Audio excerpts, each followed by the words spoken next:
I heard I was supposed to be doing some content with Obli. Where is she? Who's ready for some culture?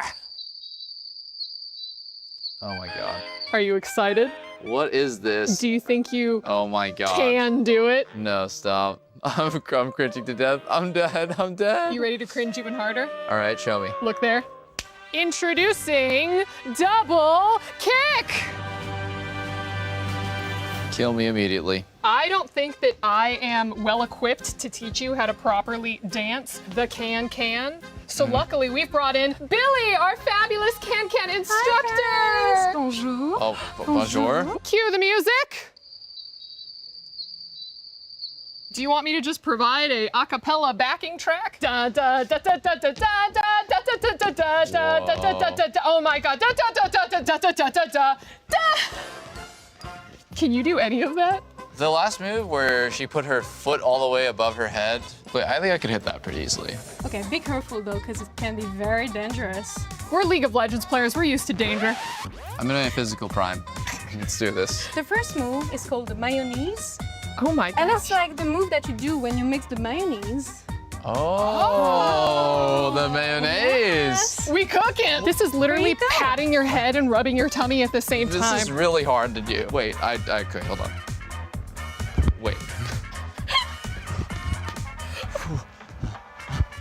And now, high kick. Okay. Oh dear lord. High kick. Up, Up. down, up, down. I put my head on the side of the way I kick my front head. Yes. What? Yeah, yes, yes. I think we got Wow. this. We're almost hitting 90 degrees with that high kick. I think we're pretty good at this. Yeah? I know, right? Careful, not you. Oh, yeah, no, that's- If I go all out, I would definitely, I'd go actually past Yeah. my head, like way back there. This is a proper way to finish a can.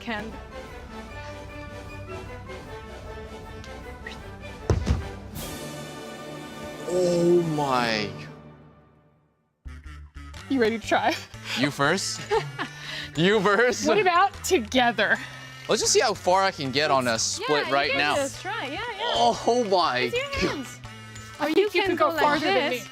Uh, I can't, my foot isn't even Guys, moving forward. Guys, I'm Believe. out of breath. My I'm out of breath. barrage. Maybe I'm better on this other side. Yeah, no.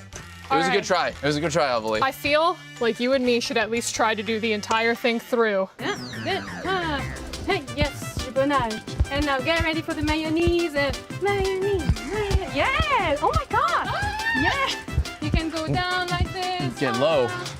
Get low. And get ready for Get the low, tire get low. bouchon. Okay. And tire bouchon. Oh, Well, it's okay. that was my mic. We don't need that. We don't need We don't need it that. anymore. That's what production insurance is for. And a little bit of stuff. High kicks, high kicks. Okay. All right. Kicks.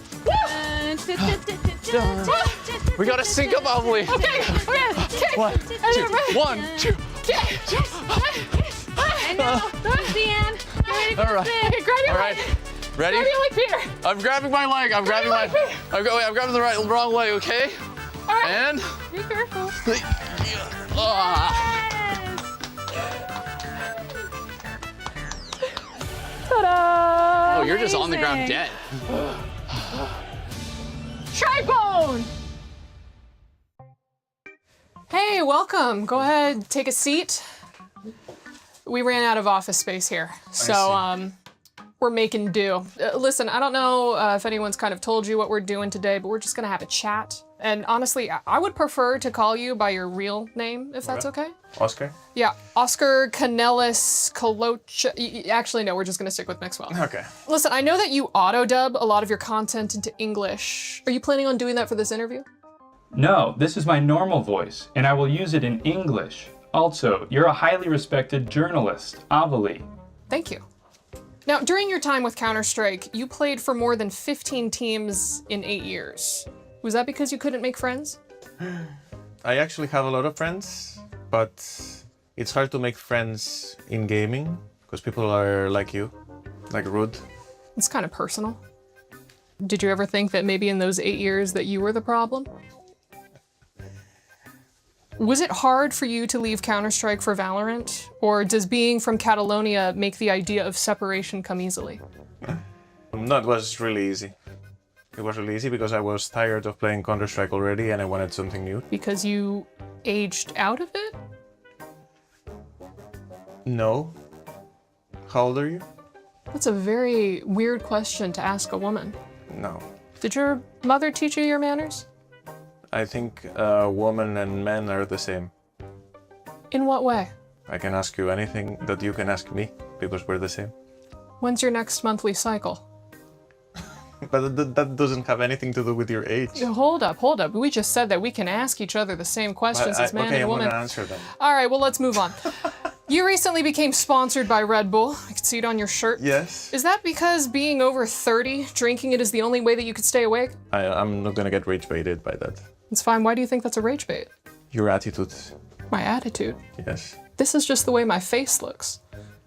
Now, Red Bull says that you were, quote, considered by the vast majority of fans to be one of the most charismatic professional players in the esports scene. By majority of fans, did they just mean your mom?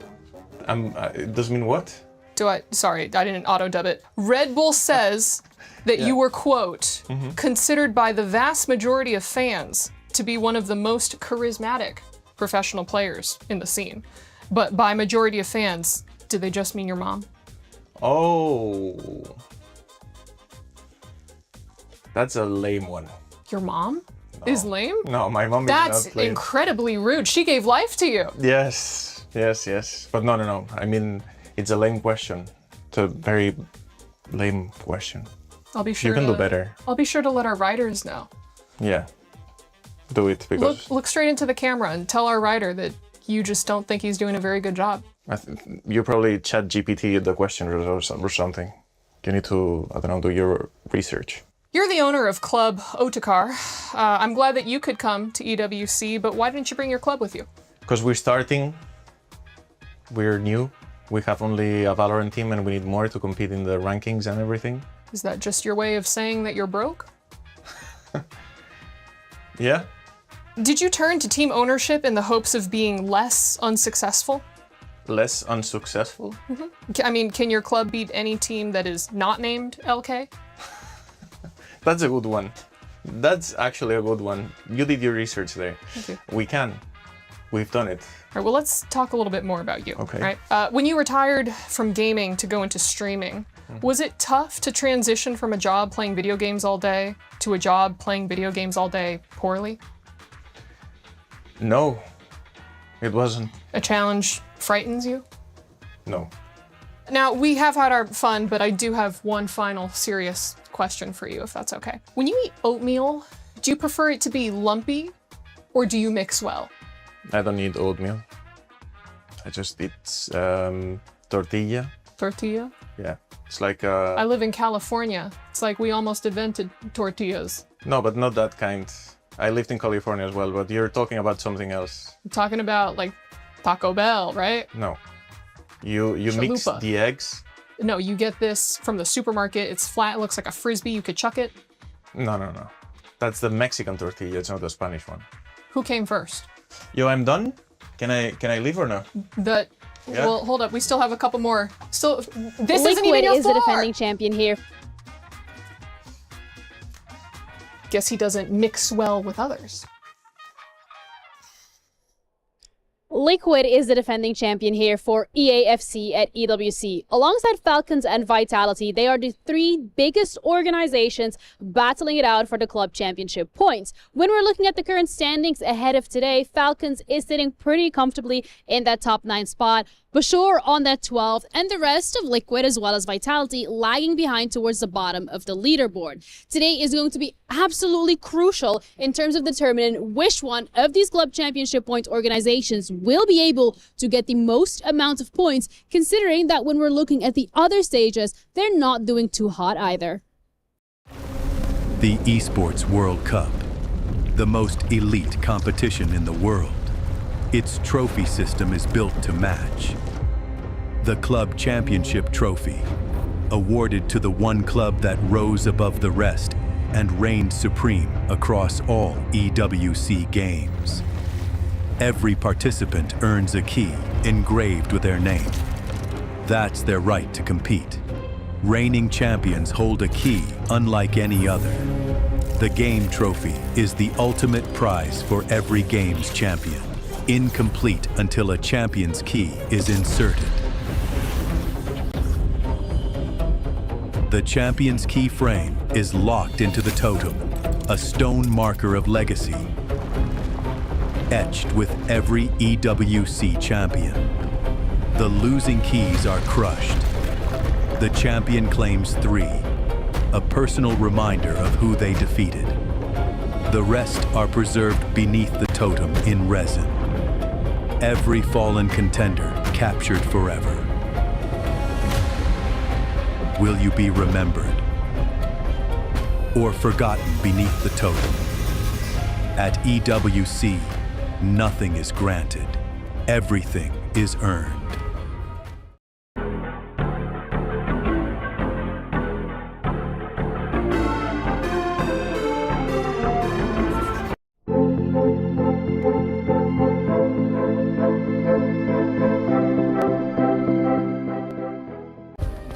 Play is in our DNA. Whenever we let it out, it becomes our superpower. Now imagine an entire city being built to supercharge it. Kadir City, powered by Play.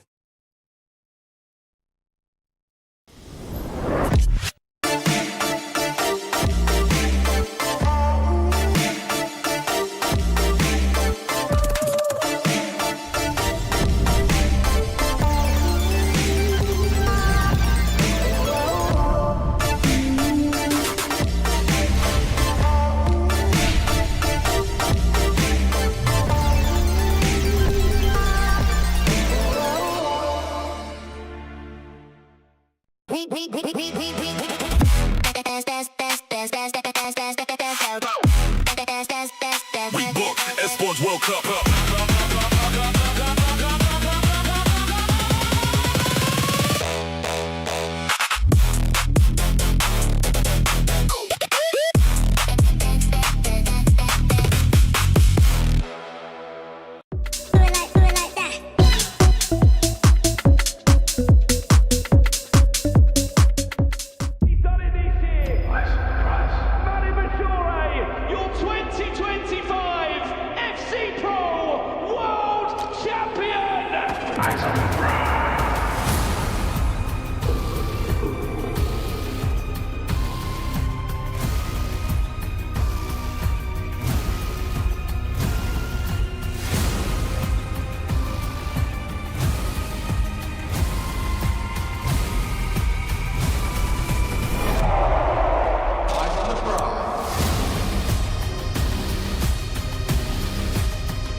Welcome back to the FC26 World Championship. We are live in Paris at EWC, where 32 of the best players in the world have made it out to fight for their lives in our competition. We're still in league play.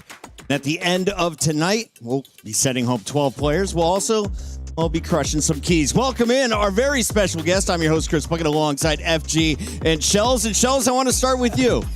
World Championship. Get a chance to crush some keys today, but also you want to avoid having your dreams crushed. What is the tension like in this venue? This is going to be unpredictable. This is what we've been waiting for. Of course, we was meant to see some action yesterday, but we're going to see a lot more people going on today. People's careers, their future, their tournament, all the season, all the things they've hardly worked for all season long comes down to today.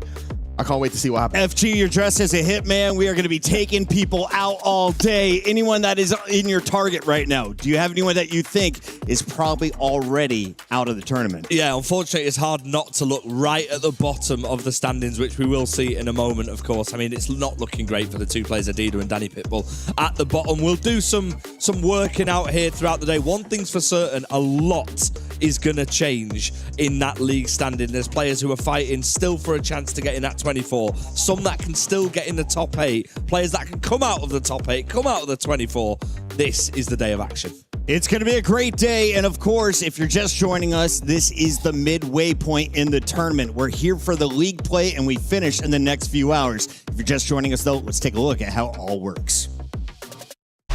Welcome back to another FC Pro 26 World Championship at the Esports World Cup. The players have fought their way here throughout the season and are all ready to take to the pitch in the culmination of all their efforts.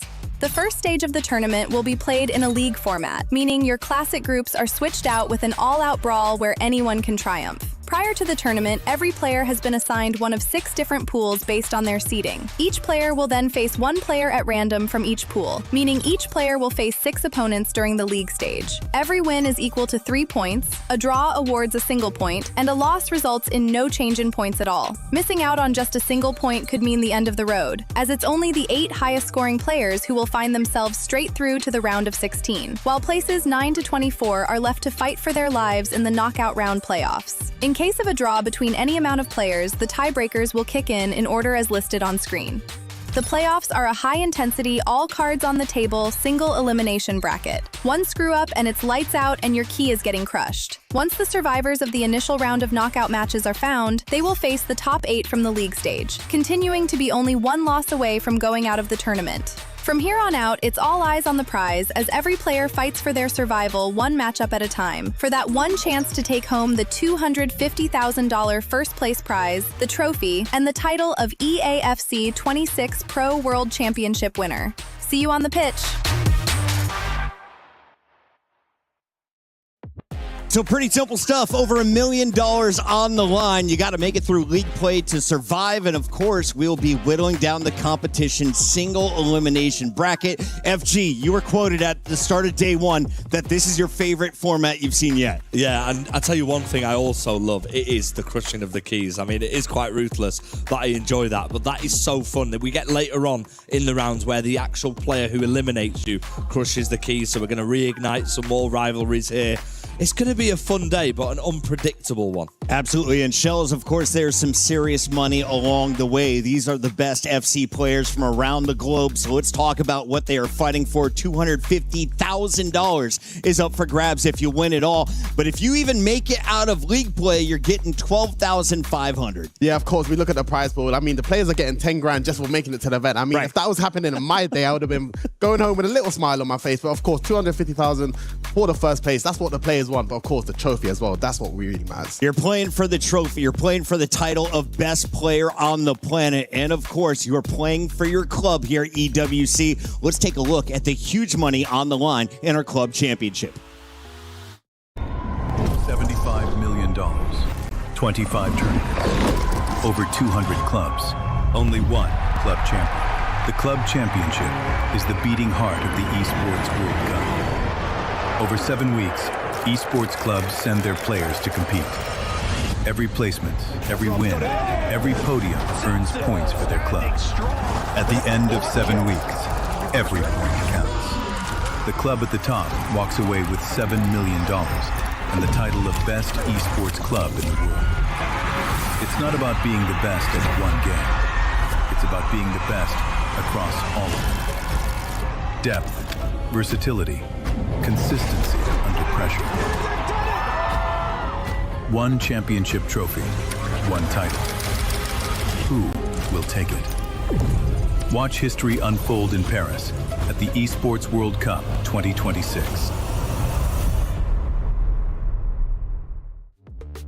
There's so much money on the line, and you know that is adding pressure to one man in the competition. He goes by the name of MS Desari. He is the chairman of the Falcons, and the Falcons coming into this week are without a win. That is totally different from what we saw last year, gentlemen, because the Falcons in week 1 walked away with a Warzone victory. That set them up for their second club championship in a row, Shells. Yeah, of course, but Falcons have got Anders and MS Desari, which is arguably kind of one of the best combinations you can get. You got the best player in the game and then a boss who's been around the scene for many years now. Of course, they need to try and get a title win. And FC, they got a very good chance, but they got Team Liquid to go up against and the Vitality boys. But anything can happen. But they got a good chance. Of course, the Falcons aren't the only ones looking for club championship points. Liquid is still looking for their first, FG. Yeah, Liquid are, but they've got 5 players here in FC. So from their perspective, they have to get points in this club championship. We just saw it in the explainer then.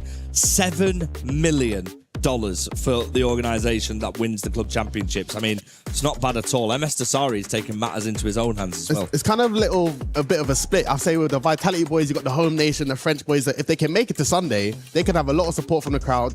You got MS Dasari and Anders, who's arguably maybe the best player with Anders Vergang, but Team Liquid, they got 4 hitters where, listen, I wouldn't be complaining if I had them guys in my team. Guys, we caught up with their biggest hitter, Manu, who, of course, won last year's championship at EWC. Here's what he had to say coming into the competition.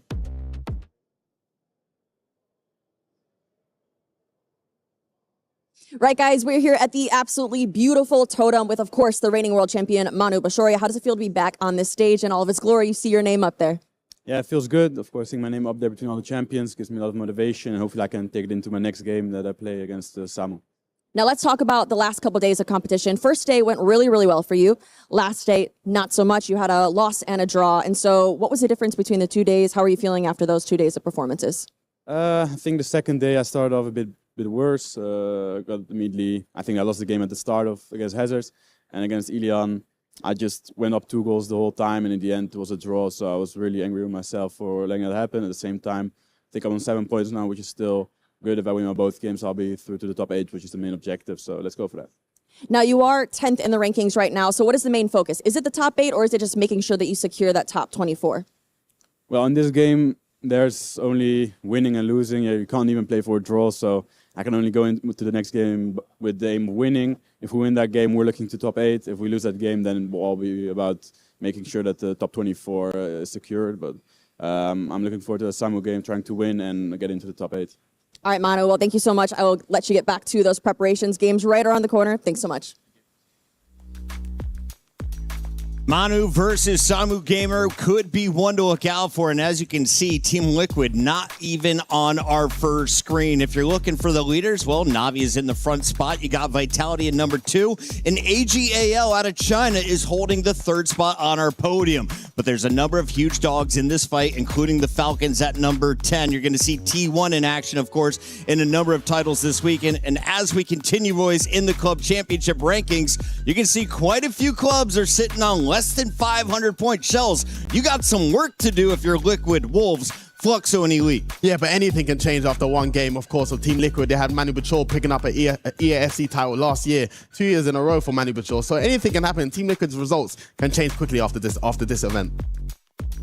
Yeah. FG, anyone on this list you expect to climb the rankings outside of Liquid? Because we have 4 more weeks here at EWC. I mean, you'd be silly to back against last year's winners, wouldn't you, Falcons? I mean, there's so much still to play for. If Anders Vergang does do something that many people expect him to do, and it's to win here, they'll get 1,000 points in the club championship. Speaking of Anders, he had some tough matchups. How did he perform in the last time we saw him in league play, Shells? Yeah, of course, Anders, we see him. With Anders, I feel like the drama never stops. He's either, even when he's winning, there's drama, even when he's losing, there's drama. But he is the best player in the world, and he didn't really capitalize on day 2 of the event, but he's still in a good position for day 3 to make it into knockouts, and I'll be sure we'll be seeing Anders Vergang in the knockout round. Ali was able to jump out to 9 points with the win over the Falcon. A huge start for that young man, and of course he wasn't the only one scoring in day 2 of league play. FG, as we take a look at some of the best moments, there's been some chirping on the stage. There's been some handshakes refused. Is the drama brewing, or is this just a normal day at the office here for FC? I mean, you could argue we've not seen any of the drama yet. Today's going to be the day where the pressure for these players goes up an absolute load. Not only to get into the next 24, but we've got the knockouts a little later on. And that is where it's do or die in that situation. If you don't win, you're going home. We're going to see some keys crushed here in Paris. Shells coming into this match. Nasada was leading everyone in goals. Levy Finn with 9 points of his own. This was the showdown of the day. First one to win is going to get 12 points. How did this one play out? Yeah, Levy Finn, he managed to sit on 12 points. He's coming into the tournament as one of the best Germans. I guess maybe a lot of people looking at Anders, and you look at his teammates, Levy Finn, Ali and Lion and Umar. I guess most of the spotlight is always on them, but Levi Finn has been fantastic this tournament, sitting on 12 points in the prime position, in pole position. I think this will be a good chance for him to make a name for himself. Was this the surprise of the day, Hezers versus Manu? I mean, Hezers as a whole unbeaten throughout the whole tournament, so I'm not sure whether it's a surprise based on how he's been playing. He's been absolutely amazing. He's put himself in a fantastic position, currently third in the league standings. He is facing Nasada in his first match as well. We've got some incredible matchups today. Nasada, by the way, he's in 5th position, so it is 2 players in the top 8 looking to secure their spots. Here in the SEC Rewind, you can see the big pressure was on Breeze. Now, Breeze had 2 draws in the opening day. That left him with just 2 points. Looking for 3 going up against Umit, who is also in our bottom 12. Both these players starting to feel the pressure of elimination shells. Yeah, Breeze last year's runner-up in the World Cup Championship, so I think he has a lot to prove for himself. He's in his home country, so he does want to do Vitality proud. You can see in the club championships how well they're doing. So Breeze, he did make it to the final last year. Can he go one step further, win it all? But he has to try and redeem himself in the group stage and get himself into knockout. FG, one of the surprises of the day, Emery, after taking down the Falcon Anders in day 1, struggling against PH Zin and crew. He's going to leave in the bottom 12. Yeah, he's on 4 points right now, Emre Yilmaz, and he's got a game against Virgil. I mean, essentially, you could say being on 4 points, if he wins his 2 games, he ends up on 10. Does that mean top 8 has gone? Most probably. But for a man like Emre Yilmaz, I expect him to find a way today. He's got an interesting fixture. We said Virgil first, and then he's got MS Dasaru. We spoke about him quite a bit at the top of the show. That is some fixture to have to get something from if he needs it. We got to welcome a very special guest onto the show now as we take a look at our standings. It's the man sitting next to Leviathan along the way. Doctor, how has this tournament been treating you so far? I mean, we can't complain, right? With Levy, we're sitting top of the table. We have 3 players in the top 8, so good day so far, but hopefully an even better weekend. So did you expect 12 points coming out of the opening 2 days of action, or what was kind of the goal that you've been setting for your 4 players? I mean, I wouldn't say expecting, obviously hoping, always. Expecting, I think with Levy Finn, we go especially into the Nasada game, having history between both players, having in mind, okay, we can maybe lose this game, but compensate in the rest. But I think Levy has been exceptional, whether it's goal difference, whether it's attacking, whether it's defending. He's been really, really good, and I'm really proud of him. FG, walk us through the standings right now because we are closing out league play with 2 more rounds. Everyone will play 2 more games. You get 3 for a win, 1 for a draw, 0 for a loss. Yeah, absolutely. I mean, I guess the talking point in this is Emre Yilmaz currently on 25th position, but the man beside me will be absolutely delighted. Levy Finn, we touched on him, arguably the best player here alongside Matty Bonanno, 100% record, absolutely flying. Umut as well for RB Leipzig. That is a man who's inevitable. He's been in the scene for so long. He must be a joy to work with. I want to put it towards you about RB Leipzig and the work you do away. I mean, because a lot of esports organizations, not many esports organizations take it as serious as you guys. Do you think in competitions like this, you're reaping the benefit of the hard work you do throughout the season? Definitely. I think we have very good players that also step up when they need to.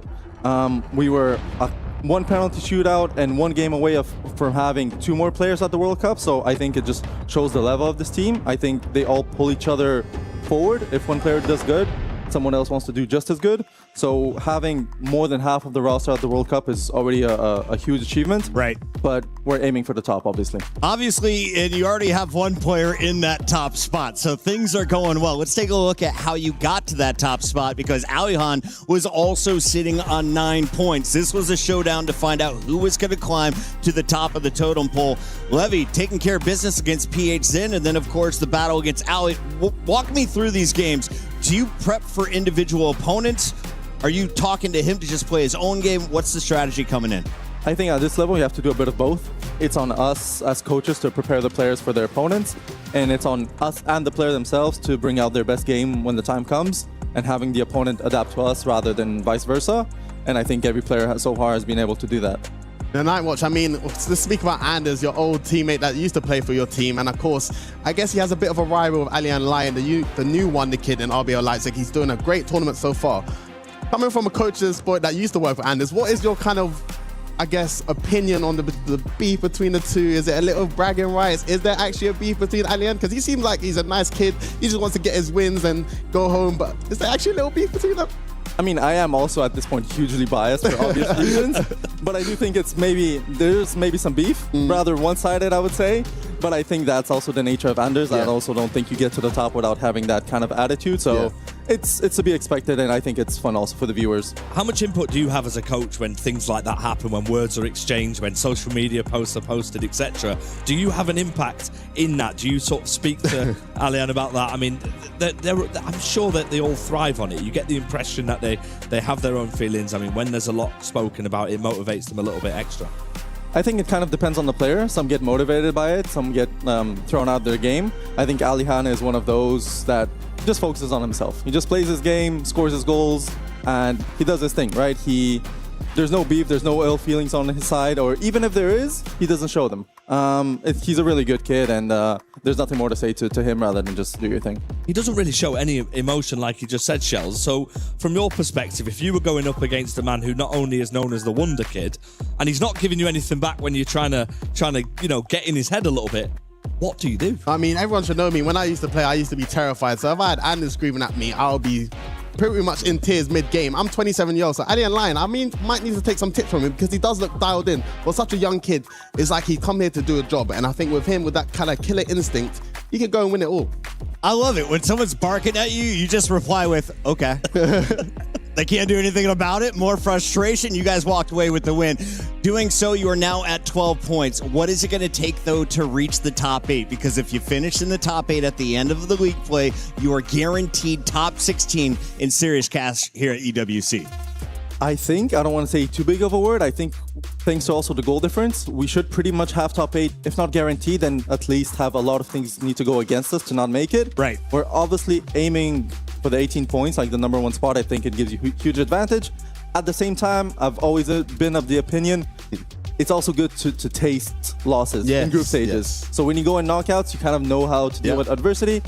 At the same time, at this point, Levi is experienced enough to know, okay, even if I win, even if I lose, that doesn't really change my attitude, my confidence. So I think we just play our game and just hope to continue that momentum later today. Speaking of your game, I know you got to get ready for that. Before you go, though, this is your camera. Go ahead and address anyone that's been supporting you and your team along the way. I mean, at this point, it's probably the friends, the family, the Leipzig fans. So thank you for the support, and we hope to bring the title home. Dr. Nightwatch, sorry, which doctor getting it all done? And last thing before you go, how many of your players are getting in? 2? Top 8, top 16, all the way? 4. 4, all the way. Trust the boys. There we go. All right, thank you very much. I know you got to go. Dr. Nightwatch will be watching you, and Levi Finn, who is on top of the leaderboard in just a moment. Shells, though, we got to talk about some of the players who are at the bottom of the leaderboard. Biggest surprise coming into day 4 in your eyes? I mean, I'm looking at both Oberon and Neat. I think Neat came through the play-ins, and I know him very well. He's a top player. I think he's got to play against Redlac and PA Zin. I mean, Redlac sitting on 1 point. I think for Neat, that's a good, I guess, game to start off with, just to try and, on paper, you should be winning it in terms of form.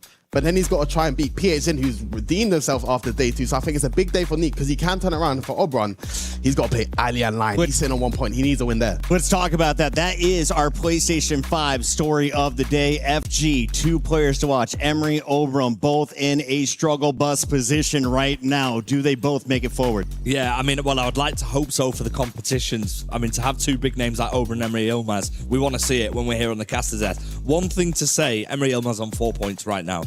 He's got 2 games where I think he will get points from. So I think Oberon's got the harder task today. Okay. Based on where he's at. I would love to see it, and I wouldn't back against it. I mean, interestingly enough, we spoke yesterday about not having that day of play for reasons. Do you think, Shells, that has helped Oberon maybe a little bit more of a rest, you know, just to prepare a little bit more mentally, take a bit of time away from the screens for a day? Do you think that could potentially help him? I think as a player, yeah, I think it would definitely help, especially Oberon. He had a poor day 1 and day 2, so I think everyone's allowed to have an extra day to reset. Right. And I think if things go well, you want to keep on playing. So I think for every player can use it as an advantage. But for Oberon, I think he knows he has got a job to do, and we see him associate with winning all the time. So maybe the extra day rest has helped him. Let's take a look at some of the big matches in this one. Samu versus Manu. That's the one, of course, we're looking at in the top left.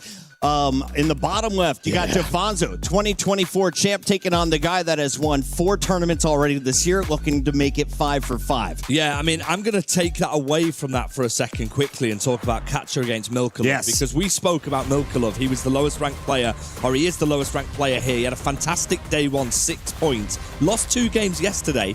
He's playing Alian Lion later on, and Catcher is playing Nicholas later on. They're both on 6 points right now, Shells. To get into the qualification zone, you'd say they need at least 7 points. Will they be happy with a draw? Because that last fixture for both of them could be do or die. This could be a real story point because Milkalov could be the one who gets 6 points on his first day and doesn't even make it into the top. That'd be 24. insane. Yeah, I mean, it's quite hard because you don't want to really plan and think about ahead. You want to think about the games in front of you. But for Milkalov and Kasia, they're definitely looking at each other. This is a game where I'm most likely the easiest on paper to get the 3 points because they know the next matchup for them both, it could be very hard. But they want to get the job done, so why not do it in the first round? I was looking through the numbers. Emre Yilmaz is at number 25. Remember, only the top 24 make it through out of league play. So he is on the losing side of that cutoff right now. If you win, though, he's at 4 points. He'll be at 7. That jumps him up into like 13th place, FG. Yeah, absolutely. I mean, the margins are quite high. If you get 3 points, you're off to a fantastic start. A player like Emre Yilmaz, he gets a win. He'll be relaxed. He's super confident anyway, as it is. I expect him to probably get the job done here. And the Emre Yilmaz story will probably be that he makes it to the knockouts. Ladies and gentlemen, I just looked behind me and the stage is full. It is time to get in the games here at EWC. Continues today, too, as we get into league play with all of your favorite players.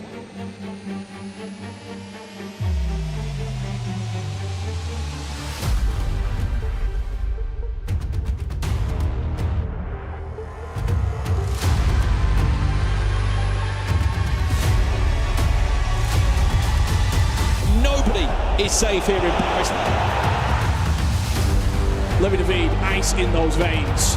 Whoa, hold on. That pass is unbelievable from Porte.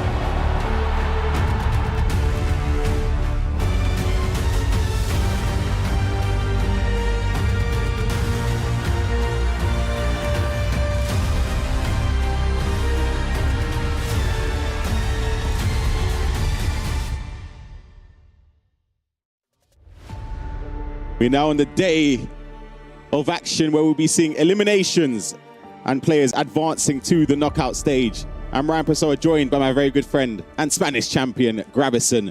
That VT pretty much captured everything that you may have missed, but if you're joining us now on this day of action, of course, we had a technical pause yesterday that was out of our hands, but we have 6 incredible matches coming up here, Gravison, where the stakes are so high.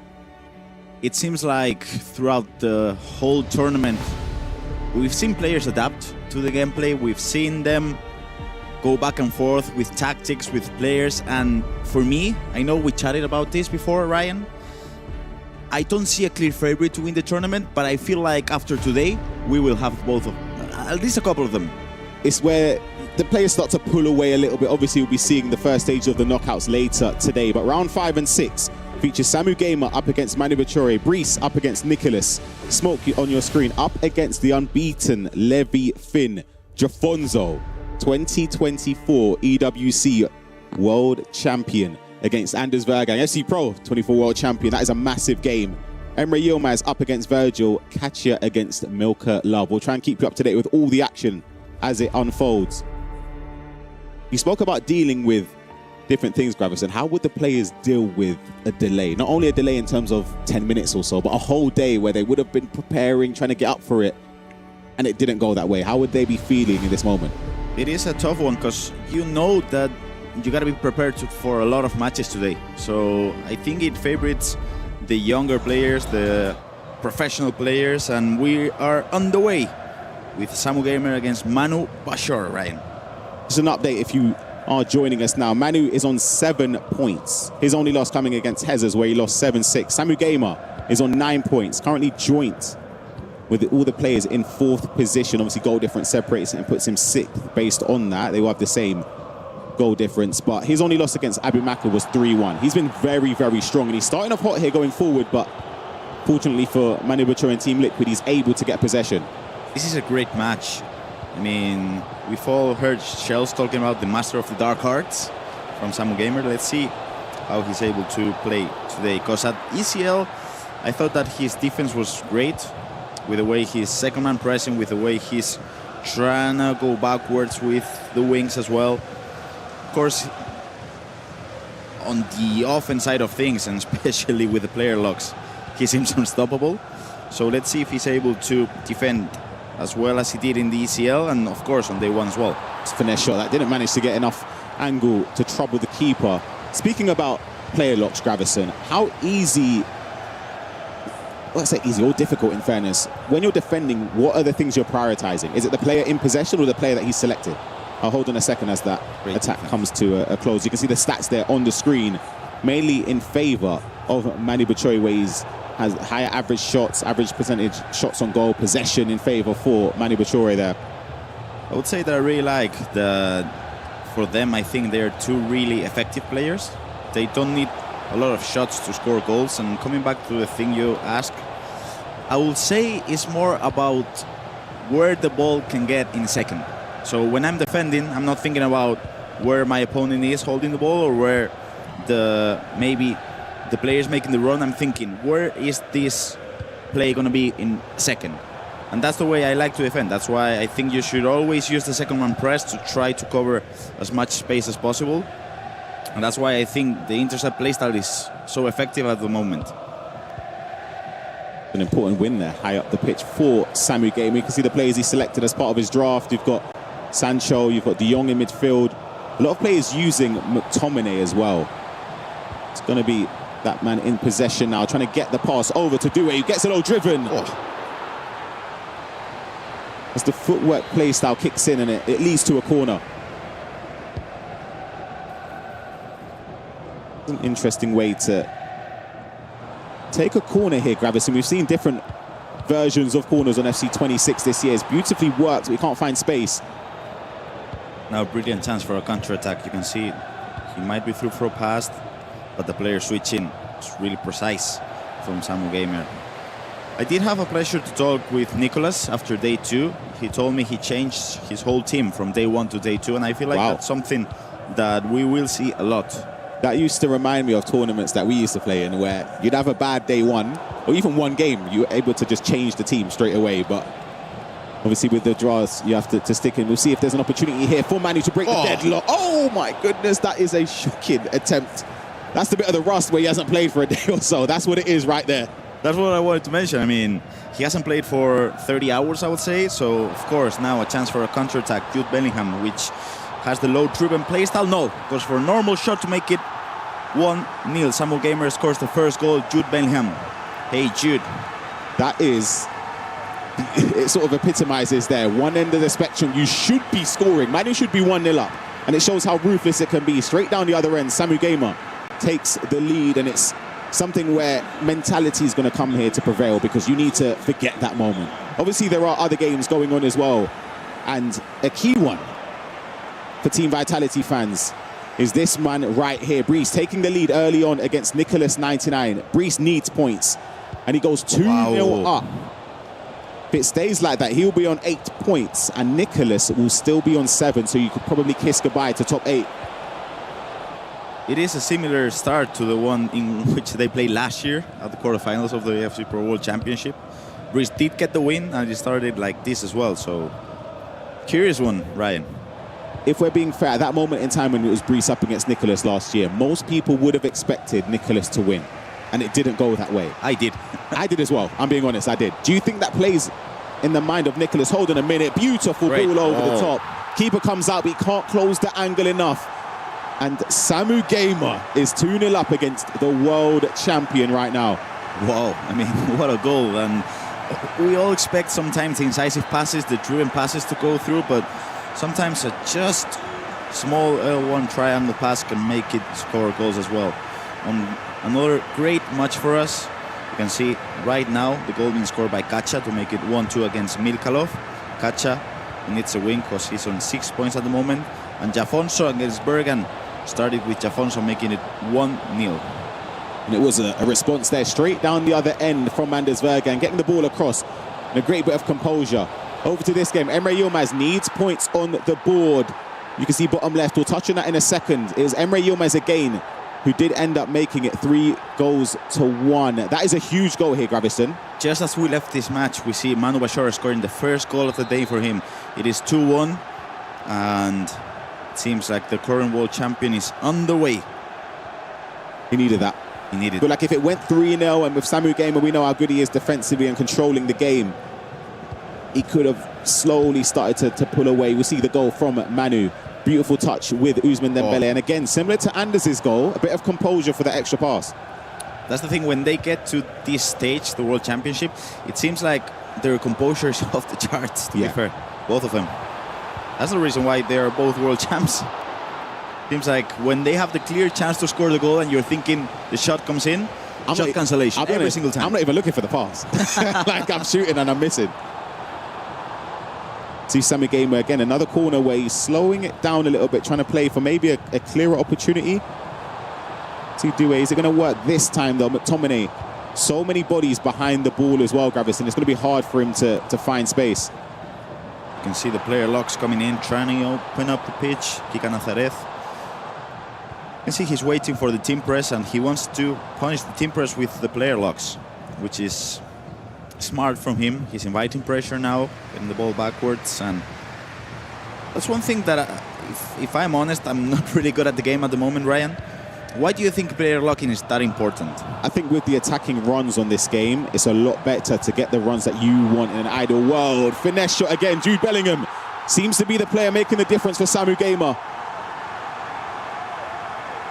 Patience prevailed in this scenario. I was just about to mention how hard would it be for Manu Bachori just to keep focused and keep level-headed, because for me, when I played, I wanted all action when I was coming into the games. I didn't want to slow it down unless the coach was telling me slow the pace down of the game and keep possession.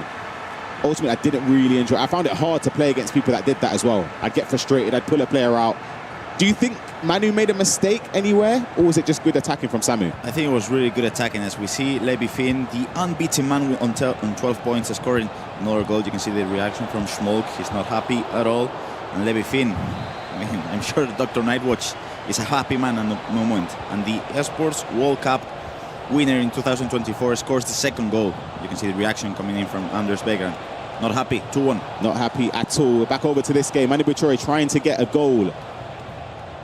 Back in this game against Samu Gamer. Of course, just going over Smok there, of course, he'll be very, very disappointed if he loses the game. I know Levi Finn is unbeaten. That is a great finish. Finesse shot into the top corner.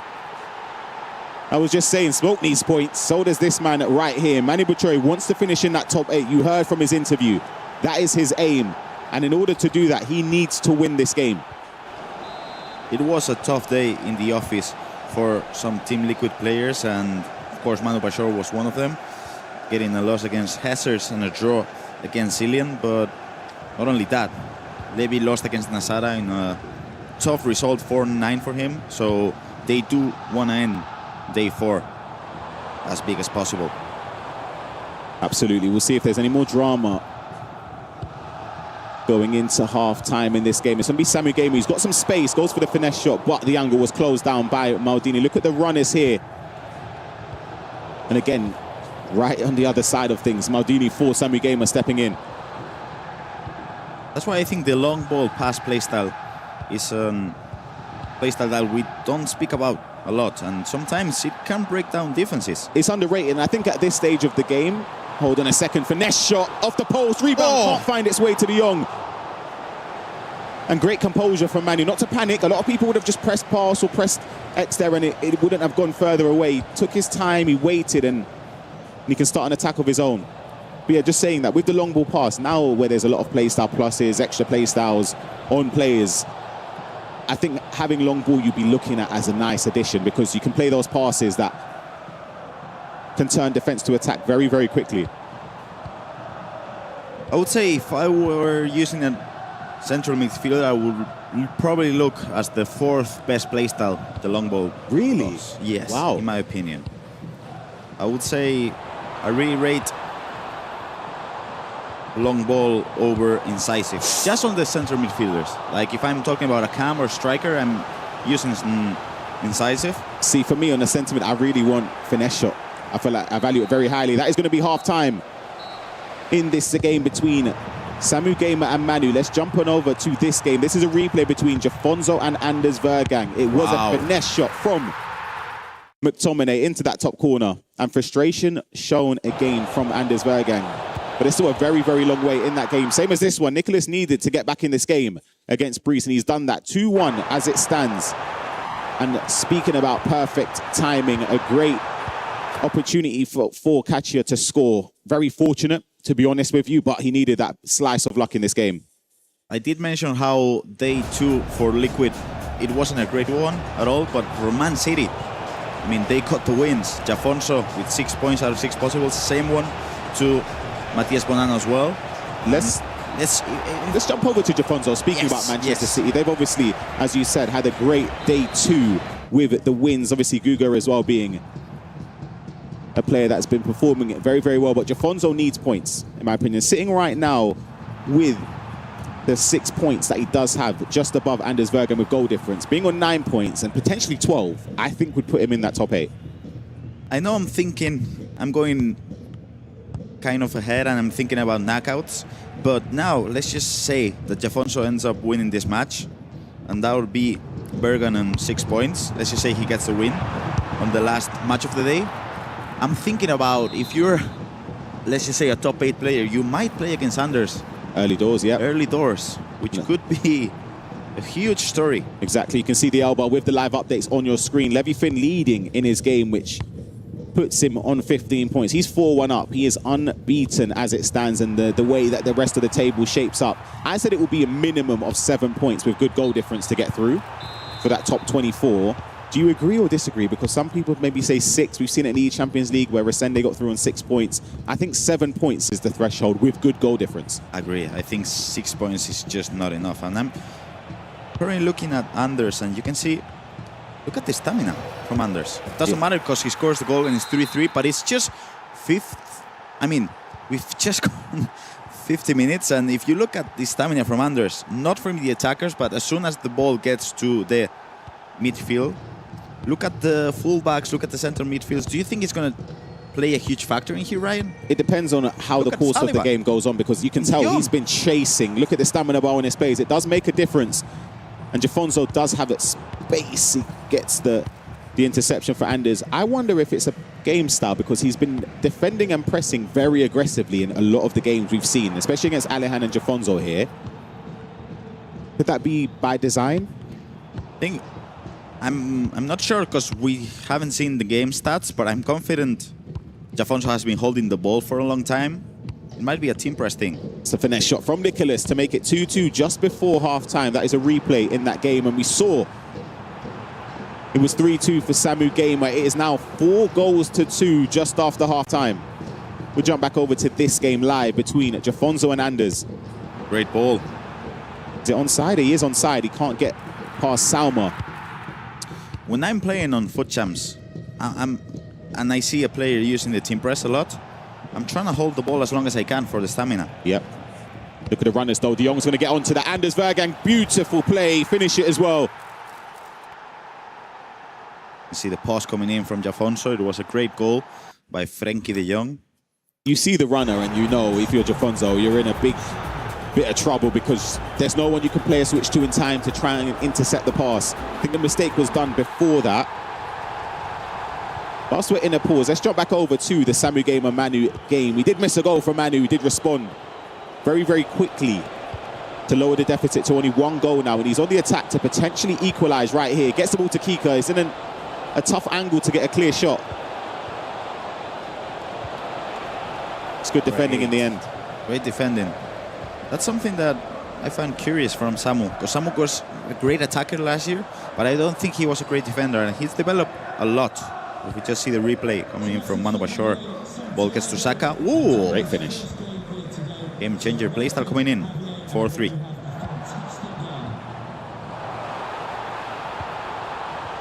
Beautiful build up here. He takes the touch, goes near post. I wonder if he went for a low driven across goal. Could he have found the back of the net? He's going for a corner. Played short from Samu, which he's done throughout this game.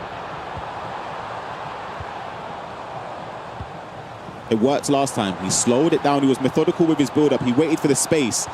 And it's beautiful player look. It's offside, though. Just offside. As we see the live updates on the right side of your screens, Small playing against Levi Finn, 5-2. That will put Levi Finn on 15 points, unbeaten, only wins. Ridiculous return from Levi Finn, especially, I keep saying this, we spoke to him in Germany. He was on the cusp of not even making it to the play-ins. He had to rely on other people getting results for him. Emre Yilmaz currently leading 3-2, and his teammate is trying to equalize here. Speaking about big results, Milka Love obviously started day 1 with 6 points, 0 points on day 2.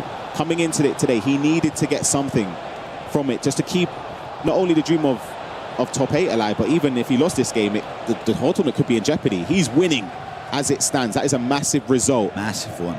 If he's able to see it through.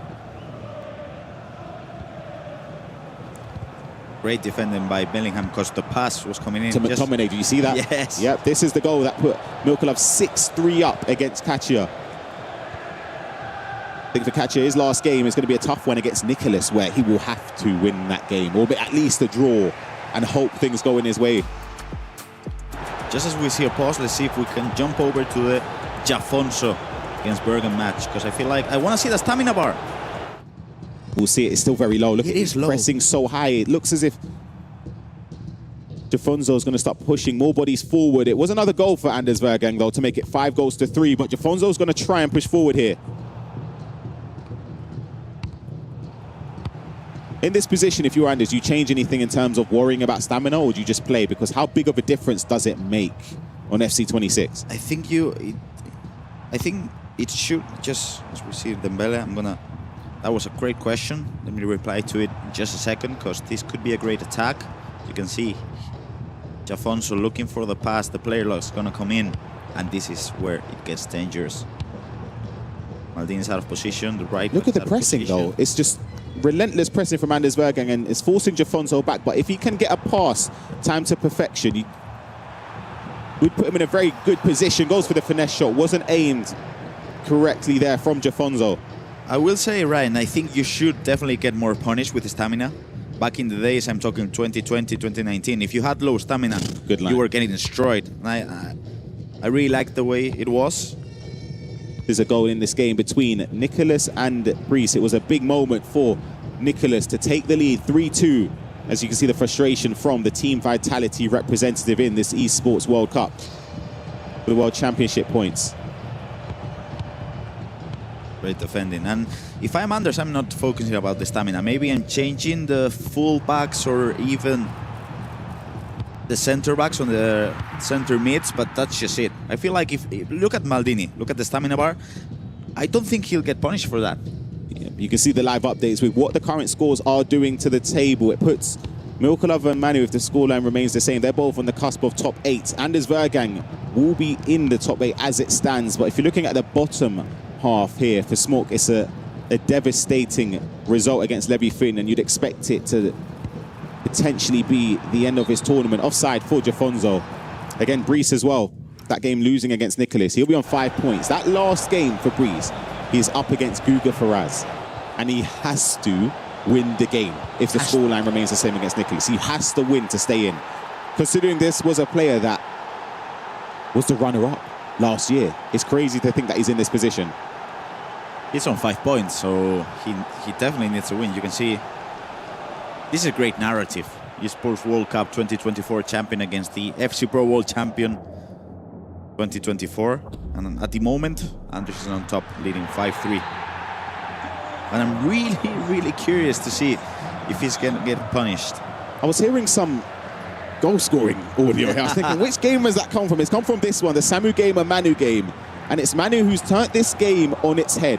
Samu was up 4-2. And it is now 5-4. Let's take a look at the replay here. It's Granit Xhaka with that finesse shot into the top corner.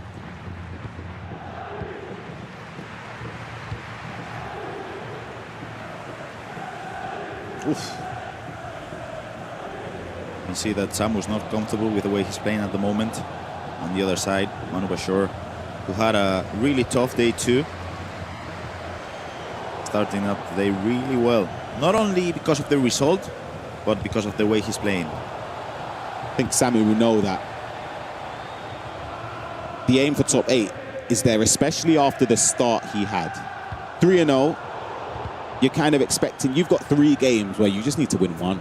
Yeah. And you're thinking, you're there. Top 8, it should be secure. Unless something crazy happens where it's more than 12 points, which I don't think it will be, unless it comes down to goal difference. But now he's in a position where if Manu gets a goal now to make it 6-4, beautiful play, does the drag back, gets the angle for finesse, cancels it, and a keeper with a big save, Gravison. Oh, the drag back. It felt like it was you and I playing. Yeah, wow. Old school FC. Great turn from Dembele, trying to get the ball to Araujo. It doesn't work out. Look at the opportunity to counter now. Jude Bellingham's going to keep going forward. Brilliant choice of pass there. It's going to be Kika who has everything. Jude Bellingham, finesse shot. Samu Gamer right back in this game. And that's the thing with the set pieces. You can get punished on the counter-attack. And he was patient because he had a couple of through balls. Exactly. But he didn't commit to them. Just as we see the final result coming in from Milka Love. Win his game. Massive win for the German. That is a crucial 3 points, which 100% secures his position for the knockouts. But it keeps a dream alive, Grav, where it does. He could get top 8 if he's able to get a result against Alehan in the last round. That would be big. Another big result here. Emre Yilmaz and Team Liquid needed points. 5-3 victory. It looked a bit shaky early doors. He went 1-0 down. And Emre Yilmaz will be on 7 points. He can't get enough points to get into that top 8, but it'll be a horrible opponent to match in that early round of knockouts. For Virgil, of course, it's a difficult loss to take. He still has his tournament alive. Last round against Karim is back. If he wins that, or potentially a point could be enough depending on other results. And again, Levy Finn, huge congratulations. 15 points from a possible 15. Absolutely flawless. Wow. Player of the tournament so far. He's definitely one to watch. You could go the distance. I know it's only the group stage, but still, he's been ridiculous with some of the way he's been performing throughout the games. Just as we jump onto this game, you can see, oh, what a save! I thought I was going in, but Casillas, the huge important save. Manu Bashar needs a win. I'm sure he wouldn't be happy with a draw. He's been successful from the set pieces. Exactly, you can see the way he was upset with that opportunity. It was a big chance to score. This is the live standings again. You can see it visually. But Nicholas, he's currently up 4-2. That game isn't finished, but it puts him in 3rd, which is a very healthy position going into the last round, especially because Nicholas started off with that draw, if you remember, RVP legend. And just you can see on the break of elimination, both Brice and Ilian, the team vitality players, I'm sure they need to push through their last matches, qualify for the knockout stage. You think Samu Gamer is playing for last attack? He started to push a bit forward now, bringing Giuliano there into an offensive area. If I'm Samu Gamer, I'm happy with the draw. It's not only about getting a possible point, you're taking 2 away from Manu. Look at the runners here. He could be punished though. Salma in on goal. Manu's got to finish it. Composure at its highest level there from Manu Bachore. Brilliant to turn back and play the pass. A lot of people would have opted for maybe a finish there. The keeper came out to close the angle. But that is why he is a world champion. Gravison, that is unbelievable. We talk about the composure coming in from the world champions, both from Anders and Manu Bashar, and it feels like when it gets to these stages, they just trust their ability to win. As we just jump over to the Jafonso against Berg, and Jafonso needs to score into this one. Goes for a low driven, saved by Iker Casillas. You can see the possession from Jafonso, 62. It makes sense when you're playing. Hence why the stamina for Anders. And he's gesturing. We can't hear him, but clearly not happy with something. Clearly. When is he? We have a question from the Twitch chat from Phantom's Place. How many points does Bonanno have at the moment? That would be 12 points, Ryan? Yeah, Bonanno's unbeaten in this tournament. There was only a few players coming into today. That's Levifin, Bonanno, Hezes, and Umut that are unbeaten. So Bonanno, his next game is up against Paulo Neto.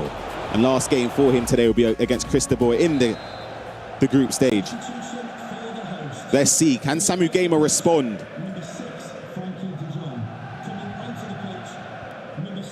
This would be a crucial blow for Samu Gamer here, especially when we said you mentioned he'd be happy with a point. He could have kept possession for last attack. He didn't. He went to go forward, and Manu sussed him out.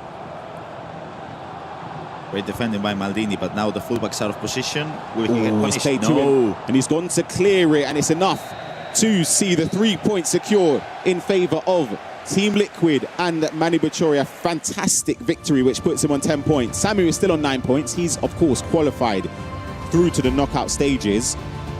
Top 8 is getting tight, Ryan. Top 8. That final round today for Samu Gamer is going to be up against Luke, who also needs points to keep his tournament alive.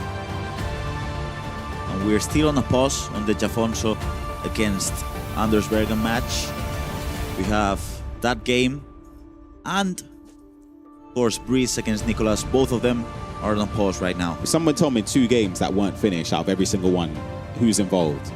I'm picking Nicolas. Nicolas one, and then I'm thinking of the second. I'm thinking Anders. Both of them. Anders. I mean, yes. It does put this is the game, but not to talk about tactics, probably. Let's jump into it. Where Nicolas is cruising to an extra 3 points, which puts him on 10, as you saw from the live standings before. This was the replay, Gravison. Jude Bellingham has come up clutch so many times with the finesse shot. That is why I'm telling you, the finesse shot on a centre mid or attacking midfielder is vital on this game. I do think you need to have at least one shooting playstyle. It can be low driven if you want, but I do agree that the finesse one is just simply better. And I had the pleasure to speak with Nicolas after day 2, and he was happy with Vinicius Jr. because he told me on day 1 he was playing really poorly. You can see him assisting here today. I'm sure Nicolas will be happy. Vinicius Jr. is assisting, scoring goals. He's turning up. What have we said a million times? I feel like I'm a broken record with the finesse shot conversation. And it's perfect timing. Granit Xhaka has the finesse shot as the silver playstyle. That's all you need in that area, especially with precision shooting. It's going to be Jafonso, though, with this corner. He needs to get something from it. Anders is going to defend it. And he could just take seconds out here by just keeping possession, which will secure the 3 points.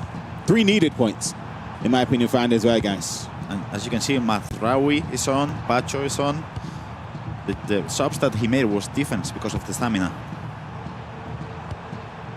Has to play it forward there. Isn't going to get there as Araujo can step in. For Jafonso now, I say for both of these players, a loss would be devastating in terms of the pressure building in that final round. Jafonso's last round is against RVP legend, who before action started today was in that top 8. He is somebody that is ruthless. You don't want to play against him at any stage of the tournament, especially when you need a win. It feels like today he's really confident throughout the whole tournament because of the way he played. We have final result from this match. As you can see, the FC Pro World Champion back in 2024 came on top against the Esports World Champion on that same year, Ryan. Big victory for Anders Bergen and Team Falcons. Let's jump on over to the last game as we see the final moments. It's headers and volleys around the back for Nicolas here. He's just... It's game done. Oh, sorry, for Breeze, I should say. Sorry. It's game done. He knows it. I would say for Breeze, he's on 5 points. He was on -1 goal difference. That's tough. -6 now. 8 points should... If 8 points doesn't get you through, I'd be stunned. That would be really unlucky, I think. It could happen, though. That's the thing. But he needs to win that last game, obviously. Otherwise, his tournament and Team Vitality's hopes for pushing further in the tournament with Breeze will be ended. But he's definitely got the ability to do it. He's shown it last year, especially. But for this man right here, the Iceman, we speak about having a World Championship title to his name being the only missing piece. Could this be his year, Gravison? It could be his year.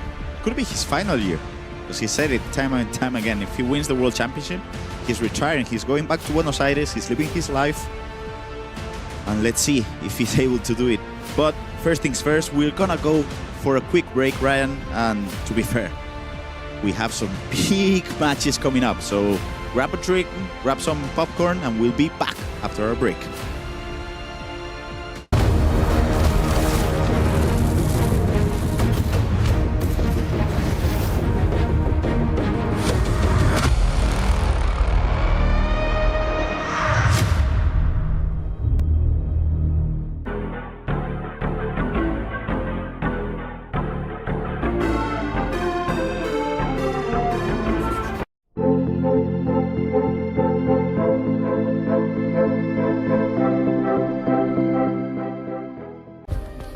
play is in our DNA. Whenever we let it out, it becomes our superpower. Now imagine an entire city being built to supercharge it. Kadir City, powered by play.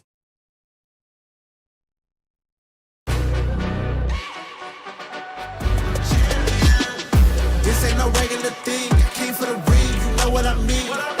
You see my name in the lights, better get right, I'm champion.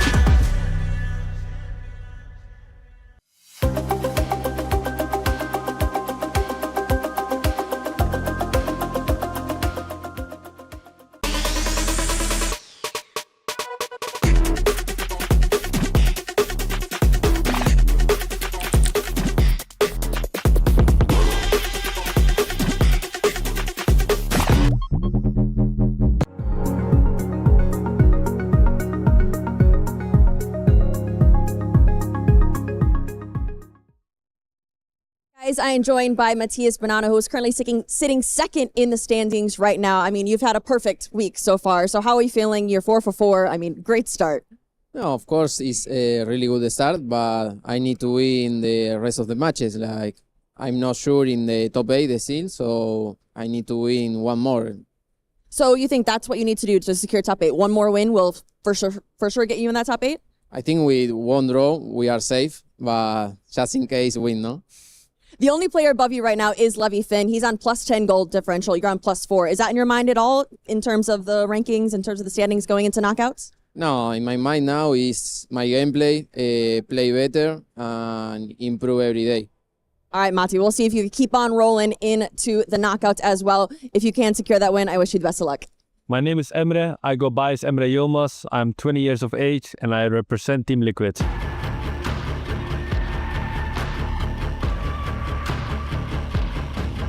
Last year I was really disappointed, and this year I want to do better for myself. I want to take revenge for myself and just prove the world that I can win this tournament. As Levi de Word back up the other end here. A ball into Vitinha, a lovely first time through ball, and that is an outstanding low-driven finish. Ego is a big thing in esports, I think, and I think it's also with underestimating your opponent. For example, when I win a tournament, I think I'm better than everyone, but it's not actually true. In my head, I'm always the underdog, but it's not true. But it's just in my head to keep like the opponent better than me, so I stay 200% focused. Emre's found the advantage. Does he need to pass it? He does in the end. Being professional is really hard as well, because we practice 6 to 8 hours a day, and now you need to focus only 1 or 2 hours a day. So you need to put all your focus in it, and I think if you don't do it, you're not a professional. Speak to us as we go along here as Levi with Harry Kane.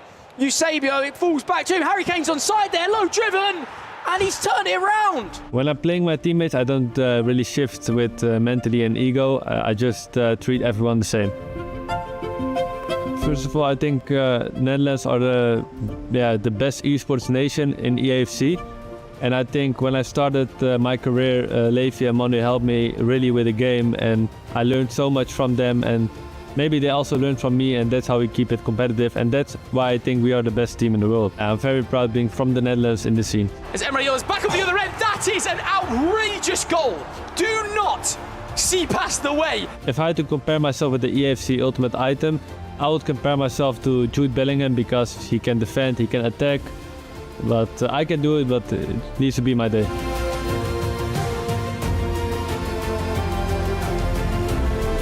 I think I have a lot of experience on LAN events, and I think I can use that against some opponents who don't have. But still, that's not enough, and I need to show my best level.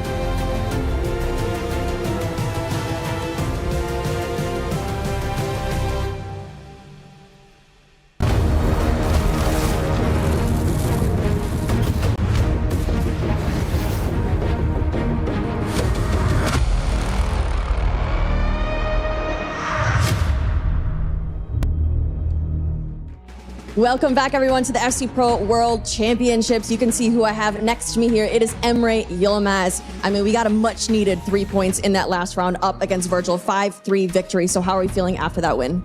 Yeah, it was a much-needed win. Yeah, he's a crazy player. He was on 6 points, so if he won, he was through to the knockout stage. But I played very good. I think my best game of the 2 days, so 3 days. Now let's talk about those last 2 days as well, because a lot of people were surprised by what the outcome was, because you weren't playing to your top potential. So what went wrong? What really didn't click day 1 and day 2? Yeah, I think I just don't play at my best level. I don't know why, but I need to fix it if I want to come far in this tournament. Coming into today, you are sitting in the elimination area. You're now out of that, but you do need to put in some work in this last game up against MS Dasre. So what needs to happen in this last match for you? Yeah, I just need to win my game, just to play good, and then everything will fall apart. All right, well, thank you so much, Arme. I'll let you get back to it. Send it back over to the desk. Great to hear from our top 3 players. Emery having a big win on day 1 and then a very rough day 2. He's starting off the 3rd day of league play, though, pretty strong. Let's talk about it, Shells. What did you just witness in the last hour? I mean, what we're witnessing from Emery, he's one of the best players in the world. That's simply as we put it. I had no really fear in him. I guess we were just surprised to see him that low in the tables, but we know we still had day 3 to capitalize and redeem himself. And Emery was, I expect nothing less. Cool, calm, collected, and he got the job done in this round. FG is a big round, not just for Emery, for a number of players, including Manu Bashur. Where did he finish? Yeah, Manu Bashur, a huge win for him, actually. From 7 points, he goes to 10. So you could say he will be in the knockouts pretty safely. You can say that now. It was a good performance from him. Samu Gamer as well, actually. He's only on 9 points right now, so he's actually leapfrogged him. Great round for him. Still one more round of fixtures for them both. I expect to see them both. Just a handful of players into double-digit Shells as we take a look at the big wins, though. Nicholas and Brees in the first 10 minutes, very close. Nicholas, though, a blowout win gives him +6 on the goal differential just from that game alone. He is now starting to pull away. I believe now +13 overall. Yeah, I think that was a big game. I was desperately, when Brees went 2-0 up, I'm thinking Brees is a very cool, calm, collected. When he's in possession, it's very hard to get the ball of him. Going 2-0 up against Nicholas, I thought he might be able to catch him off guard there. But that's a big win from Nicholas, especially from day 1. He had a disappointing start, and I think for Nicholas, he's the Iceman for a reason. He's slowly coming in and growing into the tournament. We expect to see him do well in the knockouts as well. You mentioned Milkolov at the start of the day, and of course Levy Finn, our player who was 12 points coming in. He was on top of the leaderboard, now our first to 15. Yeah, absolutely. I mean, he's been unbelievable, Levy Finn. I mean, his performance, his score in the league standing speaks for itself. But, I mean, with regards to Milkolov, congratulations to Milkolov. He's the lowest ranked player here, and he's currently on 9 points. Say that again. He's the what? Lowest ranked player here. Can you believe that? That means anyone can make it. Performed. He has been absolutely amazing. Arguably one of the best performers here in terms of rankings. He's been amazing. He's got a massive win. His opponent, on the other hand, Catcher, he needs something, and he needs something against the Iceman Nicholas, who we just saw, like you just said, against Bryce, do so well. That is going to be a tough game. Yeah, as you can see the highlights here from Jafonzo and Anders. I thought Jafonzo, listen, this is a great start from Jafonzo against one of the best players in the world. But Anders showing his class there, clutching up. I thought we might be getting an Anders special, potentially going into the last round. And slow going to the highlights between Brees and Nicholas. Like I said, Brees went 2-0 up, and Brees is a very possession-based player. So Nicholas to come back here shows that he's low-key playing. I know he was hating on the game on day 1, but he's still got the level. 8 straight goal Shells. Do you blow out opponents like that? I'm back in my old days, but I think that happens to me now. But listen, momentum is a big thing in terms of confidence on the game. Sometimes, you go into a game. For Nicholas, he's so experienced, so sometimes you can't just start off strong. The two boys from Argentina, Bonanno and Nicholas, doing work so far. They are in your top 4 in overall points. You're looking for other players to climb the rankings. Well, Virgil had an opportunity. Yeoman shut it down. And as you mentioned in the interview, this was a huge one. 3 points denied from your opponent. He gathers them instead. FG, he is now skyrocketed into our top 16. Yeah, I mean, it was a great performance. Like we said, a massive result for him. I mean, let's touch on that game again, shall we, involving Nicholas? Because Bryce is in a bit of trouble now. He's on 5 points. Remember, he is in his home nation. We would love for him to be there on the main stage on Sunday for the fact that he'd bring a big following with him, I'm sure. But he's in a bit of trouble. He's got 5 points, and he's got a game against Guga Faraz, who's in fantastic form next. It's not looking great, Shells. Yeah, but it's not looking great, but anything can happen. Round change very quickly. But going back to Milkolov, I mean, being the lowest ranked player in the tournament, I think he's using that to his advantage. I've been in tournaments before where I've been the underdog, or people might not know my name, or I might be looking at a newcomer and thinking I have to win that game. You can use that to your advantage, because everyone will be thinking I need to get the 3 points here. And for Milkolov, he's been playing at a good level, so maybe he can carry that way into the knockouts. Here you can see the Italian getting taken down by the youngster Mikolov with another 3 points. Should be secured into our top 24. The question is, where is he going to finish in the bracket? If you look for a live update, we'll screenshot this bad boy because the numbers are officially in. Manu and Team Liquid into your top 5. You got the Falcon into your top 6, and Alihan Lion still holding on to his 9 points alongside Nasada, Samu, and Mikolov now, who are all top 10. If you're looking at the right side of your screen, you mentioned Neat might have an opportunity. Obrun really needs some wind shells. Any other players to watch?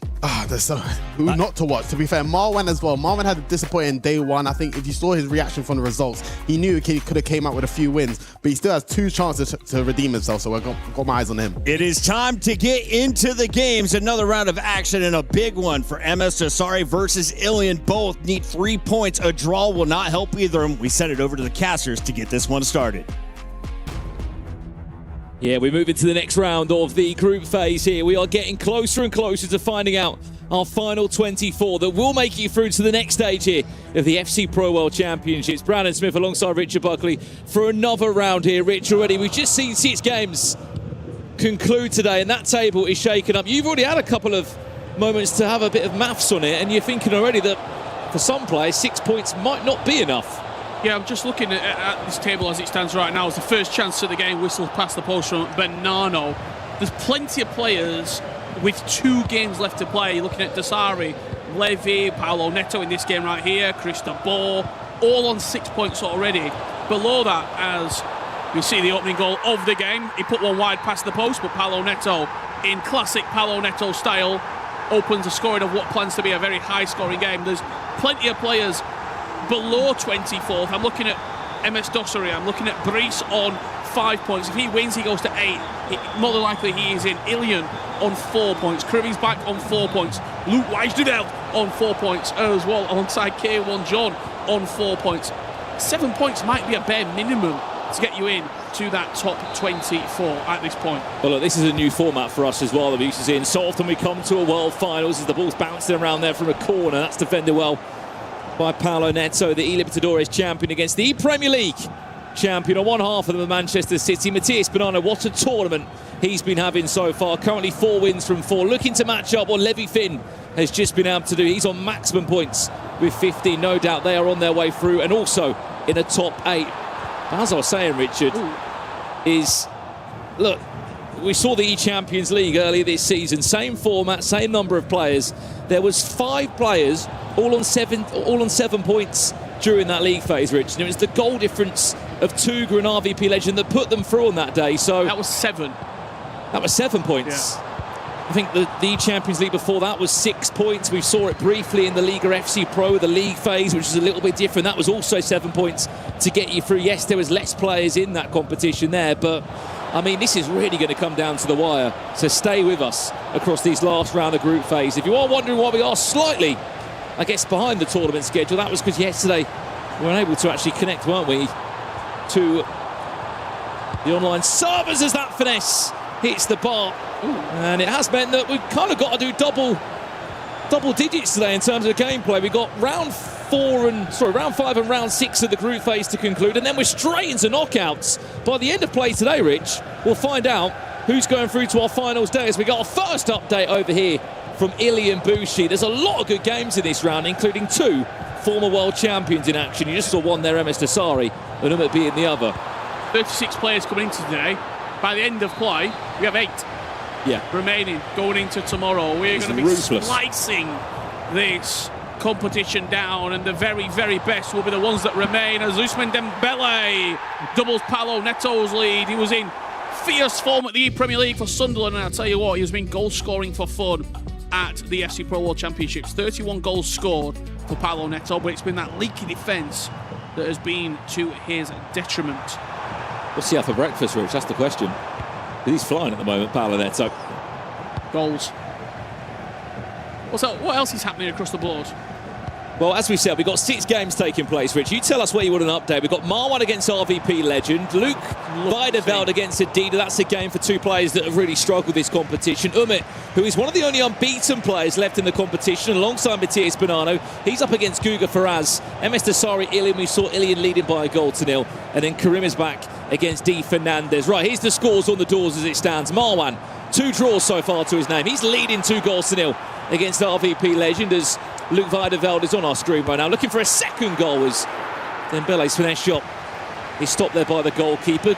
Still 0-0 between Karim Isbak and Di Fernandez, and the only game that's just kicked off now is the late kickoff for us. It was Umut against Guga Faraz, the youngest player in the tournament, as Adida gets a goal back. He's looking for his first points in the competition still. Certainly is. You mentioned all those games there. This is the view from the top of the room, shall we say. Free kick just on the edge of the box here.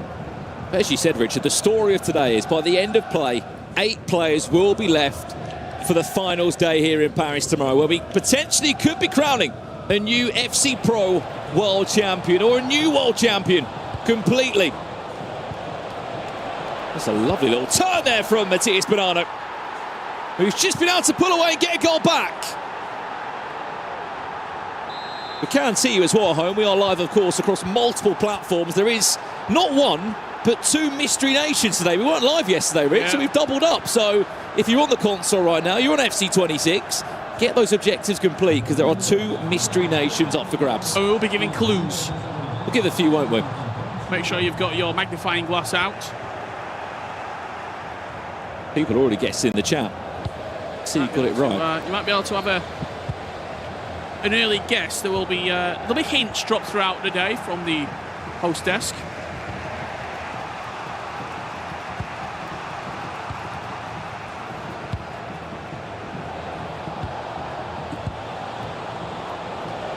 And Mr. Sari has got a goal back. There's Matthias Bonanno. Ball roll, finesse! Thank you very much, Ousmane Dembele, 2-2. I've got to comment on Matthias Bonanno throughout this tournament. In the FC Pro World Championships in previous years, he has struggled. I think 2022 was his best performance at a World.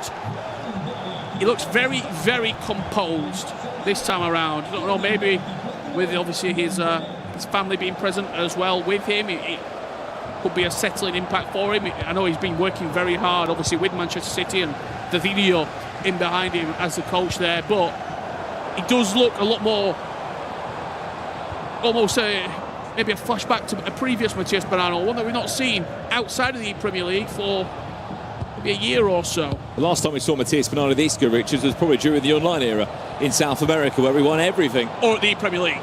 Or, of course, at the Premier League. Well, look, as you said, the season never starts that well for him as it has recently. Misses the FC Pro Open, wins the Premier League, did get through to the knockout stages in the Champions League, where he fell in the first knockout round to Guga Faraz, who's also in this competition. There's the live updates on the bottom of the screen. There's the scores on the doors. There's Matthias Bonanno near enough. About to go 3-2 if it wasn't for the hand of Casillas. But keep an eye on those live standings. That is where you need to keep looking. Top 24, Emes Tassari just there at the moment on the 24th spot. It's moving, it's changing. Catch has now moved in there. Look how much it's fluid. You saw Emes Tassari just scored an equalising goal. Moves up to 18th as Paulo Neto is onside, and we'll go 3-2 up here against Matthias Bonanno. There is a lot of FC to get through today. A lot of games. And no doubt there'll be a lot of shocks along that. Will we have a bit of extra time and penalties? Of course. No extra time needed in the league phase of the competition. We were saying that in the back room, Rich. You said there's probably too many draws going on. Yeah. It's not helping anyone, is it, on their pursuit to try and get in the top 24? Well, if you said 7 with good goal difference, but potentially 8 might be the magic number to guarantee it. It feels like we're going up, doesn't it? I mean, we are at the FC Pro World Championships. The quality of players is going up, but those draws certainly aren't helping anyone. Someone in the chat asking how's Anders getting on today. He has just kicked off his day 4, could you say, of the competition with an important result against Chafonzo. Everyone made it to the weekend. They have. It was an interesting day for the players yesterday. Of course, we were delayed in play. Unfortunately, couldn't get started in the end. That's an interesting offside trap, which does pay off in the end for Scott McTominay. He's just off. But from what I heard from a lot of the coaches, Rich, it was just a good opportunity for the players to have a breathe, have a bit of a reset in the players' lounge there. That was the equaliser for Emes Tassari. He's all square at 2-2. Big last tournament for him. He didn't just score an equaliser, he's got in front by the looks of it. Adam Wharton Crystal Palace star man, putting MS Desari 3-2 up, and just looking on my right shoulder here, probably 3.5, 4 rows worth of Team Falcons fans. What a save that is from Iker Casillas. Got a breakthrough as well. Trailing to Guga Faraz. Guga Faraz leading by a goal. Still the youngest player in the competition, as Ousmane Dembele's finesse shot is blocked there. Still goalless, by the way, and Karim is back against Di Fernandez, which sounds surprising. Another goalless game for this long. De Bruyne, finesse! Bellingham in the way. Right place, right time there. Jude Bellingham just to nod that one from Nestling in the far corner. You see the live updates coming through on the right-hand side of your screen. Let's have a look what's been happening between Luke and Adida. And it's a Trevella at the near post to put Luke in front once again. Goal back for Ilian Bouchi. We just heard a roar there. A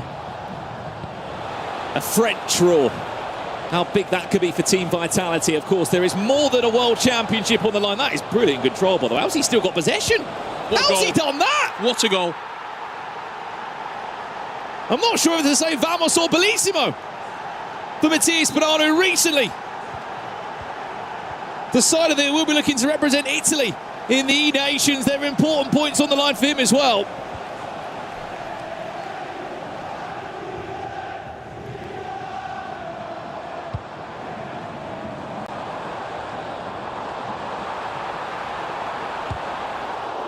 In Adam Walton, Rich. Not everyone's cup of tea, but for the players that know how to use him and utilise him, what a player and what an addition he's been. Yeah, I saw him actually in action Boxing Day a couple of years ago for Blackburn Rovers. Saw what a player he was against Watford on that day. Soon after, went to Crystal Palace just as Jude Bellingham started in the Championship. And now he, the main man in the midfield. Bonanno leading as we go into half-time, 4-3. But that midfield duo, Jude Bellingham maybe a little bit better in the final third. Adam Wharton got every single passing defensive attribute that you require. What is the ultimate partnership in that midfield, in that 4-4-1-1 that we're going to see across? What do you think the winner's side will have, Rich, when we get there tomorrow night? What will be the two midfielders? It'll be Bellingham +1, yeah, but it's Jude, who's the +1? Jude has to be in there. I mean, Granit Xhaka, the highest rated item that he possesses in the game at the moment, certainly an option in there. Scott McTominay's floated in a couple of times. Frankie de Jong maybe more of a substitute than a starter. It's certainly Jude +1. I also really like Rodri in the midfield as well. You can see him actually in this team right here from the 5 playstyle plus Rodri, that the Path to Glory item that went on to obviously have great success with Spain winning the World Cup. Icky Lopez on the pitch now for Guga Faraz by the looks of it.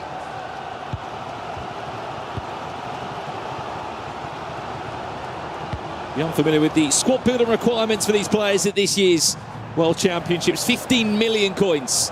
And that was all the rules you needed to follow. Just stay within budget. Bonanno 4, Paolo Neto 3. We just kicked off the second half in this one.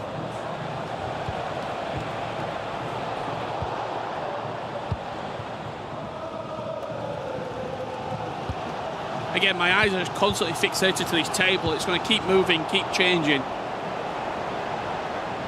In about an hour's time, only 3 points will be left for our competitors to pick up. That's beautiful from Bonanno. He wants to match Levy Finn at the top of that table on 15 points.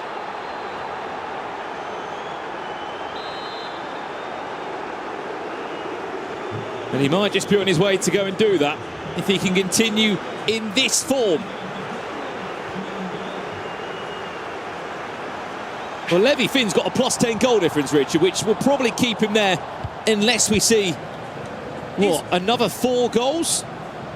Yeah, look, might happen. The question that I've got on the other side of this, Brandon, is Paolo Neto in a bit of bother. He's on 6 points. He'll have played 5. Goal difference is right now +1, but after this game, he's probably going to be in the minuses if this result sticks as it is. with his final game of the day for Paolo Neto up against Oberon, who is, I mean, fighting for his life.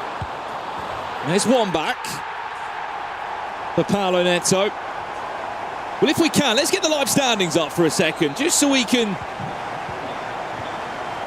give you the lowdown. Of course, this is going to change, no doubt. So as it stands, that's your top 8. Again, I wouldn't worry about anyone maybe 5th, 6th or 7th or 8th for the moment, because that's going to change. I mean, probably even 3rd and 4th. But Levy, Finn and Banana, both on 15 points. No doubt they'll be going through. Why is it important? I hear you ask. Well, you skip a round. You don't play in the round of 24. You play in the round of 16, Rich. So you win one game tonight. You're in the quarterfinals tomorrow. And you're teetering towards the FC Pro Open for next year. And just to put this in perspective, look how quickly one win can turn you around. MS Dossary started this round 21st. Right now on the live standings, he's 12th. That's one win. 3 points can shoot you up that leaderboard so fast. Bonanno. Claudio Pina finds Bellingham, who can't find a way past the popular choice in at fullback, Mark Pubel. Arajo was the idea at the back post. He'll head it back down to Bellingham. He'll take all the time in the world. Banana restores the 2-goal lead again. And again, it's just those fine margins, mastering the corners, mastering the details that you have all the control of.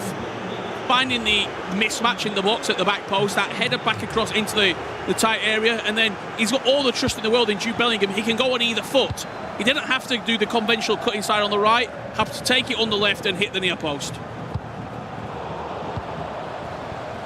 Well, this is our feature game as it stands. MS Dossari, by the way, has found himself in a real good game against Ilian Bushi. We'll jump over there if we can in just a split second. Remember, we've got 6 games taking place at the same time. For those at home that are trying to follow along with all the action that's going on, do let us know in the chat if you want updates on certain players. We'll do our best to give you all the lowdown with the live standings and tables. Right, well, this is where the raw was from. MS Dossari went in front. That was 5-4. Ilian Bushi pulled one back to make it 5-5. They are still all square between the two of them. I want to turn my attention to, if we can get some replays. That's an extra fantastic pass. Ousmane Dembele gives it a 3-goal gap. I mean, I'm looking now at the goal difference. You mentioned the goal difference with Levy. What was he needed to get? 6-goal swing? I think I was being a bit nice. It was 8. He has got... He's nearly there. He's getting halfway there, at least. I mean, it would say a lot. As it stands, it's looking like a really solid top 8. But please do keep in mind, we haven't even finished... Great goal, Luke. We haven't even finished round 5 yet, Rich. We've still got 6 more games after this. Absolutely. You're looking at who's going to be in action as well. In round 5 later on, we've got Nasada Hezers, Danny Pitbull looking to get points on the board against Chris de Boer. Neat against Red Black, Levy David, Abu Maka, Oberon, Alihan Lyon, and K1 John.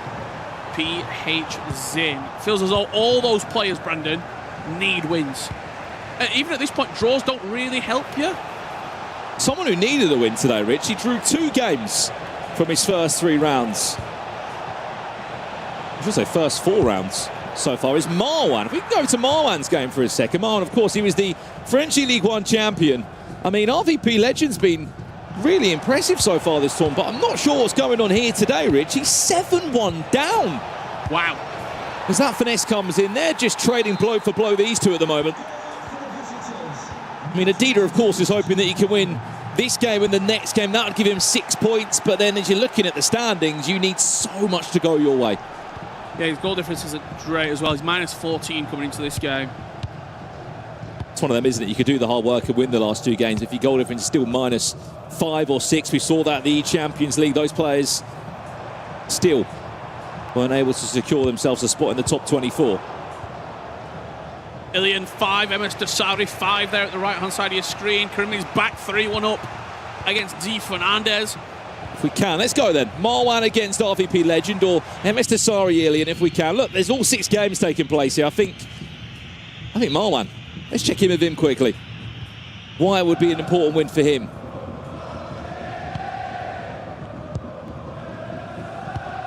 Speaking of Marwan, here's his teammate.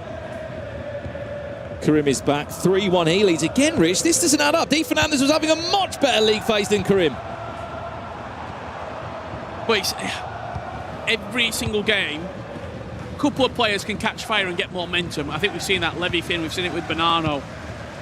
Nicholas outside of his first game, they can catch fire and really push on and go. For a lot of the players, it is just individual matches of FC. And if you come out quick, if you come out better in that game, you will get over the line. I mean, Karimi's back. You look at his results, 5-3 loss, 7-5 loss to Manu and Levy respectively. He then beat K1 John 7-5 and drew to Hezers 5-5. All the games have been really, really tight for Karim. This game, Rich, talk to me. 5-all. How important is this in the league phase for these two? Sorry, I think was on 6 points coming into this. Yeah, and Ilian was on 4 coming into it. 25th versus 21st on the table. And how many times are we going to see Casillas push it round the post with one of those outreach feet of his? You can see the stamina bars on that defensive line. A couple of changes that are needed. 8-2. RVP Legend does one thing, Rich. Scores goals. Not often known for conceding this many. Look, he would have had his eyes, Brandon, firmly on that top 8 as well coming into it. Started the day 9th, 2 wins and a draw. But he has been well and truly beaten here, and he ends his league journey with Jafonzo. Back over here then for a second. Our featured game, Bonanno still 7-5 up.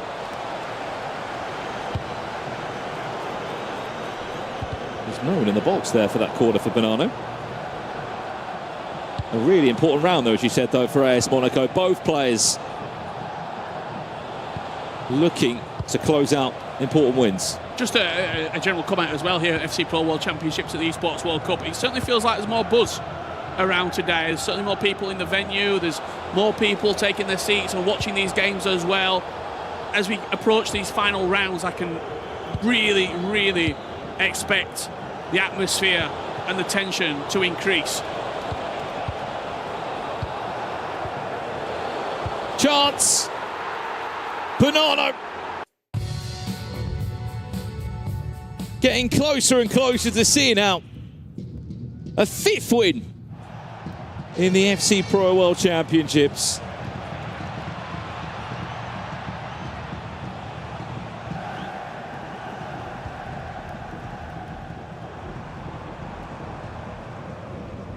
Well, are we close enough to our first full-time result? I mean, look, we're probably the furthest forward in this game here, Rich, in particular. Most are in the 70 to 80th minute as it stands. I think we had a slight technical pause with Umut, was it, in his match?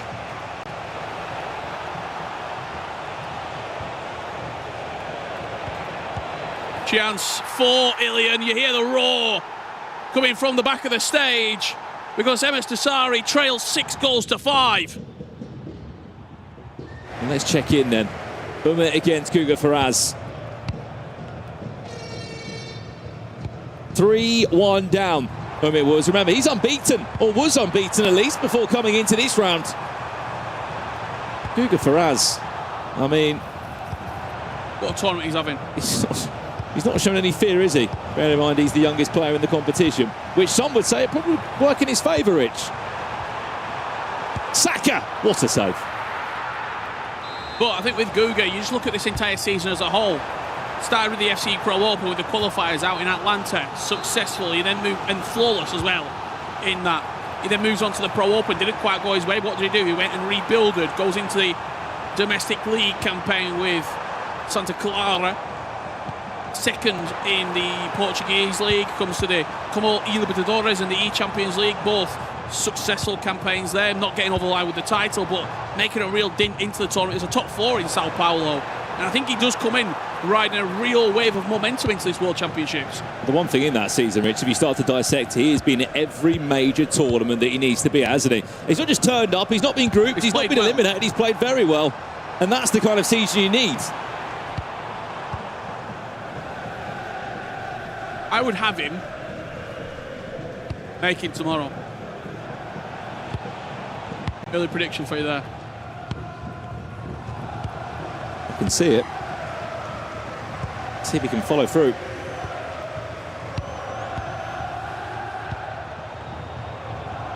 This is a great result for him against Umit, who has been unbelievable. First time he's been back at a World Championship since 2022. He's always struggled on that qualification game. It was a bit the curse for him in previous years.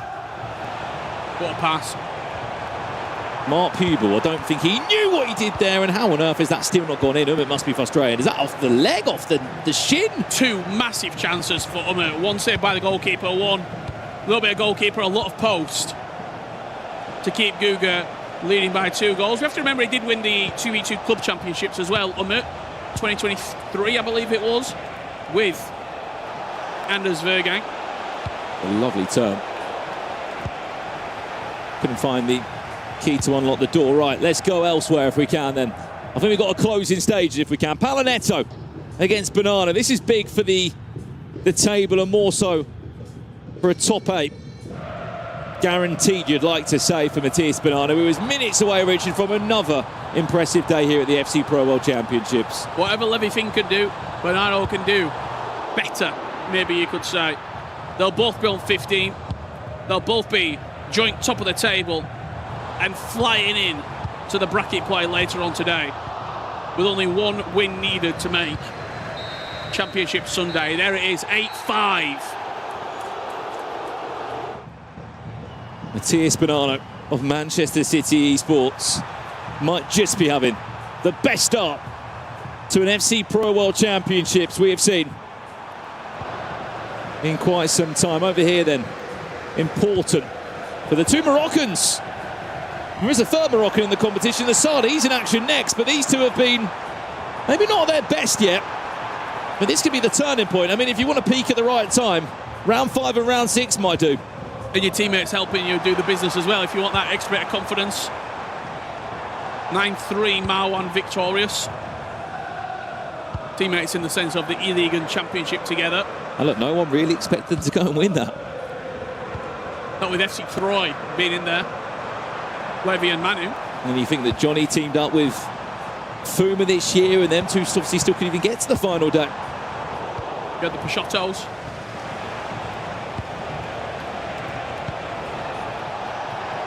Last 4.5 minutes of this one. All the other games are currently in a pause or have a full time on them as that finesse is tipped around the post. When we can, it's Ilian and MS Tassari. That a red card, Rich? I think it's been a red card in that game. Let's jump to it now. MS Tassari, Ilian Bushi.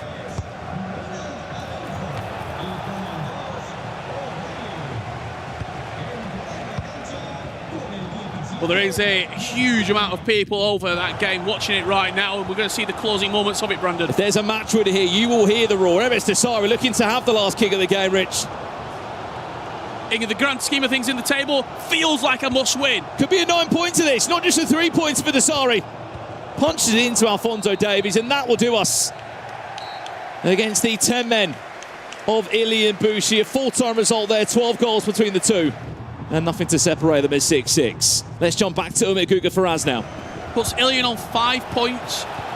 Puts Tassari on 7 with a -1 goal difference. We'll have a better picture of this once everyone has played their 5 games. And we're getting ready for that last round.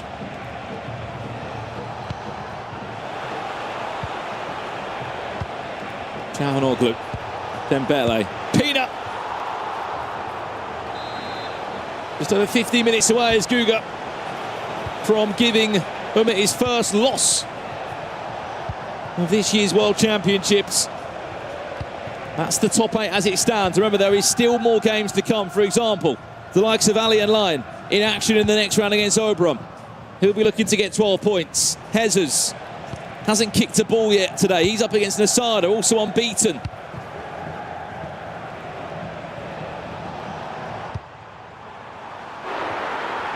As you can see, 3 games left to conclude it. A minute left to this one. Statement win. Real statement win for Karumi's back. 5-1 against Di Fernandez, who in his own right has had a pretty decent tournament so far. 7 points for Di Fernandez. This will be his second defeat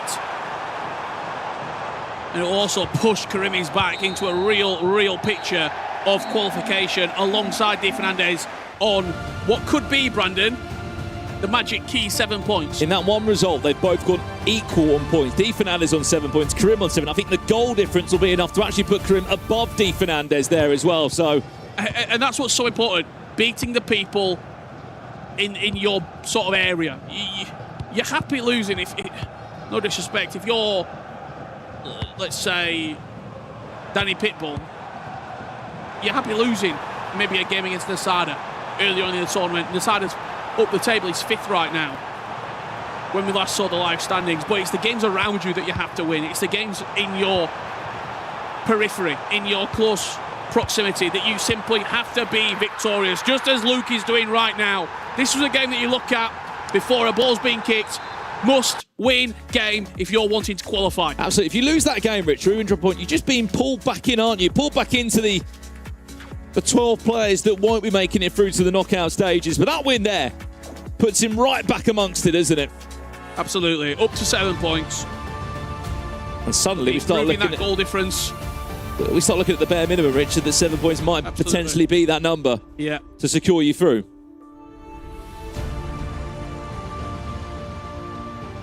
Been a tough one for Adida, but I'm sure a learning experience. He's got a lot of quality.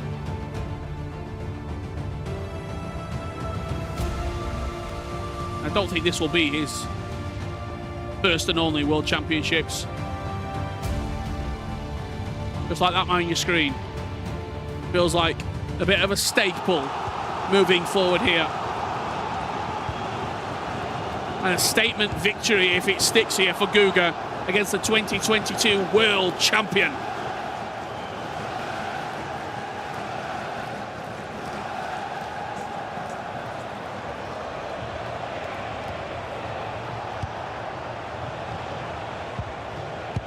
A result that puts him into the top 8 as it stands.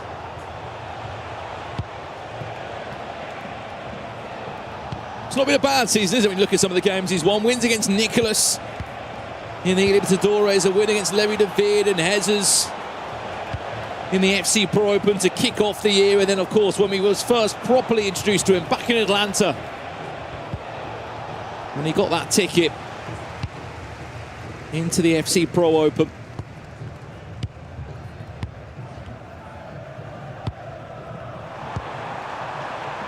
Almost not out of this game yet, though. If he can maybe get a goal, 87, 88 minutes on the clock, there could be an opportunity for him.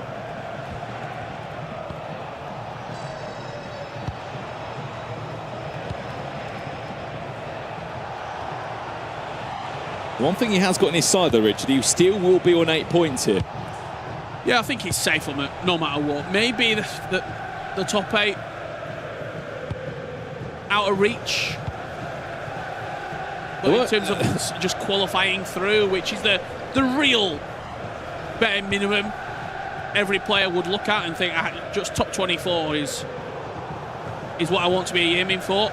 You can't even have the conversation, Richard, of like, oh, I wouldn't mind playing this person. Then it's just too impossible. I mean, look, some of the games that you're looking at right now, if it's 9 plays 24, 10 plays 23, are mouth-watering to say the least. There Nicely is done. back, but I just think it's too little too late. Guga Ferraz might be young, but he will not be unfamiliar to what he needs to do just to see this out with all the animations and the seconds that he can pick up from a slower start from kickoff. That's a full-time result there, and that is Umit's unbeaten record gone. As it stands, there's only 3 players left unbeaten in the competition. Hezes, Levy, Finn and Bonanno. And up next, Hezes is up against Nasada. Absolutely. Neat against Red Light. Oberon, Alihan, Lyon. Some huge games coming your way. Added time of just 1 minute. Important win this for Luke. As we just said, not just to get amongst those bottom 12 players, but to ensure he cements himself in the top 24.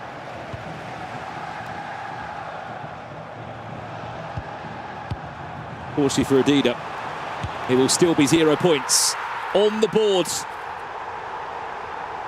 Well, that's the kind of momentum you want, especially after he didn't get to play yesterday. Players have had practice games, no doubt, Richard, but it can't quite compare to playing on the main stage here. And look, I think for Luke, no disrespect to Adida whatsoever, but that was a must-win game.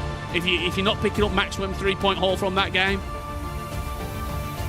you're probably looking at the qualification getting away from you. Big win for Luke. He does what he needs to do. And coming up after the break, some absolute crackers. We've got Nasada and Hezers, Levi David versus Abu Maka. I cannot wait. I'll be back after the break alongside Ryan Pessoa to guide you through the games.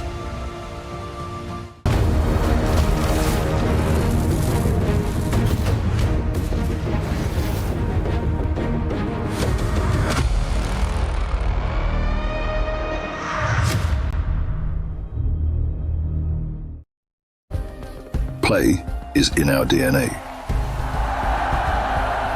Whenever we let it out, it becomes our superpower. Now imagine an entire city being built to supercharge it. Kadir City, powered by play. We were there. For every click, every clutch, every respawn. We were there for the years of grind, and we're here. Now, the proud founding partner of EWC, powering the biggest event in gaming, shoulder to shoulder with the world's best, making history. Greatness deserves a stage. Lenovo Legion, reach your impossible.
Welcome back, everyone. I'm joined by Ilian Bushi, who just had a nail-biter of a game up against MS Doxery. It ended up 6-6, but you had a red card in the 80th minute as well. So that was quite a stressful game because you need every point that you can get this point. But how are you feeling after that match?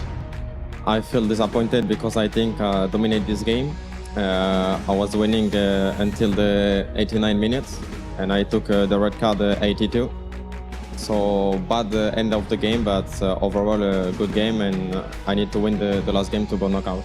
Now, I have a very specific question to ask you. A lot of people say that you are the best player locker in the world at this point. So can you give everyone back home a little bit of an insight as to how you're so good at that mechanic of the game?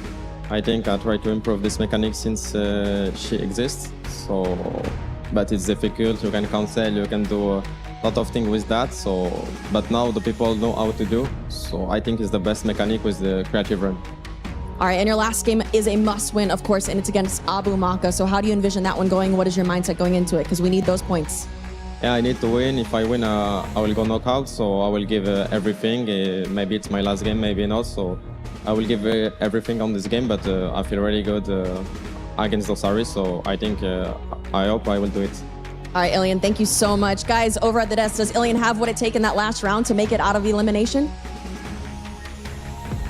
Well, we mentioned that a draw isn't going to be good enough. A little bit worried about him as we're looking at the math. 6 points seems to be the cutoff right now, but that is without 6 more winners coming in. So, Shells, let's talk a little bit about what just happened. You said there were 2 stars we needed to call out that were on that elimination threat. Yeah. Who got big wins? Yes, both the Monaco boys, the E-League 1 champions, and both Marwan and Karim winning their games. And listen, if they didn't do that, I pretty much think their tournament was done. Now, Marwan has to play Nasada in his last game. But if you want to win the World Championship, you have to beat players like Nasada. So I think these boys bouncing back in day 3 anything can happen. FG, we're going to take a look at the updated standings. Any other standout games from that last round? I mean, we did just see our first elimination, our first official elimination. Adida is out. He's rock bottom. He's not got a single point. He can finish with 3. He can finish with 3, and it'll be interesting to see how he approaches it. He's a fantastic FC player. He's here on merit. It's just not been his few days, unfortunately. He is bowing out of the competition, but as we start to see, as Casey mentioned, we have got a massive game coming up. Ilian, he just conceded late on in that game. Them extra 2 points could have been huge for him, but now it sets up a tie against Abu Maka as we roll into the highlights. Like we just said, Matthias Bonanno, by the way. 2 perfect players now, right? He is on fire. And by the way, I did say on the first day nobody would do the perfect round, and maybe 2 of them. Maybe 2 of them. But listen, the guys that are coming up, of course, Matthias Bonanno and Levi Finn, they're playing out of their mind, and they're most likely going to clinch the top 8 spot.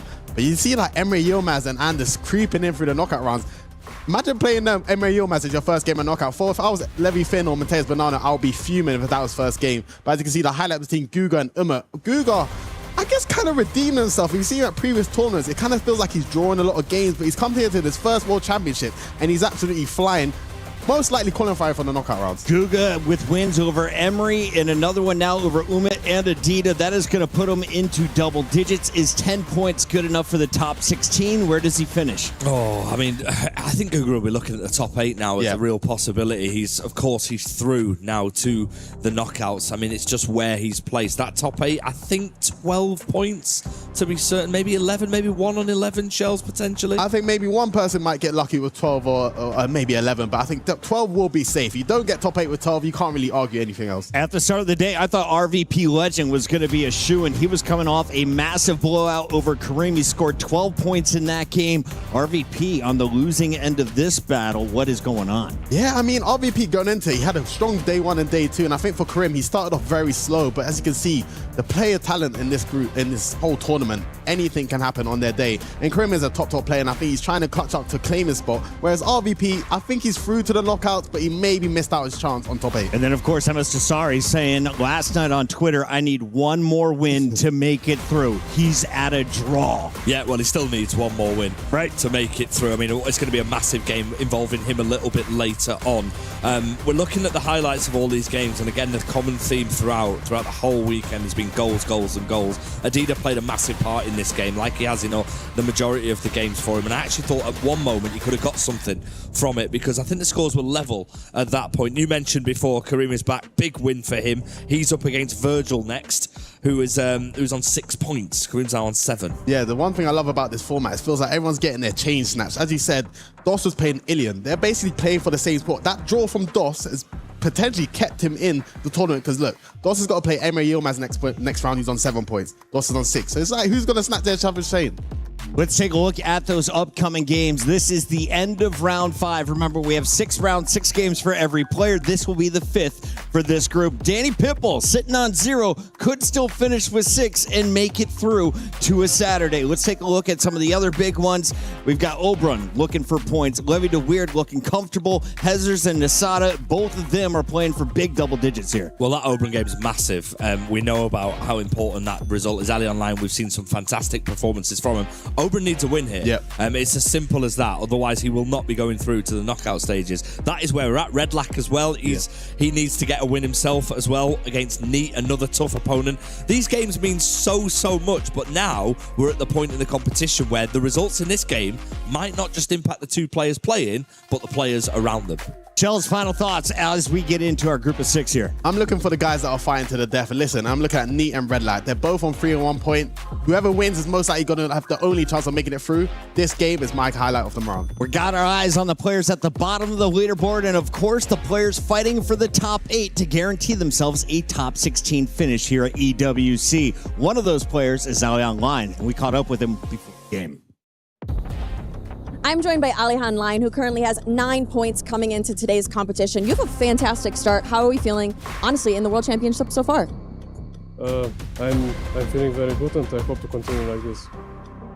Now let's talk about the goals, because you've scored 28 goals coming into today's competition. You are only behind Nasada so far. So is attacking football your main goal coming into all of these games? Because I've enjoyed every second. Goals galore. Yeah, I try to score more than my opponent. This is my goal this is my game plan. Now, of course, we have to ask about that very important matchup that you had the other day. It was against Anders. A lot of drama in that one, but you did come out on top, and there was not a handshake from the other side. So talk to me about that one. How are you feeling after that big win? It's good win, important points, but me, for the handshake, I don't care. It's his choice. Me, I just focus on my game. All right, guys, he is locked in. You've heard it here from Alihan Lion. Thank you so much. I'll let you get back to it. FG, a big smile on your face after that one. I love the rivalry. He doesn't care about the lack of handshake. Maybe they might face each other a little later on. You did just mention really quickly K1 John against PHN is another massive game, Shells. Yeah, K1 John's bottom 6 right now at 4 points. On the other side, I believe 6 points for PHN. Yeah, but this is the thing. Anything can happen. If K1 John wins this, he goes above PHN. And we've been talking about maybe K1 John hasn't had the best tournament so far, but anything can happen. That's what we love. We've got a Mystery Nation. We'll be teasing it a little bit later. For now, another round of games. Let's get into it. Absolutely, Chris. The action keeps on rolling. And you just saw over your shoulder there the key cutter where people's dreams and keys are going to be crushed, because after this round, Grav, we might be in a position where mathematically players' tournaments are over and keys could be getting crushed. We're looking at Oberon, we're looking at Redlac, we're looking at Danny Pitbull as well. Adida mathematically now as well. Yes. He's only got 3 points left Yes. to play for. Let's see what happens now. I do think the game that we should definitely talk about is that Levy against Abumaka. Rich, Yeah, how do you see that one going? It's such a big game. When you look at the table coming into it, Abumaka 7 points, 15th. His remaining 2 games, Levi David and Ilian. Both Ilian needs points as well. As for Levi David, he's 24th right now. He's on 6 points. He plays Abumaka and then Levi Finn. The last game, a Levi Finn that has been flawless so far. This feels like the game that he has to win on 6 points, because 6 doesn't feel, Grav, when we've looked at the table, we've started doing a little bit of mental math. 6 doesn't feel safe. No, not at all. I wouldn't like to be on 6 points coming up right to now, that last Jafonso, PHN, Cristobal, Virgil, Levi David, Palo Neto, Kachia, all on 6. Those players are going to potentially go out on 9 if they win their last game. Not only that, but if we look at the goal difference, Jafonso +6, PH +4, it does look like even if you get to the 6 points, you should get at least -2, 3, 4. So it's going to be tough for them. And then below that as well, Ilian on 5 points. He plays in his last game, Abumaka. As for Marwan, he's on 5 points. He plays Nasada in his last game. Brees on 5 points. He plays Guga Ferez in his last game. Guga, who has been on fire throughout the Played whole really season, well. but especially during this month. So, well, let's give you all the matches that are taking place in this round. We have got 6 games once again on the main stage. We just heard from Alihan Line. He's locked in, ready to go up against Oberon from Exceed. K1 John takes on PH Zin. Levi David against Abumaka. We've got Neat and Redlac. Danny Pitbull will take on Cristobal. And Nasada and Hezers in a top 8 clash. What's gone wrong for Oberon this week, Grav? I feel like his defense has been poor, and Oberon is a really good defender throughout his whole career. And I would like to mention that game, especially against Redlac, which went 7-7. It's poor coming from him, not only because of the game management and the offense. I feel like they were both playing pretty poorly, so it can be a whole different thing for him in this final day if he gets a couple of wins, but it's a tough one for Oberon. In this game right here, we've got 8th against 4th. Nasada, 3 wins so far for him as he adds a goal within the first 4 minutes of the game against Hezers. As for Hezers, he's unbeaten, 3 wins and a draw. A win here for both of these 2 players guarantees top 8. Hezers would go to 13 points. Nasada would go to 12 points with a good goal difference. You feel as though a win is in? I think they're both going to make it into a top 8. If it isn't in this match, it's going to be in the following one, because I do really think they both played some great FC throughout the whole week. And Hezers is my guy. I feel like he has a great chance of making it to a top 4, top 2, even win the World Championship. So I'm expecting big things from him. On the other side of it, Nasada, he's been an unbelievable qualifier this season in every single sort of online tournament that he's played, whether it's like the online cups or even the ladders. He's always in around the top 4, top 2. You look at the virtual Bundesliga, that's where he got his title with Freiburg. The FC Pro Open, top 8, solidifying his place here at the World Championships. E-Champions League didn't quite go to plan for him. He had aspirations of going on to win that tournament. He's coming in full of belief that the FC Pro World Championships could be his chip. Musiala comes forward. Usman Dembele finds the finesse. It's going to rebound nicely for him. Nasada 2-0 up. Early pause cued by Hazard. Nasada's here to play. He's here to play, definitely. As we just look at his face, he's happy. And I'm not sure if you agree, Rich, but I do feel like when these youngsters come into the scene, they start playing really well, as the likes of Nasada. They don't usually do well on ECL and World Championship on the same year. So I do feel like him not playing that well in the ECL, probably... By his standards. He's still got top 8. Yeah. But we were expecting maybe a final. Yeah. I do feel like, even though he expected to win it all, it gives him a greater chance of making it farther here at the World Championship. Well, let me talk you through some of the other results we've got coming through here as it stands. Cristobal 1-0 up against Danny Pitbull. Red Black leading against Neat. As you can see, this was the opening goal for Cristobal. Levi David and Abu Maka still 0-0. Oberon 1, Alihan Lyon 1. And PH Zin leading 1-0 against K1 John. A couple of surprising early goals coming through, Graf. Yeah, definitely. But let's see, because it's only the first 10-15 minutes of the game and anything can happen. We are looking at the Twitch chat as well by Lucio Forza Italia. I'm curious because we see the Italians hyping up their players, but the Germans, Nasada fans, where are you? Can't see you. The Twitch chat. Dembele, Kika Nazareth. Good reply by Danny Pitbull. He has had a horrible FC Pro World Championships thus far, but he's a very, very prideful man. He'll want to go out with a flurry. Do you think with 6 points he gets through? No. Because of the goal difference. And also there's so many players already on 6 with opportunities to go to 7. There is the live table as it stands right now. Levi Finn, top of the pile, 15 points, joined alongside Manchester City's Bonanno. Cristobal goes 2-1 up against Danny Pitbull right there. Any interesting names that you're seeing there coming through on the left-hand side of the screen, Grav, that you're surprised where they are?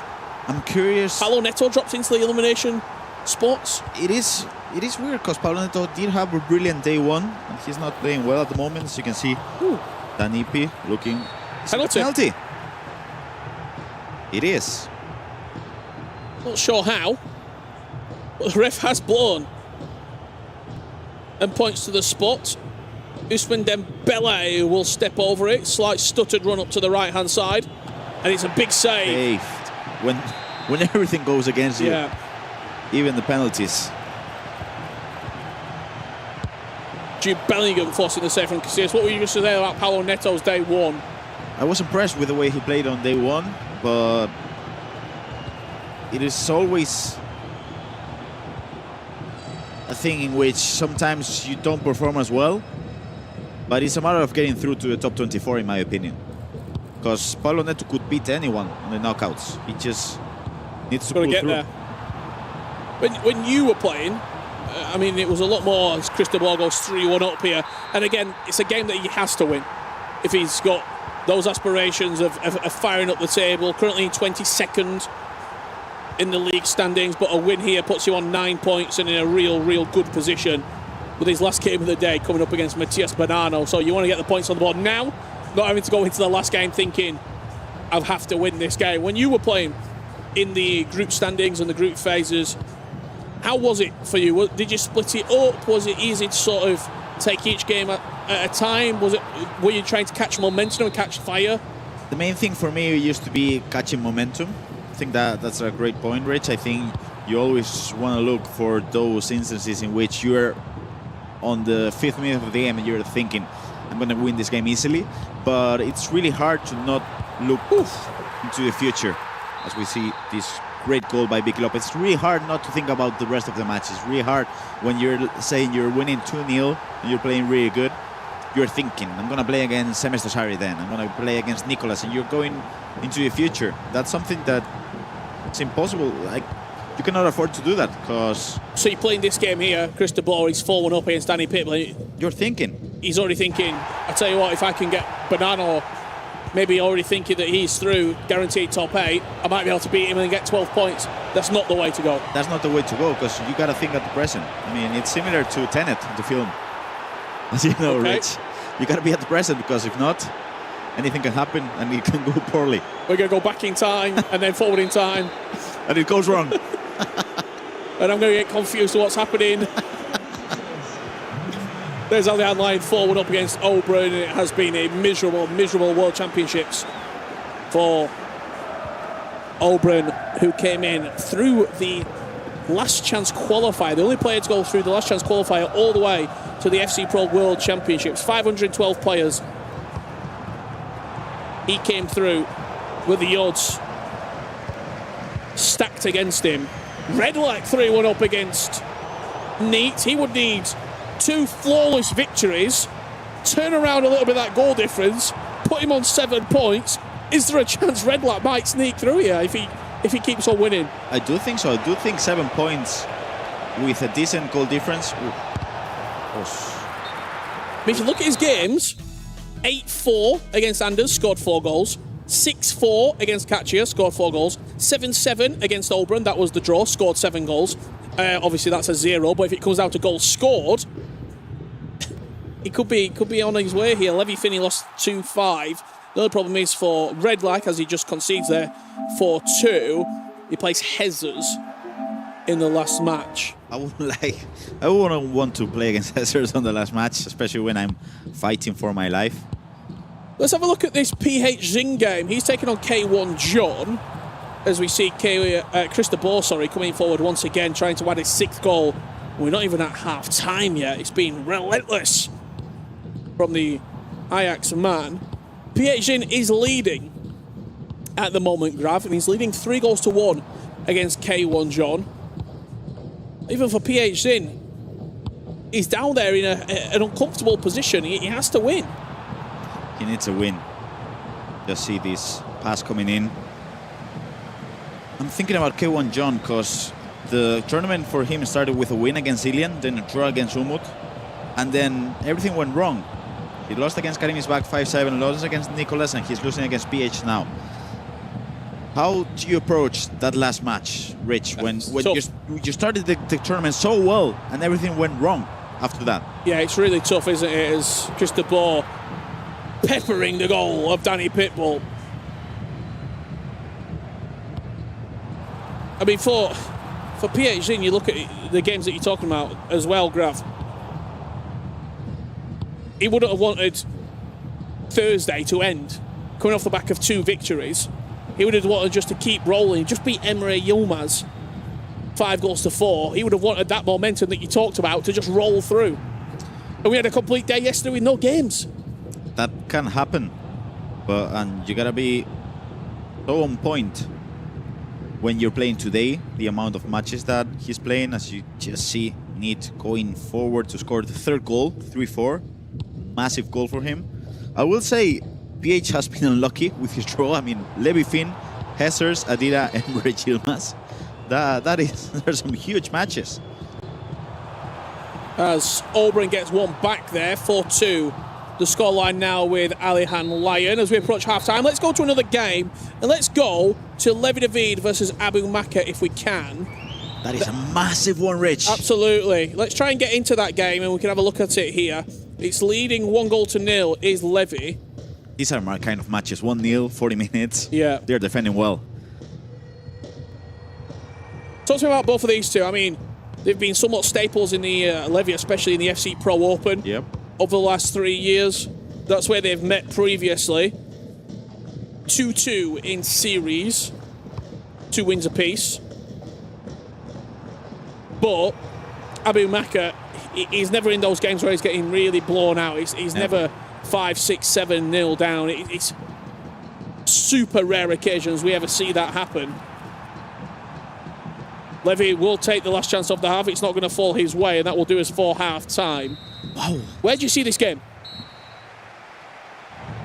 I feel like Levy has what it takes to control the game with the player locks, with the game management, but at any given second, Abu Maka could score a goal. And that's why I think Levy is trying to get and hold the ball as long as he can, because Abu Maka with the counter-attacks, you never know what to expect from him.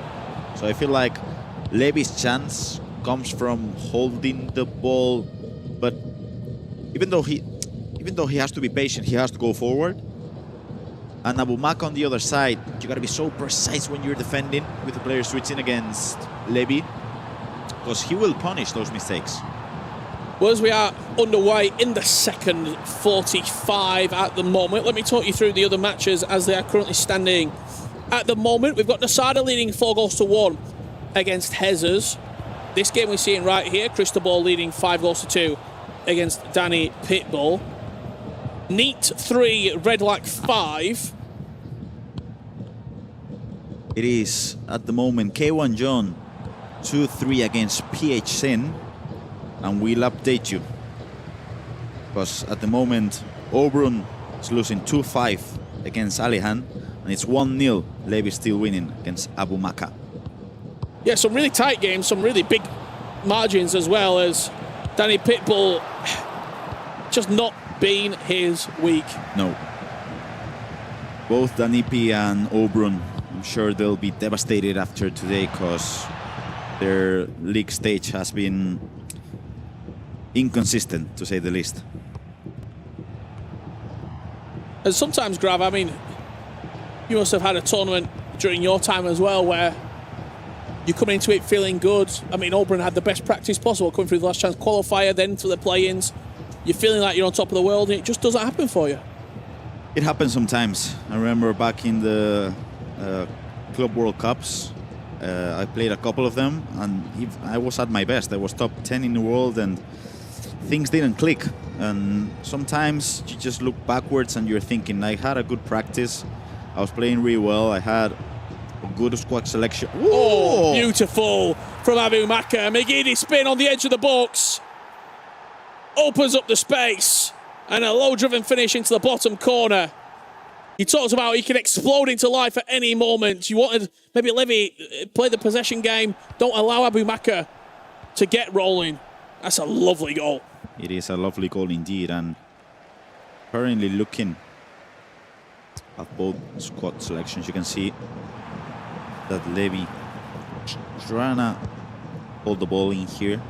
Yeah, you just saw the bruiser coming in there from the back from Abu Maka. There is, once again, Levy twisting and turning. Saka, player locked pass, but a good interception from Freeman for Abu Maka, and a chance maybe to go forward the other way here. He's got 5 against 4 if he plays his numbers right.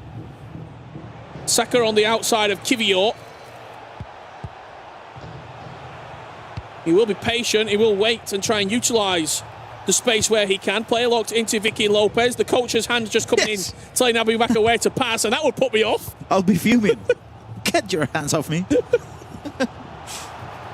I will say, look at the stamina between... Yeah, absolutely. Musiala, good strike, good save. What are you noticing? Look at the stamina, both Jude Bellingham's, Levy's and Abu Maka's. The comparison is like, look at Levy's, Bellingham's stamina. And when you get the chances, you can see, oh! Doesn't matter about the stamina. If you can curl one into the top corner. Samuel Parejo with a beautiful curling finish, which puts Levy back in front. Great goal. Great goal. But could that stamina potentially, as we get into the later drawings of this game, be a factor? Hezers scored a couple of goals to make this a tighter affair against Nasara in a top 8 clash. To be fair, I'm always looking at the stamina game, but I don't think it pays off finally, because we did see Anders against Jafonso, who had no stamina, Anders I mean, on the 50 minutes, and it didn't matter because you get the subs in, it's 5 of them, you sub every single midfielder and defender and you're okay. But when I'm playing and I'm attacking, I see a fullback or even a center midfield with low stamina, I'm looking for it. Because I feel like you can get punished if you're not considered enough with the stamina game. We are very close to getting back underway with that Levy David Abu Maka game. That's where attention will turn.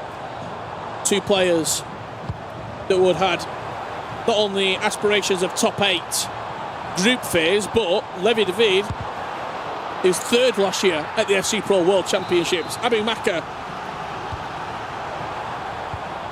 always seems to be in the latter stages of tournaments. It's been a back-to-back top 4 for Levi in the World Championship, 24, 25 as well. So we always expect him to at least get into a knockout stage. And coming into this game, Grav, he was 24th in the table. A draw doesn't really help either player. No. Especially because you don't want to play on the knockout stage, as we see Sancho with the low driven to make it 5-3. Huge goal for the German player. And I do feel like a draw, just as you were explaining, Richard, doesn't benefit either one of them, because if you get 7 points, you might be through, but you're playing against the top 9, 10, 11. Yeah, right now, if the table was to finish as it is, you'd play against Alihan. Good luck with that.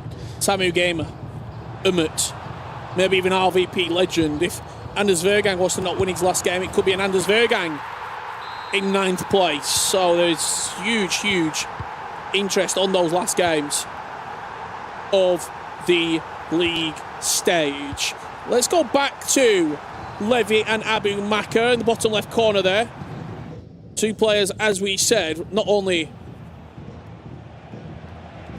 for themselves, but also their esports organisations that they're representing as well, with real incentive to go on and pick up club championship points in the grander scheme of the Esports World Cup here in Paris. Waiting patiently on the edge of the box, the through ball into a blue shirt, but it will be recycled once again through Abu Maka's midfield. There's Vicky Lopez on the turn, who finds the top corner. Levi's not confident at all defensively. You can see he's second guessing himself with trying to go aggressive towards the ball holder. You can see that, of course, Levi has always been, in my opinion, the best player second man pressing with R1 in this game, but he combines that with being aggressive against the ball holder, and he was too passive, in my opinion. As we head into this match with Chris de Boer leading, still 7-5 against Danny Pitbull, but Danny Pitbull has made a bit of a resurgence. It is going to be too little too late for the FC Pro Open semi-finalist. That sounded like a roar. That sounded like PH. PH Jin. Roar with the frustration. Oberon making a bit of a game of it. 5-4 against Alihan Lyon. And look, Oberon, if he was to win his 2 games, he'd go to 7 points. His last match of the day would be up against Paolo Neto, who is on 6 points. So it feels Oberon has to turn this game around from Alihan Lyon and then go on and win his last game. There's the finesse. Is it going to fall nicely for the Italian? The corner will do. As we just see the live updates on the right side of your screen, you can see Chris de Boer winning 7-5. And it seems like Danny Pitbull's dreams might be over after this match. Yeah, unfortunately so. I think there will be Levi, Abu Maka, an update. 2-2. As this was the moment for PH Jin where we heard the roar from over our shoulder here on the stage. Hewan John knows that's a huge mistake. Let's go back there if we can. As bottom left corner, Abu Maka. Looks like he's not just equalised here, Grav. He's taken the lead. Another one. And Oberon as well, scoring another goal. Yeah. As it stands right now, we'll give you an update. 70 minutes, perfect. Thank you very much. You saw there, Neat 5, Red Lack 6. He's hanging on for dear life. PAG in 6-4 against K1 John. Chris de Boer 7. Danny Pitbull 6. Controller has been disconnected. Danny Pitbull's FC Pro World Championship comes to a close. He's got one more game left to play. Neat has to score He doesn't want to be eliminated as well. And that is the full-time result. Impossible for Danny Pitbull to go through. Alongside Adida. Great defending. Ball goes long from Red like it's going to come straight back at him. Luka Bacchio into Granit Xhaka. Ousmane Dembele, 2 players in the bottom period of the table right now, fighting for survival here at the FC Pro World Championships. Dembele. Chance. It's blocked in off Maldini. It's desperately unlucky for Redlac. It's 6-6. It's 32nd in the table versus 34th, and a draw does absolutely nothing for either of them. They both need a win, so we do have 5 minutes left into that match, and neither one of them is happy. As we just jump over to Levy against Abu Maka. What have we missed in here, Rich? Abu Maka. Yeah, we saw the game. I think we saw the equalising goal, and since then, Abu Maka with a quick fire double to go 3-2 up. A little bit more context on that Neat and Red Light game. Neat on 3 points right now. It would put him on 4, maximum 7, but he does have quite a poor goal difference, -11. Red Light, he would be on 2 points, maximum potential of 5. He would be eliminated. Other players will play their 6 games. Even if qualification is mathematically impossible. We are in a pause in that Red Light Neat game. When we can go back there, we will. Do not worry, you're not going to miss any of the action here at the FC Pro World Championships. Abu Maka leading. Wow. 3-2 against Levy. And this will put Levy in real dangerous waters going into that last game. Who's he playing against in the last one? Because Levy, you know. Finn.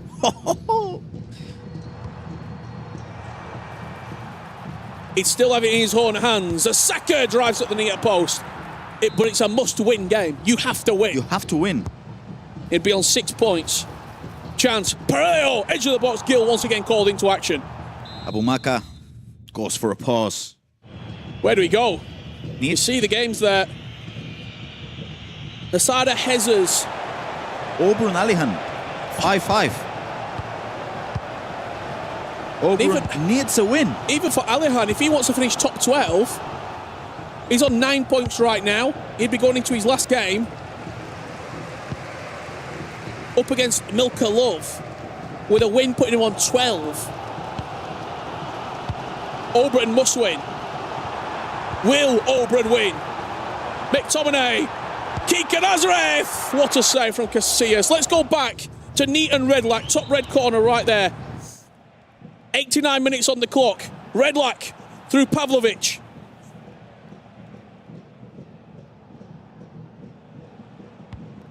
We saw a number of players go through the E-Champions League on 7 points with good goal difference. Redlac's maximum amount of points is 7 if he was to win this game and the next. Is there a winning moment? Could be. Jude Bellingham, twisting, turning, can't find the pass, and that will do us. 6-6, and look at the disappointment from both players. They know that 1 point, in the grand scheme of things, simply isn't enough. PH Zin finds another goal, 8-4. He will be pushing his way up that table onto 9 points and comfortably in the top 24, maybe even with a top 8 aspiration. It could happen on the other side of things. K1 John with just 4 points, and not only that, -10 goal difference. So he has to go forward, he has to score this goal and another one to try to go for these 7 points in the last match of the day. But it's going to be a tough one because he's playing the La Liga by champion Di Fernandez. Nasada has done the business. 9-3 win against Hezers. That leapfrogs him in the table up to 12 points, and with aspirations of finishing as high as possible to try and get quote-unquote the easiest bracket play matchup in the rankings as you can do. I'm just seeing a full time coming through between Obrun and Alihan. I can see the reaction on our screen here, Grav, from Obrun. He looks pretty devastated.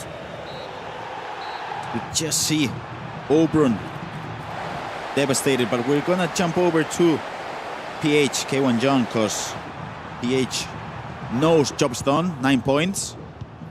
And let's see the end of Abumaka against Levy. This game isn't quite make or break, but it puts huge amounts of pressure on you in that last decisive match. And this could be it. Saka.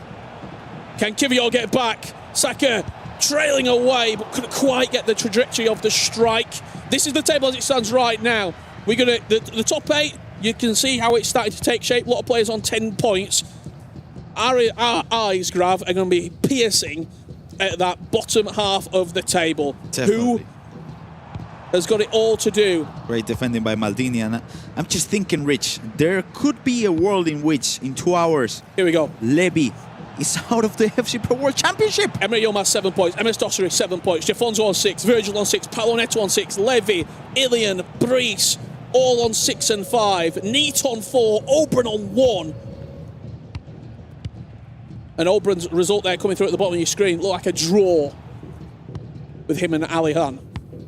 At the moment, with the current standings, Levy is out of the FC Pro World Championship. He was back-to-back top 4.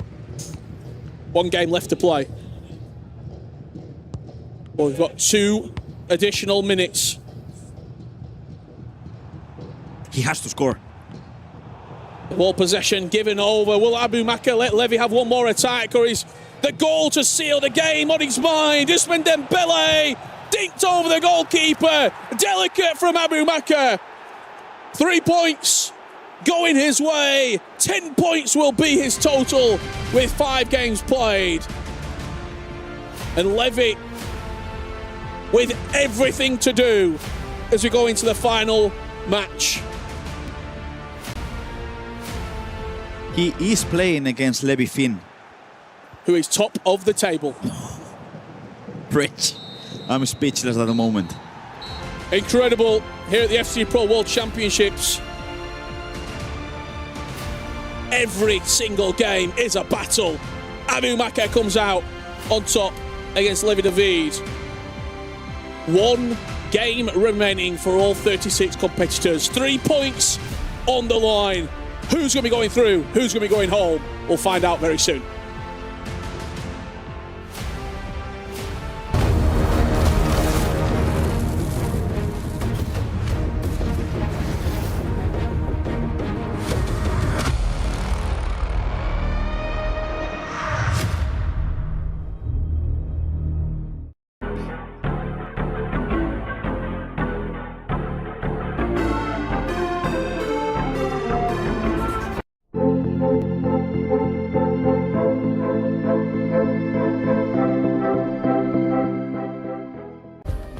Play is in our DNA.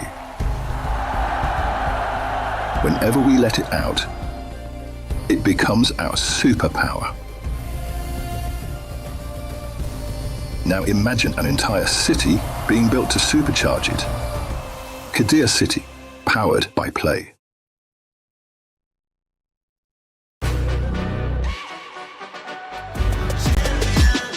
This ain't no regular thing. I came for the ring, you know what I mean. You see my name in the lights, better get right, I'm champion.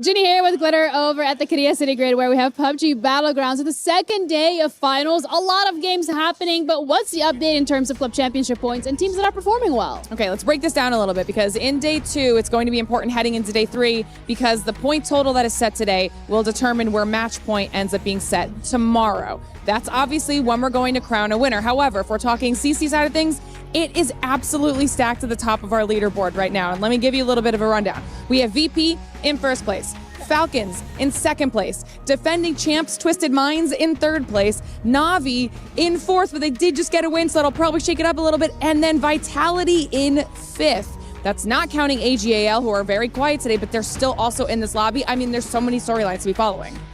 That sounds like a lot of updates coming through from your stage tomorrow specifically, because today these teams just have to get as many points as possible. Absolutely. That's the name of the game. Just get points on the board today, because tomorrow, technically, depending how teams play, they could end in 2 matches. I don't think that's going to happen, but it's going to be crazy for sure. All right, well, thank you so much for the update. I really appreciate it, Glitter. That's it from us. We're going to keep you guys updated. See you around.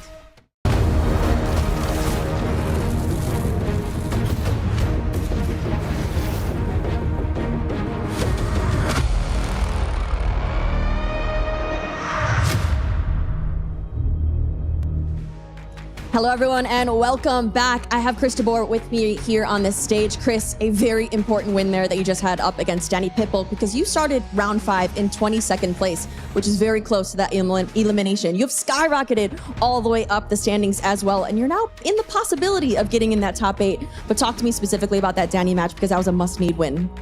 It was a really important win. Takes off a lot of pressure in this last day. I knew if I was going to win, I was going to go through at least to the playoff match.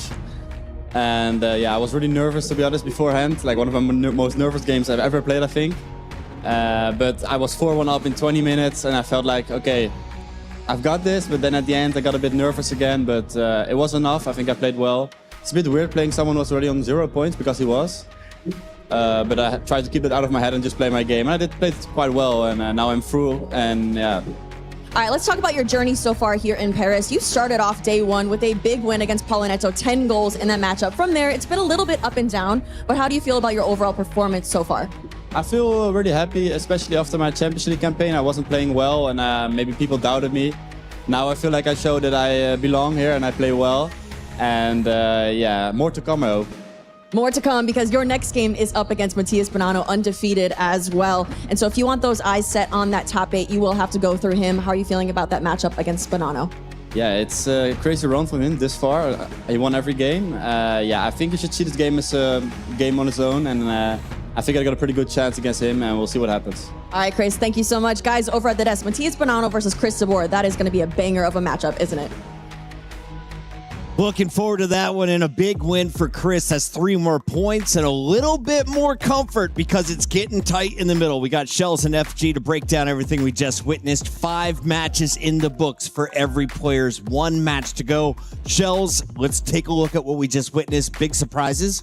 Yeah, I guess a couple big surprises, but this is where we see the emotions coming. This is why I love this format. Every round, as it increases, you see the emotion from players. Red Lack versus Neat. I mean, 6-6. Both of these players fought to the end, and as you can see from the reaction from them both, they was both disappointed. Red Lack is unfortunately out of the tournament, but Neat survives, and he still has another chance. But another Oberon against Alien Lion. He fought to the end. Alien Lion, one of the best players, but Oberon will sadly be going home as well. Alien Lion earning another 3 points. Oberon, is that the surprise for you of this round? Well, I mean, Alien Lion's been in fantastic form. Unfortunately, the Oberon, it's the end of the journey for him, as well as it is with Danny Pitbull from that round. With regards to Neat, his goal difference might be against him a little bit. That point really, really didn't help him. If he'd have got a couple of extra points, he would have been in a much better position. He's on 4 points, minus 10 goal difference, but K1 John is also on the same with a minus 9 goal difference. They're both clinging on, but just about. But the story of the round is Levi David. Yes. He is 1 game away from potentially being out. He has been back-to-back top 4 in this competition. He's inevitable for the knockouts. Well, he might not be making it. Yeah, as you can see the highlights between the Sada and Header. I know most of these players have already gone through to the knockouts, but talking about Levi the Weird, going into the tournament, we've always spoke about Levi. We know how good he is and what he can do, but he's always kind of hidden behind Manu Bachour and Eme Yilmaz. And like I said, he's only 1 game away from missing out on the tournament. But as you can see from the highlights here from that game, Levi the Weird's taken on Abu Maka. Levi started off 1-0 up against Abu Maka, but Abu Maka seems to equalize. But I think Levi, I don't know what it is. He doesn't seem to always click, or can't seem to get all the final strings pulled together, but he still has a chance to redeem himself. What's the age difference between these two, and what's kind of their big level tournament experience? think they're quite similar in age, to be honest. No, Abu Maka might be a little bit older, but Levi the Weird has been competing for the last 4 or 5 years, and he's been at the top ever since he came to the team, I believe in 21. But he just hasn't been able to repeat the success as Emre Yilmaz and Manu Bachor in the recent years, but he still has the talent to win it all. Abu Maka, by the way, Saudi League champion this season, so he's having a great season himself, and he's in a good position. That game finished 4-2. Levi Davida's got it all to do. That man we just heard from with Casey, he's gone a little bit under the radar a little bit. We haven't probably given him as much credit as he deserves, but he is well within a chance of getting into that top 8. Standing in his way is a man who has a 100% record, Matthias Bonanno. Young Lion on your screen going up against Oberon. This was tight for a while, 5-5 going down to the final minute. A crucial go-ahead goal, and that is another 3 points for Alihan. As we take a look at this one, Neat and Redlock, the two players that could not afford a draw, both facing elimination. What do? Earn 1 point each. If you look at it, though, Redlock was 4-1 up at one point in this game. So from Neat's perspective, it was a great comeback from him. I think both players were really, really disappointed. Neat going into that game, looking at the position, he needed a win there no matter what, and he didn't get it. I think we might see the end of Neat now pretty much, unless he has a fantastic game. He's got P8 Zin next. Not an easy game at all. I mean, for Redlock, his commiserations to him as well, and I think being 4-1 up and you let a lead like that and now your tournament's over, it's definitely going to sting for him at home. But the only UK player to make it to the World Championship, he should be proud, but unfortunately his tournament is ended there. Neat coming through the play-ins, entered this match with 3 points. He will exit the match with 4. He is minus 11 when it comes to that goal differential, as you mentioned, though. As you take a look at the big board, Levi Finn, Bonanno, the 2 perfect players. Nasada earning 3 more over Hezers, a big win there. Hezers is going to fall out of your first group into 9th. Remember, top 8, what do they get? A guaranteed top 16 finish as they get a bye through the opening round. Yeah, absolutely. We're looking at this, and we're looking at that elimination bracket as it stands. Catcher has got a massive game. He's got the Iceman Nicholas next. He's on 6 points, like you see. He really does need a win in that one because it's so tight at the bottom there. There's so many players. Ilian, of course, still in with a chance. Again, another player who will need a win. He's got Abu Maka up next as well. There's so many big games here.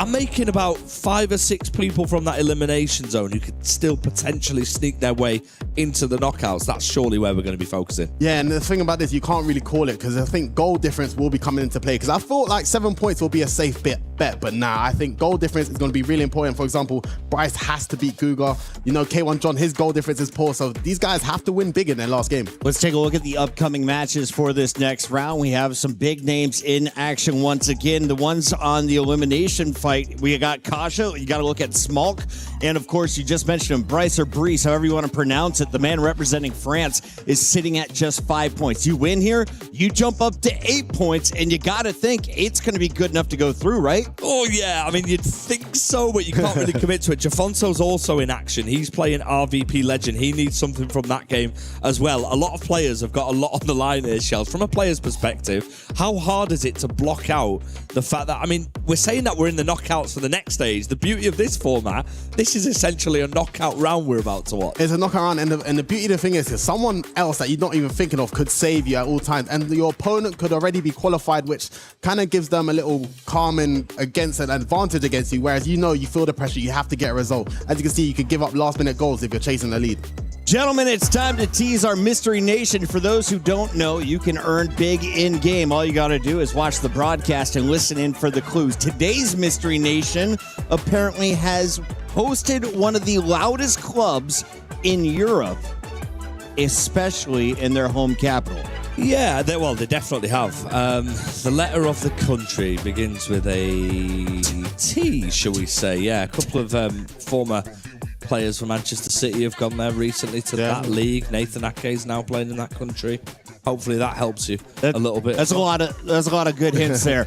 We got a great matchup. Final question for you: is RVP or is it going to be my man Jafonso moving through? Because only one of them will. 7 points and 6 points. Yeah, I mean, look, we just don't want to draw in it. So I'm going to sit on the fence completely and not answer that because I don't know the answer to the question. I will support my Man City teammate in Jafonso, even though RVP is very good and I think he's got a tough task against him. I think Jafonso played well against Anders. I think he's going to do it. It's time to find out who is getting knocked out before the knockout rounds. We send it over to the casters one more time for round 6.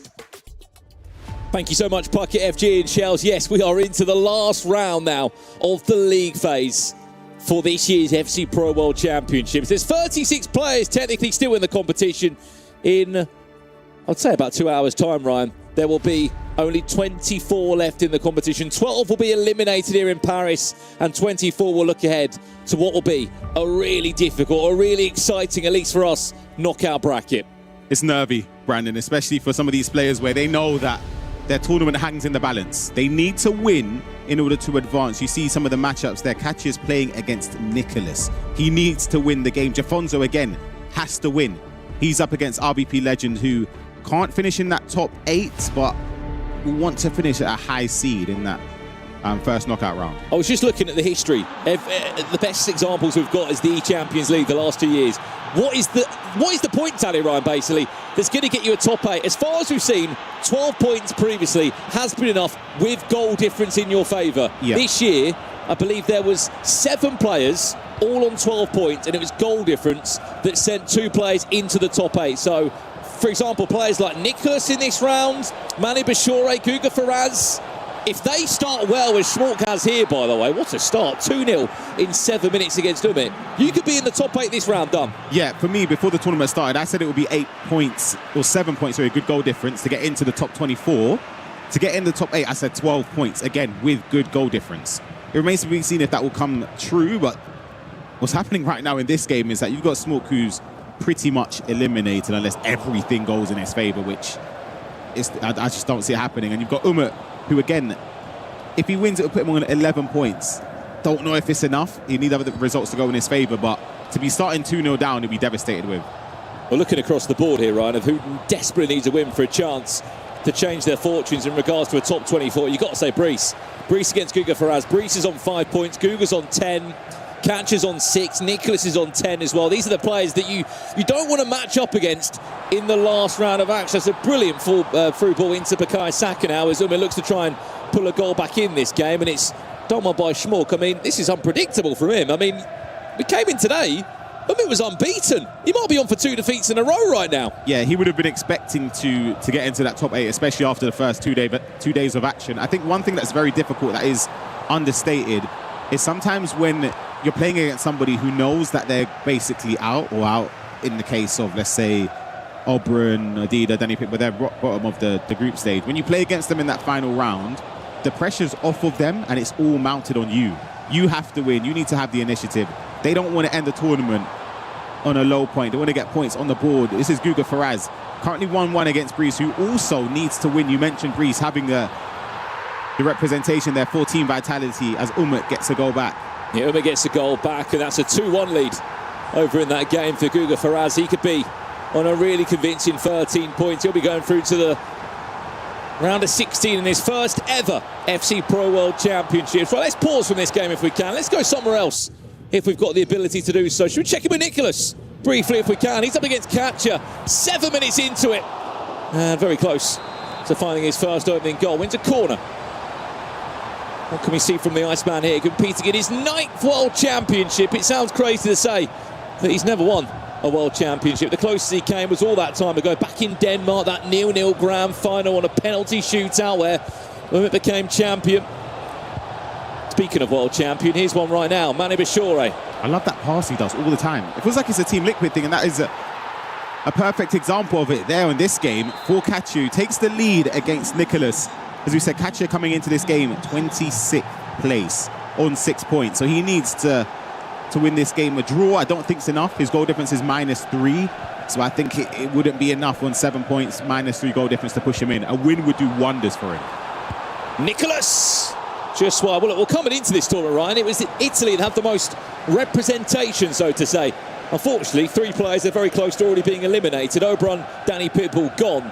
And if Schmork doesn't win this game against Umit, you can rightly so that he'll also be eliminated. I even think from the competition. I just still don't see it being enough. I mean, yeah, you're right. The goal difference swing, and being especially when you've got Levy and Paolo Neto right on 6 points. Yeah. They're not technically through yet. Nah, it's a difficult one. I think it is. Unfortunately, tournament over. You never know. Crazy things have happened, but you just would need every single thing to work in your favour, and the odds are just firmly stacked against him. Well, if we can, let's go somewhere else and give you an update from. Where shall we go? Let's check in quickly with RVP Legend against Jafonso. in the right bottom corner. Let's check into that one. This is a crucial one as well, Brandon, for Jafonso. I know we mentioned it before, but he has to win this game. Well, RVP's on 7 points, Ryan. Jafonso's on 6. That's the live standings on your left now. We'll keep you up to date with how that unfolds and the fantastic team behind the scenes that will continuously have to update that with every goal that goes in. Remember, this round 6 is split up into 3 parts. There's 36 players, 6 games per part of the rounds. Only 12 players can play at once, which makes this quite difficult, Ryan, because you could do your job, but you might have to wait another hour and a half to understand where you're going to be in that top 24. I think that's the scary thing. As a player, if you could probably pick, I was saying I'd want to play last, like the last round of the round 6 fixtures, just because you know what you kind of need to do. I was saying the goal difference, etc. as well. I was saying this to Richard as well, Ryan, sorry, that you can't start thinking about, oh, I want to play this person in the knockout. Oh, no. You've just got to get in there, haven't you? Yeah. The aim in this competition here isn't to worry about who you're playing in the first stage of knockouts. The aim is getting there. Once you get there, the dream can begin, because you're not touching this. You're in the conversation of being the potential world champion. But yeah, it doesn't matter whether you're 24th or 11th. Claudio Pina now off the post. Jafonso coming so close from that free kick to doubling his lead. He still might be able to do so now, as he takes the time to try and angle up a potential shot. Player locks into Ousmane Dembele, then falls to Pino, who will cleverly disguise the finish. Casillas' toe gets in the way. And there will be another corner for the 2024 Esports World Cup champion. I like the idea from Jafonso, where he was taking the touches to areas that I would say are the least obvious ones when you're defending for RVP Legend, where you know that if you turn, you get the angle. It's not going to be a favourable position to score, but they still can go in. Right, let's jump somewhere else then, give you another update of what's going on. Should we check back in with Guga Faraz, if possible? He has just scored again in his game against Brice. 3-1 he leads. I don't think enough's been said about it, Ryan. How impressed have you been by the Brazilian? Very, very good. I mean, it shows that, again, we had a conversation before the tournament started. We spoke about the way he plays and the way how he's able to be involved in matches, and especially in a group stage where there are draws, etc. I'd made comments in previous tournaments where it feels as if he draws so many games. FC Pro Open, the E-Champions League, but in this format, draws are okay. But he hasn't even been doing that. He's been getting the wins on board, and if he wins this, top 8 is the least he deserves. I mean, my question to you would be, I mean, everyone, and rightly so, is going around the basis of this man is the youngest player in the competition out of the 36, and I'm sure we won't hear the end of that. But when you're that young and you haven't experienced any bad moments in World Championships, Ryan, there is an element there of an advantage that mentally you are so positive and you're kind of fearless. And also the fact that he's experienced adversity in other tournaments early on in his career, in terms of the Portuguese League this season. He would have had expectation to win it, losing out in the final to Lex. E-Champions League, just missing out narrowly in that top 8. FC Pro Open didn't have the greatest tournament. So those little things, they add up as the season progresses. What's a key thing is being in those positions to contend against the other top players. Chance here for Brice, needs to score. Can't, that's a save on the post. But me and Richard were saying about it, how much FC he's played this year at the right moments is also crucial. Yeah. Atlanta, FC Pro Open, E-Champions League, Liga Portugal, the play-ins, and now here at the World Championships and the Libertadores. He's played everywhere that he possibly could this season. And he's peaking at the right time. That's the key moments for him. You see a lot of players, even Manu last year, no one really said on paper this is the player that they expect to win the World Championship. But as the season went on, he picked up the wins. He had a slow start to the FC Pro Open as well. Peaking at the right time is an understated value to have as a player. Well, Brice coming close to finding a goal back in the game. If it wasn't for Gio off the post, he might try and rework this one. It's defended well. Right, let's check in with another game if we can. Let's quickly go back to Umit Schmolk. That's about to go into half-time, but we've got to speak about the scoreline of this game. 6-2.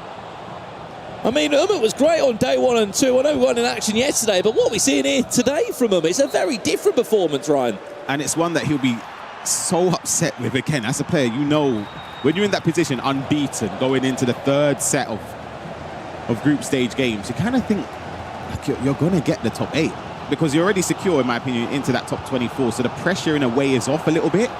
But in this game, to be 6-2 down against somebody who's basically eliminated is an awful position to be in.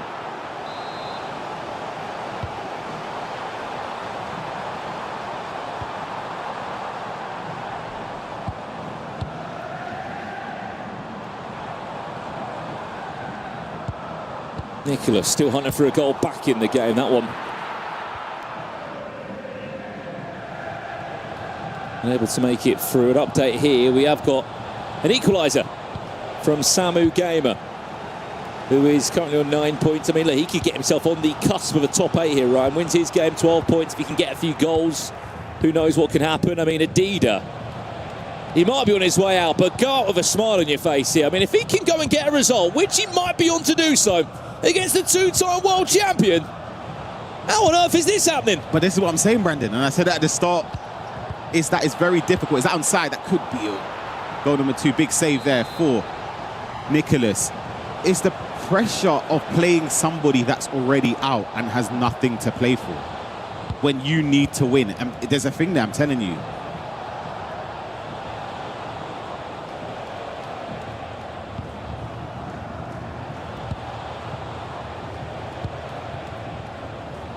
Kachi is another player as well. If he advances through on 9 points, going into that knockout stage, he's somebody you really want to avoid. He's a tough opponent to play. I played against him many times, whether it's 1v1, 2v2 tournaments across the years. Nightmare player, because when he gets going, it's like a flashbang. He could be 3-0 up in no time. I know there's been a couple of results that you may not have expected, but you have to remember that he's one of the best 36 players in the world, and every player has a story of how they made it here.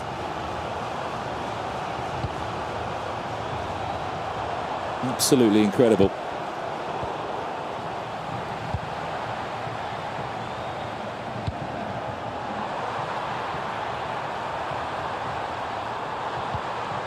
Good defending.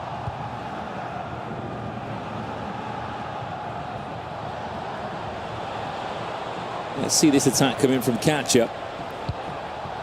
And then I'm thinking, let's go back, if we can, to against Schmolk if we get the chance. That was a goal back for Manu, but then he did go and concede a 4th against Adida.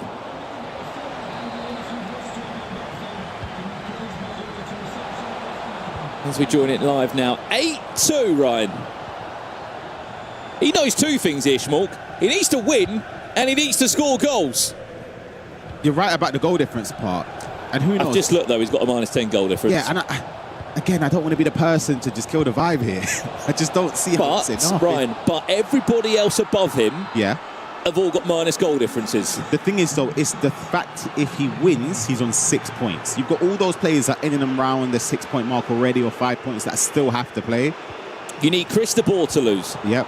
You need PH in to lose, Virgil to lose, Levy David to lose, Paolo Neto. Catcher is currently beating Nicholas. Ilian, Marwan, Breeze. And you need them to concede goals. Exactly. So it's not that it's impossible, but for every single box of that to be ticked and you to also win by a large margin, you know what? If he does it, fair play, because right now, double digits before the 60th minute against Umut is crazy. You just wonder, like, where was it before, Brandon? This is the issue.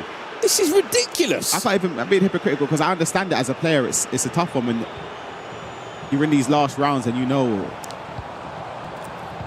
Yeah, it's very difficult for Smoke here. Well, the most goals that have been scored by a single player was 12 in one game, and that was RVP legend against Neat in round 4 of the competition. Great ball. Schmolk might be on to beat that record. Here's Salma. Parajuelo looking to twist and turn around the box and send Samu Gamer into all sorts of trouble. We've got a half-time. Catcher is 1-0 up against Nicholas in that game. Guga in the second half. He is 4-1 up as Samu Gamer gets a goal back. I think there was a mistake there quite a few times, especially with the player switching and then also bringing the keeper out in that position, because it's not going to be quick enough to close the angle.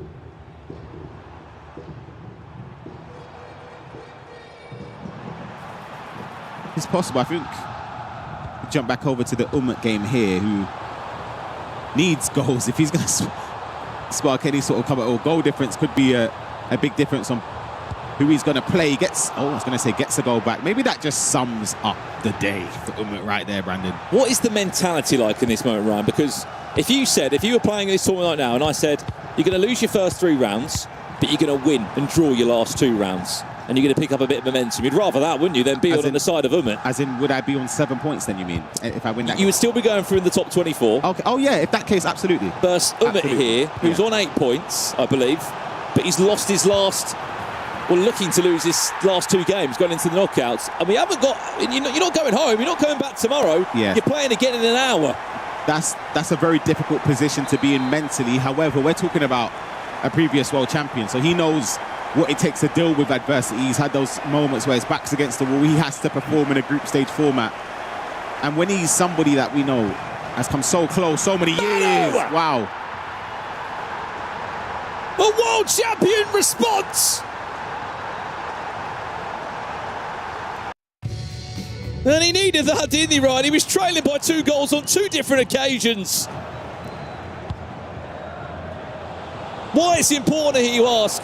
He played this very format in the Champions League, and he just missed out on the top 8 on goal difference. He had to go the long way round. This time, it's in his hands, and so might be the top 8. Could be a pivotal moment. So could this for Nicholas. Is he defending well, or is he just getting fortunate with some of these blocks, Ryan, that we're seeing? Hearing the drums going on. Who's that for? Is that... How nice is it as well, Ryan, to see Vinicius Jr. in the side for Nicholas? Oh, great. We never really get to see him, do we? Incredible player, Vinny, on this game and in real life. He's just so good going forward. So is Samu Gamer, 3-3 against Luke. Important. Puts him as it stands on 10 points. What a finish. Catcher as well into that top corner. And the celebration from the Italian, because he knows he has to win to keep his tournament alive. Well, I was speaking earlier to Venny yesterday, in fact. He said the Milka Love game was the game that we had on paper that we were going to win, ideally. That did not go to plan, did it? Nope, not at all. But he's able to win this, though. That game is in the past. You forget all about it. And it's also in Nicholas's hands at the moment to also lock in the top 8. As you can see, Nicholas out the top 8. Manu Bashir, he's in the top 8. Sorry, Nicholas could be out the top 8. 10 points, I don't think will be enough. I don't think it'll be enough. Again, you're relying on all those other players that... Nah, no way. With 9 and 10 points to draw or lose every game, I just don't see it. 12 points is the lucky number. 12 points and a good goal swing. Extra pass is beautiful. Xhaka. Manu, is this where he starts to pull away? You'd expect so. It'll give him a lot of confidence and sort of calmness as well, because when you're in that position, a lot of people will know when you're expected to win a game and you have to win, especially when you start off slow. Now he's up by 2 goals. You'd expect him to put a foot down and gradually pull away. Let's jump back then. Umit Schmolk, remember the storyline there. Umit is already in the top 24. But if Schmolk wins, he could be on 6 points and he could have a healthy goal difference. It was looking better, but it's still a +6 goal difference at the moment, Ryan. It's something. And who knows, I said, this could be something that you look back on and think, you know, I'm really happy that I went for it, because that's the difference to help me get into that top 24. Player lock. Didn't really work out. We've got an update also. If we can get a replay, we'll hold for it. But oh my, Schmolk, what are you doing? Oh dear, oh dear. What a big goal that could be to concede from just that. But the update I wanted to give you, if we can get a replay, catcher against Nicholas. First, we've got this one for you. Wow. That puts Jafonzo out as it stands. That is crazy. And you can see the frustration as well. Jafonzo's on 6 points. That would put RVP Legend on 10. Most definitely in the top 24. There's so many big hitters in and amongst that 9th to 13th spot, which is scary. Jafonzo.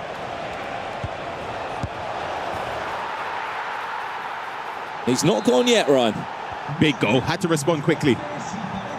Believe it or not, a draw for them two would actually... I think it's okay. It's not bad based on the goal difference, because Jafonzo's goal difference coming into this game was a +6, which would be the best out of the players on 7 points. So it's not terrible, but I think to secure it, you'd want to ideally get a win. You'd also want to get yourself a little bit higher up the league standings, Ryan, because it goes without saying. Hang on a minute, captured 2, Nicholas Neal, as we mentioned. That was the goal. What reaction? I mean, if you ask me, has Catcher got a better chance of beating Milka Love or Nicholas? I think we all would have said Milka Love. He is 3-0 up in that game. And this is the form that you want to pick up, because next up today is the knockout stages. Oh, I thought he had him with that pass. He's gone the other way. Luca Bacchio off the post. What a save that is. What? Some of these saves, Ryan. How was the keeper getting a toe on it? Goodness. Wow.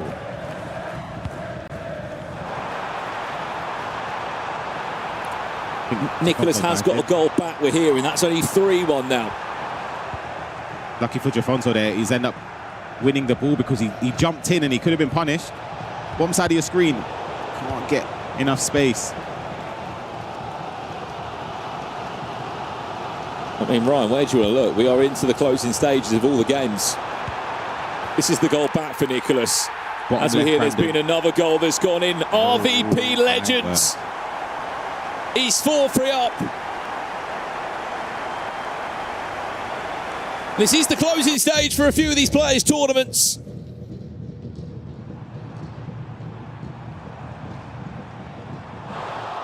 Where do we go next? We're going to pause on this game. Shall we check in with Manu Bashore if we can, against Adida, the world champion?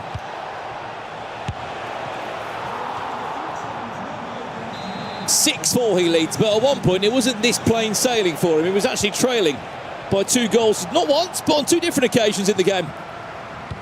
11-7. That goal difference is slipping away from Small Conso's tournament. Do stay with us. There's a lot to understand here in Paris, but it's the top 24 players in this league phase that go through to the next stage of the competition. If you finish 25th to 36th, you are out.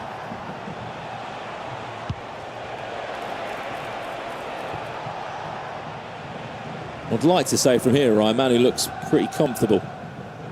Stranger things have happened, Brandon. You never know, but I do expect him to see this out, and I think he'd be looking at goal difference as the clock ticks on, because you'd expect Adida just to push forward. But this game, Jafonso has to score to keep his tournament alive. Well, if we can, Samu Gamer against Luc Weideveld. Samu Gamer's just scored a 91st minute equaliser. What could have been for Luc Weideveld? He could have actually swapped places. Sorry, 6-5. I'll calm down. I thought that was an equaliser. It's a 6-5 win for Luc Weideveld. That is huge for him. Sorry, they will swap places. Luke will be on 10 points and Samu Gamer will be on 9. He's not won a game today, Ryan. Yeah, not won a game since his 3rd match, which is the context around that is he was 9 points from a possible 9. He's lost 3 on the bounce. All he had to do was win 1 out of those last 3 games and he would have got a top 8 spot. So you can see what it does to the table. It puts Samu Gamer currently 14th, and you'd expect him to drop a few more places afterwards as well, because there's a few more matches to go. Absolutely. Just to confirm, both of those players are most definitely going through to the knockout stages. Jafonso, big chance. Adam Walton, there's the overlap. Salmo's the angle there. There's another save from the keeper, and it will be a corner. I can't believe he didn't play that pass down the middle. Can't believe it. Kika Nazareth plays short. Salmo, will she look to try and finesse it in or rework it round the box for a potential angle to finesse it in? Need something here, Brandon. Arajuelo, Kika, Luca Bacchio, Shahanoglu looking to manoeuvre around in such a small area. That's the chance for Musiala. Wow. It's a block from Pacho. Full-time result. That might be the end of Jafonso's tournament. But it won't be for RVP Legend. There's the celebration. He's most definitely into the knockouts. But we're not done yet, Ryan. Let's jump somewhere else. Wow, Nicholas. No way. He was 3-0 down. He might be on for a comeback. These are the moments as a player, if you're catchier, you're nervous because you know your goal difference isn't great. You need to win. It's offside. In this moment, Ryan, can you feel that momentum against you? You can feel the Iceman, and you can also feel that you've gone from 3-0 up in such a confident position. Your knees knocking against each other as well, because you know that you don't want to give it away, especially being in such a strong position against somebody as good as Nicholas. Because you know that there's going to be a time, you're not going to dominate the whole game against Nicholas. There's going to be moments where you need to make it count, and it felt like he did. So for Nicholas to turn this around so well, yeah, it's scary for Katia right now. Well, where's this one going to end up? Another goal would help drastically to ease those nerves. I'm nervous for him, I'll be honest. A lot of you in the chat want updates on Brees. I don't think you want an update on Brees, I'll be honest, because he's not in a great position. He is still trailing, and by quite a few goals against Guga Faraz. Chance, Nicholas! It might be his 9th World Championship, but there's still ice in those veins. 3-3.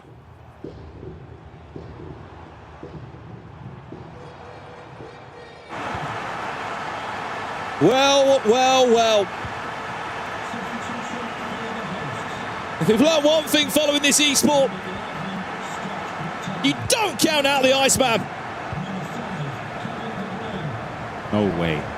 He can go on and win this, you know. He's going to trigger quite a few runs going forward. Look at the players he has. Vinny. Surely not, Nicholas. Surely not. Oh my, look at the panic at the back. That's what I'm saying. I told you the knees are knocking. You're nervous. Catch you. I'm telling you, you can throw up right now. I feel sick for him. 10 minutes left, by the way. Guga Faraz 8-3. He leads against Brees. What a win that is as well. And the only game that is currently left that's in a pause is Manu against Adida. 3 games have a full-time result from this first part of our final round. Nicholas is hunting for a match winner. He's hunting for a place in the final 8. A win certainly would do it for him. He'd be on 13 points. Pass. Got away with one catcher there.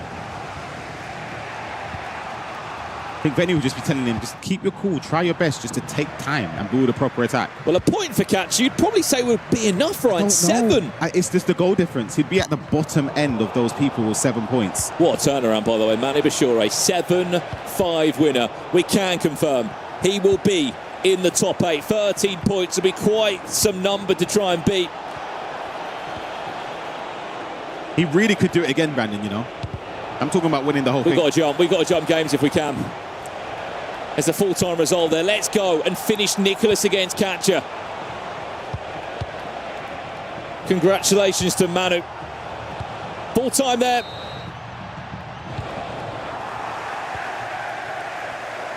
Let's go to it now if we can. Nicholas against Catcher. Nicholas is on the hump. No way. Any time of 1 minute. No way. Ref. Was there a pull? There was. Oh, it's... But what can happen from here, Ryan? Nicholas loves a free kick, if you know him. He might go for goal, you know. Is he going to shoot from it? He's that type of guy that just goes for goal and scores. Chalon Oglu for Nicholas. Shoots! Scores! Nicholas! At the death!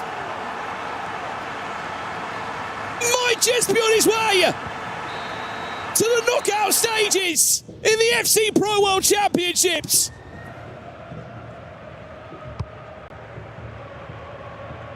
Unbelievable. I know free kicks going, Ryan, but I didn't know they went in from that kind of angle. And me and Rich always say, when you're in shooting range, power up that shot. That is dark for Katja. Was it 3-0? 3-0, Katja was leading. We thought he was on his way to the knockouts. Nicholas said no. Wow. That's devastating, I'll be honest. That is... Well, the headline news is this so far. Nicholas is on 13 points. Manu's on 13 points. And there's someone else who's still in a game at the moment who might be joining them. And he's only 17 years of age from Brazil. He goes by the name of Guga Faraz. The other side of things, though, Brandon, Team Vitality and Greece eliminated in the group stage. He was runner-up last year. I know we had to go through a different route this year, a harder task, because he didn't get the success through the regular season. Wow. Full-time result there. 3 players on 13 points. They will join the 2 top players in this league phase in Levi Finn and Matthias Bonanno. The top 8 is looking nearly concluded, but there's still more action to come here in Paris. Don't go anywhere. The league phase continues after this.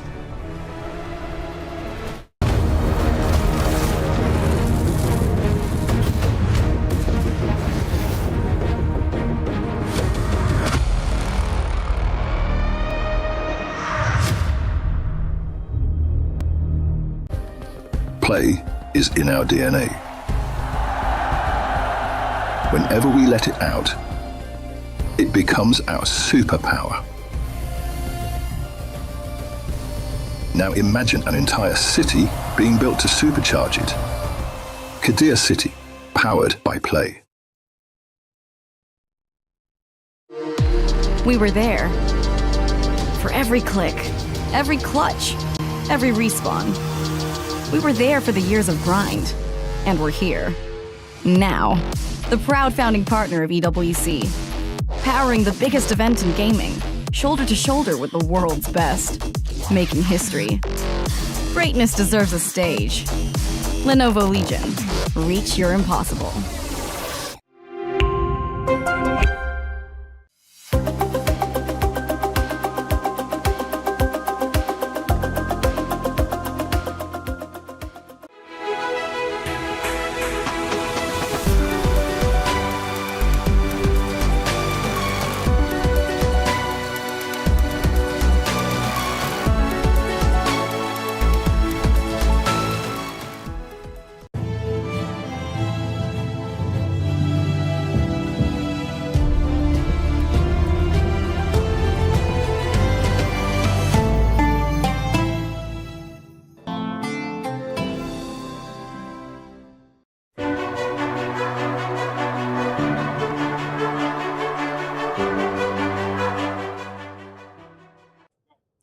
Here over at the Lenovo Legion Gauntlet, we have some MLBB action, and Chris is joining us to really hammer home how important this one is for Liquid to be able to get some points, because they're currently sitting on 0 points in total. They are, but we were just having a conversation in the sense that you win one game and you are back into it. I mean, look, that's easier said than done when it comes down to EWC. The competition is very, very stiff. But MLBB still could be that game for Liquid. At this moment in time, they are in a stage where we're playing GSL, so you got to win 2 before you lose 2. They've already lost 1 in their very first game. They have to win back-to-back games. Their first one coming up, I was doing my pick'ems this morning on the EWC website. It was a look at that plug. 95% win coming, 95% chance win coming through for them. So you would expect them to be able to take it absolutely. But still 2 games you got to win. The pressure starts to come on when you lose that first game. They could still go on and win the tournament from here, but they would have liked a more comfortable start than they had. Yeah, this is definitely a very crucial week for Liquid, so we're going to keep you guys updated. I'll be coming back later today to see how they've performed. That's it from us from now, though. We'll see you around.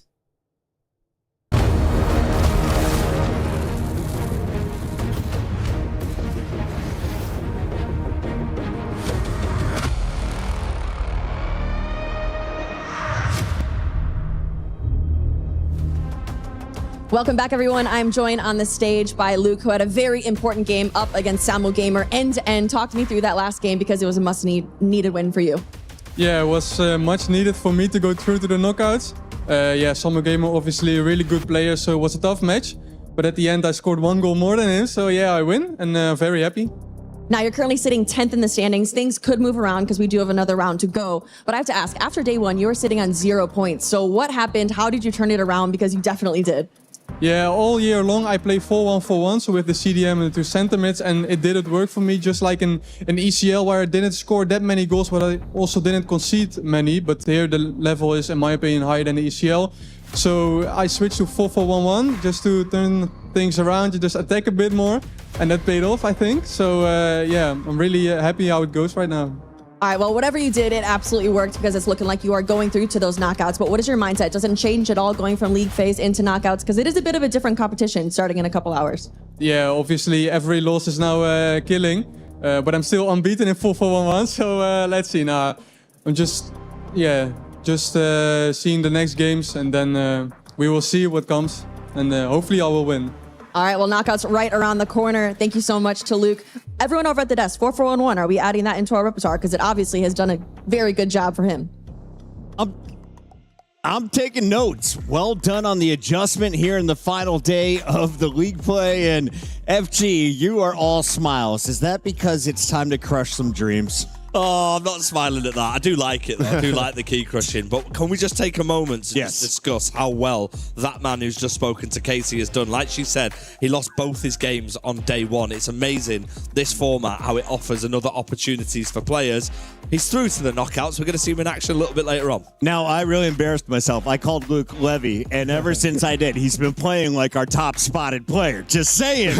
May have cursed him in the right direction. Let's take a look here at our updated numbers. As you can see, Manu is going to take the final win over Adida. That is a 7-5, which is brutal because Adida, despite already being knocked out, played his heart out. The man was up 3-1 at one point in that game. Yeah, of course. Unfortunately for Adida, his tournament has come to an end. But I guess you want to end on a high. You did make it to your first World Championship, so there's something to be proud of. He's taken home $10,000, which is still a good prize money. But he wanted to try beat the world number 1 because you can carry that confidence into next season. We talked about the Jafonso matchup. Is the loss going to cost him his spot in the bracket? Well, we say that because we were sat here and we were stood here, so we were speaking about it last minute. Nicholas gets a free kick. That goal has changed a lot for Jafonso. It's still not in his hands, of course. Yeah. He's played all of his games now. We've seen it Nicholas. all happen. But what a goal by Nicholas. On the other side, from Catcher, that could be pretty detrimental to him. I think that means that he is out of the competition. We're waiting to confirm that when we see the league standards in a minute.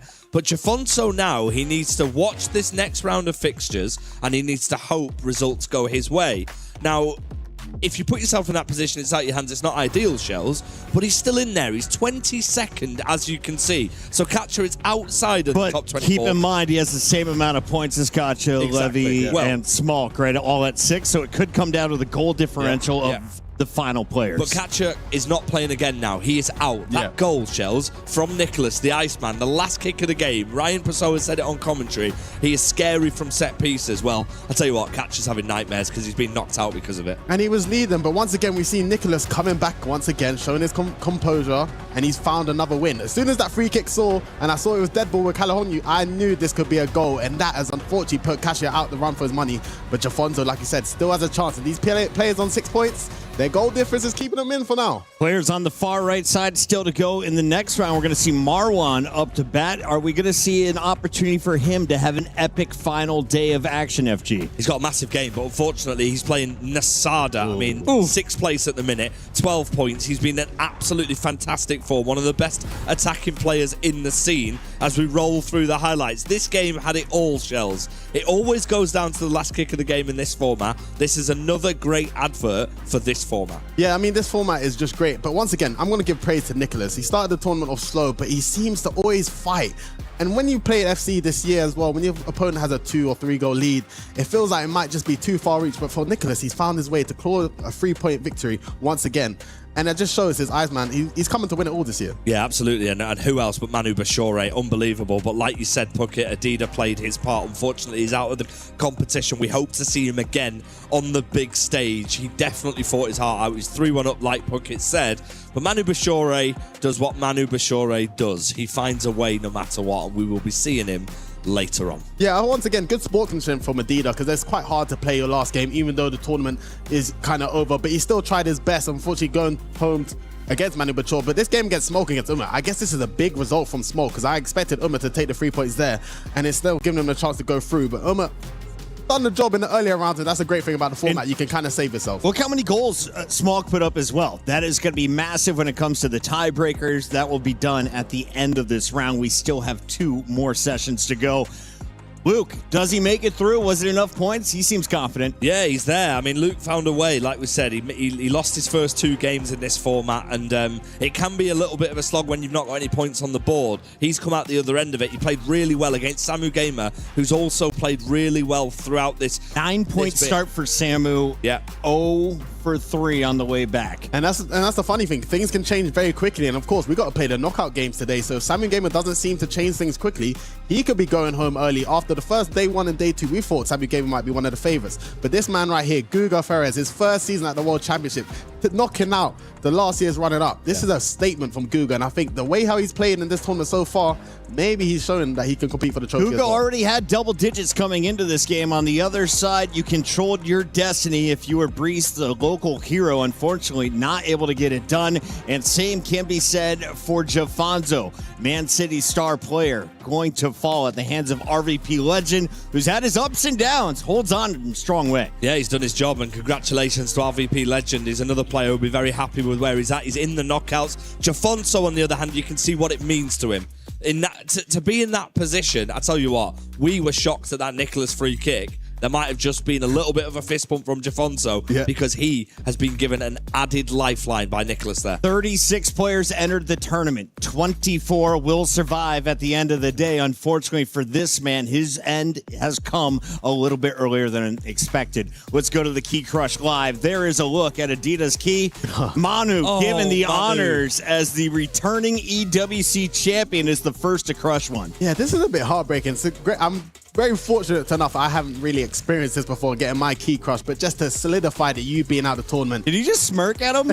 I would be doing the same thing. If I beat someone out, I would be smirking as well. But to see my key getting crushed, I'll be devastated. A bit of added motivation for Manu. He's not only crushing the key, he has an opportunity, if he does win the tournament, or whoever does, to take, I think, 3 parts of other people's keys. I mean, Manu's done it before, and Shells, do you remember whose key he took? I mean, I think everyone will be putting Anders in their trophy if they could, because he just causes a lot of drama, and he is the number 1 player in the world, but I wouldn't be surprised. I was worried he just bent it, but that is a full-on smash, break, and shatter. Our first key destroyed here at the hands of the returning champ.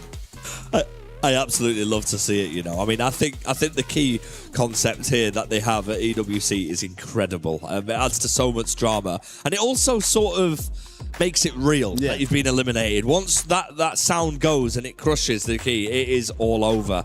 And unfortunately for a few players, it already is all over. Any surprise to see that an American was the first one knocked out of a competition? You know what my biggest surprise is today? Puckett so far has actually predicted every single player he thinks is going out. So before we started everything off camera, we were like, Puckett, name us your 12. You'll get a present from us if you do it, but you're actually like four down. I'm crushing it right now. I'm crushing it right now. I'm told we got to get to an interview. Guga has scored 13 points, and he's on the floor with Case. Right, guys, I'm with Guga Faraz, who is currently sitting 13th in the standings right now on 7 points. Guga, you have an up and down, pretty much competition so far, but how are we feeling going into the last day of the league phase? Really confident today. We have more 2 games, so I think I'm going to win both games, so let's do each. Now, top 8 is very, very important. What needs to be done today for you to secure that top 8? Because you're close. It's definitely possible, but what do you need to do today? Yeah, I mean, if I win both games, I have a lot of opportunities to be in the top 8, so that's my objective today. Well, fun fact for everyone back home, but you're actually the youngest player in the competition by 6 days.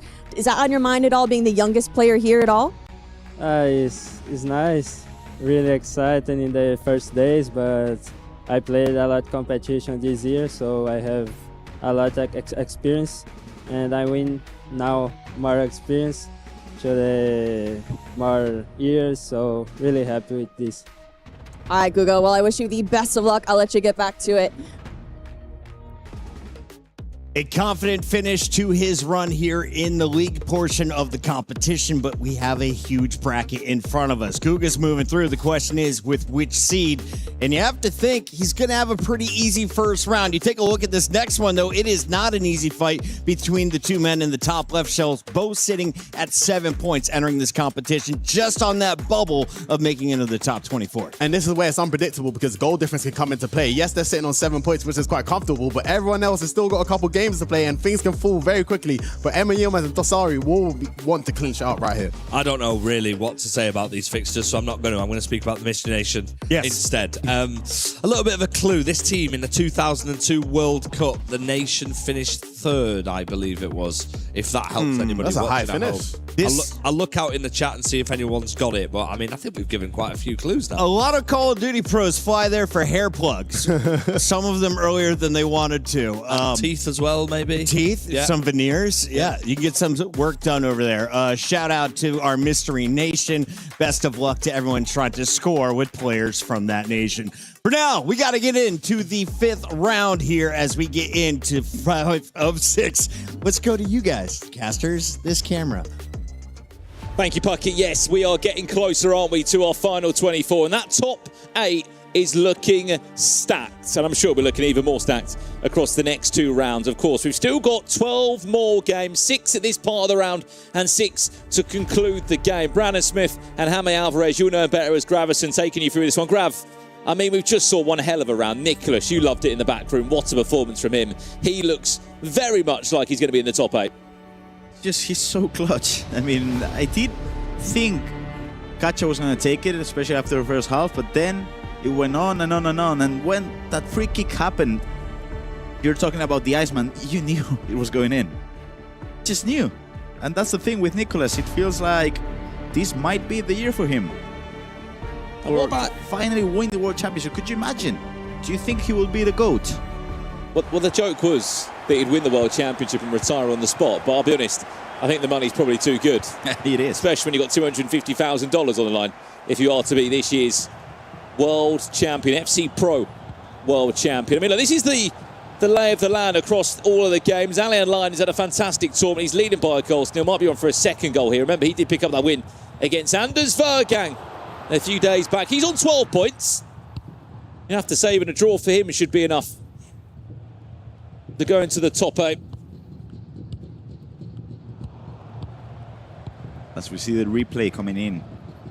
First goal from Alihan. He's going forward to try to score a second.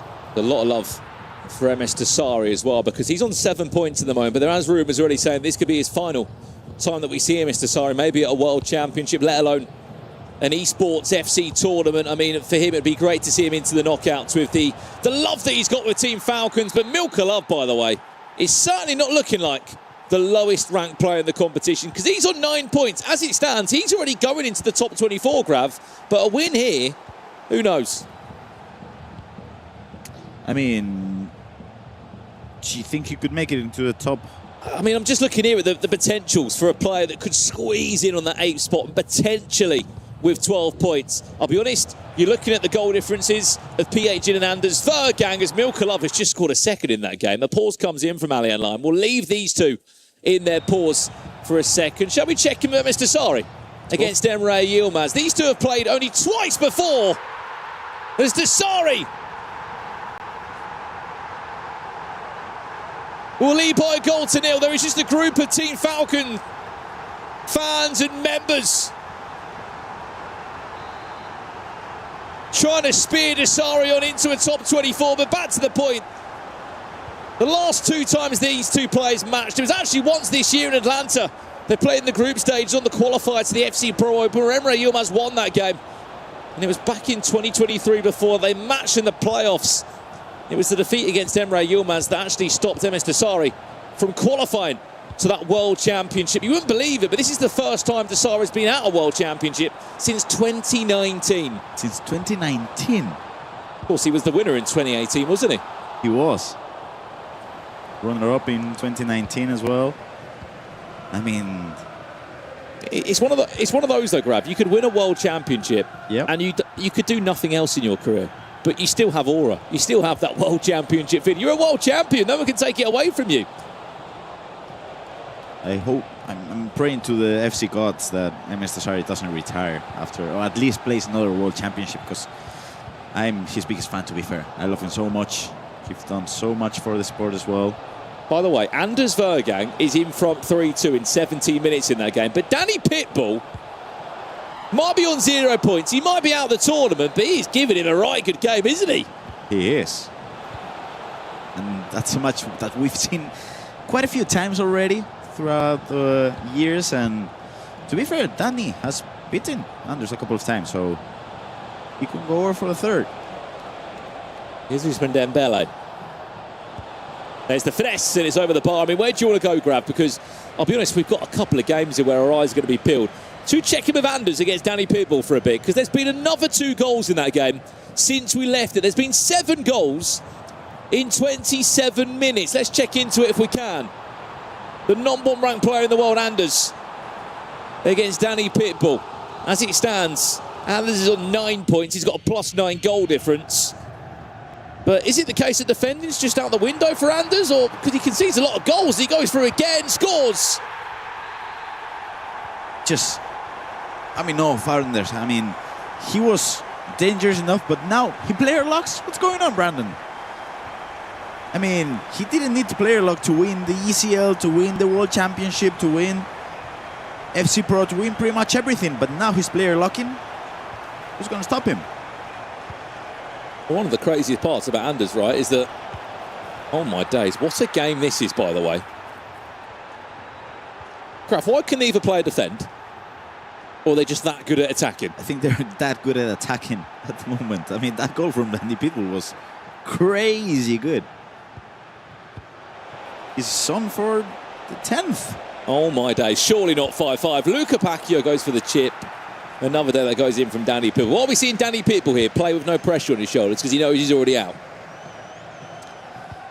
I do think he doesn't want to leave the tournament with 0 points. Just as we see the Falcon teams celebrating something. Shall we jump back? MS Dasari against Emre Yilmaz. By the looks of it, MS Dasari has scored again in that game. 2-1 he leads against Emre Yilmaz. And Emre Yilmaz, who's now on 7 points. I do think even if he loses, he'll go through, but this has been a disappointment from Emre Yilmaz. Especially with the way he plays on the league stage, usually. Well, he had to go back to Atlanta to get his spot in the FC Pro Open, didn't he? Yes, and he could be it. Chance. Third. Finesse, Bellingham! Dasari! He's 3-1 up against the two-time Champions League winner.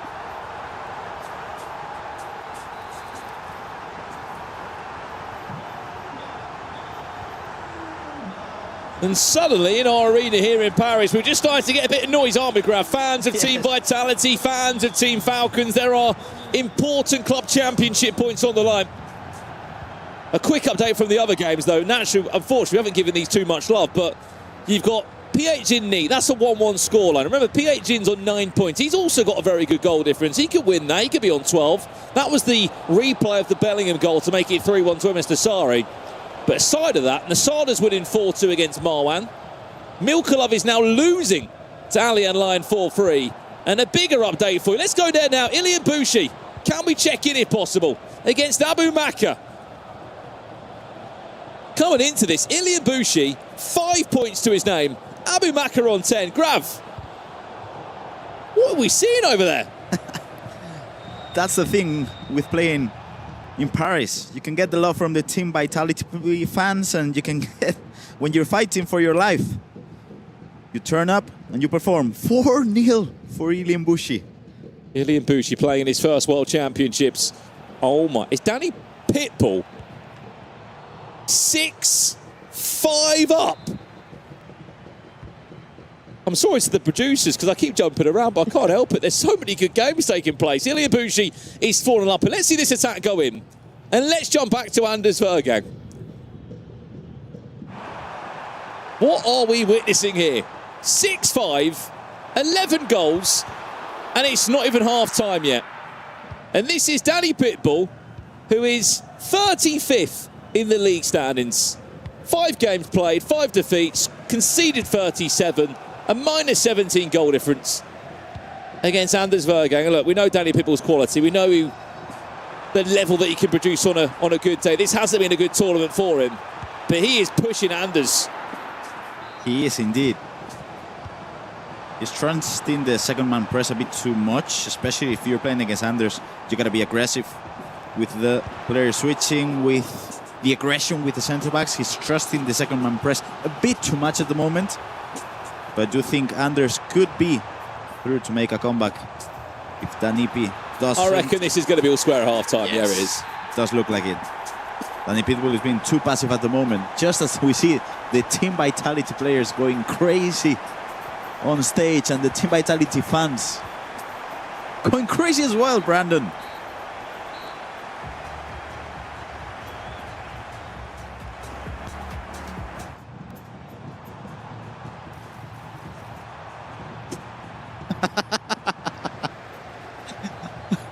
Anders is dancing as well.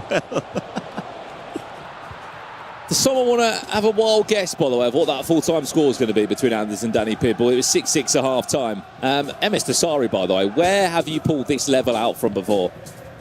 We've only seen him this year in the Saudi Pro League, where he, of course, he came second and runner-up to Abu Makka.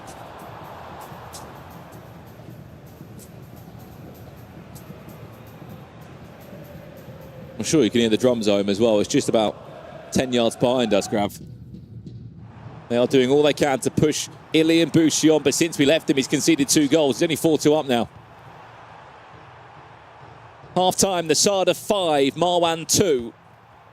Nasada's looking to be on 15 points of his goal-scoring form. He might actually be top of the table. He might, which would be a surprise.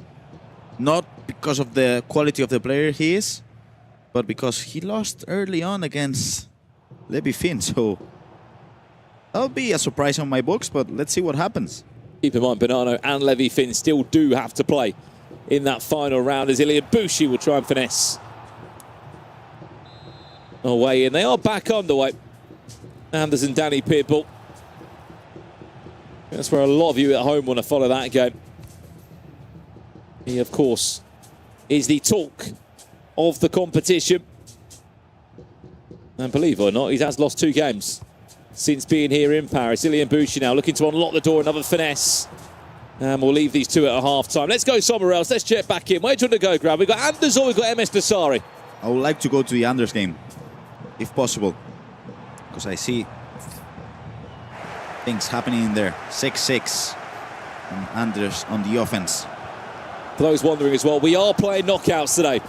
We missed a day of action yesterday. We couldn't actually play any of our games here in Paris, so it's a double header, you could argue, today. What a through ball that is. Can he get round the goalkeeper, Salma? She very nearly was able to get it around the goalkeeper. 6-6 this one.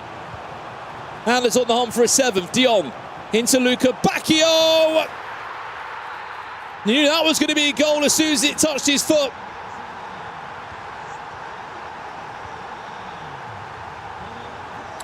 He was too passive on the defense, Danny. That's the reason why he's on 0 points at the moment, unfortunately. He's been too passive on the defense with the second man press, with everything, really. And as we can see, MS Dasari, is he on for a 5th?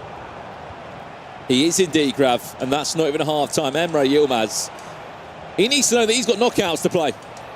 If he's lucky enough to get there, which I think he could just be, but if his goal difference swing, it's not going to be on his side. But I think 7 points would be enough to send you through. Maybe one person might squeeze through on 6, but you need a really strong goal difference on your side.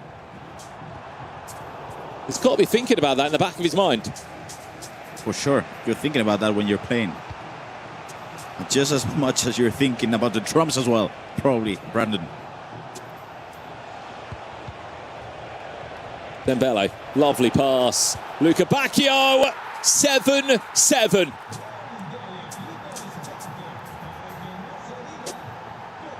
Well, let's quickly check in if we can, Grav. Sorry, to a couple of games that we haven't seen at all. PH in against Neat if we can. Let's jump over there, give it a little bit of love, and then we'll go to Milka Love after. Right, over here, 2-2 so far. The story for these 2 players, Grav. PH in, he's on 9. And I believe Neat is... It's currently on 4, so with this draw, he'll be on 5. He needs a win. He's on a -11 goal difference, isn't he? Speaking of which, he is 3-2 down, unfortunately. Right, let's leave them to it. Let's go back over to Alien Line Milka Love.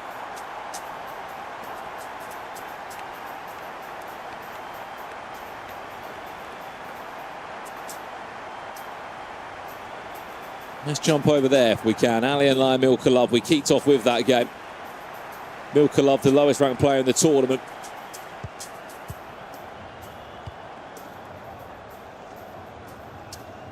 Just as we see Neat attacking on the wing, he needs to push through, because it would be disappointment for him to get out on the league stage. On the other side, PH, even though he gets a win, he'll be on 12 points. It might not be enough, because I'm thinking there's could be a possibility in which you need 13 points to make it into the top 8. Yeah, I mean, 13 points for a top 8, 7 for a top 24. Alien Lion has just scored again by the looks of it. He's up against Milka Love over here. And he's on for 15 points as well, Graf. 5-3, he leads. It's a massive result for Hallihan. I mean, 15 points out of 18. That's some performance. And he's been knocking on the door for a while now. In the ECL, in the Virtual Bundesliga as well. And this might be his chance of showing the World Championship that the next gen is here, ready to compete for the biggest titles. Well, I've got some bad news. If you're a Team Vitality fan or you're a fan of Ilian Bushi, he was 4-0 up in that game. It's 4-4. Abu Maka is using that drum to some kind of advantage as Alien Lion has just got a 6th. Let's jump back to Anders Vergang, Danny Pitbull. This was the goal that we just missed, 8-7. The 2024 World Champion is leading, and he got another. He's on the cusp of double digits, sorry. The man who's won everything this year. Can he get a World Championship?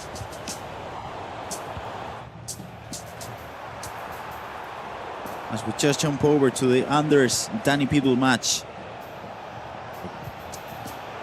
Do you think this could be enough for Anders to make it into the top 8 with 12 points? But he has to wait for other results as well. Well, this would give him 12 points, Grav, and a plus 11 goal difference as it stands. He's got a plus 9 coming into this game, so he could look to add on to that. But Danny Pitbull might have a thing to say about that. What is that from Danny Pitbull? Hello.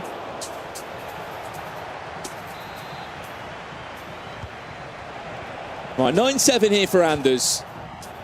One game that we haven't really looked at all is Nasada against Marwan. Why that's important? Because Nasada could go top of the league phase. And we could join it at a perfect time, because there might be a penalty in this game if we can get to it now. Nasada Marwan.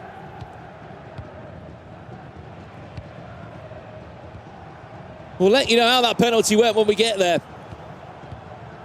As we just see this replay, you were mentioning how the Team Vitality fans were disappointed because Ilian conceded the 5th, just as Anders scores the 10th one. Are you telling me that Ilian Bushi was 4-0 up in that game and he's 5-4 down? Yes. How? It's Ilian Bushi for you. He can play at his best, but back in FC 24, trying to qualify for the World Championship, he did lose a huge match against Anders Bergen at Atlanta, and then in FC 25, playing in the League 1 finals, he was leading the game and still lost to qualify as well. So that's Ilian Bushi for you. He can, of course, play at his best, but sometimes the pressure gets to him. Can we go to Nasada if we can get over there if possible? This was the penalty we missed. He has scored. 7-3 Nasada leads now. Coming into this game, Grav, he had a very strong goal difference of plus 11. He's got another 4 goals to add on to that tally.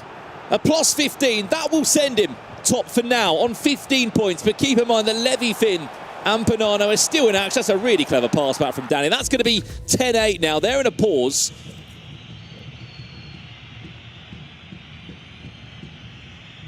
MS Dasari, Emre Yilmaz, they're in a pause as it stands. And it seems like the groups are shaping up for 13 points to be enough to make it into the top 8. Where do you want to go? Where do we want to go here? Because we have got some crazy last 20 in-game minutes. So Alien Lion, he's also going to be on 15 points. Alien Lion, before a ball was kicked, had a plus 9 goal difference. 4 more on top of that, plus 13. Suddenly, the top 8 is starting to look not just stats, but full of goals and points. You've got a handful of players, all on 15 points each. Playing headers and volleys here for Ousmane Dembele. There's one back. I'm sure Alihan and the Red Bull Leipzig fans are going to be happy with his performance. Where should we go, Grav? I think we should go to Abu Maka against Ilian. Abu Bakr, Ilian Bouchi, if we can. 4-0. Ilian was leading. He needed this win. He was only on 5 points. 8 could have been a number to send him through to the top 24. And then he ran into Abu Maka, who has scored 6 goals since being 4-0 down. What a reaction. This is a huge one because at the moment, of course, Ilian is out of the competition, but Abu Maka just squeezes into the top 8 with the result. And of course, that would make Anders drop out of the top 8. He would be stealing his spot by a point, but also a goal difference of +5. Remember, there are still 6 more games to come after this one, and that is the end of the round concluded. The top 24 go through. The top 8 of that 24 skip around. They go into the round of 16. And it will be a battle. By the way, we've got a full-time result. Our first one of the round. Anders 10, Danny Pitbull 8. That's the first game of the round to conclude. Shall we go and see the final stages and moments, if we can, with MS Dasari against Emre Yilmaz?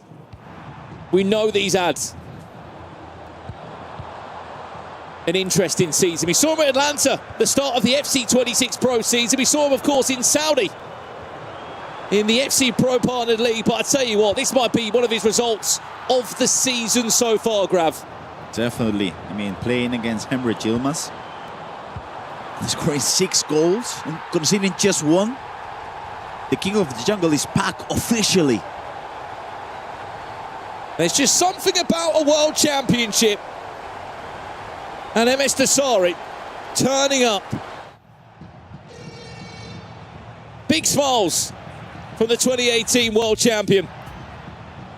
But for Emre Yilmaz, that's a defeat to come at the worst time possible, because up next he's got Knockout FC to play. He's only on 7 points as well, by the way, Emre Yilmaz. 7 points and a pretty bad goal difference now with these results as well.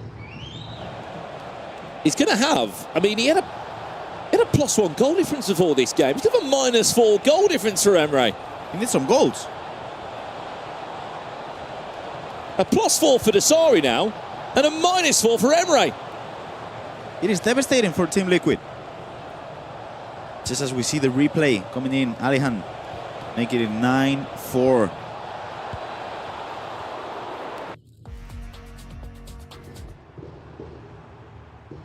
Where should we jump to? Is it Alihan, Milkolov? Alihan still dominating the game.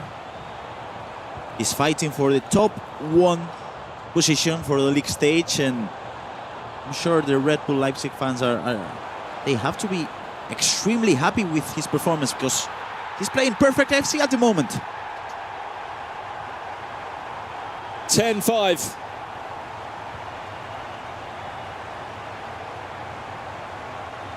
For Alihan Lyon, what a performance this has been from him. Ooh! Neat! Hold on. He's on 7 points now. The one thing he doesn't have on his side, though, is goal difference, Grav. It's a -10 goal difference still for Nick. He might be on 7 points, but it would not be enough.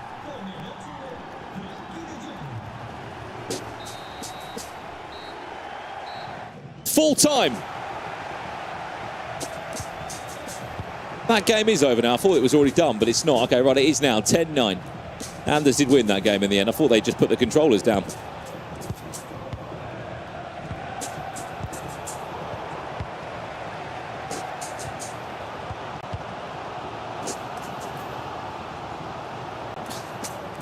Nice to see Danny Pitbull with a smile on his face. Not a world championship to remember for him.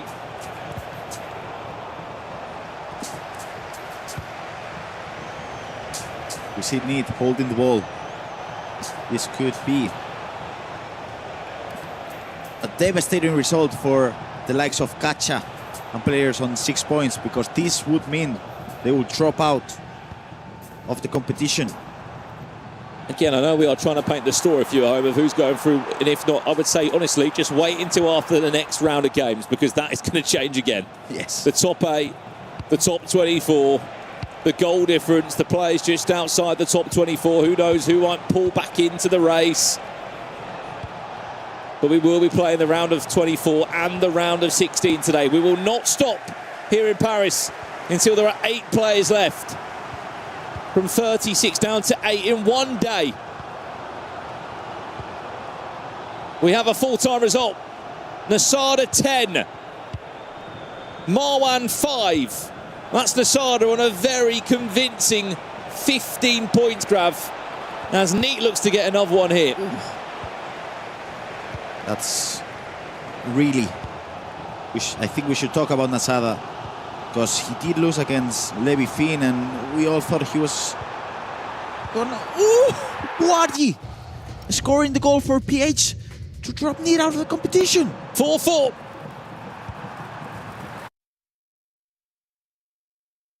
Abu Maka running away for it as well. Hold on. Abu Maka, this has been unbelievable from you. Just look at the live updates. That's 4 players on 15 points at the moment. Look at those scores. Full time, Anders 10. Danny Pitbull 9. Nasada 10, Marwan 5, full time there, Rally Line 12. I think that's the most goals we've seen alongside RVP Legend in a single game here in Paris. Neat against PHN, of course, is now 4-4. Abu Maka's 7, Ilian 5. We're watching that now. And MS Dasari's just scored goal number 7, by the way. He is 7-3 up against Emre Yilmaz. Just as we see Ilian making it 6-7. And we can see the Team Vitality fans going crazy because they know 2 goals are needed for Ilian to qualify. A few people in the chat watching as well, Grab, saying about wanting to watch individual games. You can if there are. If you've been watching, of course, across on the multiple broadcasts that are on offer, that is the goal to maybe win it there for Abu Maka. For a second, I thought Liam Boucher was going to get it back. But to my point, I was saying there's a B stream, a C and a D stream. Here are the FC Pro World Championships. Of course, you can join Onset, Gaskin, Mike LaBelle. They'll be taking you through each of those streams. If you want to follow a game in a little bit more closely, I know we've been jumping around, but there is so much action to try and squeeze into one single broadcast. Ilya Bushi. 8-7. But even if he does get a point grab, it'll only be 6. It's not enough, unfortunately. He needs a win.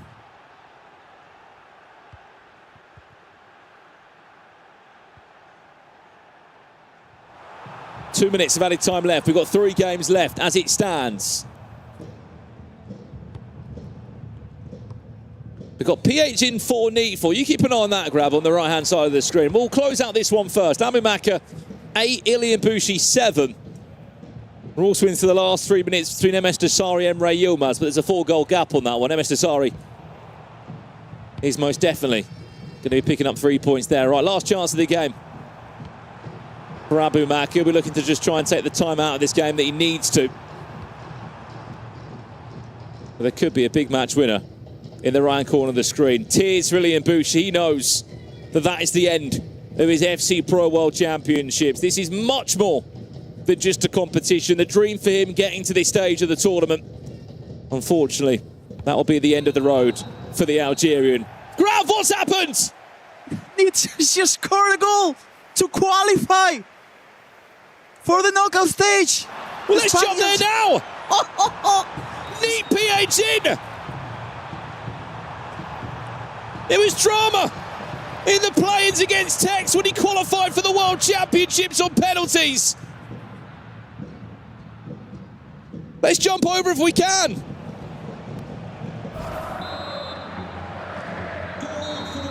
Full-time result. Neat snatches 3 points off PH in. He prays. Is that enough? He doesn't know yet. The one thing he's not got on his side is goal difference. He's on 7 points. Yes, 7 points might be enough, but a -10 goal swing might not be. PhD, on the other hand, is lucky. He is going to be going through. He's definitely in the knockouts, yes. But he won't be in the top 8, I'll tell you that. Unbelievable next round of action there. But it's all on this one. 6 more games, 6 final games to close out the league phase here in Paris. It's up next. You do not want to miss this.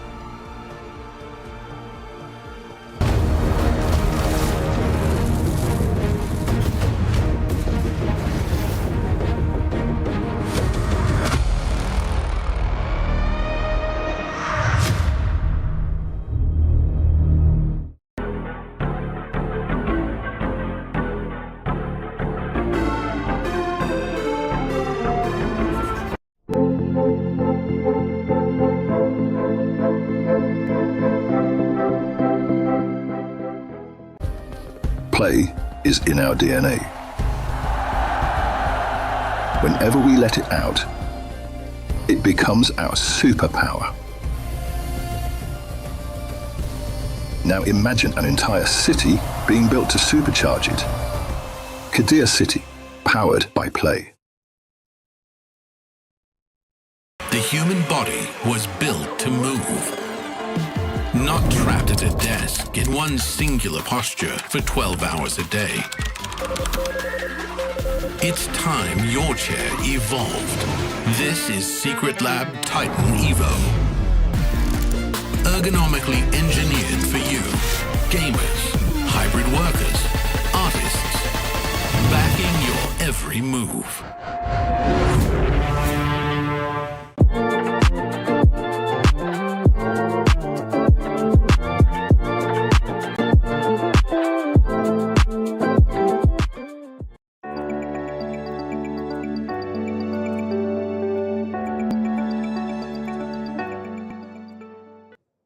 Right, guys, I'm so happy to be joined by Rami Lueso. He's honestly an online expert. He's covering every single one of our leagues across the world.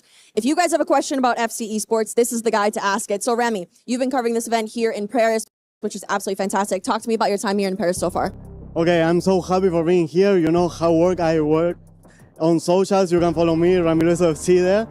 I'm covering every tournament, and as I say, I'm so happy for being here. I'm enjoying a lot the tournament, the really good matches that we are having. All right, let's talk specifically about the tournament. Who has surprised you? Maybe you thought that they would do better and they haven't necessarily met that mark. Okay, I would say like this is a tournament with the most amount of Italian players qualified, and some of them perhaps aren't performing. So I have to say them.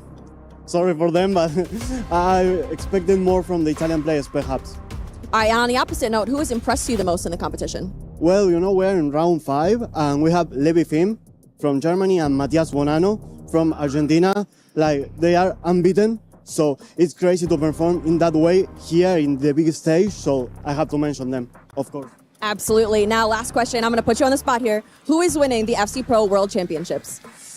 Okay, that's a really tough question. I don't know if I can say a name. You know, I'm from Argentina. So I would say Matias Bonanno or Nicolas Naina FC, but I think every player could lift that trophy, so let's see what happens.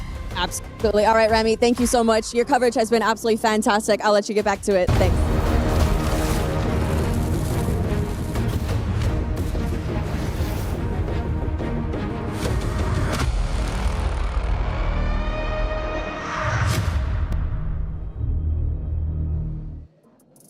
Welcome back, everyone. I'm joined by MS Dasari.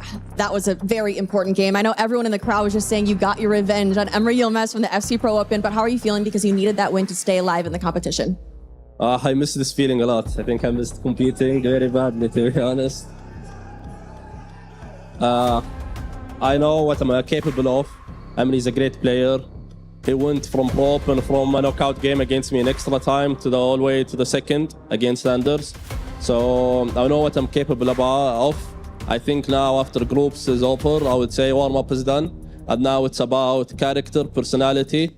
And the past 2 World Cups I've played, this was first and second. So I think nobody had a high chance of podium finishes above me.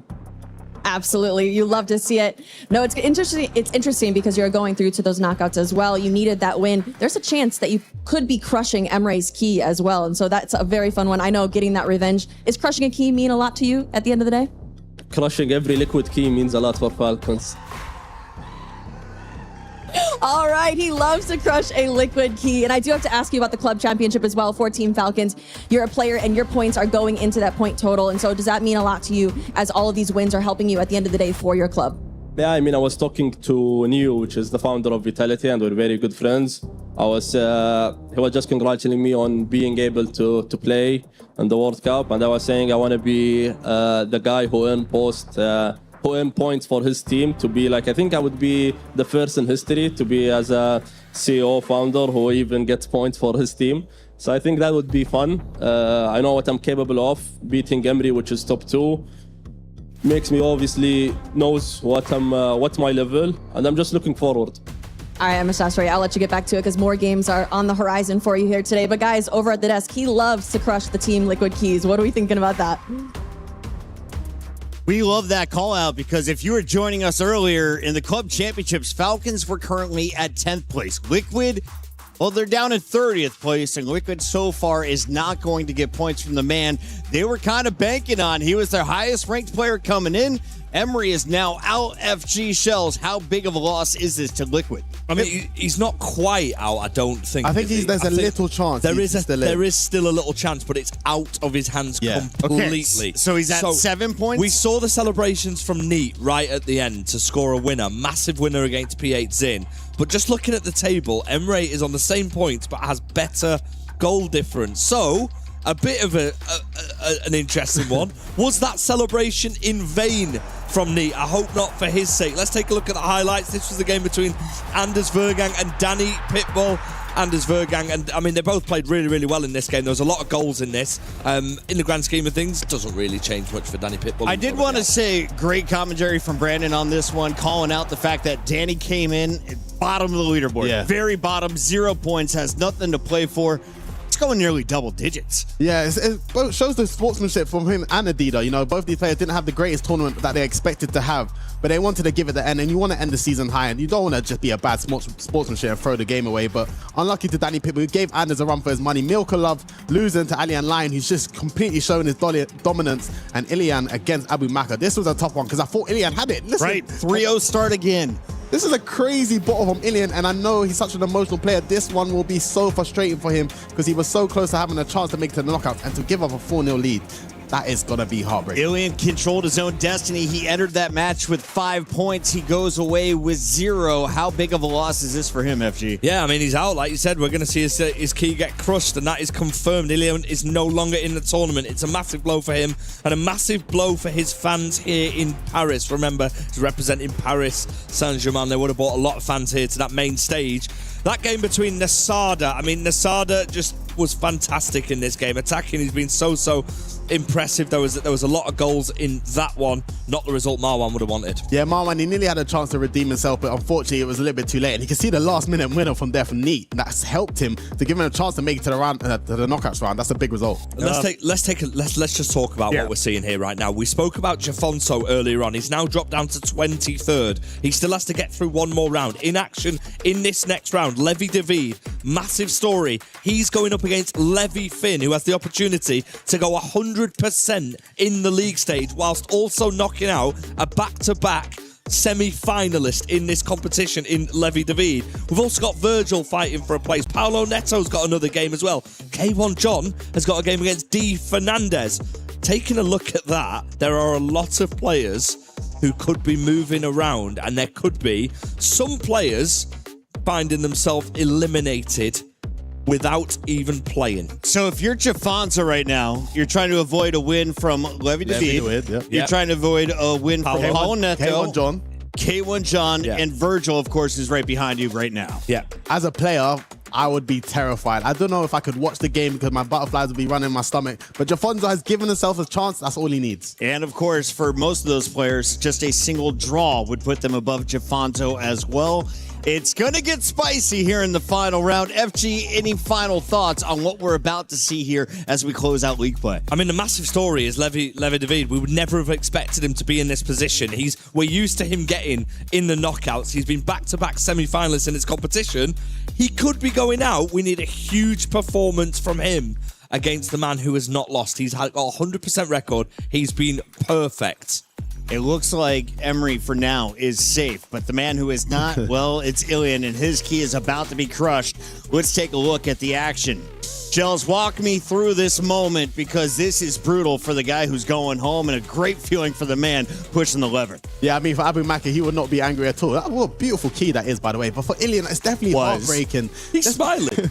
He's smiling. Who wouldn't be whilst doing smiling? Listen, FG, if I had your key on the day, I'll be smiling. I have the biggest smile on my face. But I think for Ilian, it was just a heartbreaking loss, and you tried all year to, you worked so hard, and he was in a great position, 4-0 up.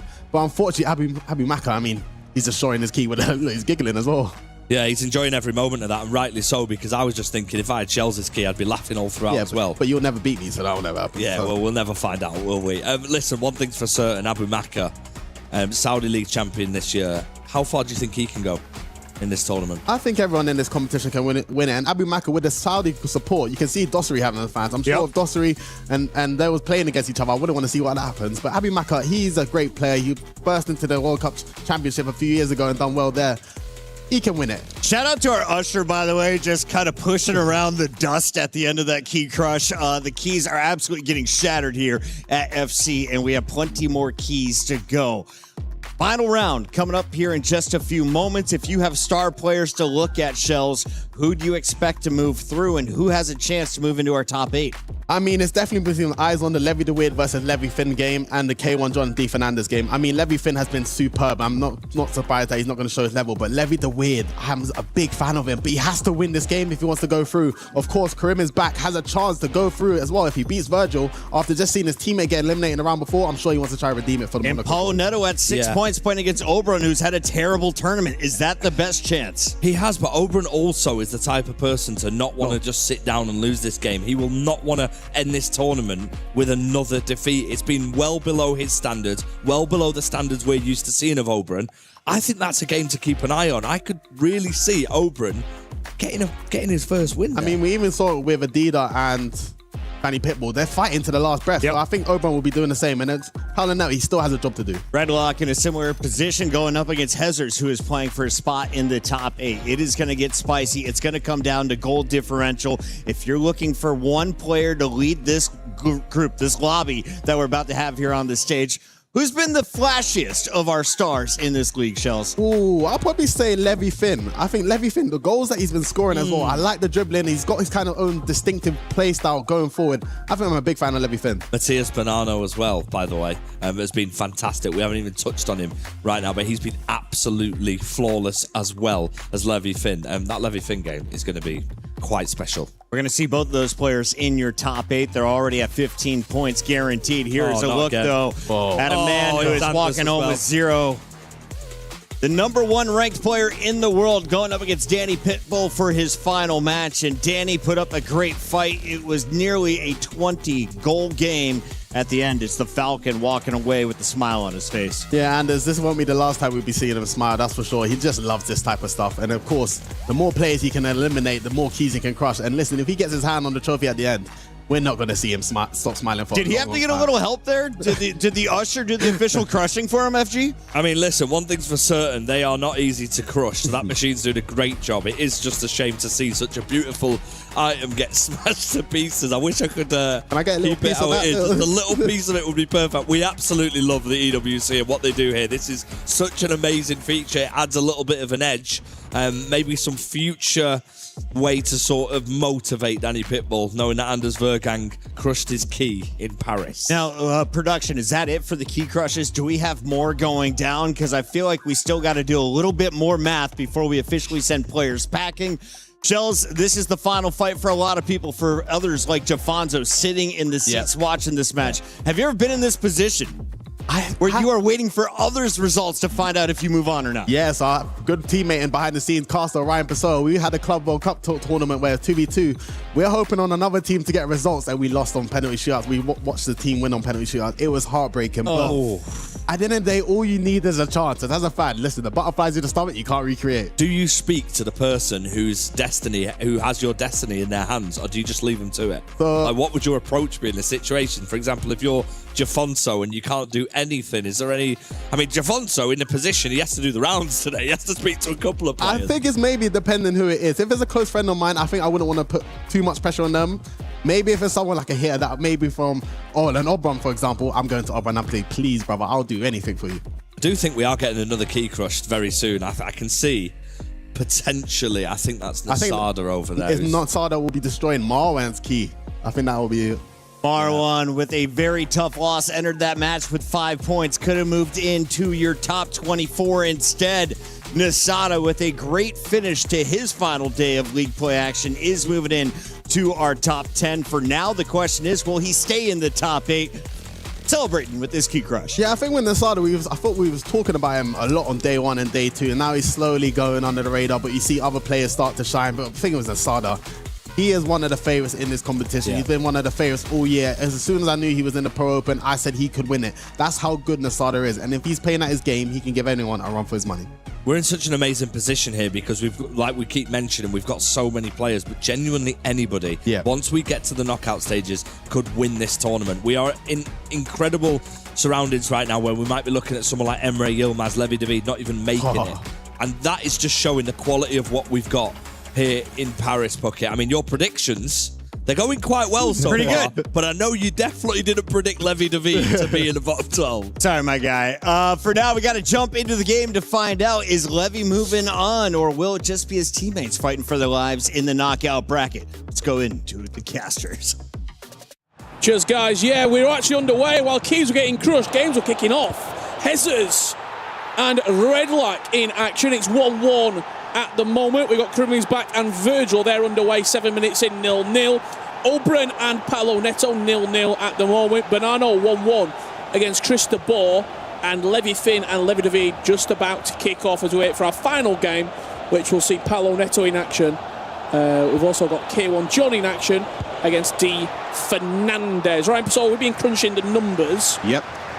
We are pretty sure that Emre Yilmaz will be safe. Yeah, we had to clear things up. I know there's a bit of deliberation and a bit of maths going on, but Emre Yilmaz can't be eliminated. The reason is because the players below him, the 3 that could overtake him, or the 4 I should say, with D Fernandez, Virgil, Paolo Neto, Levi David. You remember K1 John's up against D Fernandez. Correct. So it can't. One person going to go in, one person going to drop out. So it will swap. The worst Emre Yilmaz can finish is 24th. And if he does, imagine that game potentially against Anders. As it stands right now, Anders is 9th, so that would be a first game.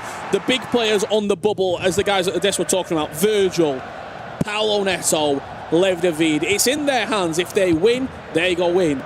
If they lose, they could be in trouble. Who would have thought we were talking about Levi David in this situation before we kicked off? Top 3rd last year, top 4 the year before. He would have been in my prediction for top 8. Absolutely. I'm just saying that now. I'm honest. I'll be honest. He would have been in there. It's a shock, but the fact that it's coming down to this game where Levi Finn will know he's able to potentially knock out one of the big hitters, somebody that's a rival as well. A rival in terms of someone who you would expect to be there on Championship Sunday. That's why you'd be extra motivated in this game. Even though Levi Finn's mathematically secured, he wants to make sure Levi David will play no further part in this year's finals, and he started off really, really well. Yeah, unfortunately for Levi, he's in that position where it must be points. It must be points for him to qualify through. A draw makes it really tight. I mean, it probably wouldn't be enough as he equalises up there against Levi Finn. It has to be a win for Levi. A win guarantees it. A draw, again, you're relying on other things going in your favour. You have your eye on your teammate in Paolo Neto falling short to lose. As well. Exactly. You need Virgil to lose big. A few other results to work against you. I think the worst position to be in right now is if you're Neat Jafonso.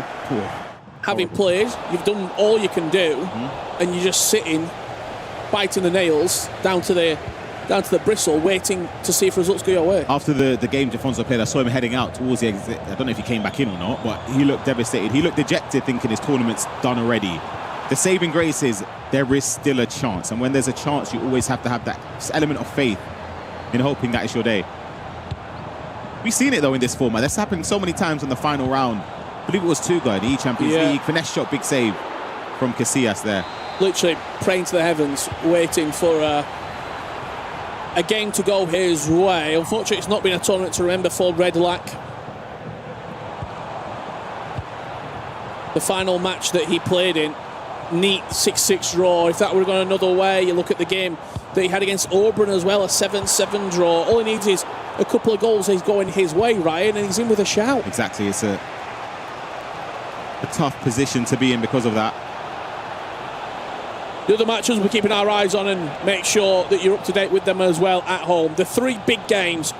Let's go to this match between Auburn and Paulo Neto. Paulo Neto needed to win, and boy, is he winning. Wow, that is a statement. Leader ready. However, I will say we did see a 4-0 loss given away in the previous round from Ilian. That is the goal that made it 4-0. Business. It's a man on a mission. As for Levi David, a win is needed, and a win is what he's getting at the moment. There's a long way to go as Aubrey gets one back there, but Team Liquid are looking for a full house going into Championship Sunday. Especially they would have been seeing the players from Team Vitality both eliminated. So for the Club Championship points, it allows them to get an edge on them in this area of the game. And just to add to the drama as well, sorry Ryan, K1 John D. Fernandez not kicked off yet. As it stands right now, K1 John is 32nd on 4 points with a -9 goal difference. If he wins, he goes to 7 points, but the goal difference swing would need to be drastic. D. Fernandez is on 7 points with a -3 goal difference. If Paulo Neto and Levi David both win, it could be teetering, potentially, down towards the bottom. I mean, Virgil will drop out, Jafonso will drop out, and then you've got one spot to play with, really. So we need to get a camera on some of those guys. Neat, Jafonso. We need to see their reaction throughout this entire round. Levi David turning the game around very quickly against Levi Finn. Did he need to get back into this game quickly? Absolutely. I think for the confidence as well for Levi David, he'll know that as the clock ticks on against somebody that's in hot form with Levi Finn being unbeaten in this tournament, arguably player of the tournament. I'll be saying that because I feel like in terms of what players would have, or not even just players, people would have expected, I wouldn't have had Levi Finn 5 out of 5. Nasada, 5 wins, you'd probably said. He was Alihan Lyon, 5 wins. Nicholas, 4 wins and a draw, 13 points. Guga, 4 wins and a draw. Manu Pachore, 4 wins and a draw. Banano, I think, maybe not one that you would have put up there. No, I wouldn't have had. But he, again, I was watching his gameplay earlier today. It was against Paulo Neto. Some of the goals. A +7 goal difference for Banano. 25 goals scored, 18 goals conceded. It is criminal. It's done enough, though. 1 goal every game, pretty much. Paulo Neto was the big swing, 3 goals that he scored against the 7-4 victory. Every other game, 4-3, 5-4, 5-4, 4-3. For Banano at 5 and zip at the moment. Speaking of Banano, 4-1 down to Chris de Boer, but there is one back to make it 4-2. Chris de Boer, for people wondering, he's pretty safe. 9 points. He'll be looking to go to 12. He's been quietly going about his business. Mid-table. Yeah, but if he wins this, going on 12 here, obviously it's not enough to get into that top 8, but it's still a... He'll finish probably 10th or 11th. Yeah, he'll be high up, so... He's someone you don't want to play, though, in a way, because he's an awkward opponent to play against. Obviously, the players wouldn't be doing this. We can hypothesise, though, from the commentary position with the data that we have. There's a world in which you're thinking, well, if Emery finishes 23rd, maybe I do want to finish 13th or 14th. I know we saw MS Desario as well, just before crushing the keys. It was great. With the interview as well, it looked really impressive. I didn't really know what to expect this season. I didn't get to watch his domestic performances, obviously finishing runner-up, but the game against Ilian is where I thought, you know what, because I thought that's a tricky one on paper. Yeah. Somebody of the newer guard in the scene, player locks, creative runs, it's hard to defend against somebody like Ilian. You locked him up. He was really, really strong in that game. Well, let's go once we see that goal going to the back of the net from Banano. Back to the split games where we can see all the matches taking place at the moment. Because I once again turn your attention to the Paulo Neto Oberyn match. Talk about having destiny in your own hands and taking it by the scruff of the neck. Paulo Neto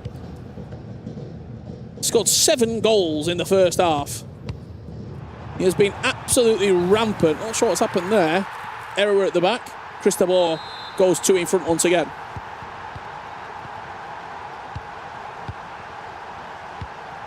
Hezer's leading against Redlac, 4-1 as we approach half-time in a number of our matches.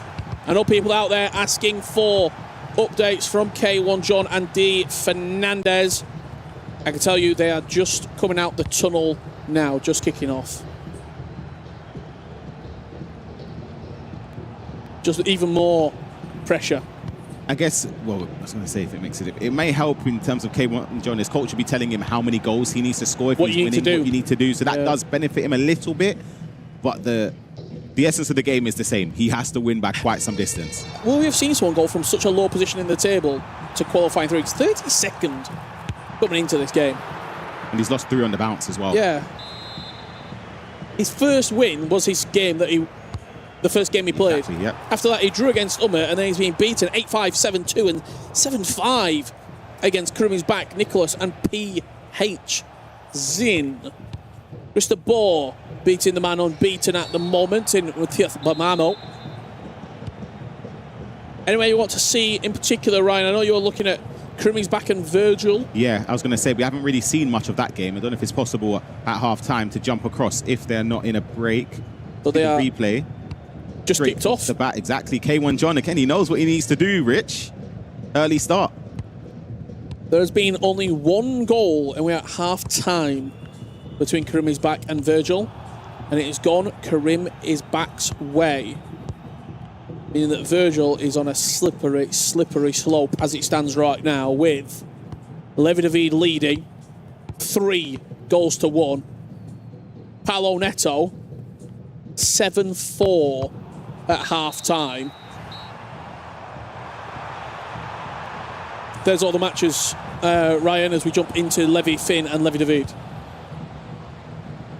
Touching on what you mentioned about Virgil's game, it's a scary position to be in, especially when knowing that the other players who you're relying on them to falter are winning. Not only one, but both of them. 3 of them, in fact, because K1 John, that is... Yeah, destiny is in his own hands at least, but he has to pick up against Kurum if he wants to stay in this tournament. Great run. Levi David, a man who's been there, he's done it. World Championships, FC Pro Opens, representing the Netherlands on the biggest stage. Clutching up when he needs to. Yeah, that was lovely. You can tell what he wanted from before when that run from Salma started to be player locked inside towards the center of the pitch there. He eventually gets it. First time low driven finish with the outside over boot as well.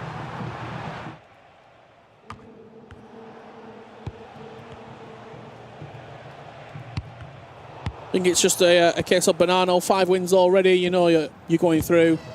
Maybe the attention span, not the attention span, but the attention just slipped ever so slightly. Oh, what a finish that is as well. I think he's a perfectionist though. He would have wanted to win. You want to win every game you play in, but also the fact that it sends a statement to everybody else. To play in this level of tournament and not lose a game is ridiculous. It's unheard of, basically. What you do, maybe not in actual functionality, but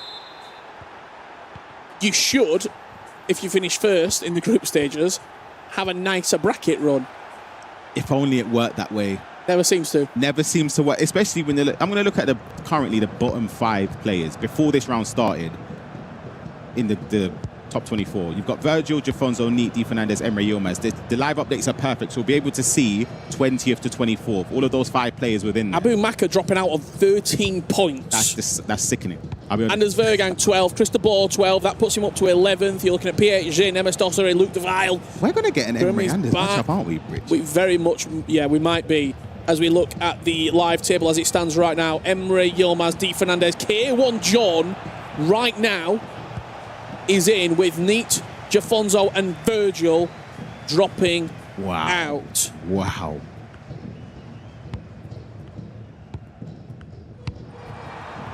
Great ball, Christopher. He's got an opportunity. Keeper shuffles, but the step isn't enough. Christopher takes a 7-4 lead. Let's jump across to another game if we can.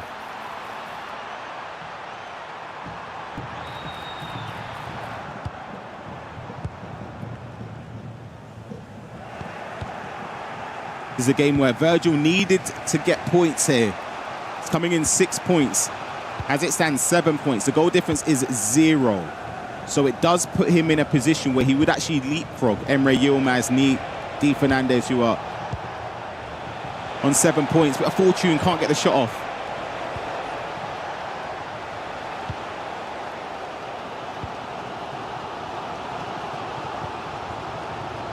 It feels just so tense here at the FC Pro World Championships. You see the live updates going through the right-hand side of your screen. Levi David 4-1 up against Levi Finn. This is the last group game we will be playing here before the knockouts commence. We'll have a very short break in between while the players get rested and regain composure before those knockouts. See that mistake there from Virgil going forward? It's just when you're nervy, you make little tiny errors and the player switching or the passing, it's just a bit off it. Paulo Neto 8-5, K1 John 3-1 up. That's a statement. Against D. Fernandez.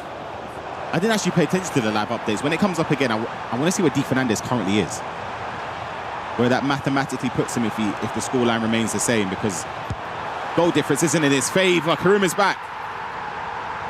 As it stands, the 2-1 lead there, Rich. Virgil's tumbling out, Ryan. Everyone below who needs to win is winning at this moment. Paulo Neto was doing the business. Medano gets one back. That's 7-5 against Cristobal.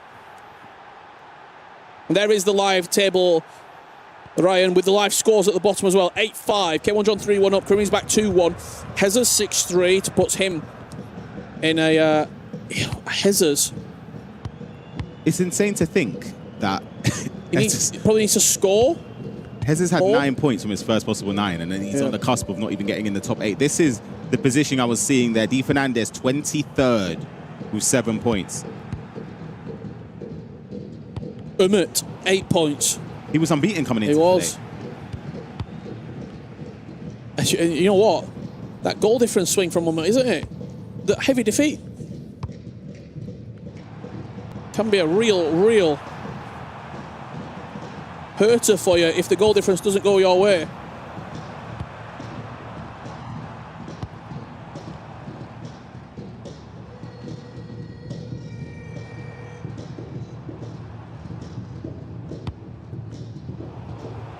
Great touch. Don't think it was by purpose though, but allows Bonanno to push forward. Look at the triggered run. He has to be followed there from Chris.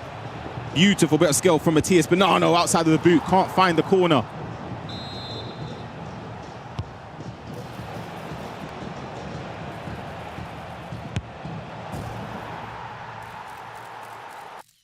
Hold on a minute. You see the combination of the roulette there, Rich? Just to put that into the corner from Matthias Bonanno. Game on against Cristobal. Let's jump on over to another game that's going on. Let's take a look at the Paulo Neto Oberyn game. Yeah, that's where my eyes went straight away. 8-5, Paulo Neto leading with 15 minutes left to play. A win puts him in.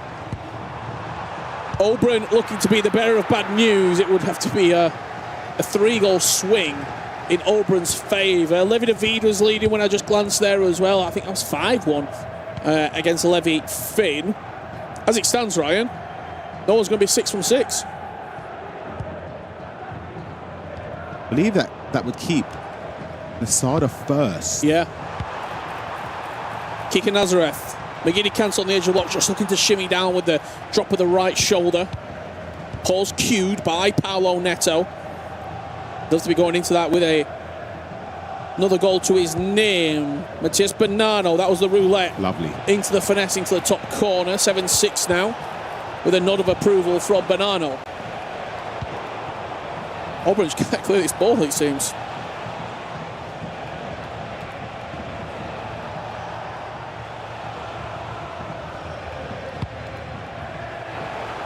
Unfortunate animation there, didn't get an interception on it. Scott McTominay. Paulo Neto playing the clock at this point.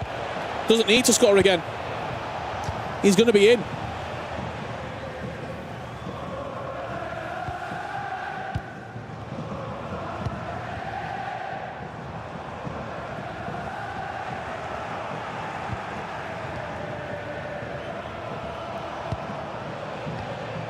We are trying our best to keep up to date with the other games. Let's go to another match. Let's just leave it on this screen for 1 second while we look at the scores. Hezers leading against Redlac. Krumi's back 3-1 against Virgil. K1 John D. Fernandez feels like the story here, Ryan. But there's so much time to play in that game, so maybe we see the culmination of this one. Anything can happen with these last few moments in the other games. This one, we still have plenty, as you said, a whole second half to go. Bottom left, there is a goal. Matthias Bonanno equalising. That's jumped into a pause as well. Yeah, this is the place to be. Krumi's back 3-1 up against Virgil. And how does that impact the standings? Abu Maka, 13 points. Hezers, with that extra goal that he just scored, puts him in to 8th. Penalty given. Virgil with a chance. Has to score. You see how big this is. Scores! Virgil, 27th, 6 points. Krumi's back in that danger area as well. All Virgil needs to do is draw. A draw puts him in. It puts him in because of the other results and the goal difference he has. Currently -1. Obviously, if he draws, it will be on 0. The players that are on 7 points, you've got Emre Yilmaz on -2. You have Neat as well, -10. So right now, Neat is out, but maybe a draw could be something different. There's going to be a lot of players on 7 points. We'll do our very best to bring that up-to-date table all the way throughout the latter stages of these games. When results are coming in, you'll see how it impacts the matches. Levidovic 6-1. He's going to be in no matter what with that performance. We're waiting for something like that from him over the last 3 days. And look, he's going to be going into that bracket play as a 22nd, 21st ranked player. On paper, Ryan Pessoa, but nobody will want to play against Levidovic first game. Not a chance. Don't want to play him at any stage of a tournament, let alone early in the knockouts. Virgil, edge of the box. He's shown a lot of patience, utilising the shielding as well. Vicky Lopez, technical dribbling into Salman now. He's waiting for a chance. There's Kika Nazareth. Good tackle. I was wondering if he's going to size up Pacho, just take a touch and just decide which way you're going to go and then try and get a shot. It was good defending in the end from Karim. Virgil has to go for it. Has to. Does he know maybe the permutations around him? Does he know what's needed from him? Has to know. Has to know.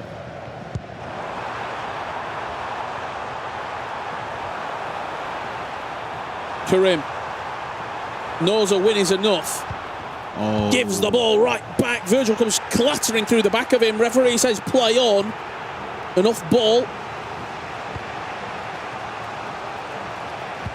And Virgil with a lovely pass to bring Granit Xhaka into play. It's better late than never for Virgil. Low driven, Casillas with the save. Short corner played all the way back to recycle. It's a play a look fake to try and create just a centimetre, an inch of space in around the box. Araujo, not the player you want there.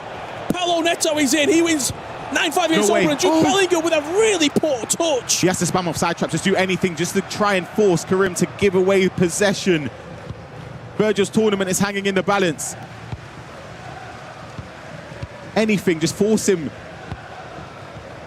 Karim is not going to give him that chance. Keeper's off the line. Elise will dribble into an empty net with Jude Bellingham. Karim is back.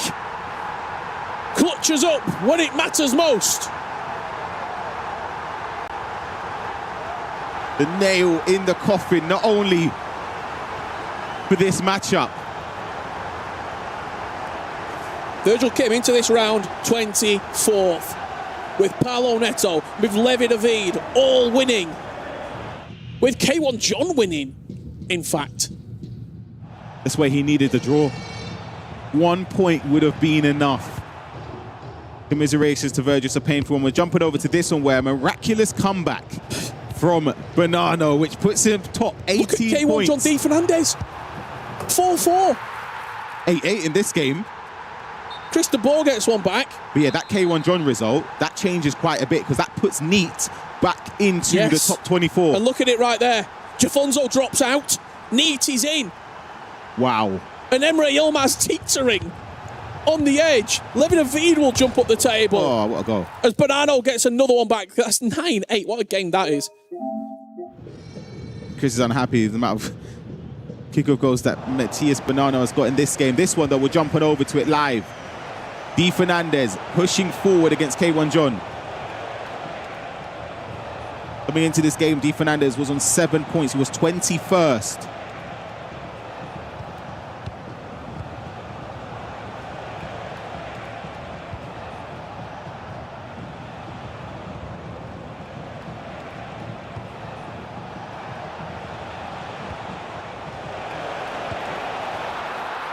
As D. Fernandez goes 5-4 up.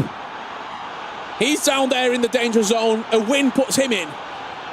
Win puts him comfortably in and amongst the top half of that 9 to 24 selection of players there. For K1 John, it means this tournament will be ending, but fortunately for his sake, this game is slightly behind the others, so he does have a bit more time to push on. We are trying our very best. There is another game that's back underway. It's Bonanno and Cristobal. Let's go there for the last minutes to see our perfect player. Bonanno could be 6 wins from 6. Which is certainly a statement. More than a statement. Puts him into the round of 16. Yep, the players he's defeated along the way as well. Katja, Jafonzo, Milkalov, Obrun, Paolo Neto, Cristobal. So he's taken some big names along the way. I'm a big fan of his utilization of that roulette, though. Used it very, very well. Mo Salah into Vicky Lopez again. Constantly just tapping on that technical dribbling. So a little bit of the analog sprint there coming out. Beautiful from Bonanno. 10-8.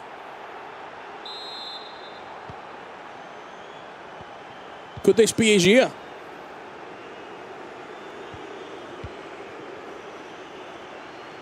Flawless so far from Mr. E Premier League.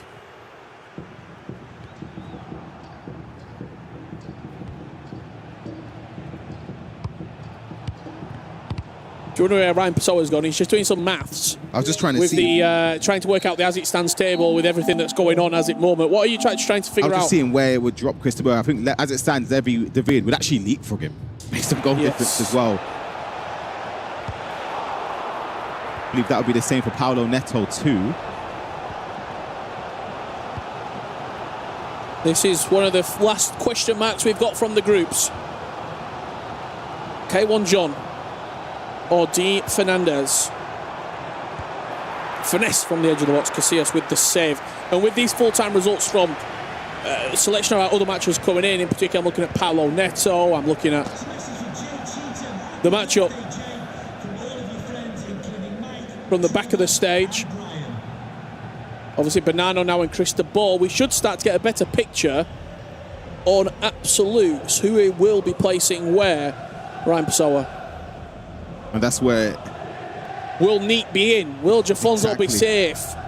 These sort of questions that I know you're asking at home. That's a full-time result now. I believe, if I'm not mistaken, you see, for Jafonzo, he was relying on a maximum of one player below him overtaking him, and the fact that Levi David and Paolo Neto had both won, or Levi David en route to win, it would mean Jafonzo and Virgil eliminated. As it stands, Neat remains in. He's the only player that has a bit of jeopardy relying on this game, because if K1 John wins, Neat is out. Yeah, and I think these two would go through 24th, 23rd. Wow. A draw is enough for D. Fernandez. Yep. It kills K1 John's chances of going through. K1 John has to win, and he knows that. He's got 15 minutes left. His pause has been queued for a little while now. He has to go, and he has to go now. D. Fernandez playing really nicely on the edge of the box, just ticking this clock away. He's just sucking the life out of K1 John, the energy, because you know when you're chasing, you cue the pause. It's been about 10 minutes. Yeah. Ball ain't going out. You're starting to rush, drag players out of frustration, but he's done really well to stay composed. K1 John has, and he has an opportunity. It's onside, beautiful. Goes for the pass, but Davies cuts the passing lane. Right place, right time for Alphonso Davies. I think it's the right idea from K1 John, I'll be honest. think a lot of people would have gone for that pass. It's just Davies was really quick. Just to give you an update from Levi David and Levi Finn, I know a lot of people are asking for it. Levi David 7-1 up against Levi Finn. Good defending. Aggressive. We're not going to go there because the story is here. Levi David's story was very simple. Win and you're in.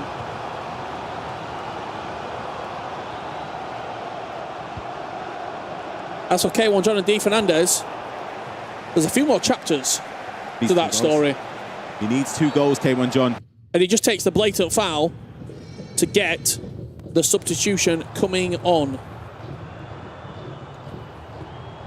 We're going to see the full-time result very quickly from this game. That's the table as it stands right now, Ryan Pasowa. What are you thinking? I'm just trying to work out. Abimaka 9th. If it stays like this, he will be up against Neat. It will be Anders Vergang against Emre Yilmaz in the first round of the knockouts. If it stays like this, the only way it changes is if K1 John wins. And K1 John can go from 32nd to 24th if he scores 2 quick-fire goals. The other question that maybe we can't answer: where has this Levi David been the last 2 days? Yeah, exactly. But we spoke to him yesterday, and he looked so calm. I mean, you look at his games. He beat D Fernandez 8-6. He lost 8-7. He beat Neat 8-5. He lost against Nasada. Yeah. He then lost against Abu Maka. That felt like the one to swing, where we were potentially saying there could be a little bit of jeopardy here. He's put that jeopardy to rest in emphatic fashion. Levi David will be in to play later today. The question is, will he be into tomorrow? Yep, exactly. And that's all of Team Liquid's players through to the knockout stages. All 5 of them. Which for the club championship points, so it gives them a good potential opportunity. If a couple of them make a run in the tournament, they can get some points on the board. And it's D Fernandez running in on goal here. There's opportunities to go across goal. He cuts inside. And he buries K1 John's World Championship campaign this season. Any hopes and dreams or ambitions of winning the World Championship go to rest with that finish from D Fernandez. And it's a result that D Fernandez simply needed as well to qualify himself through. Someone find Neat.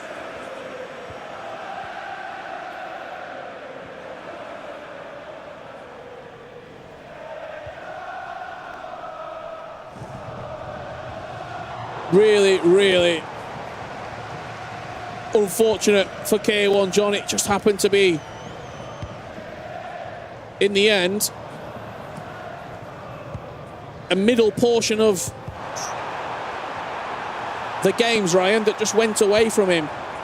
8-5, 7-2, 5-7 losses. He started the day fantastically. Ilian and Umut, exactly. 4 points from 6. I think that's the difficult thing to take as a player when you start so well in the tournament, where you're thinking, you know what, 4 points from a possible 6 is a very handsome return.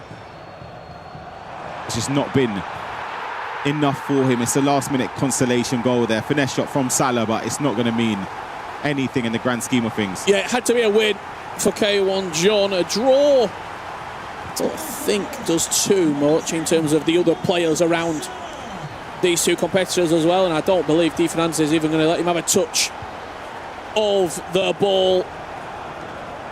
The league stage has been superb once again in this 36-player format. Favourites teetering on elimination. Esports World Cup champions not going through. Fan favourites being eliminated. We lost, what, 5 of our 7 Italians that came into the tournament. It has been heartbreak for Team Vitality. But where we leave the group play, 24 remain. The top 8 is finalised. When we get back after the break, knockout play will commence. See you very soon.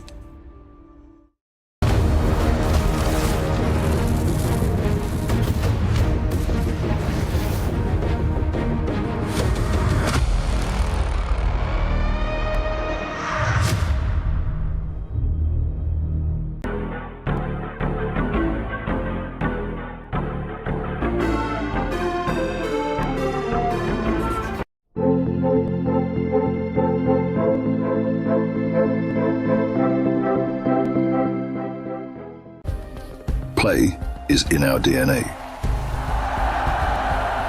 Whenever we let it out, it becomes our superpower. Now imagine an entire city being built to supercharge it. Qiddiya City, powered by play. The human body was built to move. Not trapped at a desk in one singular posture for 12 hours a day. It's time your chair evolved. This is Secret Lab Titan Evo. Ergonomically engineered for you, gamers, hybrid workers, artists, backing your every move.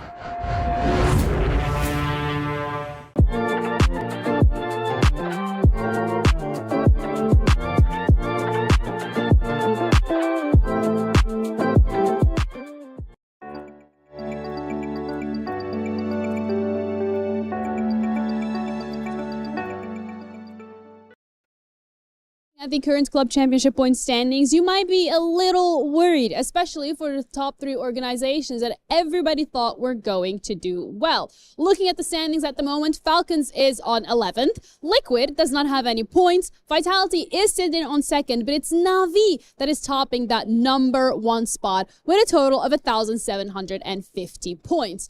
But fear not, because the competition is not even halfway through. Casting back to EWC 2025, Week 3, Falcons was on spot number 7. Vitality was the one in the first slot, but Liquid was 4th. Every single one of these organizations was still looking to get more than the top 1 finish, and Falcons didn't even have that one in their pockets yet. But if we all remember correctly, Falcons ended up winning on that first slot with 6 medals, Liquid placed 2nd, and Vitality placed 3rd. So the truth is, anything can happen.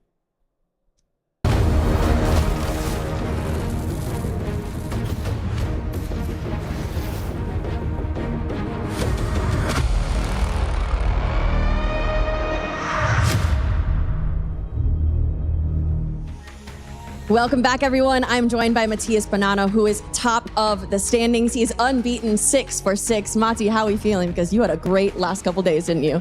Of course, I'm really happy because I won all the matches, but now in important things in knockouts. I have to ask you, when you first arrived to Paris, if someone would ask you, Mati, are you going to be top of the standings at day 4? What would you have said? Yeah, maybe no, but the practice was really good, so a little bit I expected, but of course not.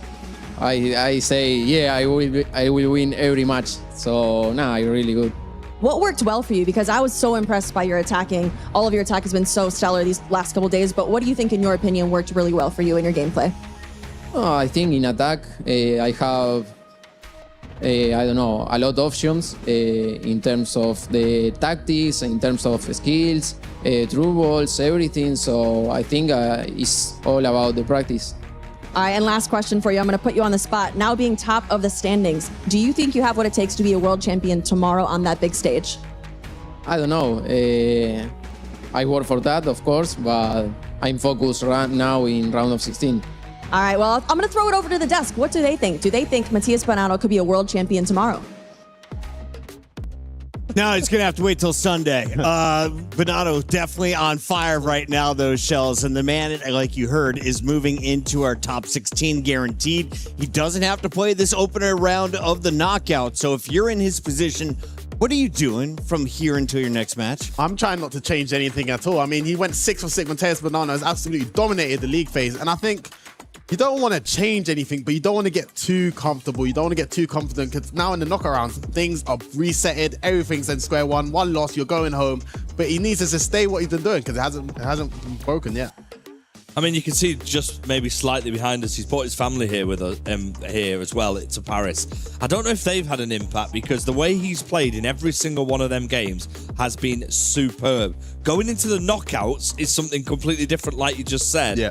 I mean, but if you're another player, you don't want to run into a man who's 6 from 6 in such a difficult tournament. You can see the results on the screen there. Redlac again put up a fight. Unfortunately, it wasn't enough. Hezes has been fantastic as well. The big result, though, the one we have to focus on, is the man who had the destiny in his own hands. He needed a win against a guy who'd won 5 games in a row, He didn't just beat him, he demolished him. 7-1 to Levy David. Levy David is in. He controlled his own destiny, and K1 John was in a similar position, unable to accomplish his goals. His key is going to get crushed tonight. Yeah, I mean, the commiserations to K1 John. I thought he had a good chance to do it against D. Fernandez, but D. Fernandez needed that win himself. And Levy the Weird, that's the type of statement performance you needed to do. You're playing against Levy Finn. He was unbeaten in the tournament at the time, trying to join Mateus Bonanno, but he ended that. That's the type of confidence boost you kind of need for the reset in the knockout round. But even Neat, you played this game last round before. We thought he was going out. He managed to scrape his way in. I can't wait for the knockouts. When we can, let's get the official numbers up, because I saw on Wikipedia there's been some improper results being scored. I thought Neat was through. You were arguing, no, he's definitely gone.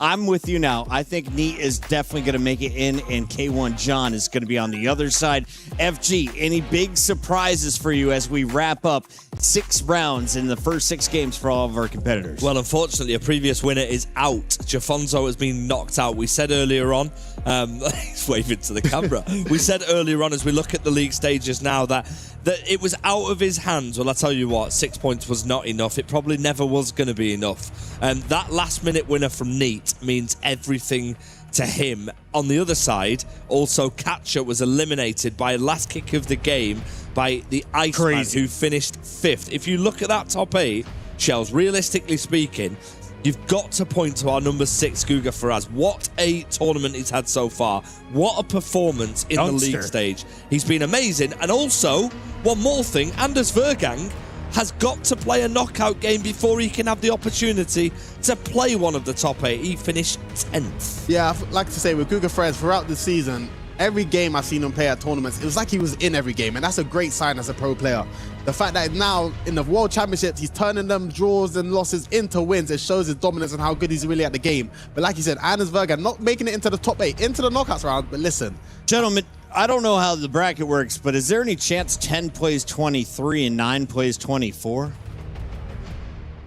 Oh my gosh, I just realized. My gosh, I just realized. Wow, we are about to see one of the most craziest knockout rounds you've ever seen. Let's wait on the bracket officially. Before we get to that, walk me through some of the highlights. Yeah, chat, you caught on to it.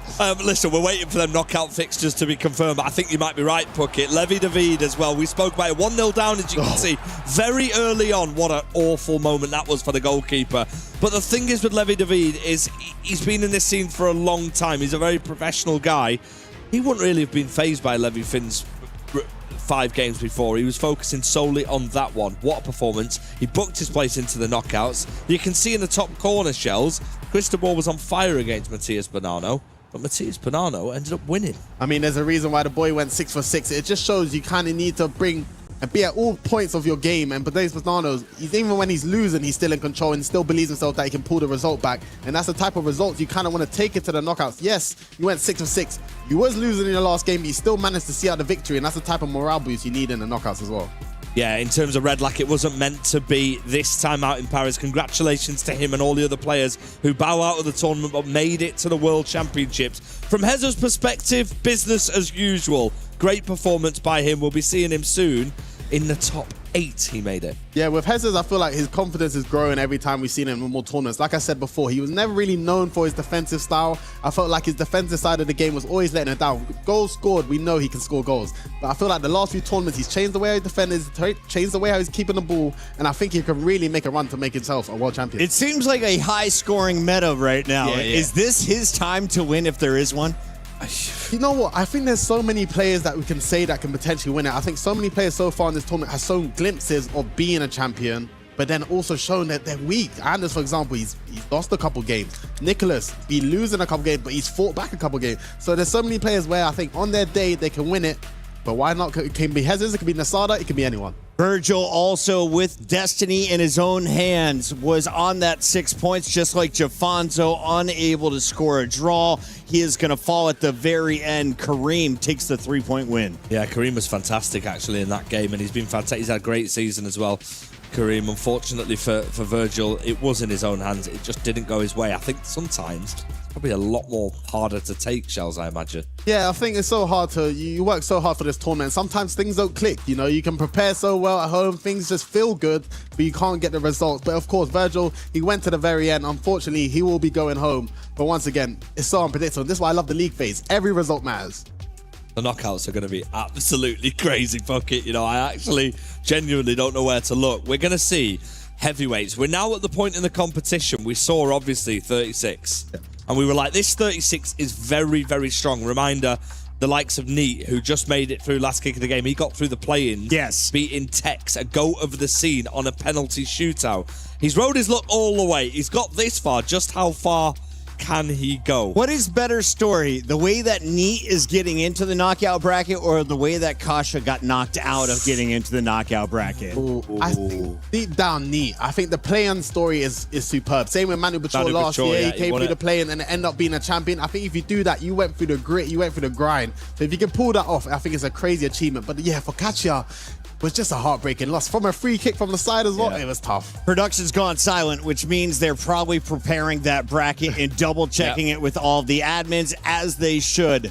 I think there's a few keys to be cut as well, which is happening, which we will update you with. But there's also a Mystery Nation bucket. There is a Mystery Nation. And Shells, for those who don't know, what is going on with the Mystery Nation? Why should everyone in the chat take part? Because you can get easy and good objectives and packs from it, but FG, do you want to give the clue? Am I going to reveal the Mystery Nation now? We'll wait for the go-ahead. We gave you clues earlier on. They finished third in the 2002 World Cup. They've got players playing in their league now that have moved to the Premier League. Liverpool fans have a historic Champions League night in one of the cities. Yeah, in one of the cities, as do Manchester City, a Rodri winner in their city as well. Quite recently, yeah. The national team is nicknamed the Crescent Stars. Yep. I wouldn't even know. For those who know about the Crescent Stars. I genuinely wouldn't have known that, so that probably doesn't help, but I'm pretty sure we can. You can Google it, though. Yeah, I'm pretty sure. Like, if you haven't got the answer already, feel free to put it in the chat. We will reveal it to you very, very soon. Share it with your friends. We want you all to win at home. Shout out to everyone who has been tuning in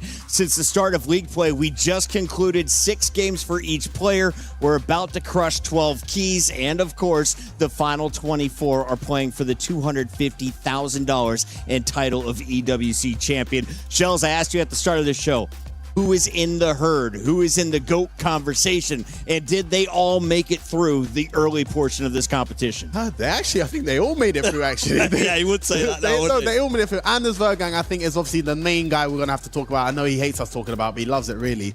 Listen, I'm a bit scared for everyone else. Because he didn't make it through the top 8, he has to play an extra round and a knockout round. Now, I know there's early predictions that might be Emre Yilmaz, and now I wouldn't be able to call that one. But if Anders gets hot there, in a knockout where everything's reset, this could be his tournament once again. But of course, Nicholas is still in the conversation. MS Dasari, the king of the jungle, he's back, and I think he can win it. Imagine a CEO versus their own player in the final. I wouldn't mind that. We've got one of our EWC champions out. Jafonzo, 2024 winner here, is now gone. Manu's still in the mix. Anders still in the mix. Do you have a favorite, FG? You know what, right? I would love Levy DeVee to win it. Yeah? He's been back-to-back top 4. He's an amazing person off the stage and stuff, as are a lot of these players. It'd be a really nice story for him.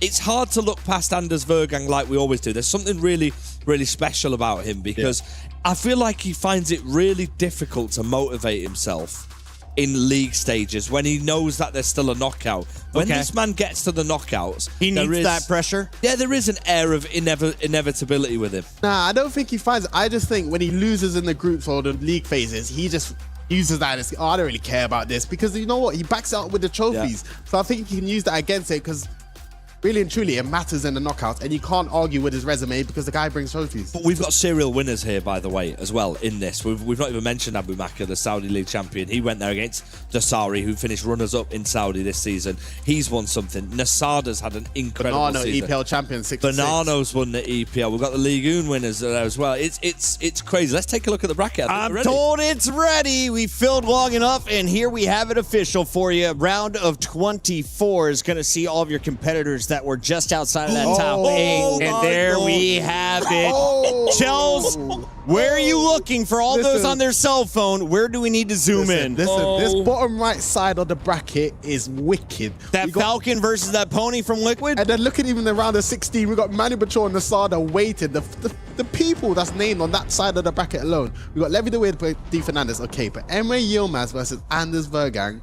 Winner plays Manu Bator. Now, does this mean that Levy would also run into the winner of Emery or Manu? Are we looking at Liquid just knocking each other out before the semis? Yeah, this is a nightmare situation if you're Liquid. If you're a neutral and you're watching this, Emre Yilmaz, Anders Vergang, the reignition of another rivalry. There is a big rivalry between those two players. I'm looking at the other side at the top left, and you're looking at P8 Zin Samu Gamer. Yep. And you're looking at where Matthias Bonanno is, round of 16. Yeah. He'll be really confident to make it through to Sunday. That Samu Gamer P8 Zin game, the person who plays Matthias Bonanno, I mean, either way, it's going to be fireworks. Samu's been in great form. P8 Zin, of course. It's another South American clash between the two. It'll be full of emotion. There'll be loads going on. That is going to be Chels, as we take a look at the bracket, who has the strongest region right now in FC? I mean, I might be biased. I think the European boys, there's something about us. I think there's too many. But the South Americans, I do think I have a little bit of sauce about them. You see Gugo Perez and Bonanno, Nicholas, they can always make a run for the tournament trophies. But I think the European boys do have that little bit of an advantage. If we're looking at this, we have to, by the way, off camera, get your predictions, Puckett, 100%. We definitely do. 100% get it for sure. If we're looking at this, who do you think is your favourite to make it through to the round of 16? I think Nicholas is smiling, right? He's like, I played Kareem or I played the very bottom-ranked player in this tournament. At the top side of it, I'm like, Hezers, I'm not really too worried about Neat. Abu, of course, was looking ferocious on day 2. I think I want to be Nicholas right now in the bracket. Yeah, if I'm on the left-hand side of the player as a pro player, I'm not saying any of these guys are beatable or easy opponents, but I would rather be on that left-hand side of the bracket. And if you are there, I think you got a chance to win the trophy.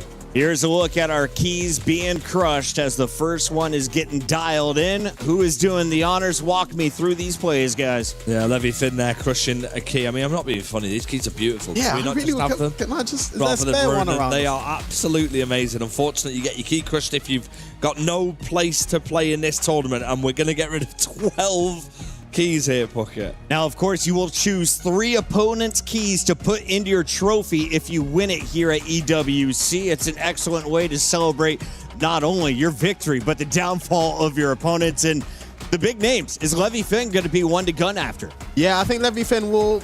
I don't think people really want to crush his key, but we have the chance of maybe crushing 3 of the GOAT's key that's in the debate. So if I'm Levy Finn and the rest of the guys, if I'm going to be putting Dasari, Anders, and Manu Bator, even Nicholas if you want. Imagine having those 3 in your trophy. That's a little bit of a bragging right that you can take forever. We talked about Paulo sitting on 6 points. He had the opportunity to lock into the top 24. He does so. And what's his reward?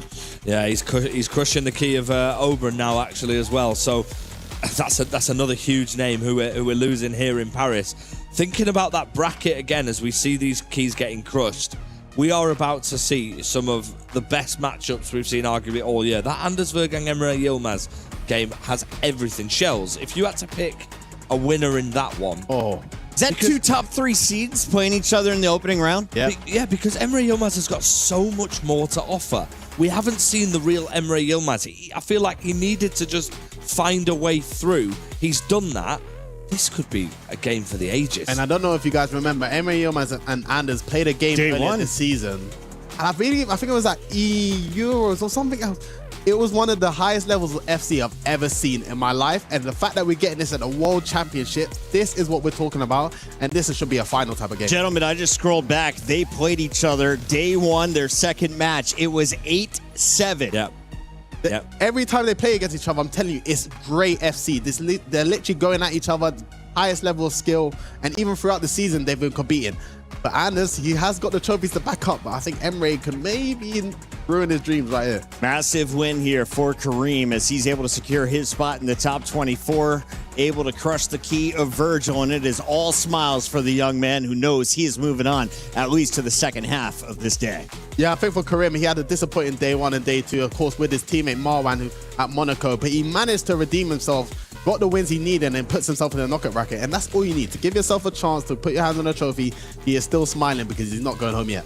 Yeah, if we're looking at Kareem as well, of course, E-League champion. Yeah, we haven't mentioned that enough. This man has won his domestic league this season. Who did he take down in that E-League as well? But this is what I'm saying. So this is where we're looking now. Of course, there's rivalries being reignited all throughout. I'm wondering if we can just take one more look at the bracket when we get a chance, just so we can dissect it whilst we've got a bit of time. Because, mate, I'm looking at this and there's so many possibilities. There is a real possibility of a new champion based on this bracket as we take a look at it now. Because, Shells, if we're looking at it and let's just focus solely on, for example, the round of 16 players. If you've got yourself to a round of 16 this time, you're going to be really confident to make it to the quarterfinals. Yeah, of course, because you skip around. But I just feel sorry for Manu Bachor and Nasada, to be honest, because Manu Bachor potentially playing against his teammate no matter when he's going to go through, because he could be playing against Emre Yilmaz or Anders. If he wins then he could be playing against Levi de Weerdt. The Team Liquid fans, I am so sorry, because you do have Paolo Neto at the top,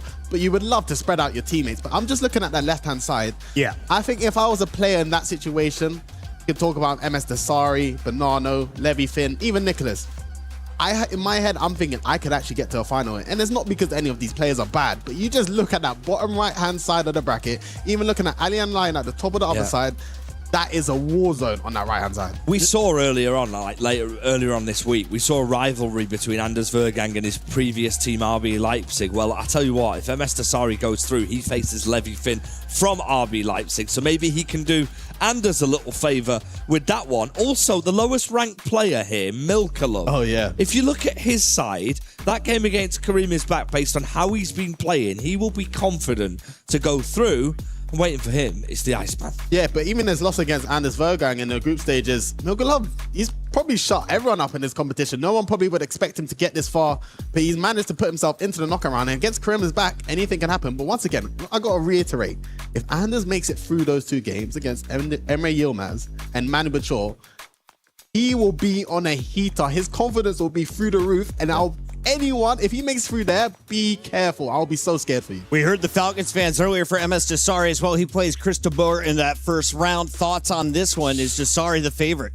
You know what it is? You have to sort of back for Desari maybe because of where he's been at. He beat him in the league phase. He's been incredible though. Yeah, he's been incredible, Chris de Boer. But something about MS Desari. Imagine if he does it one more time. And I think he's going to have the crowd support behind him. MS Desari, he's too cool. He's been doing this for years. He's a veteran in the scene. Of course, we've got a lot more FC around the corner. For now, we're going to a quick break. We have more Keys to Crush and special interviews live from the desk as our players take 45 minutes before they return to the stage. Be right back.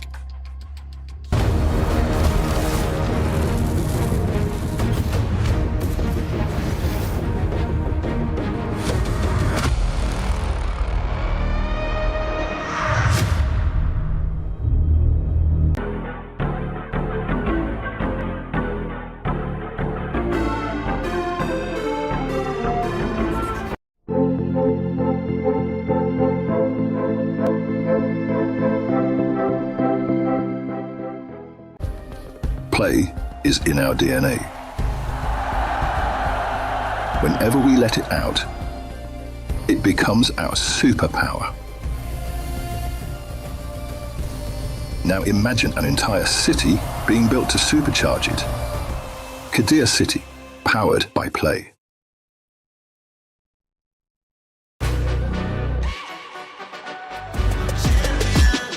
This ain't no regular thing. I came for the ring, you know what I mean. You see my name in the lights, better get right, I'm champion.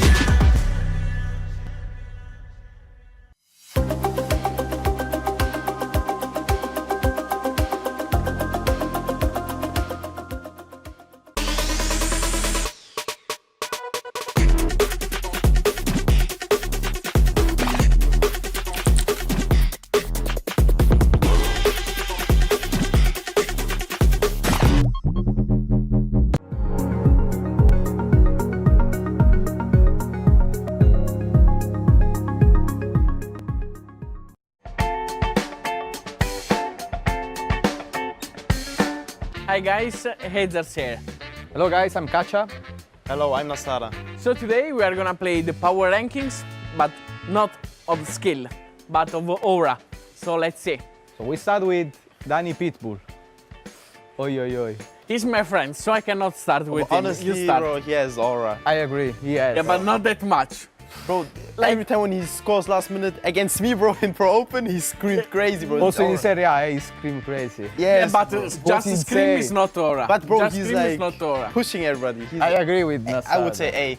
I will say A, but I have to tell you one thing. For me, aura is when you play someone and you are scared of him. Yeah, that's But another A. thing. No, That's it's A. a clearly A. Sorry, I say. Sorry. I said that it's A. Easy. Abo. Okay. He lost really bad last year. I will go for C. For me, it's B. You pick. I would say C too. Okay, so it's C. That's why Jafonso. Oh, he's world champion. World champion, huh? I will go for A. We'll go B. I would say B too. Never. Never. Yes. Chris, so you pick this, okay? Because he disagree with us, no? Yeah, Lucho. I will go for D. What do you think? He's a young player, I don't know. I think he tilts too much. People who tilt so much can't So have a lot of aura. aura. No, no. If he goes really angry, never compose a lot. You think it's minus aura? I'm sorry, yes. No, bro. No, I'm sorry. Yeah. What I you would what say- I will say D anyway. You too? I would go with C. I go D as well. Sorry, Chris. Sorry, Chris. Sorry, Chris. I will go for S. The GOAT. He's even doing the shush, bro, in this picture. I will go for S. We don't have Bro, to talk even about this. only without like seeing him, just the name has aura. Yeah, of course. Or Tex too, bro. Honestly, S. Big S. For me, Tex is S too. Yeah. Easy. No doubt. Yeah, S. easy, S. I agree. Okay. No doubt. Breeze. I want to Run up last year. too friendly. Yeah, too friendly, Don't be serious guy. B or C. I agree. You're B or C. You pick. For me, it's same of you, but I will What go are you for looking? C. You were looking E, eh? No, You I were will go looking for E. You were looking E. Whoa, Manu, bro. Two-time world champion, bro. I will go for A.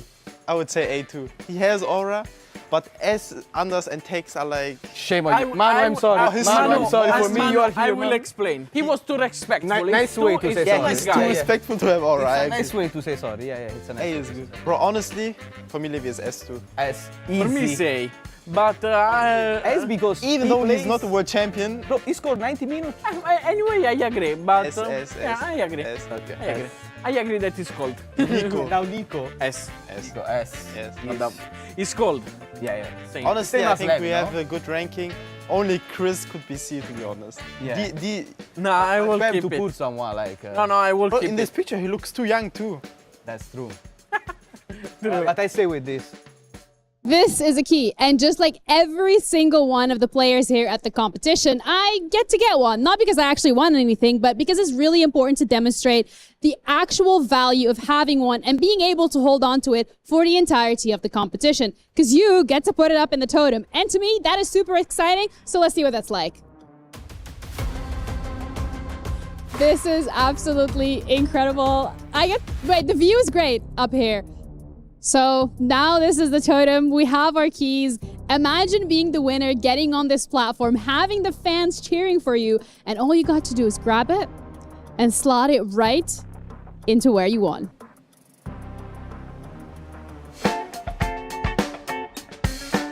Before we rate the other, and after we rate ourselves. Okay. Okay, so we start with you. So, am I scared to play Lucio Edzers? Let me see. Only Nassada can say no. No. Because he beat me every time. We don't talk about player level. So you are friendly. In match, you have no aura, bro. I don't agree. I think the nickname has aura. The nickname a lot. Ezos has aura. A lot. The nickname has aura. I think it's between B and C, in my opinion. No, you don't think anything. I would say it's between Wait. B and A, so let's agree with B. B. Okay. So Edzers is here for us. Never. B. What do you think for Bro, you're by with yourself? Jafonso, he's world champion, please. Yeah. I think that if someone see my name is like S. is carrot. So put S is yourself. too I'm much. cold. Like if Look I at the speak- S, look at like, the S, bro. Nah. Also, Oblum But doesn't you are too scream. funny, bro. People think bad about me. They don't know me. He's not a good guy. Yeah, he's know. not a good You guy. know. He's not You a know. good You're a bad guy? Yes. Because someone don't He ask looks me funny. thing. For you, it's funny. Because people don't ask me things, but like I always saying the truth of things. So you put yourself in S. Yes, 100%. But we agree B. We agreed on B. I don't care. We don't believe you. I don't care. I don't care. I don't care. Bro, he beat me twice this season, so I can't say anything. So? I would say C. With Breeze and Abu Bakr. I But old man or B, maybe. But I respect it. I'm not like, whoa, I don't care, I want But I'm like this, what I have to do? It's fine for But me. where would you rank yourself? I rank C. It's between B and C. I would say B you and C too, but C in the end. So, we go next. Sada. Now me, bro. It's real first season, we must say that. Bro, I told you what I mean for Aura. For me, it's between S and A. It's cold. It is too much in game. It's cold. When you see him punching the desk, But you bro, think yes, Aura. Aura. It's Aura. It's Aura. Yeah. In DBL, I raged. Honestly. I was punching tape and I won it. Honestly, Yeah, but it's bro, not Aura. For me, it's Aura. It's when Djokovic destroyed Racket. That's Aura. Because he's angry on himself. He knows that he's the No. best and wants to win. That's You know Aura. ball, bro. You know ball. We You know. No way, no way. That's Aura. It's That's no Aura. control of emotion. It's no Aura. But angry also can help you in playing Bro, better. Anders is tilting every 10 seconds. Yeah. but he's the GOAT. No, I will put you here or here. Hey, yeah, come on, hey. I say hey, so we don't make any more polemic with you. Hey. I respect you. What you I think? respect it. With the two-time world champion and one. You sign it, huh? I sign it. You sign it. Perfect, bro. I'm fine with this. You have to rate them from 1 to 4 in Aura. The S. The S is Nico for me. No, first is Anders. For me, it's Nico. No, first is Anders, bro. For how long is he playing? He won every single tournament this year. Every single tournament he won. Okay, but every when- single. but He's when world you champion, make club world somebody champion, Champions League coming winner, two-time Pro Open winner. What he won everything. Okay, but when they say Nicolas, and Nicolas walk on the stage. Yeah, but he has aura. I'm not saying, bro. He's More than on S. Anders. He's on. No, bro. Anders. For me, yes. What do you think? I can tell you one thing. I think it's Anders because I have the feeling that someone that play with the pressure that he plays, that's true. It's something unbelievable what That's he true. does. That's so crazy, bro. I will go for Anders first, Nico second, Levi third, Tex fourth. 100%. I agree with that. At this point, I will say that it's over. It was great. They don't have too much clue, but I mean, what should we do? We go next. Yeah, we go next. I hope you enjoyed.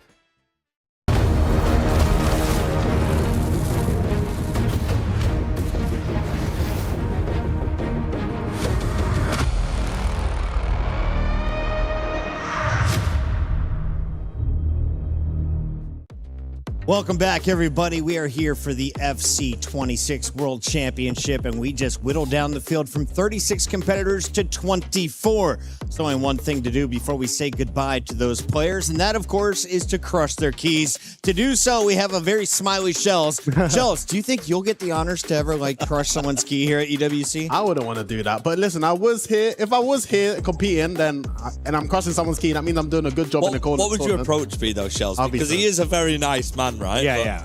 I feel like he would be the most nicest key crusher around, whereas if it was me, I'd love to do it. Now I'll try 360 no scope it and just have some fun with it or something. Yeah, maybe buckets. My favorite has been some of the COD guys who just stare you in the eyes while they crush your key. We'll see if anyone is diabolical, as we have a few of the players getting ready to go to work over there behind us. 2 stages. We're full of players. We're starting to whittle it down. What's coming up for anyone who's just joining the stream, Shells? I mean, we're finding out GOAT debates. We're going to find out who's going to get knocked out. Team Liquid, if they're going to survive. But I just can't get over this first round of the knockouts. Anders Vergang versus Emre Yilmaz. Number 1 versus number 3. But I'm telling you, this is going to be one of the best games we're ever going to see. Tournament resumes in just 10 minutes and 30 seconds. We put 45 minutes on the clock. That's for the players to take a break, reset, watch any VOD they need, and of course, take a breath. FG, do you think they're taking advantage of that time?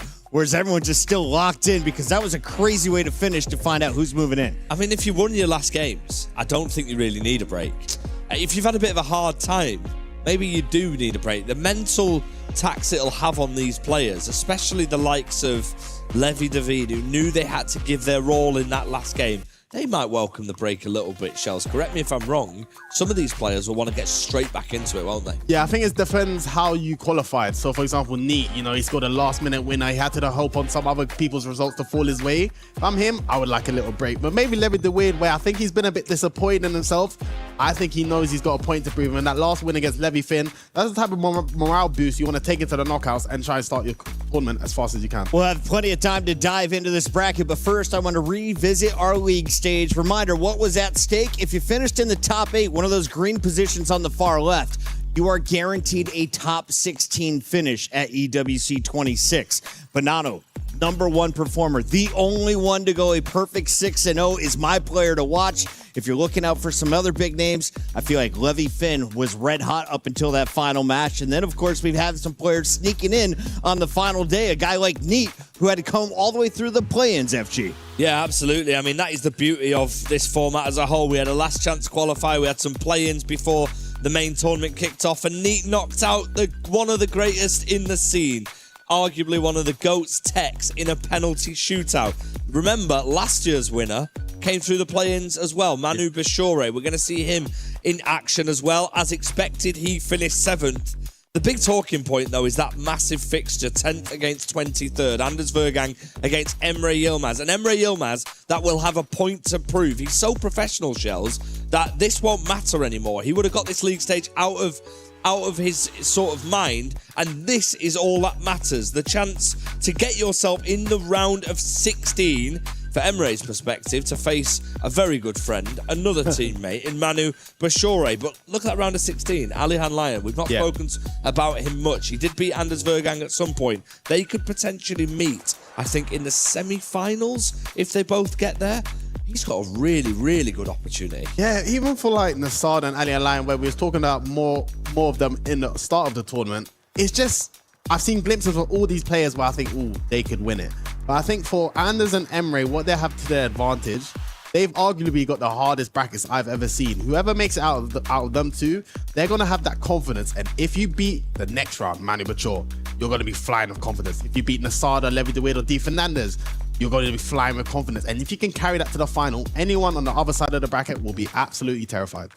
We got a very special guest joining us here in just a moment. FG, though, as I'm taking a look through this one more time, who do you think has the toughest quadrant? Bottom right seems to be the easy call out. If it's not bottom right, what is the second hardest? Well, it is bottom right. I mean, there is no easy games in this bracket, but I am looking at the likes of Matthias Bonanno and thinking, well, okay, I could potentially play P8 Zin and Samu Game out, of course. 2 very difficult games. Then you look at the other section and you think, I've got a good chance. He's on a roll, remember. He's completely undefeated, as you can see on my right-hand side. The tallest content creator in all of FC. You know what? When I found out you were coming, Denman, I tried to swap places with Shells, but they didn't let me.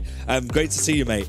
Great to see you in Paris. How are you finding it so far? I'm happy to be here, man. I need to speak about that knockout bracket. I know you've been speaking about it. That's crazy. No, I'm seeing Falcons versus Liquid, literally first round, kicking things off. It's a blockbuster. It's going to be sick. As soon as I saw that 10 and 23, my old bracket brain started ticking, and I was like, oh, crap, that's happening in the first round. Impact of this first round. If you're Emre and you pull off the upset, are you now fired up, or are you exhausted after that battle? Oh, to be completely honest with you, there's no better game to kickstart a knockout bracket than up against the current world champion, someone who you've had many battles with throughout the season as well. So it's going to be sick. I think whoever goes through that game, it wouldn't surprise me if they go all the way, because it is literally the confidence booster you need. Don't get me wrong, it's a tough one to start off. It was a 15-goal game last time, and it went in favor of Emery, but that was the last time he won a game. He finishes just on 7 points. He is going to be a player to watch out in Knockout Shell. So big storylines for you. What have you guys been enjoying? Because every time I come back, the three of you are just chatting it up out here. Yeah, I mean, we've known Demon for a long time, and for Emre, I think he got into the knockouts round, and they're all so experienced. Once you get to this situation, everything resets. So you don't want to take in, you're not thinking about your form in the group stages, and he did beat Anders in the group stages, so I mean, he should have that confidence, but anything can happen. But Demon, I want to speak to you about the English players. Of course, you'll be representing them and working with them alongside. We only had one of the guys here, Red Lack. Of course, he had a disappointing tournament from his standard. But what do you think maybe the English side and the UK sides are maybe lacking compared to other nations, such as maybe Argentina? They got Banana and Nicholas, the Germans, Nasada. It's like, what do you think maybe the UK sides are lacking? I mean, when we look at the English and the UK sides, we say we've got Tex, we've got Stingray, but they're not here. But they're not here. That is true. That is I love very them guys, true. but they're not here. That is true. I think there's multiple factors. There's a lot of things which the English players and UK players would say as well. I think mentality could be one of them, which I think some people do admit themselves as well. But I think alongside that as well, opportunity. I think a lot of grassroots stuff. It'd be nice to see more grassroots things coming through for young players as well to be discovered. Some more esports teams in the UK as well to get discovered. But alongside that as well, as we see, Hez is just holding up Red Lack's key as we speak about Red Lack, and he's about to crush that. Is it true that Hezers is the nicest guy in this competition? Oh, he's incredible. You just want to give him a massive cuddle and a squeeze whenever you see him. Like, he's such a great guy. I don't know if you want to see this crushed before I carry on. I was going to say, can we get a tight on Hezer's face? Is there a smirk? Is there a smile? No, he feels bad, Hezer. Yeah, he He's a feels great so guy. bad, 100%. Denman, a question for you then, based on the English players, because you mentioned, of course, Stingray's not here either. Will you potentially see, or I know you're involved in England gaming, are you potentially looking at other potential leagues for English players to play in to maximise the amount of players that are making it to these competitions? Because, of course, you've got the E-Premier League. Manchester City have won that numerous times in a row. They invest heavily in esports. From an English player's perspective, would they not be looking at going down a different route, like Red Lac did, being successful in their leagues and making ways here through other routes? To be honest with you, that's just a brilliant question, because I was going to touch on that before we started to see the keys getting crushed. I've just floated his ego there. He's paid me to say that. But yeah, I think leagues is such a big thing as well, because you do look at some of the other leagues like E-Liga, and it runs for such a long time. Bundesliga as well runs for a long time. And I think for players, they just want to be playing the game at the highest level for as long as possible. And I think a lot of the English players, Shells can obviously say this as well, because he's played and he still does play as well. There's nothing better than just consistently being in competition, playing, staying hot. And you do notice it when you come to these tournaments, when you do match up against a French player or a player who's come from another country that's played in like the French league, the Bundesliga, you notice they're just hot, they're on fire. So yeah, if I was an English player, don't get me wrong, I love the Premier League, I love what it's all about, but hey, it's good to dip your toes in another league sometimes and try that experience. It looks like they just threw another 10 minutes on the clock. So while we're waiting for that to tick down, can you tell me about your opinion? Who has had the strongest region since the start of FC, and who is at the top right now in 2026? The strongest region in FC. Hey, I'm always going to back my EU West boys, because obviously the UK are in there. I think historically we've had some brilliant players come out of EU West from the French side of things, especially from the UK side of things, and Spain as well back in the day. They were absolutely brilliant. But I will say that South Americans over the last few years have always been brilliant. You always know when you play against a South American player, they're going to give you a game regardless, whether it's a massive name or whether it's somebody who's coming through like Guga as well, who's been absolutely incredible. I think with the South Americans, though, they bring that little passion, the Vamos and stuff. That really, I think that really gets to the EU guys. I think the EU guys are more chilled. You see the Dutch and the UK, they maybe keep themselves to themselves. You come against a Brazilian and Argentinian, they're just screaming every time they score, and I think that really gets to the opponent. I didn't even mention the Dutch as well. I feel like I'm doing a massive disservice to them. Like, you mean Team Liquid? Team Liquid, literally. The Holland boys, I would say in country, the Holland boys, you can't really argue with Emery Yilmaz, Levi de Weerd, and Manu Bachor. I think them three, it'll be a hard three to try and beat. But even then, we mentioned the Dutch, you're looking at Chris de Boer here as well. You're looking at Luke as well, like who've obviously both won. Sorry, I'm not sure if Luke's won a Cash Cup, but Chris won a Cash Cup last year as well, and Luke's always there and thereabouts. So there is a lot of talent coming from there as well. And also the amount of work they put in it, the Dutch guys. We spoke to Renzo, we have done numerous times on either broadcast that we do. The amount of work they put in it, is that something that you guys take inspiration from? Of course, you're involved in sort of the more international scene now, working with England Gaming, doing some great work there. But the long-term goal, when you're up against the likes of the Dutch, they are super, super strong. How do you prepare? And then do you sort of take their blueprint and try and take it towards what you're doing at England? Well, look, the way I see it, whenever you see these teams, the big teams like your Man Cities, your Leipzigs, your Liquids, your Falcons, they all follow a similar blueprint. They all care about their players a massive amount, but you see them all together. There's a massive cohesion between the teams, like all the coaches chiming in, helping individual players and stuff. It isn't separated. They're all together and they work so hard. But also, a lot of them have performance coaches. They try and find them extra 1%, which make the difference. A lot of people don't think it does, but it really does. If you can improve I remember seeing on Twitter a couple of years ago, Nico ended up having a performance coach who like improved like his reactions by like quite an impressive amount, and they're the kind of things which the best players do to find the margins, you know. And yeah, I think that's one which I definitely recommend players to do, to look after themselves outside of the game, and you'll reap the benefits inside of the game. Of course, you've got to be good at the game. You won't see me going to the gym and end up beating Anders Verjgang on a World Cup stage, but you know what I mean. Speaking of Nikos, Nicholas was one of the cool stories of this tournament so far. He, of course, started off red hot, ended with a draw, frustrated after that. But then today, he seals the deal on Kasha with a game-ending kick. What did you see from the Iceman, and how long has he been bringing that kind of ice to his game? Well, I mean, what I saw from the Iceman is exactly what you expect to get from Nico. I think the art of it is, it doesn't matter about how you start. It's such a cliche. It's literally about how you finish. And he will take a lot of confidence from that. But the thing is with Nico, he's not a player who really needs confidence. He just knows it. He's going to perform at a higher level. And I think when it comes to the knockouts, that's where we'll see the true Nico. When you can see that free kick from a coach's perspective in the last minute, of course, it's from a tight angle, but I was sat next to Shells, and straight away Shell says he scored. It's in. A goal. I knew it. Yeah, it's 100% a goal. When you concede that from a coach's perspective, is that something you're trying to stop your players from conceding? Because it's late on in the game, he's hanging on. You know, that is the free kick that essentially has knocked him out of the competition. Is there any way to stop it, maybe with the forming of your wall, your goalkeeper movement? Or is it just a case of he's got dead ball, it's inevitable, it's going in? Because, like I said, before he'd lined it up, Shells had already called it was going in. Yeah, no, 100%. I think a lot of the time people do try and put blockers in place, whether it's like a couple of extra men in the wall alongside somebody on the line, move the keeper across in previous FCs and stuff. But yeah, I think especially when you do have some people who are so good at taking free kicks like Nico as well. Like if it was anybody else, I'd probably sit there and say, yeah, put someone on the wall, stick someone else in the line, and you're probably stopping it from going in. What makes him so good at that, though? Oh, I don't know. He puts the hours in it. I've known Nico and players like Redlac, for example. Redlac won the EMLS from a set piece. These are some of the things where players don't really see much of, or maybe think, I'm not going to put that much time into it. I was one of those guys. Corners, come on, man. Let me focus on through balls and skill moves and stuff like that. But this is what can separate the difference from the best and winning a trophy. And I think for Nicholas, he is a complete player. And that set piece alone, I mean, I would have tried to make him score the other side personally, just because I think that's more harder to score for a player.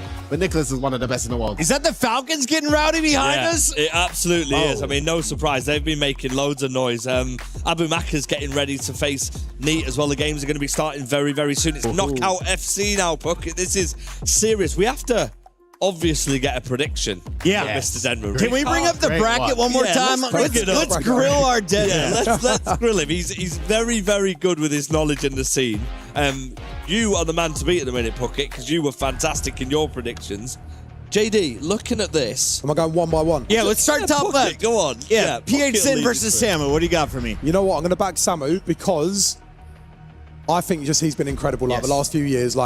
He's come through and really shown what he's capable of. And I think it's one of those tournaments where that bracket could potentially open up for him as well, especially if he gets through PH and then Banana. I mean, you never know what could happen. Obviously, Banana's going to be hard to get through and PH in, but you know what? Sometimes it's just your tournament, and Samu's shown enough to prove that he can go all the way. And I can see behind us, Abu Maka and Neat are setting up also on the stage. Abu Maka's a hard player to play against. I really, really like Neat, but I'm going to go with Abu Maka on this one. Over on the second stage, MS Tassari will be facing off against Chris de Boer. So it's either go against the crowd or support Nick, who is the coach of obviously England. Right, let me have a look. You can say it quietly if you want. I love Chris. Okay. I'm going to go with M. Dasari. And then Kareem versus Milkalov, our lowest ranked player. I'm actually going to go with Kareem here. I think he's had a really good E-League season with AS Monaco and obviously his teammate. I'm going to go Kareem. I like the passion he brings as well. He's a flair player. He looks good. You know what? I mean, you'd be silly to back against it. Let's go to if we were to go to the other side, RVP legend Umut. That's an interesting game because Umut is always there or thereabouts. RVP's done really, really well. I'd see that one going. For me personally, it's a coin flip because when RVP turns it on, you can't defend him. But at the same time, Umut is incredible. I've got a question for you, Denman, quickly. Yeah. See on the left-hand side bracket, I already said it. If I'm a player, I think this could be my chance for my final. From a coach's point, what would you maybe tell your player? Because you can kind of see what I'm talking about. We're not on that bottom right side. We have a chance to maybe become World Cup champion. What would you maybe tell your player? Honestly, I think the best mentality is just one game at a time. Because if you look too far down the end of the bracket, you might sit there and think, if we win that, we play against him. Bro, focus on the game which you got in front of you first and see what happens. But you are right. If you're looking at that bracket, especially us sat here, you're thinking, this might be my only chance. Emre Yilmaz, Anders Vergang. We can't let you get away with that one. We'll leave the Di Fernandez one as well. Thing is, if I say Emre right now and Anders hears that, he's DMing me on Instagram. Just loads of rubbish. Final question for you. You, of course, volunteered your time to come up here. So how can we pay you back for all the people that are headed to a commercial break? Where should they head to follow you and all of your content? Yeah, just follow me, Denman, on all socials, Twitter, TikTok, Instagram, all them good stuff. And how you can pay me back? These boys can buy me something later. There we go. We'll find you after the show. In the meantime, we got to head to a short break. When we come back, I have a feeling the Falcons are going to start flying high. They're getting loud here in Paris.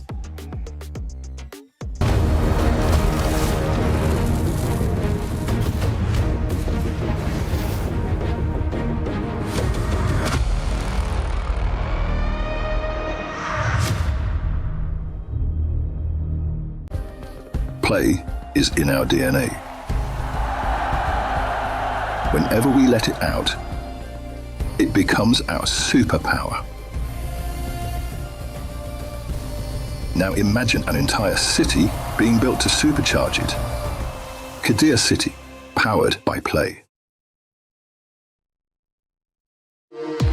We were there. For every click, every clutch, every respawn. We were there for the years of grind. And we're here. Now. The proud founding partner of EWC. Powering the biggest event in gaming. Shoulder to shoulder with the world's best. Making history. Greatness deserves a stage. Lenovo Legion. Reach your impossible.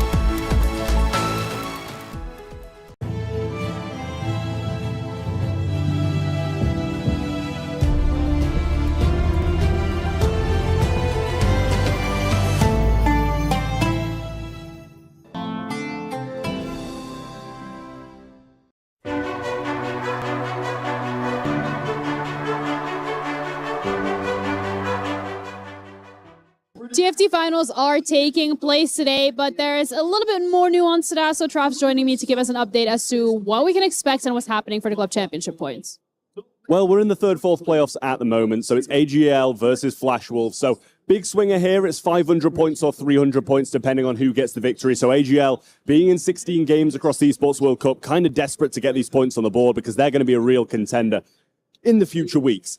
Coming up just after this, though, it's Team Vision versus Aurora Gaming for first and second place. So getting those 1,000 points on the board will be absolutely huge for Team Vision mainly, just because this is the last game they're going to be competing in the Esports World Cup. So they've got to get that lasting score. They want to try and stay up towards the later portions of the Esports World Cup, and that 1,000 points will go a long way. All right, well, thank you so much for the update. Pretty insightful, especially for AJL and how that ties in with the rest of the club championship points. That's it from us over here. We'll see you around. What is up, guys? So I don't know if you've noticed, but we've been having interviews over here in this space. This is actually the EAFC Fan Festival, and I'm going to test out my skills. We got dribbling, passing. We're going to test my shot speed as well. Let's see if I can get a high score.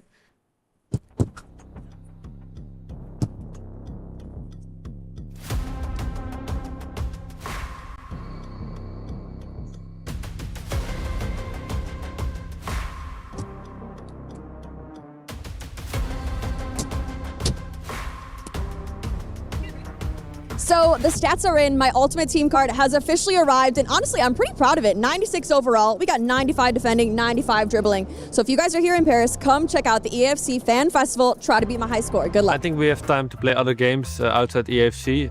Yeah, for example, it's summer, or maybe if you don't reach a tournament, you have a lot of time to play other game. I don't really play other games besides EAFC, to be honest. I used to, but I just kind of stopped when I really got competitive into EAFC. My all-time favorite PlayStation game, I think God of War. I played every single one from PlayStation 2 to now PS5, so I love it. Once I will say God of War Ragnarok, the last one. I like to play it. It was a good adventure. Well, my favorite PlayStation game, of course, it's EAFC. Like it's my passion. I love football. It's also my job. No, I love trophy hunting, but it depends if it's really hard or it's just a hard like a unit time. But sometimes I can go for the platinum, and sometimes I will stay with the silver one. Honestly, to hunt the trophies in all the games is not like my priority. I just like to enjoy the game, play, just follow the story, and that's it. Even in EAFC, I don't have a platinum trophy, so. When I'm about to walk out on the stage, I think only to the game, to give all my life to this game, like it will be the last game of my career. My feeling right now is nervous, but also chill, because I know my quality and I'm here to win. I'm creating plays in my mind, but I don't want to think much about it. I just want to play. I don't care about my opponents. I know my quality and I know if I play well, I win. My reach before the game is like joining the mood of the game, don't eat and stay focused.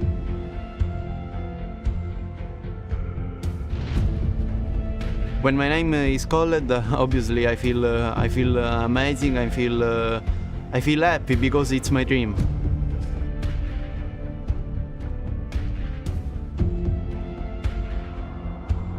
Let's go, no fear.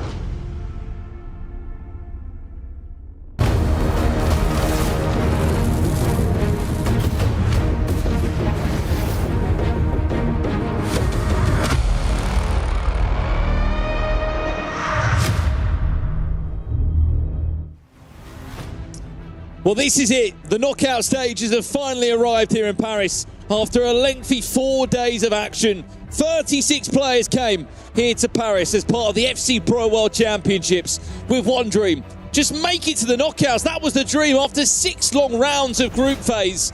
Now, 24 remain. 12 players eliminated, but after this round, 8 more players will leave the competition. Brandon Smith and Jaime Alvarez taking you through just 4 of these first round games. But Grav, what a bracket, what a knockout bracket. All eyes, no doubt, are on Anders Vergang against Emre Yilmaz. Not in a final, in a round of 24. I mean, that lower part of the bracket is just something else. Anders against Emre Yilmaz and then Manu Bashar waiting for one of them. I mean, I don't know what's going to happen in there. But not only that, in case whoever gets out on top of that bracket, which is going to be a hard task, should play against the winner between Nasada, Levy or T. Fernandez. That part of the bracket is crazy. I'm going just nuts thinking about it. But first things first, we gotta go to the higher part of the bracket. And to be fair, Brandon, I might leave you in here and I might go to join the Team Falcon fans because MS Dosari is playing in a World Championship again, as we can see. Well, where do we start this round of 24 journey, Grav?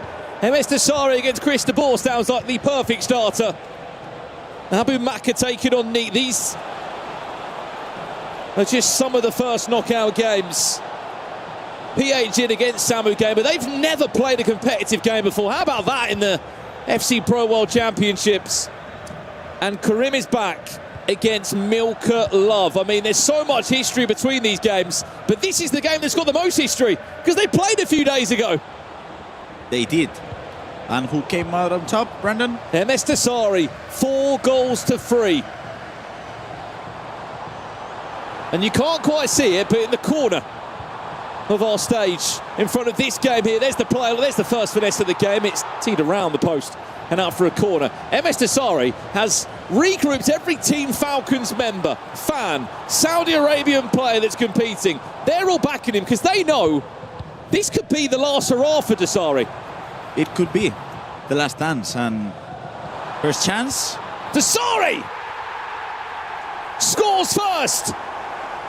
6.5 minutes in. And you could already hear the Team Falcon fans roaring behind his name.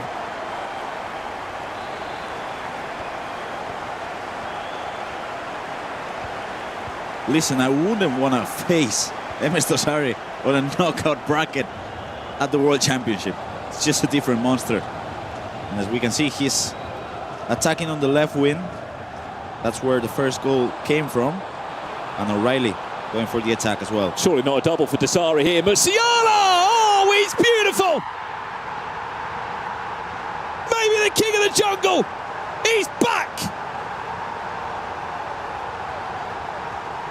It all started with the analog sprinting from O'Reilly, which is an interesting choice because people would want to use the quick step on the fullback.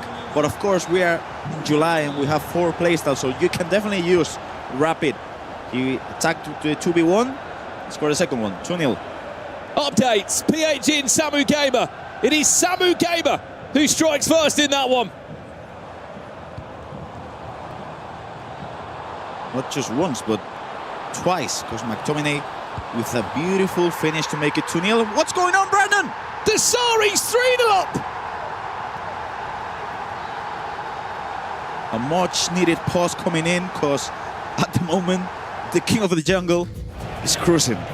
And you have to say, looking at the bracket, you would rather be on the side that he is at this moment in time, Gravison, because his next match could be Levi Finn, who, don't get me wrong, has been fantastic in the league phase. But would you rather play Levi Finn, or would you rather play Manu Bashore?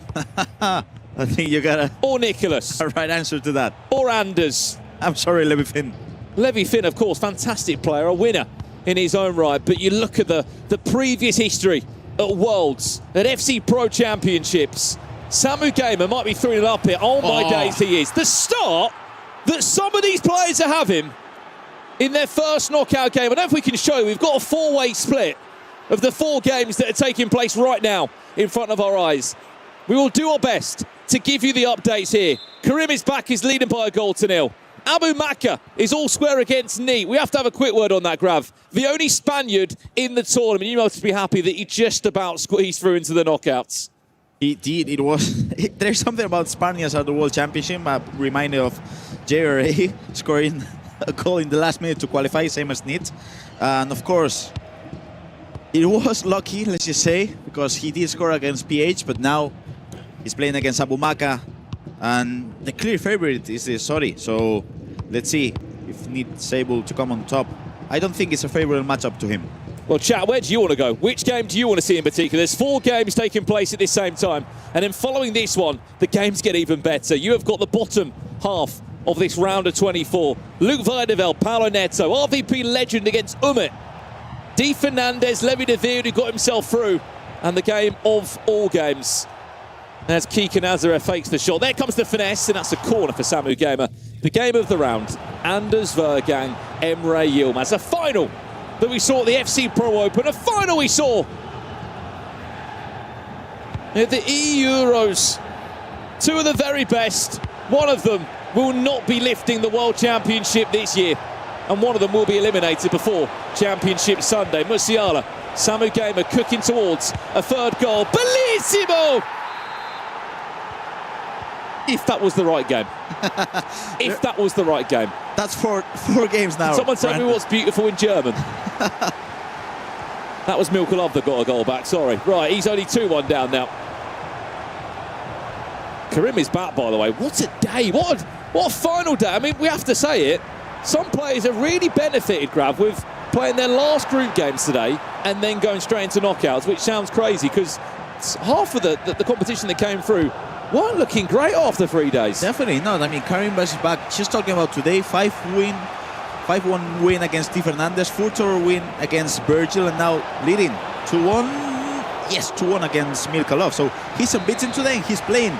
And what does this say about the world rankings as well, Gravison? The lowest ranked player in the competition. I think Richard Buckley was comparing it to Kings Lynn, a football club in the non-league of England. It's basically like them getting to the quarterfinals of an FA Cup.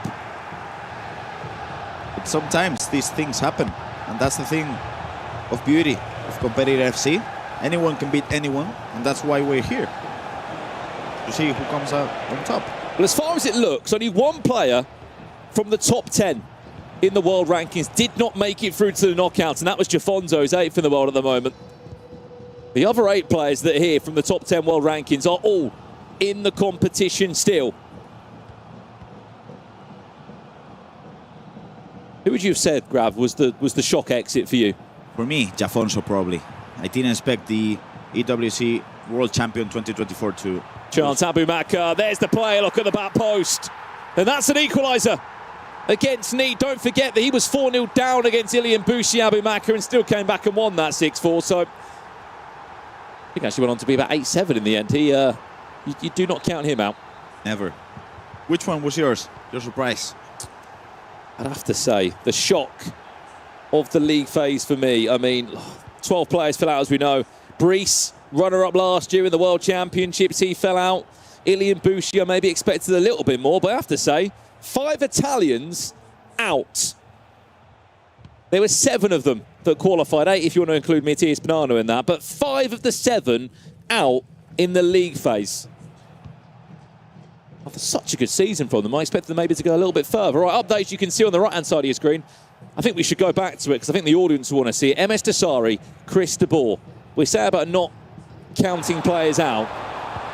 Don't count Chris. The Great ball out. touch. And don't count MS Desari out. He's got a 3-goal gap, I should say, back in the game. He's got a 4-1 lead here.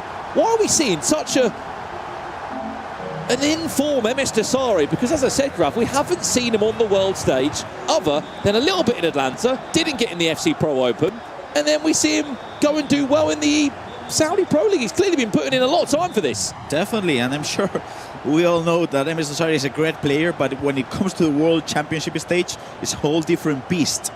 He's overloading the left side of the pitch, he's attacking, he's looking for the 2v1s with Nico Riley with the rapid playstyle, and it's paying off, because then with Bellingham he has a lot of options. He can go for the low driven, he can go for the finesse, and that's the reason why he's winning this match at the moment. And that is no disrespect against MS Desari. He's a world champion in his own right, but this is the first time he's been at a world championship since 2019. We haven't seen him for quite some time, and that's because he's been busy with Team Falcons as well. We have got a 4-box that I'm hoping we could potentially show you at home if we get a chance to show you all the games that we can see in front of our eyes. There's an update here, Grav, and it looks like Milka Love is 3-2 up. Wow. You can see the reaction from the players, because as we just see this 4-box. Brandon, just for it? Let's stay here for a second. I mean, look, this is all the scores as it currently stands. Stay with us home. We're in the knockouts. Milka Love 3-2 up at half-time. MS Desari 5-1 up. What a time to find your form. He's come to crush Team Liquid's kiss, and he's delivering. Unbelievable. Abu Maka, by the way, 3-2 up now.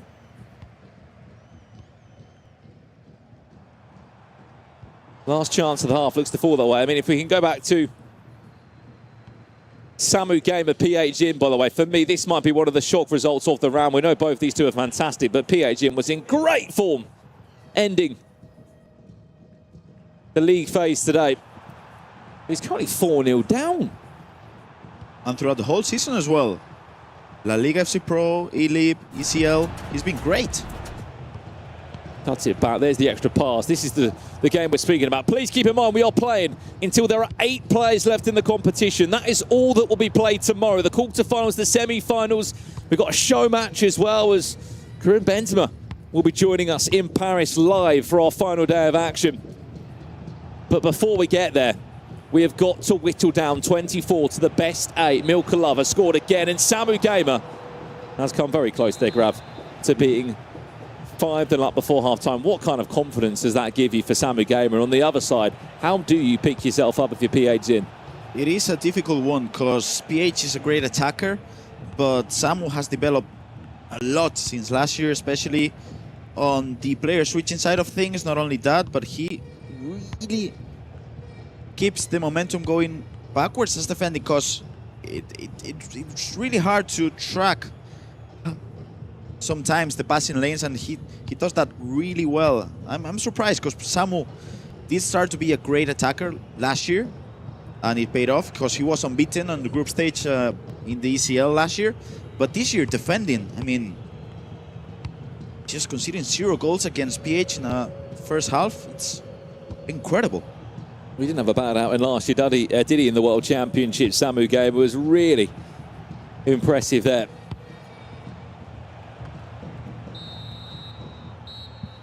Half-time, Samu Gamer 4, PH in 0. This is the 4-box screen as we join this one. 5-2 Milka Love. Wow. I'm sure Richard Buckley is happy somewhere, because his dark horse is at the moment between 16 best players in the whole world if he manages to get this done. The best part is as well, he's got no coach with him. He's got nobody alongside him. He is a lone wolf out there. And he does not care at all. Karim might be down by 3 goals, but do not count out the Moroccan here as he tries to guide his way in. That's going to be an easy collection for the goalkeeper. All right, half-time. MS Desari's just gone into half-time in that game. He won't go to it, but he is 5-1 up. Incredible from Desari. How good is it as well to remember he won the World Championship in 2018, Grav, to be 7 years on from that. We've been 8 years on from that. And for him to compete in like this, that's a brilliant through ball. There's the chip. There's a goal back for Karim. How do you keep up at that level of competition? I think we'd have to ask Nicolas as well, because they are the only two players who've been competing at the top since 2018, 17, 19. And it's really hard because you got to be professional. Of course, when you're 20 years old, 18, the only thing that matters in life is just FC and playing the game. But when you get to be a little bit older, of course, family comes in, other business ventures as well. And to be fair, I don't know how they do it, because we all have the same 24 hours a day, but it seems like Emes Desari just does a lot of things right. He's finding more time from somewhere. I mean, he lifted the trophy of Cristiano Ronaldo last year in Saudi Arabia, the Club Championship. They are the two-time Club Championship winners, Team Falcons. Of course, there's 25 different tournaments here at the Esports World Cup. The FC Pro World Championships is just one of those. That's brilliant close control dribbling. He nearly got close enough to find that one into the back of the net. For those asking in the chat, Anders is not out. Anders Vergang plays Emre Yilmaz in the next set of games. The loser of that will most definitely be eliminated. And in case you missed the game of the league phase, Emre did beat Anders. T. Fernandez plays Levy. Luke Weidevel plays Paolo Neto, and RVP legend plays Umit. What's more interesting, Grav, is who plays who from these games. Because the winner of Emes Desari or Chris de Boer will play Levy Finn. And guess who Milka Love gets for a reward for going through? Surely it's an easier match. No, it's Nicholas. Nicholas waits for the winner of that game. Look, this is how we're looking now. Grav, where do you want to go next? I would say probably Abubakar Nit. Shall we go there now? Maybe in time for a goal. 3-2 here for Abu Makar. That would be one hell of a game, by the way. If Abu Makar could match Emes Desari in the semi-finals, which could happen. There was certainly a little bit of a rivalry maybe building between the two. Of course, once upon a time, Abu Makar was a player of Team Falcons. This year, he had to play against his former boss in the Saudi Pro League, where he became champion. Actually played twice. He lost and he beat him in the most important game. I had the chance to speak with Nit prior to this game, and he told me he wasn't feeling comfortable with the defense throughout the whole week. And you can definitely see how when Abu Makar gets the ball into these positions, I don't think Nit's comfortable trying to track the passing lanes and trying to press with the second man press as well. But the game's still alive, 3-2. 6-1. Desari is leading. And Chris de Boer is no fool. He is a top player. But even him, this is a big ask. This was goal number 6, Grav. Wow. Freeman, the right back. That is right back. That's the right back, Freeman. But it all starts on the left side of the pitch every single time, just as we see. Whoa, Brandon. Karim knows. He knows. Milka knows as well. Great goal. As it stands, Abu Makar 3-2 against Knee. Milka Love 6-3 against Karim is back. PA's in is still 4-0 down. He just can't get comfortable is the best way to describe it, Grav. He's got 28 minutes to save his World Championship dream, and it's not looking good. It's not looking good because he's not going forward as he needs. We'll just break it down in a second. Abu Makar. When the ball gets to the cam, of course, he has to defend this Nit. And you can see Abu Makar's patiently passing the ball. Good defense now in here. As he gets the ball to the cam, he has to go forward. He has to go forward, look for the pass. He does. And if he goes backwards, which he can, he has to trigger runs with Bellingham, with, as you can see, as he's doing now with Granit Xhaka. This is what he needs to do. Because Abu Makar's defending with, at the moment, 9 players on his side of the pitch. So you gotta push bodies forward, as Nit's doing. This could be a great attack. Well defended by Vitinha. Great defense. I like the way Nid's playing now.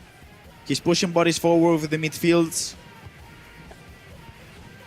but he doesn't know what to do with the ball when he gets to those instances. I feel like that there's something lacking from Nid. Two things, in my opinion, which would be the player locks and the creative runs as well.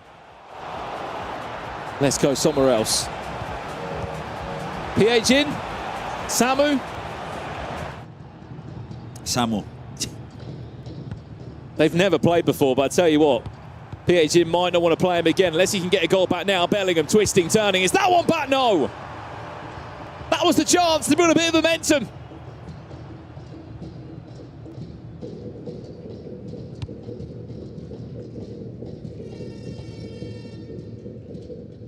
This was it. This was his chance. Not only of scoring a goal, but of getting some confidence back. Because at each minute passes, you're just feeling like there's not a chance of you scoring a goal because your opponent's reading everything, his players switching right. I'm being impressed by Samu, Brandon. Who does he play next? He'll play Matthias Bonanno in his next game, the round of 16 game. Remember, at this point, you've already guaranteed yourself $12,500 amongst the $1 million plus prize pool. You win again. $15,000 for a round of 16, and of course the prize money goes up and up and up. You get to a top 8, $40,000 guaranteed. The perfect way to conclude your season. Should we go back to MS Tassari? 4-0 here. I'm surprised with some of these scorelines, by the way, and how one-sided that they've been. MS Tassari is 7-1 up. There's something that we didn't know was going to happen. That was MS Tassari being able to withstand the rhythm of FC26 because it gets really high. Musiala off the bar. Is it just one of those days for PH in? I think he knows it. He knows 16 minutes left. He's not scored a goal yet. He knows this is it. Well, by the looks of it, our first full time will be Milka Love against Karim. They're in a pause at the moment. Shall we go to MS Tassari? If we can. Let's jump there now. Or not yet. Not yet. Sorry, Brandon, go on. The Abu Maka 50 minutes away here, Grab, from sending himself into the next round.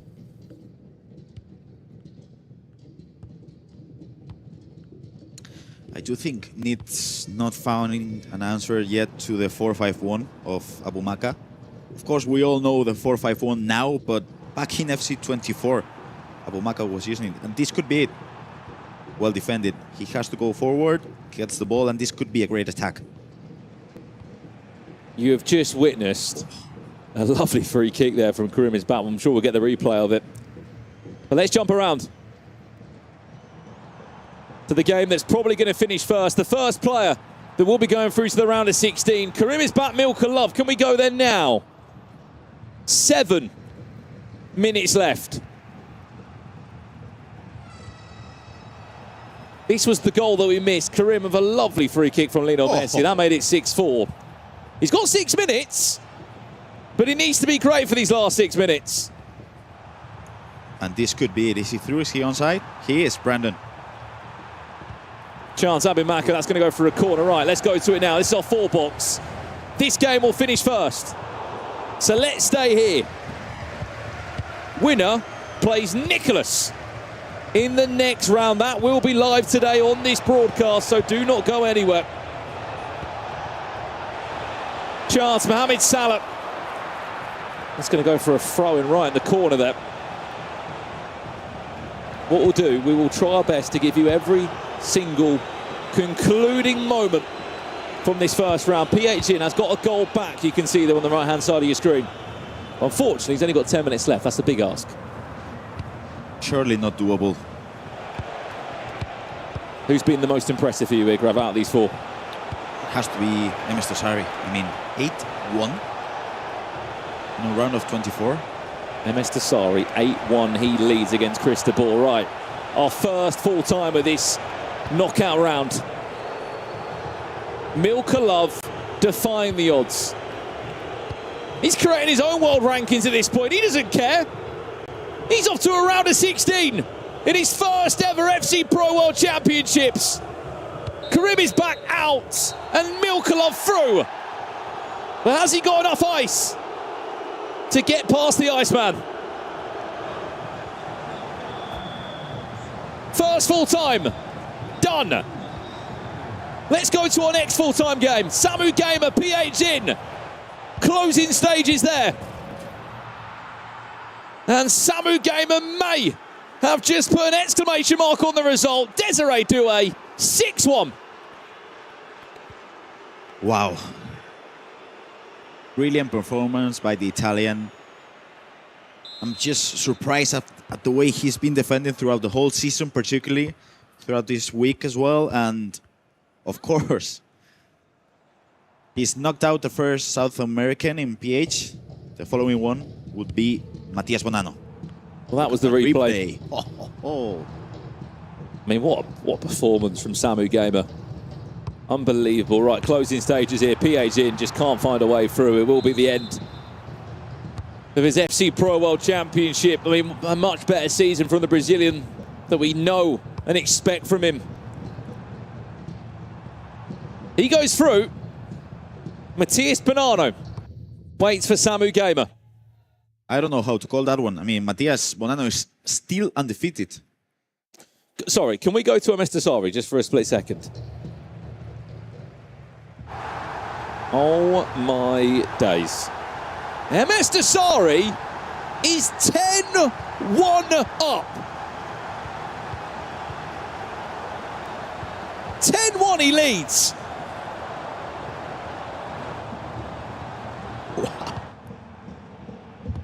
You're telling me we live in a world in which in 2026 we could see MS Dasari becoming a two-time world champ. Could that happen, Brandon? Apparently so. I'm all for it though. It makes two of us. Congratulations, Samu Gamer. Handshakes between the two. PH in, out. Samu Gamer through. He plays Nicholas.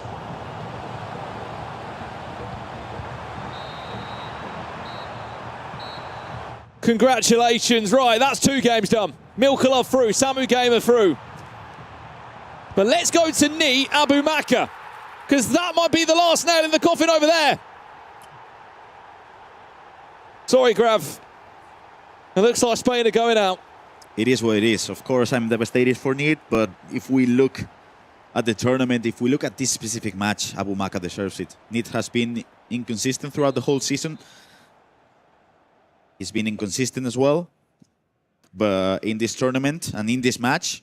But I'm sure he'll go at it, back at it again next year, and hopefully there's a goal back.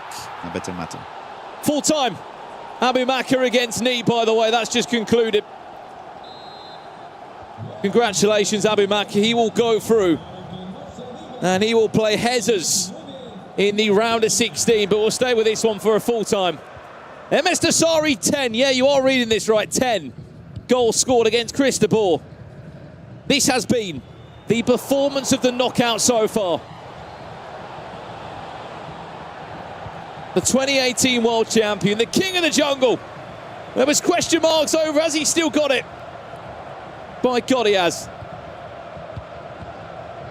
Unbelievable. He ain't done yet either. 11-2. MS Dasari's on his way through to the next stage of the knockouts. The king of the jungle is back. What's happened to those hands? They've got better.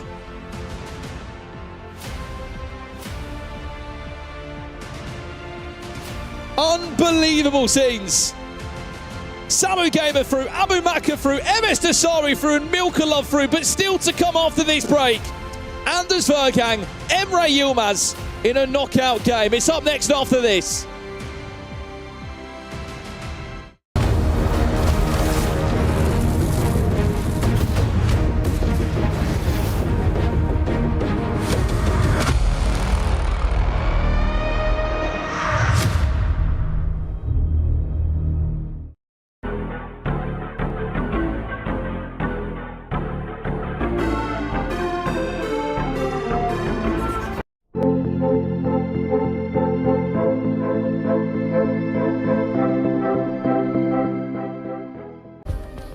play is in our DNA.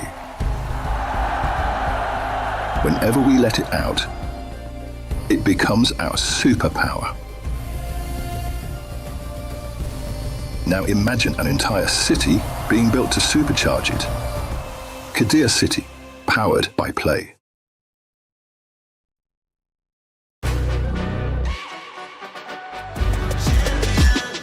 This ain't no regular thing. I came for the ring, you know what I mean. You see my name in the lights, better get right, I'm champion.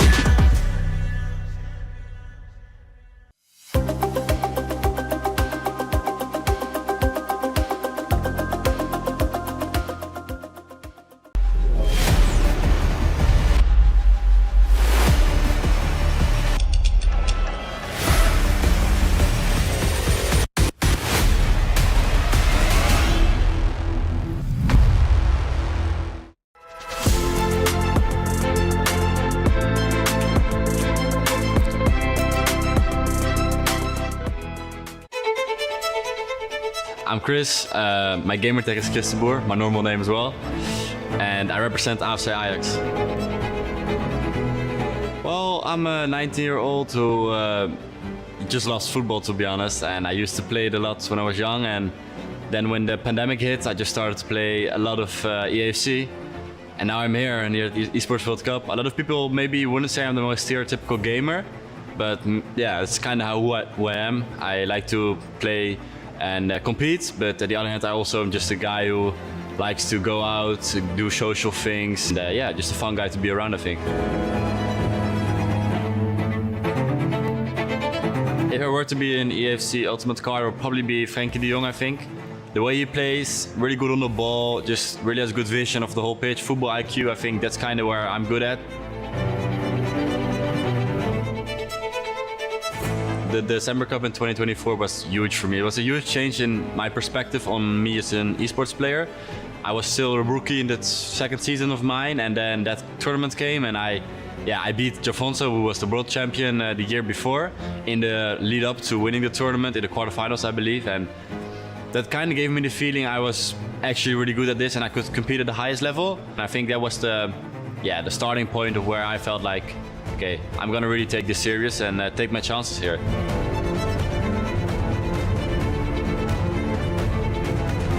Well, how this early elimination last year impacted me was more so being happy I qualified, and afterwards I played the world champion Manu Bachor in the first game, and in the second game I played my Levi de Weert, also my teammate.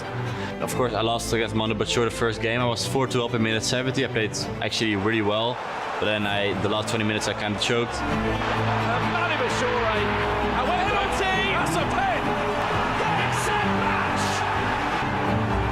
Then an hour after I had to play Levi. It was hard to get mentally back up after that game, after that first loss. And Levi is also my teammate, and I rate him really highly, and he played amazing, and I didn't play my level. It's Levi de Weert. Plays it inside again. Corner comes in, time clean. Levi, lovely. Extra pass that makes all the difference. When I was eliminated, I felt disappointed, of course, but also felt especially looking further in the tournament, seeing them progress to the final and the semi-final was if I were to lose, I were to lose against my teammates and against the number 1 and number 3 of this tournament. They're the worst people to lose to, but it still hurts, of course. For tournaments like this, like EWC, it's the biggest tournament for us. I think now I can really have that experience and take that with me during the games. Well, you're never going to a tournament not to win the tournament, but if I'm realistic, I just want to show myself at my best level and see where I come out. But of course, I'm not gonna sit there and say I'm gonna play for second place. Of course, you wanna win the tournament, it's your dream. So let's say that's my goal.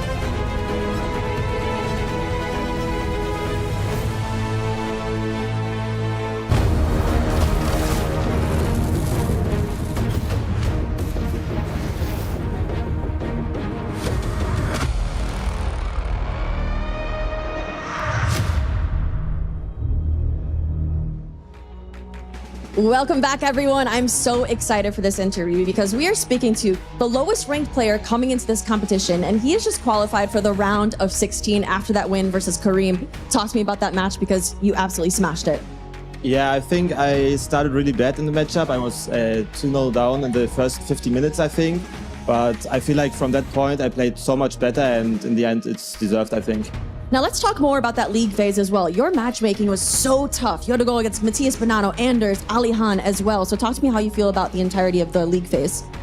Yeah, I think I had a really good day one where I got 6 out of 6, but on the second day, I knew it would be tough because like Bonanno and Anders obviously are one of the best in the competition. And yeah, against Bonanno, I still played good, I think. I think I lost by 1, but against Anders, I was really unsatisfied and yeah, but in the end, I managed to get 9 points and yeah. Now talk to me as well, being the lowest ranked player in the competition, people didn't know what to expect and you were exceeding everyone's expectations. So does that put a little bit of a chip on your shoulder? You had a little bit to prove there, being the lowest ranked player? To be honest, I don't really care about that because I had that same role at VBA as well because it was my first time qualifying for the grand final there. And obviously everyone thinks that I am not the favorite for any game, but people that plays against me know that I have the level and yeah, I proved that now. You absolutely proved that and you're gonna have to prove that up against Nicholas next round. So how are you thinking about that matchup? Yeah, for me, Nicholas is maybe top 3 in this game right now from what I've seen in practice, but yeah, I don't know. I just play my game. If I win, I win. If I don't, I don't. Let's see. All right, well, thank you so much. Guys, over at the desk, Milka Love, are we just loving his gameplay? I'm a big fan of this man. He came in with the lowest rank, but he did not play that way. He made it through leagues, and now he's into the top 16. We got FG and Shells to break everything down. Guys, I'm here on Wikipedia. He's got total earnings $13,655.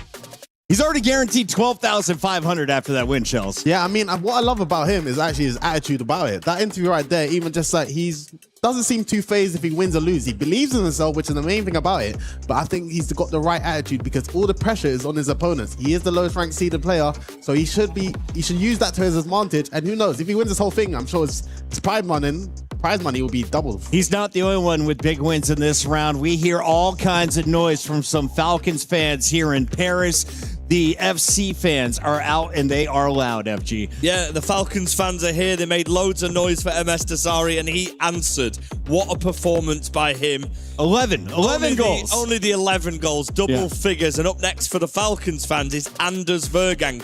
They've been making so much noise, making this arena a bit of a cauldron for him. Someone like Anders absolutely relishes that. You can hear them in the background making noise as well. When the games kick off, you won't be able to hear a thing in here. Stage managers had to go over there and quiet them down just so we could do an interview. I think we just let them rip. Yeah, absolutely. If you made it out here to watch some FC, you deserve to be loud, and we want to hear you all night long. Let's take a look here at some of our standings, where we're at after league play, and what we have in front of us now that we are into the knockout bracket. Remember, the top 8 performers got that bye straight into the round of 16. Everyone else having to play through after we whittled down our first 12 competitors. Yeah, so now, of course, the people in the round 24, I would like to say, if you made it to the round of 16, you do have a little bit of an advantage. You're a bit warm. You've just come off a game. So the guys that have been waiting in the round of 16, yes, you got to skip around, but you've been sitting cold for half an hour, 45 minutes, which can come into play, but there's a reason why they made it into the top 8, because these guys have been sensational in the tournament so far. FG, we see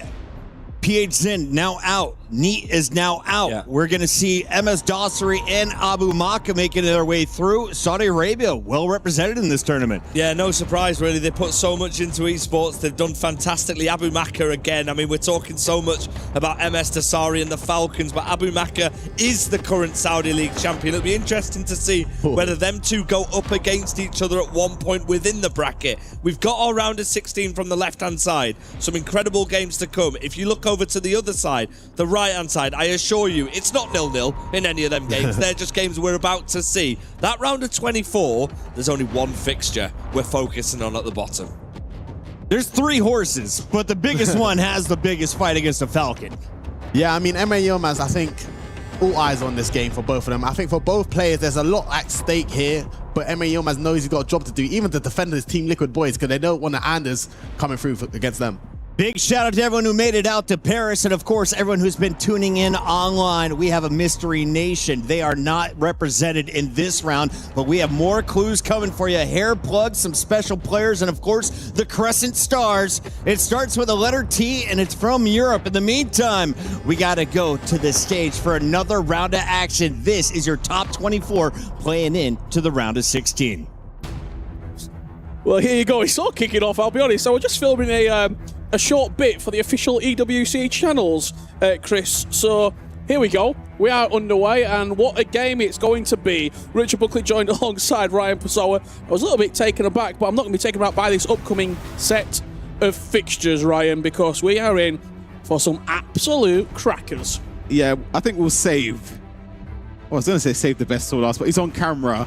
Anders Vergang up against Emre Yilmaz. It feels like these two are always up against each other in important moments of tournaments in the more recent seasons.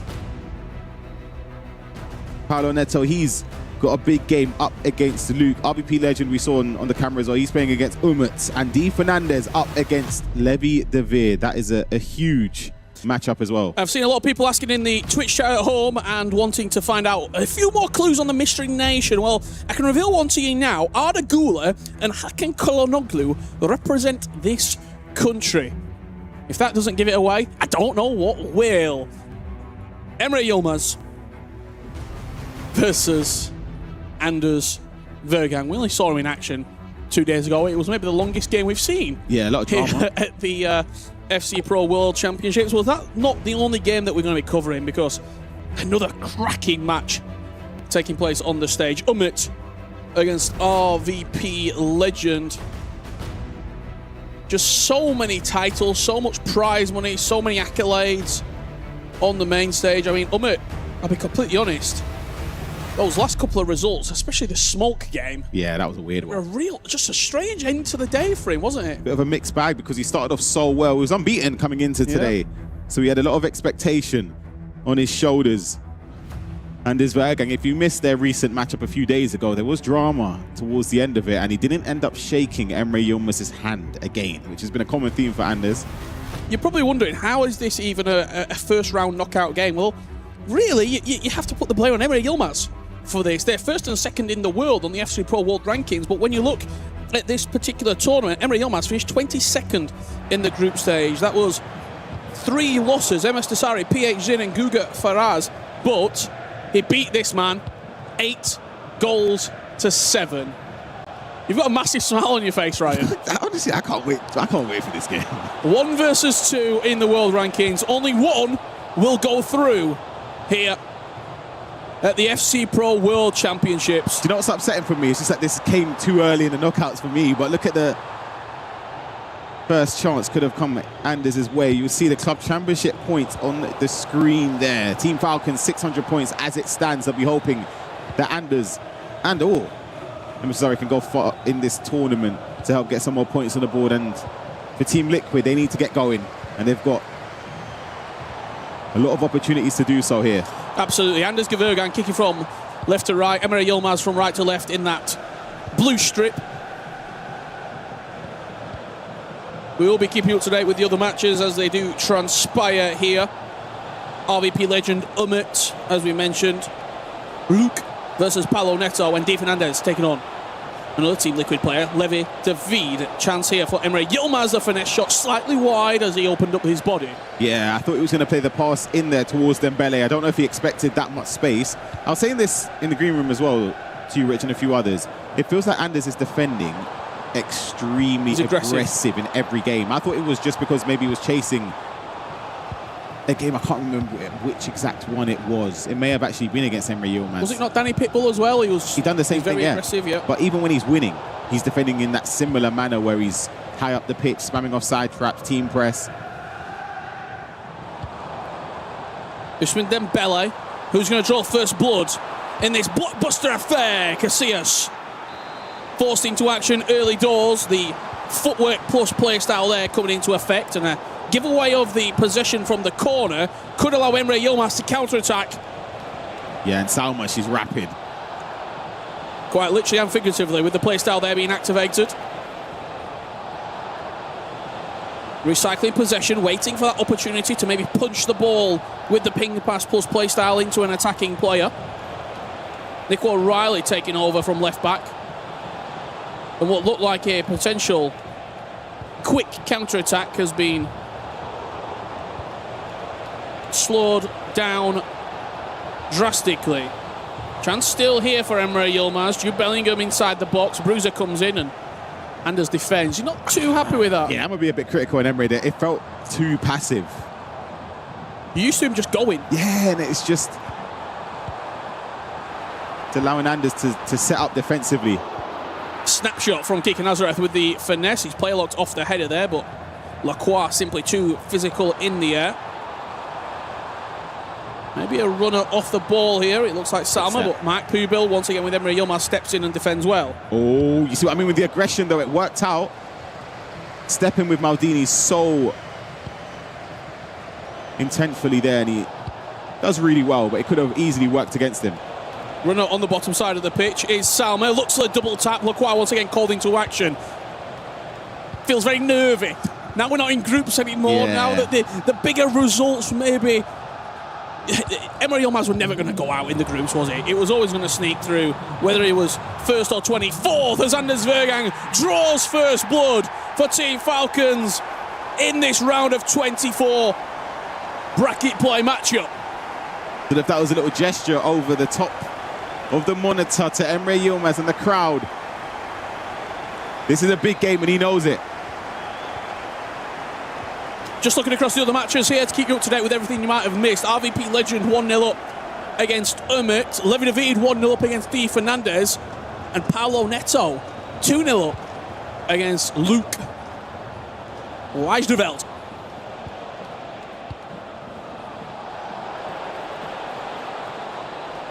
Emre, couple of ball roll scoop turns down the byline. Is there an option to cut back? Couple of step overs. That's a little bit more direct from Emre. And that's the angle that he loves, that some people, when defending, you sort of give it up a little bit. Going to bounce nicely. Cannons off Maldini's chest and another corner for Emre. It's been a 22 minutes of pretty end-to-end, but half chances at the moment. Not the 8-7 goal-scoring bonanza we saw in the groups between these two. Dembele. Usman Dembele away, cuts back, finds the near post, and a roar from Anders Vergang.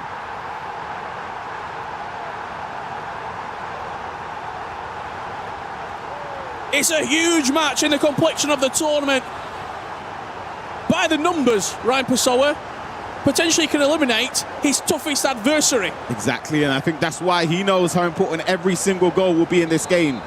I said Dembele for a reason. When he was running through there, it looked like it's going to be a lot for him to be stopped, and it's just down to making the correct decision. He went for a ball roll, then roofed it in at the near post.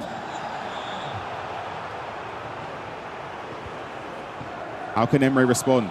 That's the question. I think we know what sort of Anders Vergang we're getting in this game. It's going to be a ruthless Vergang. An animated Vergang. An emotional Vergang. But one that looks dialed in. Oh, Salma, round the outside of Mark Pubil. Brings him down, takes the penalty. It's not going to be a red, of course, but it's still just an opportunity. Kike Nazareth from 12 yards, slots the penalty home. Anders wants some more noise from those Team Falcons fans that were just making all the noise for MS Dasari. And now he looks a little bit more comfortable. Yeah, you can see now the smiles come out. And he's gesturing towards the crowd to give a little bit more. And again, another celebration towards Emre Yilmaz, who knows. Is he playing the numbers there, Emre? It's a guaranteed goal. Yes. You take the penalty, and just you've got a higher chance of scoring, saving it. Yep. If he saved it, he would have looked a genius, and he could have gone down the other end to make it 2-1. Yeah. But now, Lacroix's been crazy good, by the way. That's a few times he's managed to muscle off an attacker in that position. It's so fascinating, because that's just not something I would ever do. Just slide in the box there. Because you know you're not going to get a red card from it. Yeah. Unless, obviously, they're on a yellow before that. Anders looks like he's very comfortable now as well. He said it in an interview a couple days ago where, I'll hold that thought for a second actually. Let's jump on over to see a replay between Levi David and Di Fernandez. We haven't seen any of this game so far. Low-driven finish from Musiala. We jump straight back into Anders almost getting an opportunity again. Yeah, we might be jumping around a couple more games if Anders continues where he's going here. Because right now, I'm at 1-1. versus RVP legend. Paolo Neto 2-1 against Luke. Here is the equalising goal from Umut. Perfect timing. And Di Fernandez Levy is 2-2. So all the games other than our featured match, pretty tight at the moment.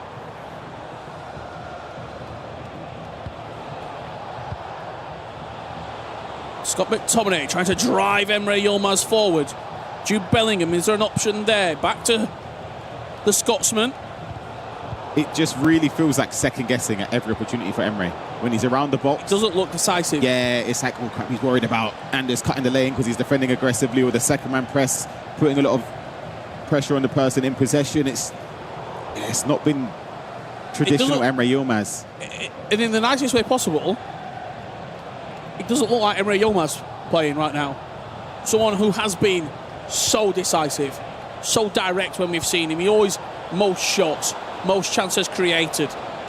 They're the stat lines that we expect from him. Ousmane Dembele cuts it back. That's more like it. Yep.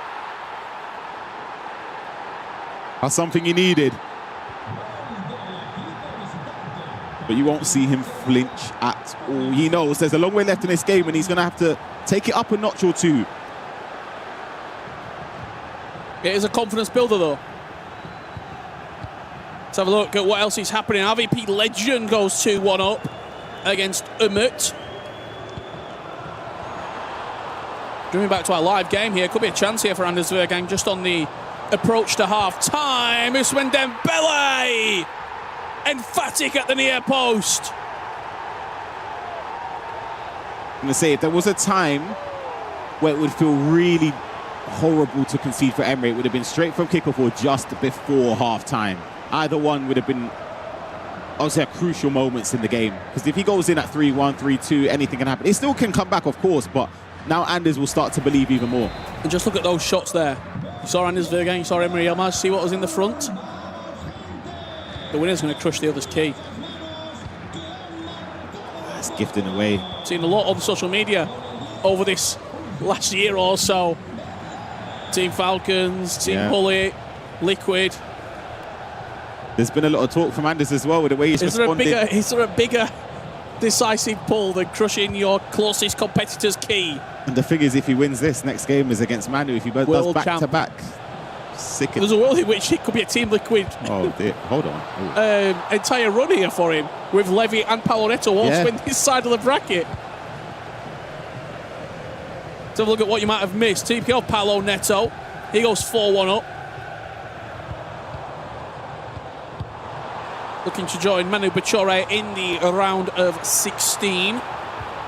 Anders Vergang, 5-1, off his chair. The 2024 World Champion. The 4-time major winner this season is looking to add a 5th. And he shouts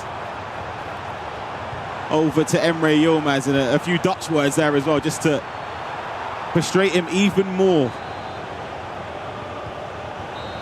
Tell you what, MS Dosseri, what he just did for Team Falcons. Yep. Anders Vergang. Imagine it's an all Team Falcons final. That's not something we really thought about. And we've been saying it. That's why he looks good, man. And look, this is no disrespect whatsoever. He's on the nice side of the bracket. He is, yeah. You avoid a lot of the big hitters. It's possible. It is possible. Because he will get confidence. In confidence. That's the king of the jungle, man. In confidence. Umut comes forward. Got him. A former world champion in his own right. Up against the high-flying RVP legend. Came through winning the Romanian Super League. Did RVP. Into the play-ins. Finished 12th during the group stages. 2 losses. 3 wins and a draw. Beating Guga Neat and Jafonzo with a 6-6 draw to Nicholas to kickstart the league stage for him. I really love the way RVP's attacking. It's beautiful. Build-up play and the finish to match as well. RVP legend takes a big step forward to advancing into the round of 16. When he attacks like that, it's insane. Really, really dangerous player. I know we're backtracking a few months. We don't even need to because we saw him play earlier today as well. But in the Champions League, I remember saying he's my top pick, and he let me down afterwards. But just the way he plays, he's so dangerous. I don't know if you remember as well. I think you were playing in the 2023. We had 3 basically championships in a row: the Nations, the club, and then the World Championships. He finished top 8 in the World Championships in 2023. That was his best performance thus far at the major championship. It's scary playing against somebody like this because all it takes is 10 minutes in game time you can and be he 5 scored down. 4 or 5 goals. Yeah. That's the problem. So when you're on ascendancy, you have to make it count. You don't want to let a game like this pull away from you if you're Umut. Even if you can just stay in the mix a little bit. You might hear a bit of noise coming over in the background here from the headsets. De Fernandez gets one back. That's 4-3 as we approach the break. That's nice. Vicky Lopez, technical dribbling, finds the space, finds the low driven. And that is because a scoreline that I'm going to read through to you. Emre Yilmaz 1, Anders Vergang 6. It's decisive. Vicious from Vergang. And maybe not vicious the right word, Ryan. Vengeance. Vengeance. Right After there. losing 8-7 in a... the best word to say it, probably controversial match as he leads 7 goals to 1. He's leaving no doubt. None at all, Rich. What's painful to watch for Emre Yilmaz, see his teammate Carlo Neto getting a 5th there, is just... I'm not used to seeing him just getting... Like, in a lot of the games, he's conceding. Like, defensively, it just feels weird. Like, I don't really understand what's going on. As well as this, if you get to the top 16, it's a guaranteed 15k. You get to the top 8, you get to Championship Sunday, you're looking at $40,000. As Lionel Messi curls one past De Fernandez. You finished where Levi David finished last year, 75k. 3rd place that was. Is it dangerous with Levy and the other players?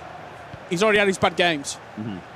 A player of his quality isn't going to replicate that performance game after game after game. And this is what I was saying for a lot of the players that played, let's say, Levy in that final round, where you have an opportunity to take somebody like that out of the tournament. De Fernandez gets a goal back with that finesse shot from Jude Bellingham. For Levy Finn, when he was up against Levi David, there should have been extra motivation to lock in and just think, you know what, if I perform here like I've done in the other games and take Levi David out of the tournament, you're taking out a top 3 player from last year. Yep, absolutely. The cheering continues. They can't hear it on broadcast. It just sounds like a mockery.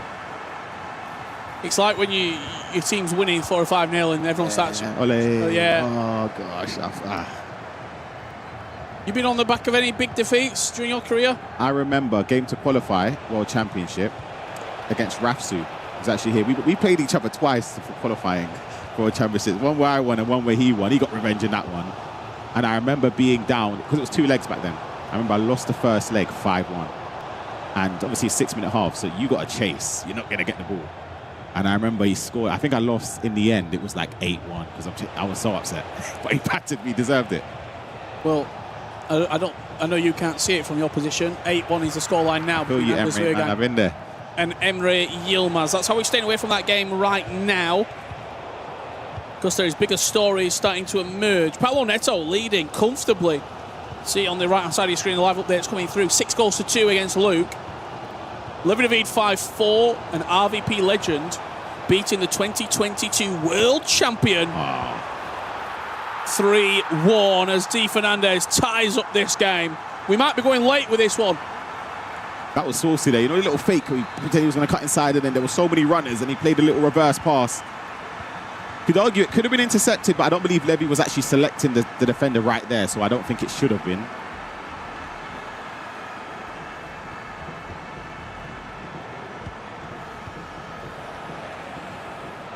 A big tackle from De Fernandez there. He can start an attack of his own.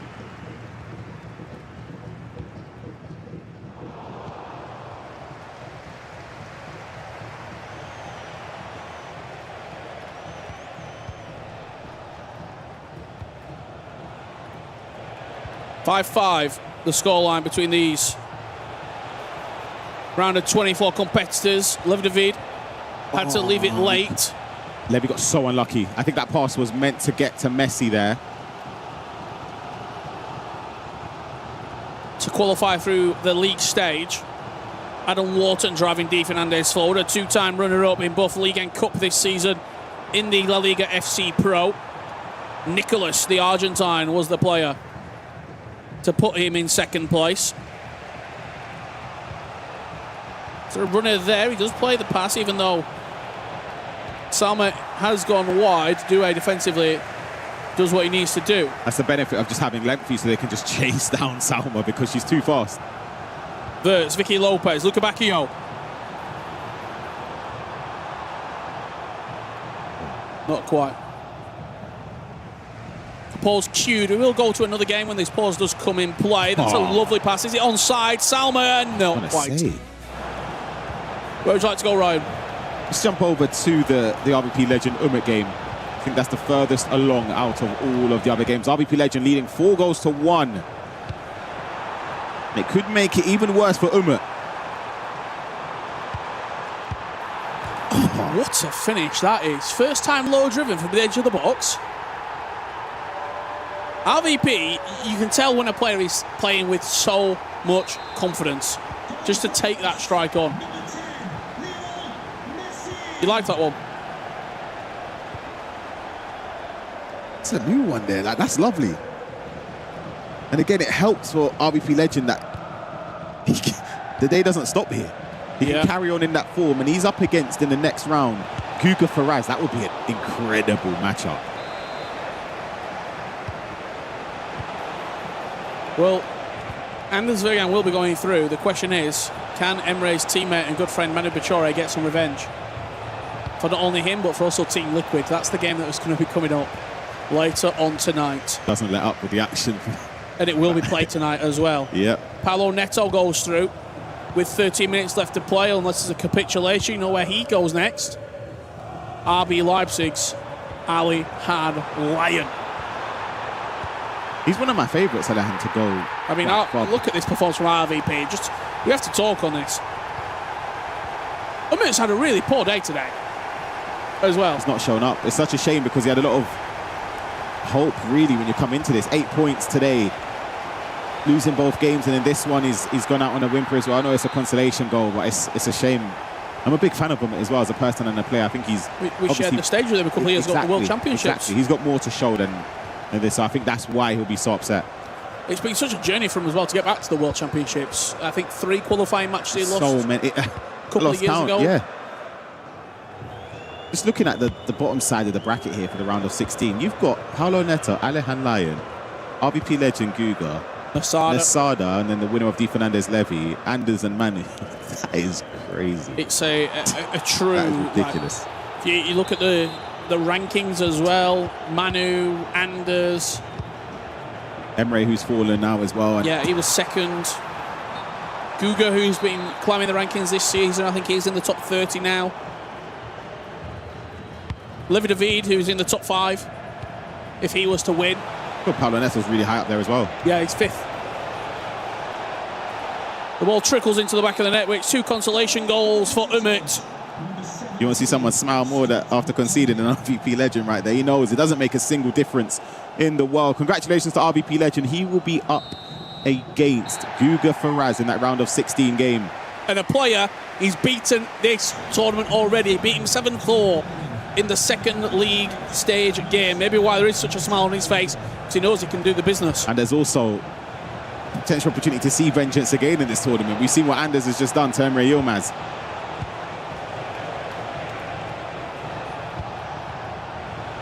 Commiserations to Umut. Just simply couldn't put it together today. Guga, 3-4 loss. Schmaltz, 11-7 loss, and then that defeat there to RVP Legend. And look, that's just the cruel mistress that is FC knockout play, Ryan. Every game you have to have such a cold mindset. Exactly, and that's what Paulo Neto's shown here, especially after playing Luke early on in the tournament, and he was on the brink of elimination as well. He lost 8-6 to Luke, and he's got more than revenge it's definitely more painful to lose in the knockouts than in the group stage, unless it's an elimination match. Again, it was a situation where if he had lost against Oberon... Yeah, absolutely. Well, we are going to see all these full times with how the games are shaping up. Don't worry if you are an Anders Vergang fan. Anders Vergang fan, or a Team Falcons fan for that matter, you will see the winning celebration. That minute's in the 83rd minute, that game. As right here, 88th minute, and works really nicely actually, Ryan, because Di Fernandez, Levi David, 75th minute.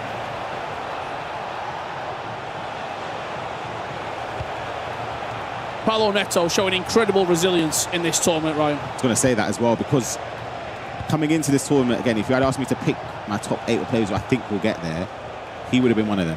And he was on the brink of elimination. That's just based on what we've seen this season. So good in Brazil. 1v1 performances even in the E-Premier League, I thought it was sensational. It was a joke going Maybe forward. the best individual player until the final. For me. Until Man City really showed out. Yeah.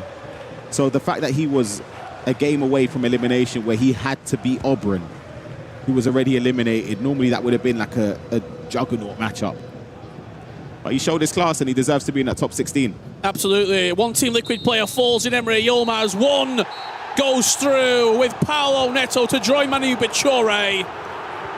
Well, let's see that full-time result from number 1 and number 2 in the world, Anders Vergang and Emre Yilmaz. 9-2 Anders. I'm upset for Emre, I'll be honest. Revenge is a dish best served in Paris at the FC Pro World Championships at 7:17 p.m.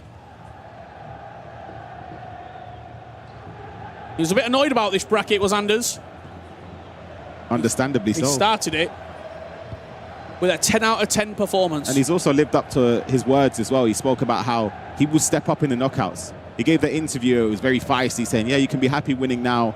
I've won all of these tournaments. I step up in the knockout stages. And he's shown it. What a victory. 9-2 against Team Liquid's Emre Yilmaz. And there is a handshake on this occasion. I respect Emre for that. Yeah. I wouldn't have shook his hand.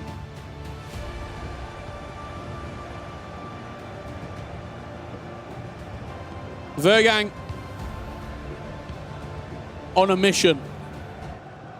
We've got one game left to wrap up. 6-6. Extra time looming. Ryan Pessoa for the very first time here at the FC Pro World Championships. I feel like we're going to get a winner.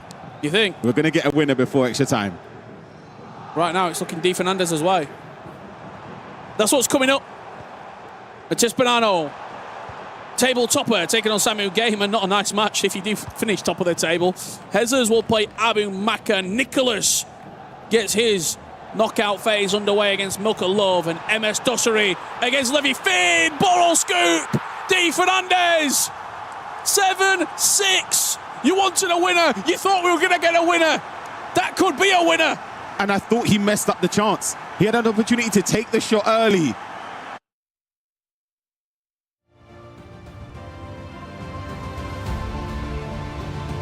Di Fernandez now is just speaking to Armando. These are big moments. This is where composure and your coach's input could make that difference. We saw one Team Liquid member fall already. Could we be seeing another, Rich? This will be a big one alongside Emre Yilmaz. 2 of the top 5.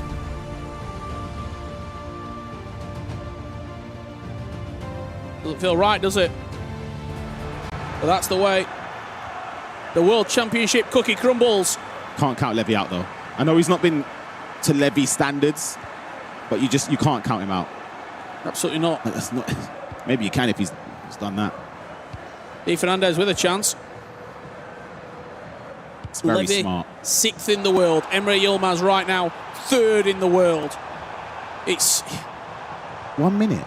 just heartbreaking for Team Liquid to lose 2 of their big hitters. The world champ's still in, but Di Fernandez goes through.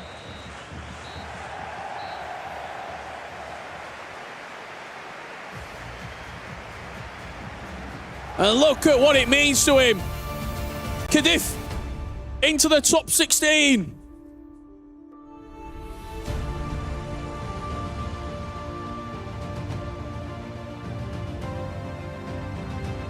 So much frustration there. Finished third last year at the World Championships, fourth the year before. It's a top 24 exit for Levi David. Tempers flying high at the World Championship. Seasons are ending. Who will continue? Find out after the break.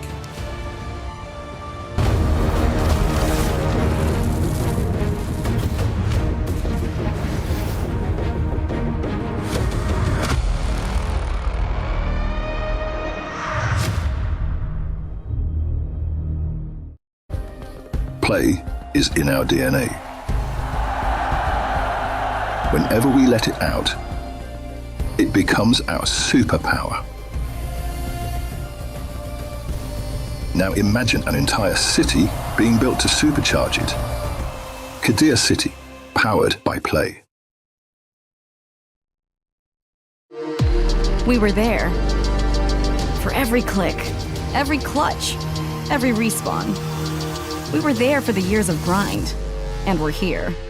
Now, the proud founding partner of EWC, powering the biggest event in gaming, shoulder to shoulder with the world's best, making history. Greatness deserves a stage. Lenovo Legion, reach your impossible.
How did you do that? I have no idea.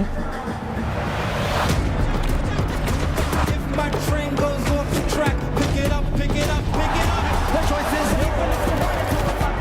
watch this like this. Watch it up when the lights out. Because it's fat on the air, not a track. Gotta go, be a lady like a cat. And I can't leave that to the back.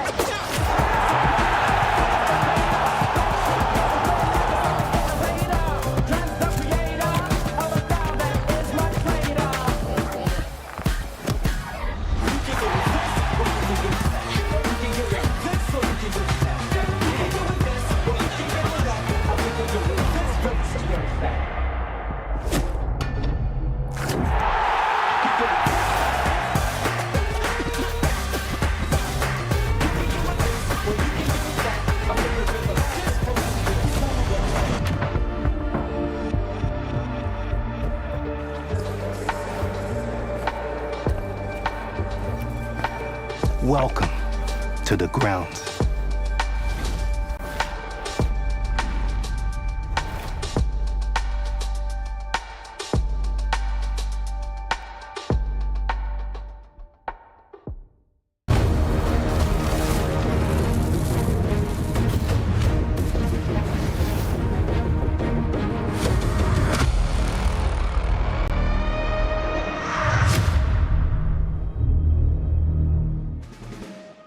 Welcome back, everyone, to the FC Pro World Championships. I am joined by Anders Verjgang, who just got his revenge over Emre Yilmaz in a 9-2 victory.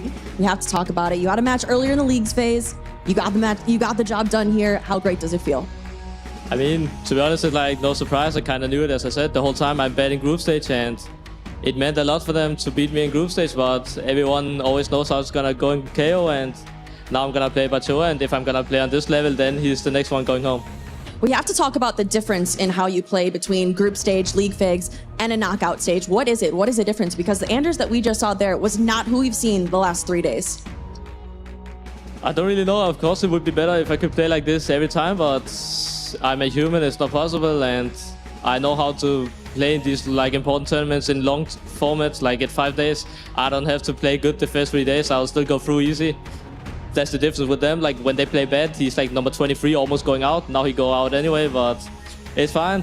I was there to play against him, and I think I don't know if I played better than I expected, but he was definitely worse than I expected, even though they keep surprising me how bad they are when it matters. But yeah, it has been the same story the whole year. I'm bad when it does matter, I'm good when it matters, and that's the like way to get trophies, and everybody knows that. And I think my trophy cabinet is aware of that. Like I know how to win trophies, and as I said, if I'm gonna play like this, then I'm also gonna lift the trophy tomorrow evening.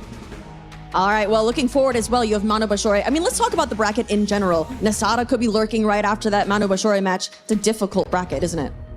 Of course it is. Like Bachoa now, like everybody's saying maybe he's the GOAT. Like he won this tournament twice. Like I think both times was with a bad bracket, so now he has the hardest bracket possible. So obviously, I think I'm going to send him out. If not, then respect to him, but it's still going to be tough after this. Like I heard Levi Divier lost, so another liquid player, no shock, but still. And then I heard that Umut lost. Like I think he lost 3 games today. I think just like a friendly reminder to my former team, I hope at least now it's time for them to find a better coach for Umut, because he definitely deserves that. And this year he didn't win any trophy. The whole team didn't win any trophy, even though they are capable of doing that. So I just hope that they will give, like, I hope that Umut can get a better coach, then he's gonna get better for sure. And yeah, the same way they could, like, they keep choking when it matters, I keep performing when it matters, and if it can continue like this, then I'm gonna end the GOAT debate, not even like close, then it's gonna end like this. All right, Anders, well, I'll let you get back to it. Thank you so much, and congrats on that win. Over that, Dedes Puckett, how sweet is that Emre Yilmaz key crush gonna be for Anders? Look at that smile. It is from ear to ear. Congratulations on another win for the Falcons. The 2 players combined for 20 goals. They lead everybody in this opening round, but more importantly, that man made some statements, FG. I've told you about Anders in knockouts. This man, he goes to another level, and he said it himself. When it doesn't matter, by the way, the league stage definitely does matter, he's not as good. When it matters, he's good. Well, he's done a lot of talking, and up next for him is a man who's done this, gone all the way in this tournament twice, Manu Bashore. If he needed any motivation beforehand at the fact that one of his good friends and teammates has been knocked out by Anders, well, all he needs to do is listen to that interview, because that is some extra motivation for Manu, and there are going to be fireworks. Shells, is this all starting from an unfollow? Where did the drama begin? I think it just came from Anders leaving RBL Leipzig. I'm not too sure on the full drama. I did think maybe the coach Daniel, I don't want to bring up the drama, but did unfollow Anders' mom after some sort of incident, but I'm not too sure on that. But I think Anders just wants to psych himself up, because you see how he wins. He wins when it matters most, and he got to do that to himself. Speaking of getting hyped up, Samu started off red hot in this tournament, 9 points out of the gates. He slowed down, but here in the knockout stage, he comes true. Yeah, absolutely. A fantastic performance by Samu Gamer. He's going to be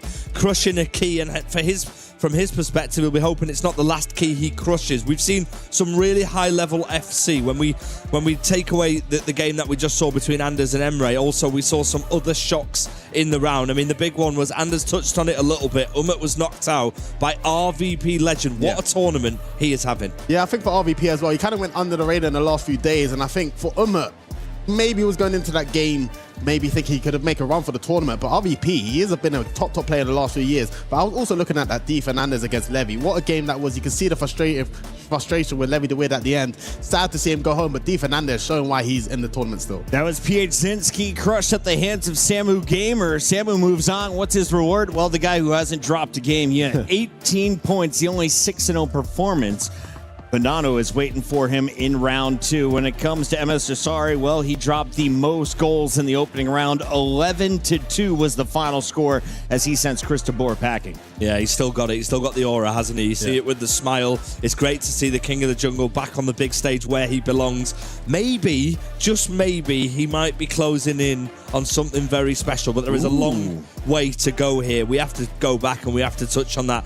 Di Fernandez, of course, beating Levy, but also Paulo Neto as well, back in the wins in the next round. He'll be delighted. Yeah, you can see the Team Liquid's gone from 4 players to 2. They still got Paulo Neto and Manu Bachor still in the competition, but things can change very quickly. And reiterate with Dasari, I think it's a bit of a cheat code for him. He just looks so cool, calm, and collected. Of course, he's always been composed. And 2018 world champ? World champion. He's been competing. How many years ago was that? 8 years ago? So he's been around for a long time, and of course, he's built his name up for a reason, got his own team now. I think he's sits in such a comfortable position because he knows if he ain't gonna win it, he's got Anders right behind him following him up, and maybe he could do it. Here is the 21-year-old German crushing a key of his own. That's Milkolov getting his win. The surprise player coming in with the lowest ranking of anyone takes out Karim's back. Yeah, absolutely. Fantastic performance by him. And he spoke to me a little bit off camera, and he was speaking about the pressure. He puts himself under pressure, but he's also relishing it. And he looks like a player who is relishing it. He's got the Iceman up next. And this man as well, we haven't really spoken about him as much in terms of Saudi players. He's the one who actually won the Saudi Top League. dog. Abu Maka, he's a fantastic player. He's had a brilliant run in the competitive scene. And maybe, just maybe, it could be his year. Yeah, of course, Dasari has been the king of Saudi Arabia, I would say, for the last few years in FC. But Abu Maka, for the last 2 or 3, it has been his game. But we could potentially see them face off later on in the competition. We'll be excited to see, but he still has one more round before that. But yeah, there's so much talent in display here. Representing Al Qadsiya, Abu Maka able to get a 5-2 victory. Now we'll be playing against Hezers. I know one of your favorite players left in this tournament. It will not be an easy round as 2 of them are top scorers. Yeah, absolutely. Both love the goals. I mean, the great thing about this game and this game title is we are guaranteed entertainment. We're going to get that in that game with Hezers. There's just so much quality on show here in Paris for the EWC, and it's exactly how I think if anyone had mapped out the World Championships being, it'd be like this position. We're still missing some huge names from this. Remember, we've lost a few huge names already, Shells, but the quality here, the standard that we're seeing is right at the top. I mean, even with that Emre and Anders game, there was a moment where Emre, I think, took a long shot. It wasn't going to go in. Right. And the crowd done the little, I'm not going to lie, if that was me, I would have been fuming. So I think with Anders with the crowd behind him, it's going to be so hard for anyone to knock him down. But He's Emre, right behind you as you're speaking about it, actually. There's a liquid snare drum out there somewhere. It hasn't been beaten very loud, but I expect it to get louder as the day goes on. For now, enough yapping at the desk. Let's get into the next round of action. Thank you very much. Yeah, let's get right into it. The round of 16 awaits, and we are straight underway. Matthias Bonanno taking on Samu Gamer, joined alongside Gravison here. Grav, first question I got to ask you, how nice would it have been to see Emre Yilmaz, Levi David, if you're in that top 8, all get eliminated in the first set of matches? Makes your journey maybe a little bit easier to see some of the big seeded players go out.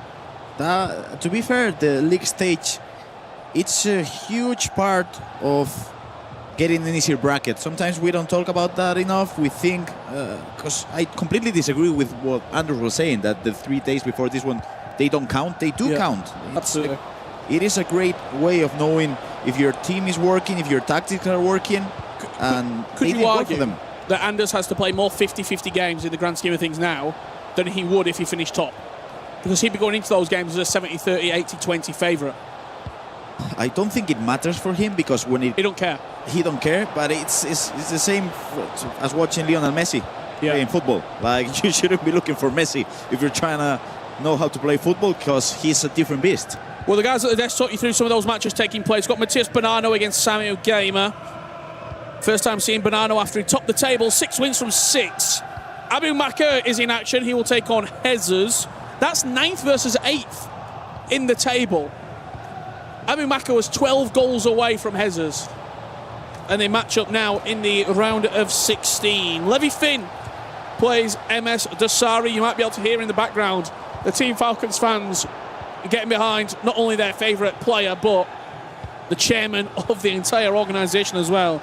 And finally, the Iceman, the 2022 runner-up, Nicholas 99 FC, is underway against Milka Love. And Samu Gamer will love that start. It was a brilliant start. I thought he was going to go for the low driven with the left foot, but he went for the ball roll finesse to make it 1-0. And so far, we haven't seen Samu Gamer suffer on the defense, so I'm curious to see how Bonanno will approach this game. Because, of course, Bonanno didn't drop a single point in the regular format, but the league stage, for don't know. I just think Samu Gamer so far has been unstoppable. I do think he's, even though it doesn't make sense, I do favor him. I've got to say, Samu Gamer, 3 wins for his opening 3, then lost 3 in a row. Lost to Abu Maka, lost to Manu Bichore, lost to Luke Divide. You're then looking ahead, you're thinking he's coming in with no momentum, he's coming in with no confidence. What happens? He goes and beats PHZ 6-1. I just feel like he's, the way he plays and the way, not only the way he plays, the way he defends really works out well against South Americans. I'm thinking Matias Bonanno, PHC, Nicolas. I do remember Nicolas in the league stage of the ECL. He suffered a lot against Samu Gamer. So I'm curious to see how Mati does, and he does well to score 1-1. He certainly does. So what do we know? Nothing. 1-1, Matias Bonanno. He has been perfect here at the FC Pro World Championships thus far, and he gets right back into the game. Speaking of South Americans, speaking of Argentines, let's head on over to the best Argentinian player of all time, Nicholas 99 FC. He's in action, taking on the underdog Milka Love. Over 100 places different in the SC Pro World rankings. Let's jump in there because there has been an early goal in that game. Make it 2 early goals.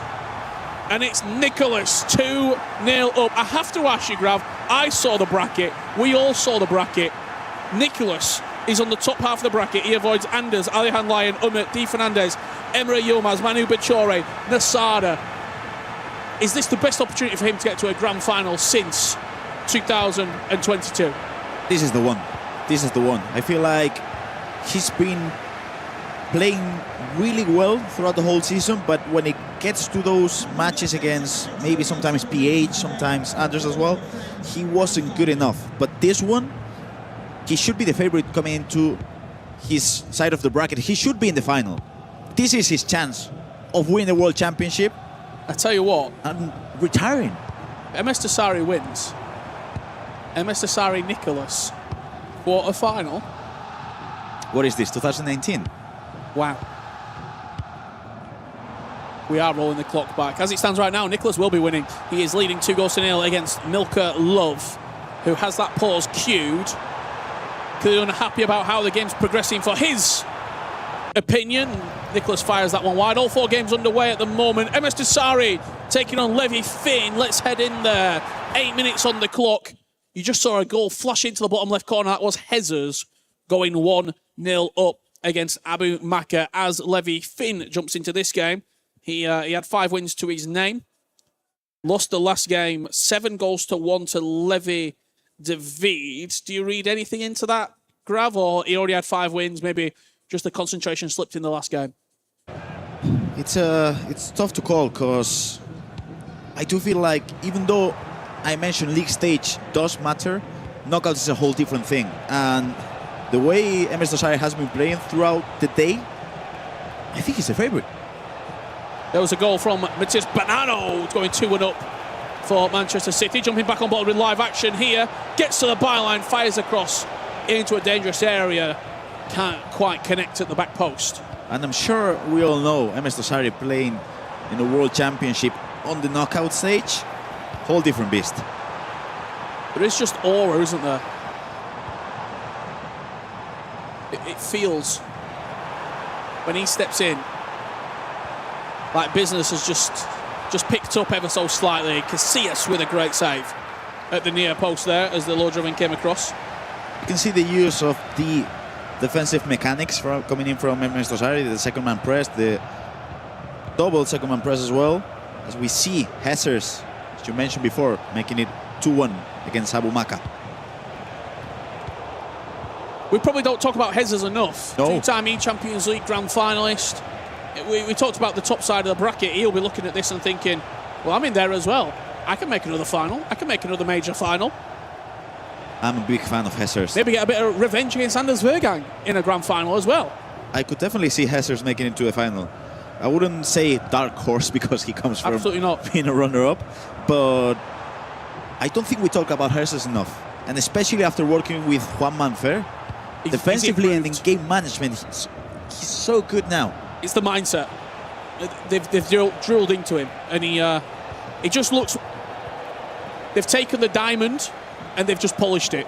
He always had the ability. He always had the quality. They've just redefined a little bit of those deeper mechanics, shall we say? And he looks a much more complete player, Jesus. Just having a quick look across the rest of the game. Sorry, Graf, to jump in. Bonanno 2-1 up against Samu Gamer. Nicholas 3-1 against Milka Love. As Jesus leads 2-1 against Abu Maka. Could be first blood to MS Dasari. Adam Wharton drags it wide. Wow.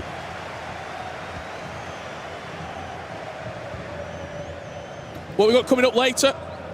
Alejandro Lyon will be in action. He'll be taking on Paulo Neto. Guga Ferrez takes on RVP legend. Nasada will play Di Fernandez. And Manu Bachore, reigning defending world champion, takes on world #1 Anders Vergang. Nicholas up against Milka Love. After the pause, Milka's got 2 back. He's been playing better. We've not seen enough, but it does look like throughout the whole week, Milka on the left side of the pitch, he attacks really well. With He's much better this camera side. Yes, a lot.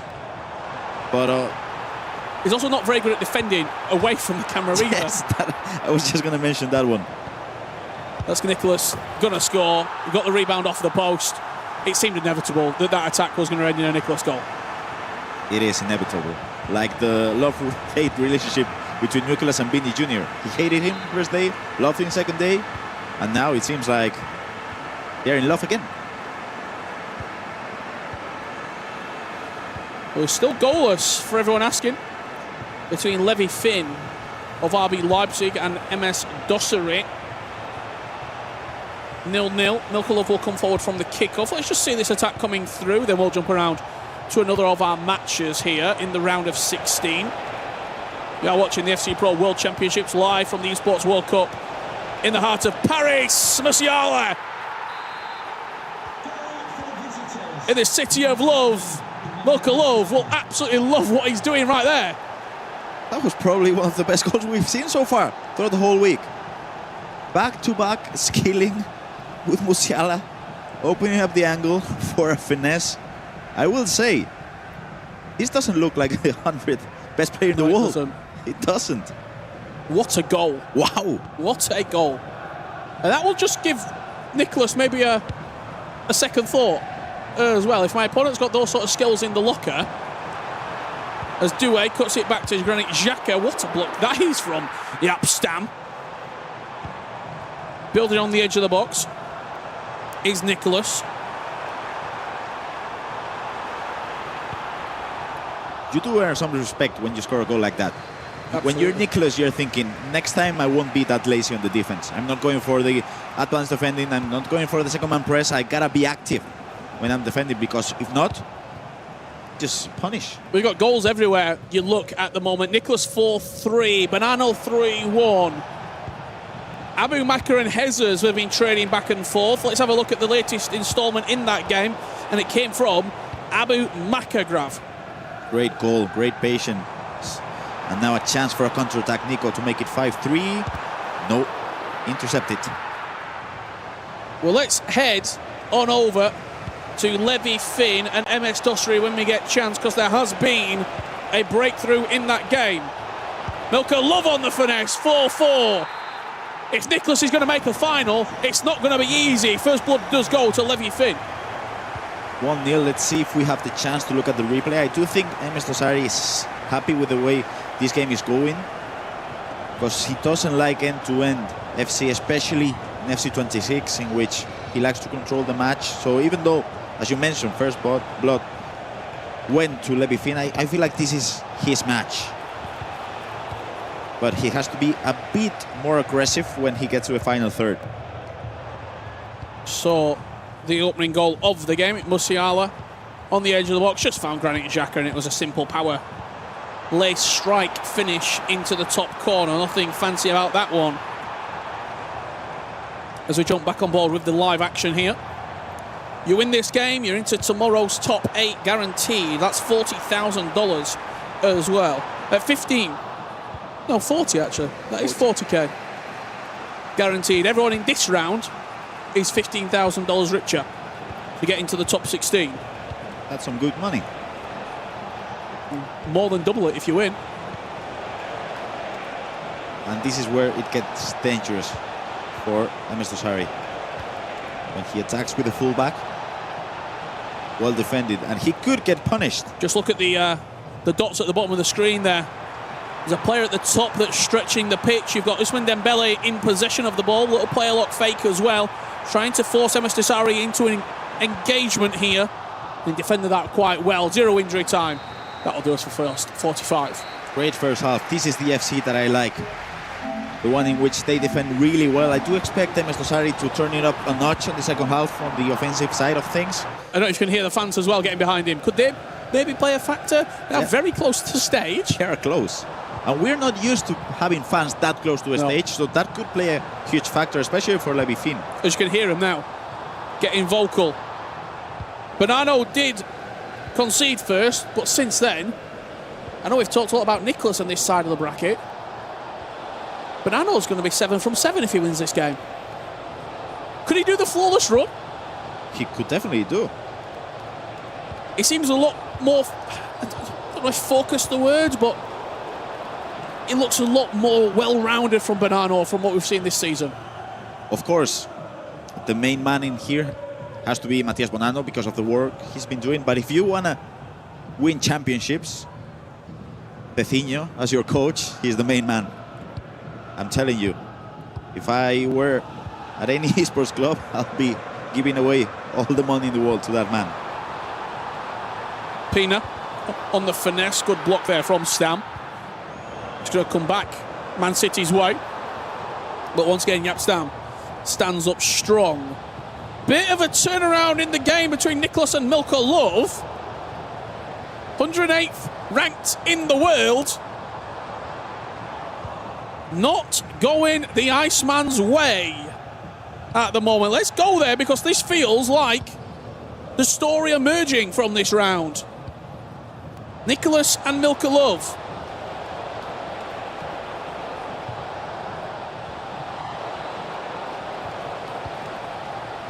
As we see this attack from Matias Bonanno, who's just holding the ball, and we will jump onto Milko Love 5, Nicholas 4.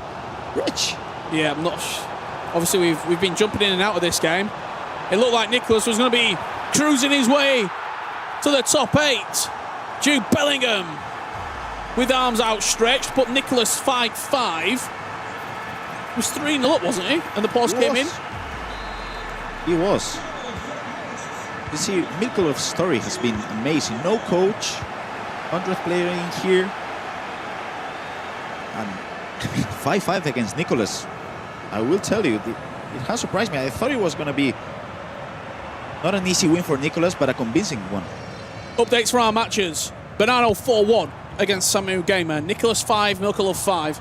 Levi Finn 1-0 up against MS Dosari, and still at half-time, Hezers Abumaka 3-3. Musiala down the byline. The bruiser comes in. It's a little bit rash from Milko Love. And he just given Nicholas a goal. Those are the mistakes that you simply cannot afford to do if you want to progress into the quarterfinals. They're the errors that will cost you not only placement, Grav, but thousands of dollars as well. And when you're playing against the best players in the world, such as Nicholas, you will get punished.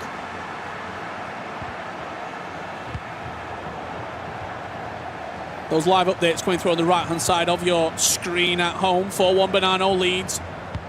Abu Maka 3-3 against Jesus.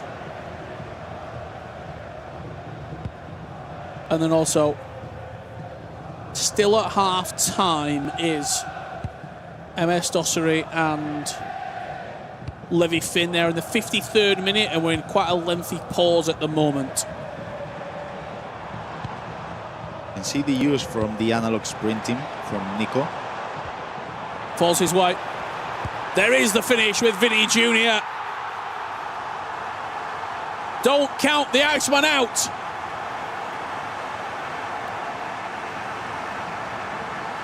The combination from the analog sprinting with the technical, which is something that we didn't see in La Liga FC Pro.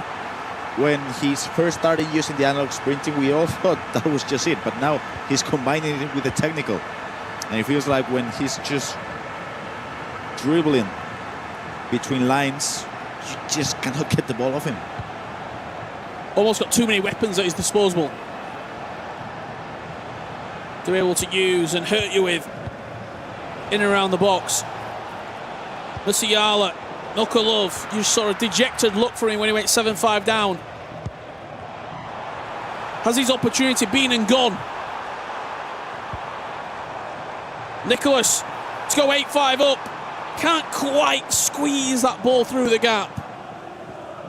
Where would you like to go, Grav? We've got Bonanno and Samuel Gamer in the 78th minute at 4-1 up to Matias Bonanno. I have to say, Mr. Sari. Levy Finn and Mr. Sari 1-0 still. Approaching the 60th minute. When this pause comes in, we'll head on over to Levy Finn, MS Dossery.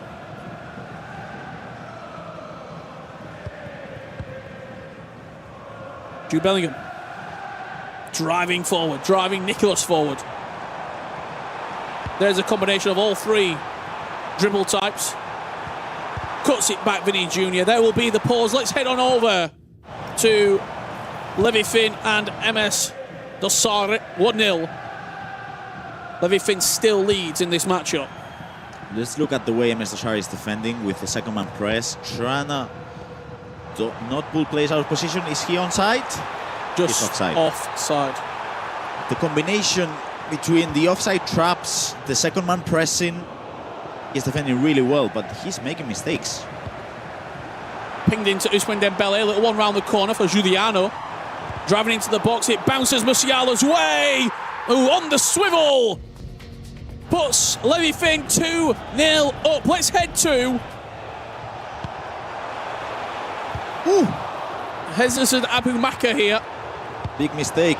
3-3, that's just offside. Where I was going to suggest, let's go and see the closing moments from Matias Bonanno, who's about to make it 7 wins out of 7 here at the FC Pro World Championships. He won 6 in the groups. His first knockout game against Samu Gamer, a player on the back of a huge victory against PH Zin. Hold on. 4 minutes left to play.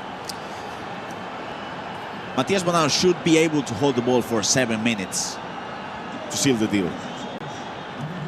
If there's one player, if I'm coaching, that you just say, you just do you here. You know what to do. That's Matias Bonanno. You can see him with the left stick dribbling, inviting pressure. And he keeps the ball high up the pitch as well. Yes. Not in his own defensive third.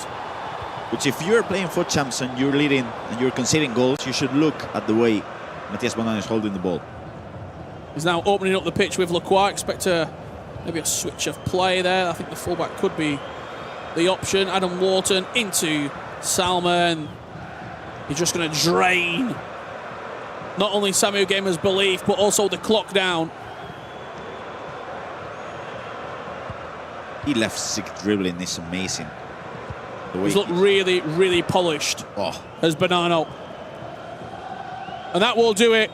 5-3, Manchester City into the top 8, into the quarterfinals. Bonanno has been perfect here at the FC Pro World Championships. And he's eyeing up Championship Sunday and a trophy with his name on. Flawless, flawless. I did say for me Samu was the favorite, but the performance that we saw from Matias Bonanno was just perfect. with the main game management, attacking on the wing, holding the ball, defending. Well, Milka Love looked frustrated at 7-5. He's got one back since we last were here, Grav. You hear a huge roar from over our left shoulder. That is because MS Dasari has just got one back. 2-1 the scoreline now leads. Should I say reads? Levy Finn still leads in that game. I do see Nicholas making mistakes while holding the ball. Going for the analog sprinting as we hear. Wow. Some roars coming in from the stage. Vinny Jr. on the finesse, 8-6. Let's get over there. Let's get to Dasari because the king of the jungle has got his fans off their feet. 2 goals in 2 minutes from the 2018 world champion. Levy Finn 2, MS Dasari 2. And Levy Finn comes forward and Casillas saves it. The goalkeeper movement. Rich, what's going on? How is it 2-2? There's 2 goals in a flash from Dasari. Usman Dembele into Musiala around the corner. There's Saka, who drives it in at the near post. Levy Finn back in front. We will give you those updates from Jesus and Abu Maka. These were the goals, Graph. 65th minute, 2-1. Look at this. Literally instantly. He got the ball back and scored. We're back live now. Live pictures. Gonna drive forward with Davies because he knows the fullback Freeman is out of position. He has so many bodies on this left side of the pitch with Xhaka, with Giuliano Simeone. It's such a different game that we usually see. Yes. Not a lot of goals, good defending, a lot of possession play. It's a throwback match. Here at the FC Pro World Championship, Saka twisting, turning, fires off Maldini. It's scrappy. And those 2 quick-fire goals are being cancelled out from Levy Finn. 4-2. It was scrappy, but it got the job done. And unfortunately for the Team Falcon fans, it seems like it might be a mountain too high to climb. Same for Mikolov. With Nicholas coming forward. Paul's coming in. We'd have one game to go to. Hez's 5-3 up against Abu Maka. Without making any noise, he's been progressing. Tell you what, this would be some performance from Wanmar and Fer as well. Whoa. 2 players into the top 8 through their tutelage.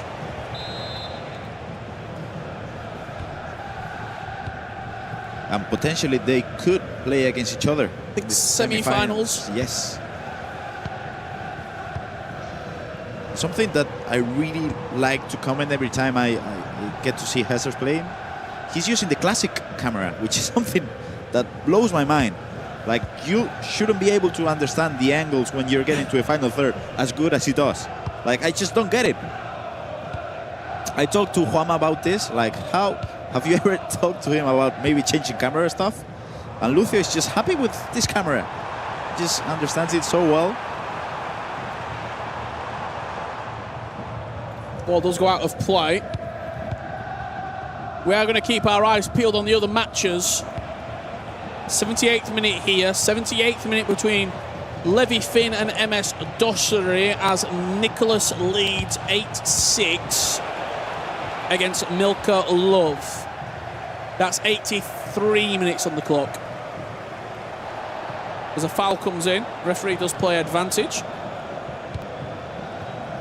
But look at the game management from Hezers. Have you ever seen this from Hezers prior to this year? It's just perfect, Rich. Beautiful ball over the top. Jude Bellingham in on goal. Travella past the goalkeeper. It's simply a fist bump to coach. And a 6-3 lead. And Jesus, after coming so close in the E-Champions League, he's on another championship run here. He invited the pressure, getting the ball to the centre backs, and when the pressure came, it was an easy pass, manual pass, and then a game-changer finish. This could be 6-4. Yes, it is. Still got time. Still time on the clock to play with for Abu Maka. But what have we talked about? The game management from Jesus. It's improved. You don't expect him to give the ball away 2 separate occasions in his final 6 minutes. And it has happened to him back at the ECL, at the league stage as well. Each time that you get to this point and maybe you lose the ball, maybe you don't perform as much as Juanma is expecting you, you're getting experience. You're getting the experience, and it pays off because the game management from Jesus has been pretty much incredible. Well, let's jump on over to Levi Finn and MS Dosseri. We're going to see the closing moments of this one. There's Scott McTominay with one back. 4-3, and every single game is in a pause right now. Rich! We've got a full-time result, as you saw, between Samu Gamer and Bonanno. That was a 5-3 win. Nicholas 8-6 up with 3 and a bit of change on the clock. But with a 2-goal cushion, you would imagine, Grav, that this is job done for the Iceman. You're not getting the ball off him, I would say. And if you get it and you pass it back to him. Nicholas as well, maybe not to us on an interview, but he's also not a... he's been around the block, shall we say. He'll look at this bracket and go, okay. This is my chance. This is it. Absolutely. Mukulov with Ousmane Dembele looking to spin inside, can't quite get away from the defender. They are Argentinians and they like to talk about Mufa and stuff, so I'm sure between him and Fer, they haven't talked about it, but they're both thinking this is their final chance of winning the World Championship. And look at that reaction from Nicholas. Top 8 secured.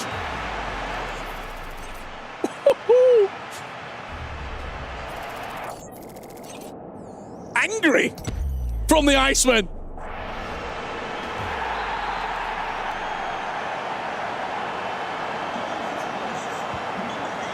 If you are just joining us and that's the first thing you've seen, he's won the game. He won 9-6. But clearly something... Look at the camera. He's not happy with. Straight over, a very, very quick handshake with Milkolov. He will play the winner of Levi Finn and MS Dosseri next in the quarterfinals tomorrow. And it's going to be potentially some late drama because Dosseri has a chance. Araujo steps in. And that will be it. Commiserations to the king of the jungle, Levi Finn. After 5 wins in the group, a disappointing end to the league stage, comes back with a big victory, and look at what it means. Nightwatch alongside him, and Nicholas is next. We have to say commiserations to MS Dosseri, the king of the jungle, but Rich. There you have it. We're wrapping up very, very quickly here from the commentary position. And what we've got coming up after the break, you simply get that seatbelt on, strap in. Anders Vergang, world #1, versus the reigning, defending world champion, Manu Bachore.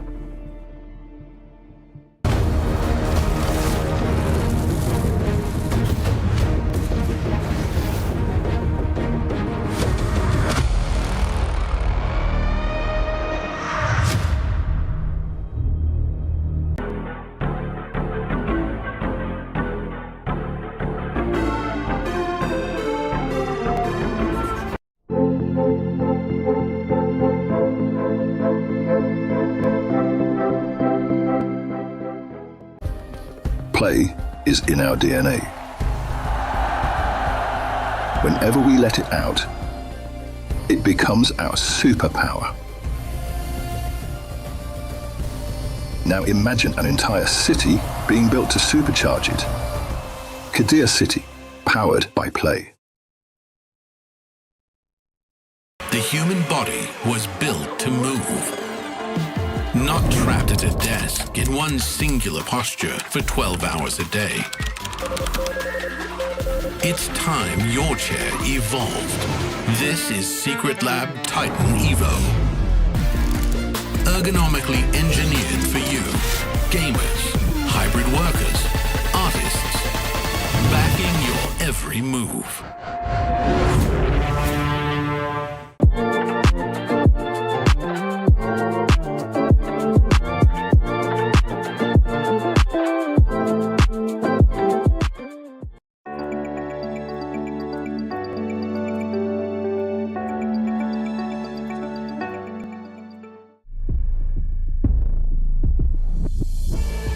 Somos do grupo Superfãs, estamos na EWC 2026 e vamos fazer um desafio de dar caneta. Vem com a gente.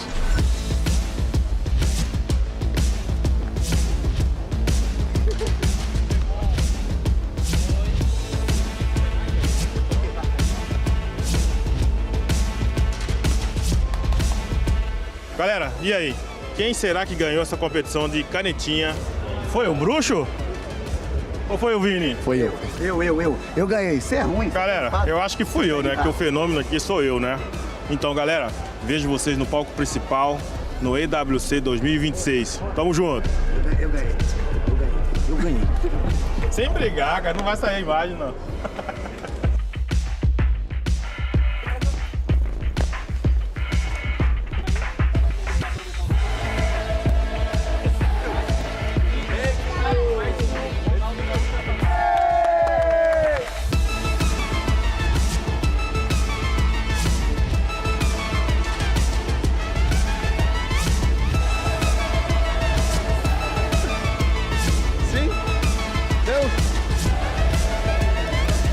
Tinta na Palatina, tem uma decisão do público. E quem ganhou foi Vinícius Júnior!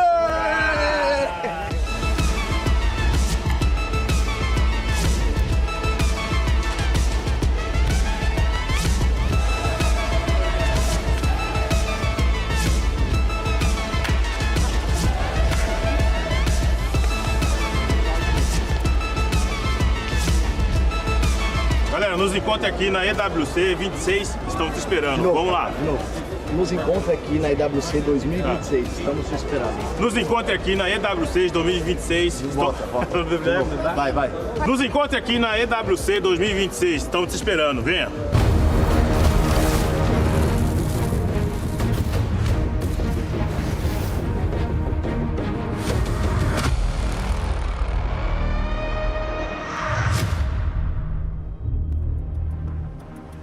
Welcome back, everyone, to the FC Pro World Championships. I am joined by Hezers, who just had a fantastic victory over Abu Maka. Obviously, you nearly slid into that top 8, so you went all the way to the round of 16. But great win. It was pretty neck and neck until halftime, and then you took it away, didn't you? Yeah, it was like close until halfway. After I start to play better, and also I scored all my shots while I was not doing it in the first half. And so I think it was a deserved win.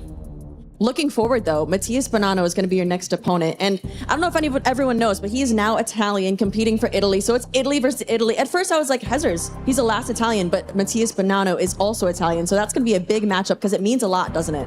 I mean, we are going to play for everything tomorrow. You can win the World Cup, you are going to qualify for Pro Open, you are playing for the Nations Cup, everything. So it will be tense, and I hope that I can win. How do you beat a player like Mattias Bonanno, who's gone unbeaten in this competition so far?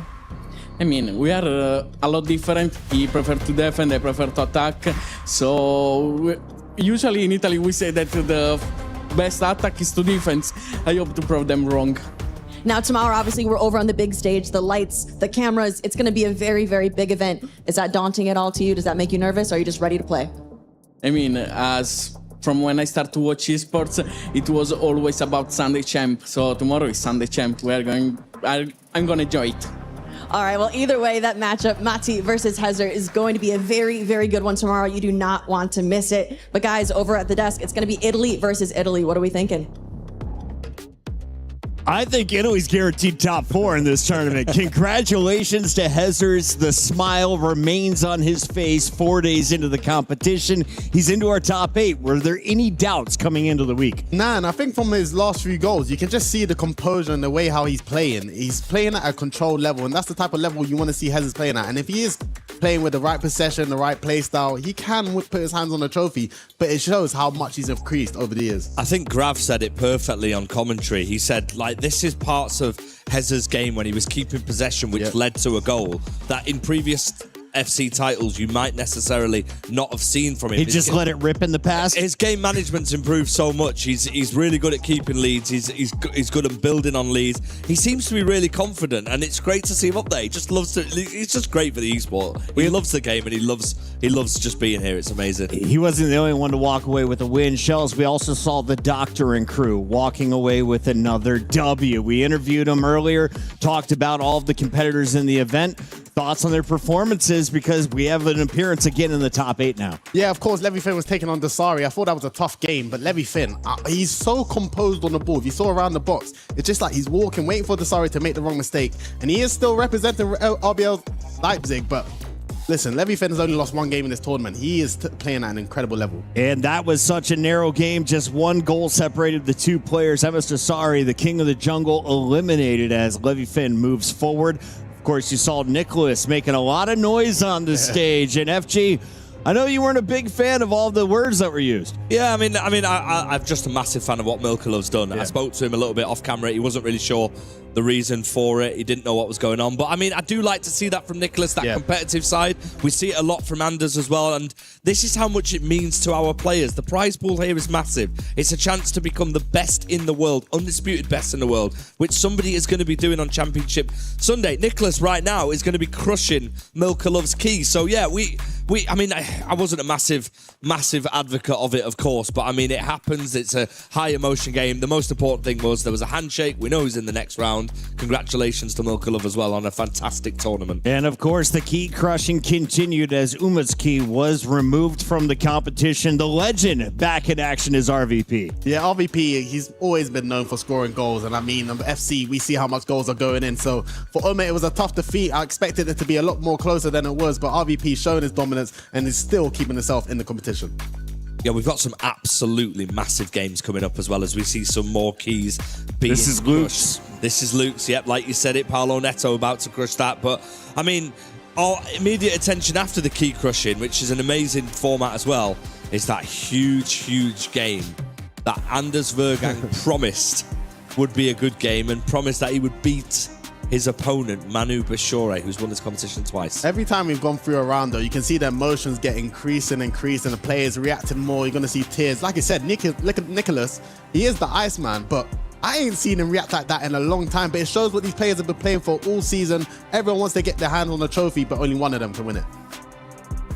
Big performances lead to some huge moments at the Key Crusher, and we are going to crush 4 more keys before this night is over. Shells, before we get into this next round, we have to give some more hints of what could be our Mystery Nation.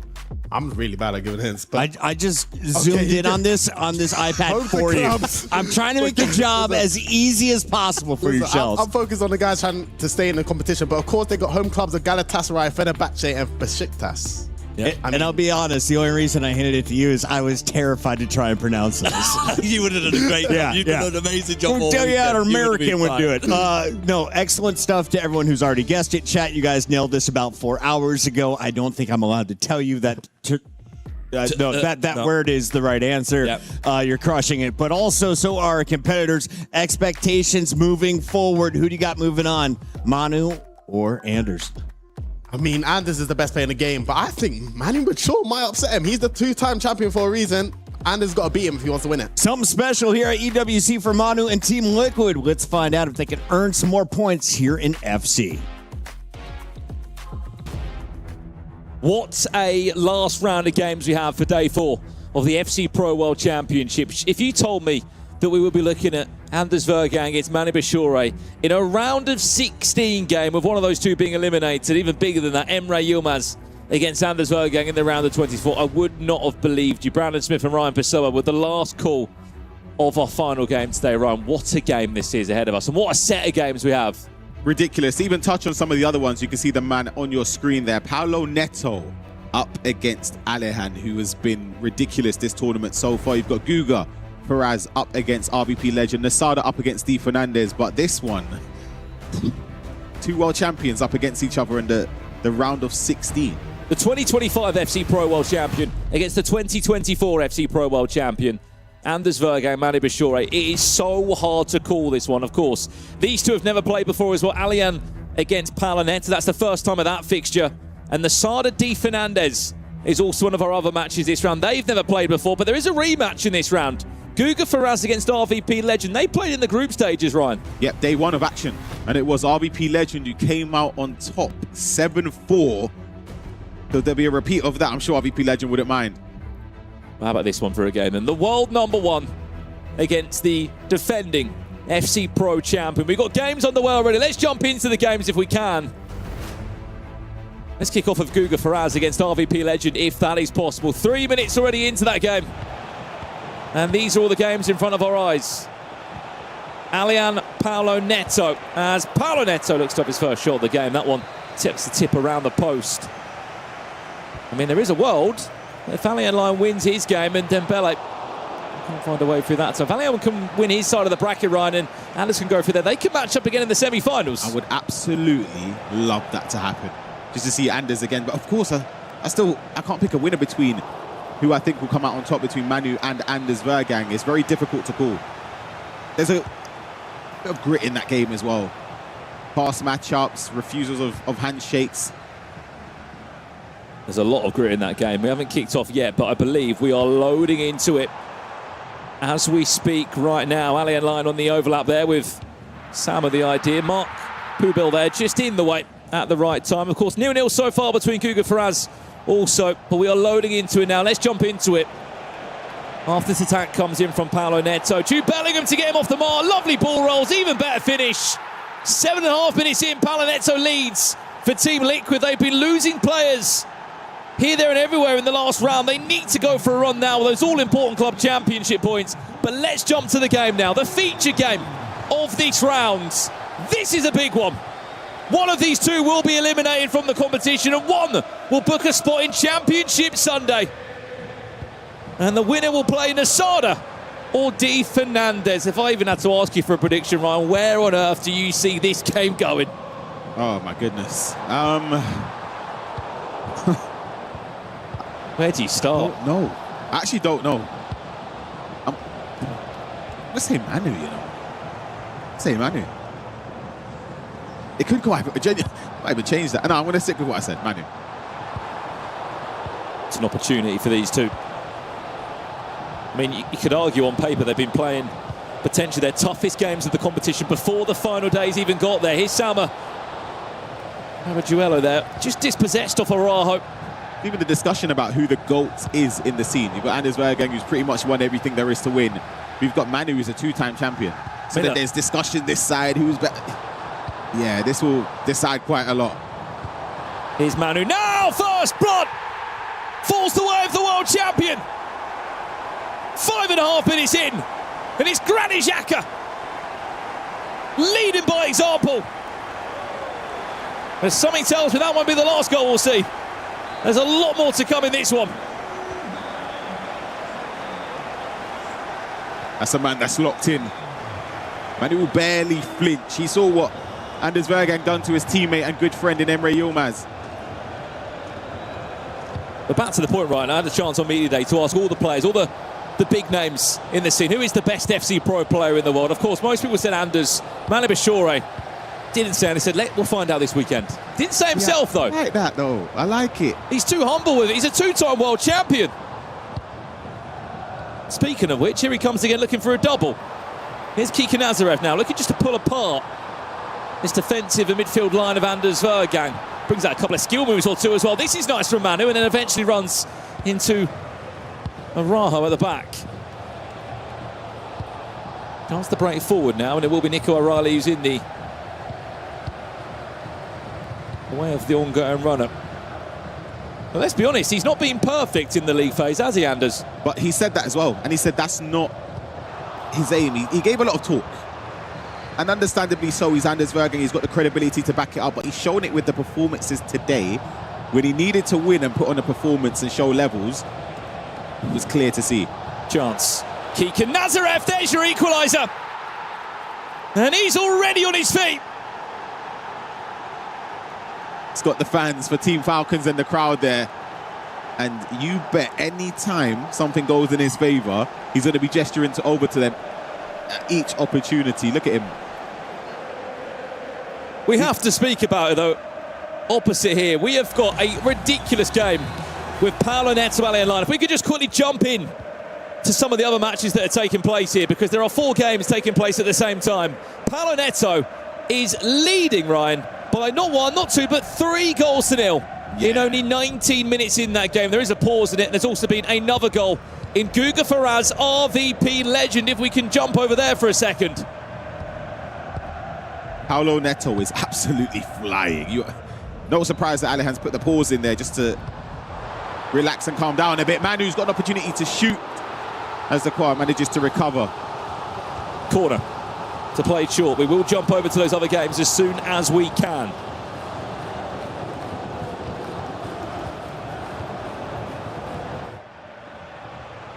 Well, this game's kicked off Nasada Di Fernandez. That was a late start, this one. Remember, the winner of this one will play the winner of Manu Anders in the quarter-final tomorrow. There's been another goal in the game. Of course, we just missed it. Let's jump back to it now. Our featured game. Which way has the goal gone? It has gone the way of Manu. And it's Xhaka who's on a brace. Granit Xhaka. It's those late runs into the box. I bet it's from something like that. We'll see the build-up. Triggers the run, gets it to him, and finesse shot on that right foot. Has the finesse shot play style as a Silva play style as well. We'll give you some updates in the other games when we can, because there is a big scoreline in that Guga Faraz RVP legend game. Is currently in a pause. We'll jump over here, and it's a 4th for Paolo Neto against Alihan Lyon here, Brandon. 4-0 in 21 minutes.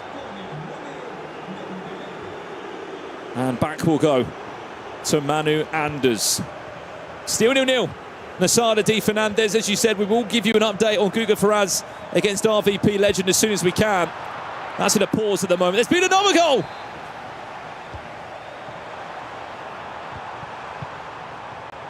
Manu against Anders.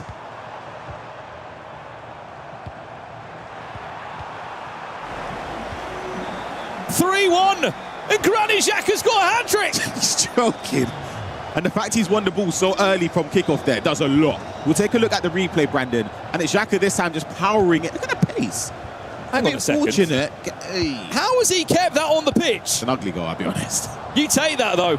And Manu's on an onslaught right now. Keegan Nazarev into Dembele. The ball roll into the finesse was the idea, but there was just about enough space and time for a Falcons defender to get in the way. I remember saying this on day one. The way Anders is defending and transitioning is fast, but like he's giving away possession sometimes needlessly. It's like spamming R1X just to get up quick.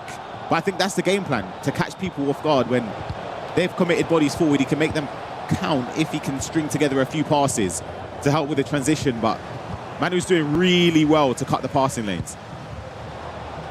Dembele into Keegan Nazarev again. Oh, it's a big win from Manu. Surely, Ryan, when you intercept those attacks, you just use that bit more confidence every time. That's the thing. It's not only scoring goals, which is important, but it's stopping and nullifying somebody like Anders. It does you the world of good. Chance. Nazarev, finesse! 3-2. Goal back for the world #1. Guga Faraz has got a goal back against RVP legend. He's only trading 3-1. And Alien Lyon is only 4-2 down now, Ryan. He's just got himself a second. Yeah, Alihan's scary because this is a weird one. Sometimes going up 4-0 that early on is a bit of a weird one, because how do you approach the rest of the game?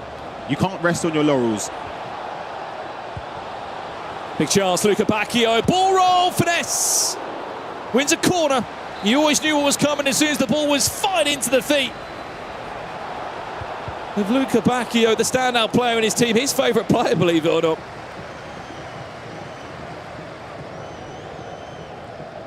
You're not familiar with the go-to formation throughout this season. There was chats of 4-4-2 at an early stage of the year. It's all been 4-5-1, but as of late, when these two have won tournaments, it was in a 4-4-1-1. When Manu won the World Championship last year, he rocked a 4-4-1-1. There's no surprise that all the tournaments that Anders won this year has been the exact same formation. That's been the meta this year, Ryan. And they've refined it down to a T. They found a way that they enjoy playing the game. They've got the lengthy players in situations and areas that they need to have them in. Dembele with the step-overs. Luca Bacchio taking the time, and goodness, Ousmane Dembele just putting it wide.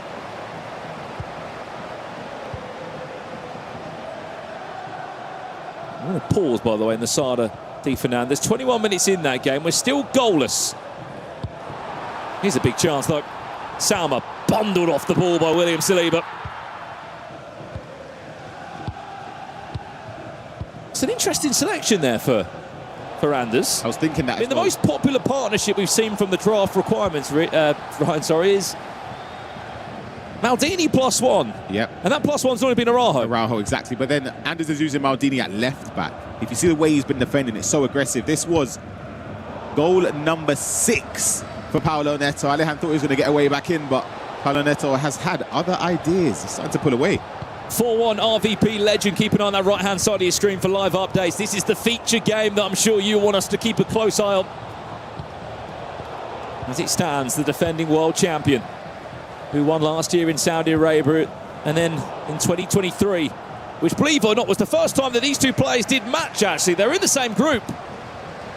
It was the group of death. Nicholas was in there, Emre Yilmaz was in there all the way back in 2023. It was a penalty shootout win against Mark 11 that gave Manu his first title. So that's brilliant feed from Bukayo Saka into the idea on the edge of the box for Granit Xhaka, who's been the only person that scored a goal, believe it or not, for Manu in this game so far. Dembele, there's the overlap. Sama, Kika Nazareth, finesse. Believe it or not, over the bar. Thought the way he built up there, he done really well because he knew he had to slow it down a little bit. You wouldn't be able to pull away from the defender. You had to start triggering a few more runs with a give and go. Thought he was going to find a top corner, though. It's unlucky.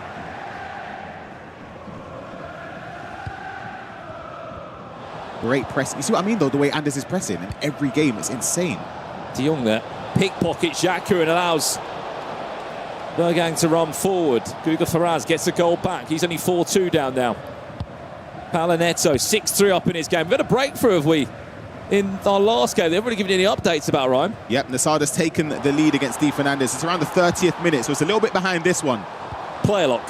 Fits into the feet of Ousmane Dembele. He's been the most popular choice. Is that number 10 in this 4-4-1 formation across all the teams in this FC Pro World Championship. Again, it's a clever little pinch of the ball there as that bruiser comes in.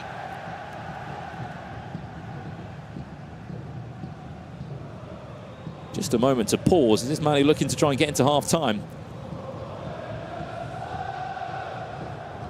Xhaka. Parajuelo. Just beautiful. Nazareth, is there a finesse coming in? There is! And there's 2 hands on it.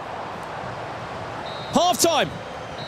A lot still to play for it, Ryan, but Manu Bashore leads 3-2. Yeah, and Anders, he's had moments in the game. I think a lot of it has come in the middle of the park where he's pressing high, doing really well to win possession. But Manu's clutching up last minute before Anders is able to get a clear shot at goal. Nasada 2-0 up against Di Fernandez here. Well, these two, they've never matched before. This is the first time they've matched. Not a better time than the round of 16 in a World Championships. And it's insane to think that the winner of this game plays the winner of Anders Bergang and Manu Bashore. The side of the bracket is horrible. Di Fernandez is 4 inverts on side. I believe he is. Technical plus play style there, looking to find some gaps and space. It's Alphonso Davies that eventually gets the ball clear. Let's leave this game if we can. Let's go over to Allian. Before that, update, 4-2. Guga Ferraz may have been trailing in this game against RVP Legend, but he's building back into it. Second half just started here, Ryan. 4-0, Paulo Neto is leading. Is this the start of a comeback? There's the finesse. You knew it was coming, but it was off target. Alejan loves a finesse shot. If you're someone defending him, it's like you can get caught in a position where you're trying to solely defend that finesse shot. Then he opens you up back going down the line, and here's Manu Bashir straight over to the other game. He's getting a pass across goal. Huge block to prevent goal number 4. It's not done yet though, is it, Ryan?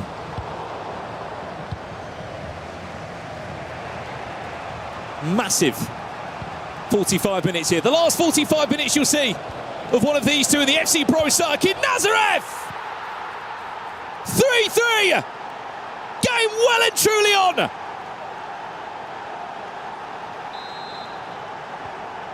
It's crazy to think in years gone by, Anders has been on the other end of the Team Falcons celebrations and stuff. So now hearing the celebrations, I keep forgetting, of course, it's for him this time.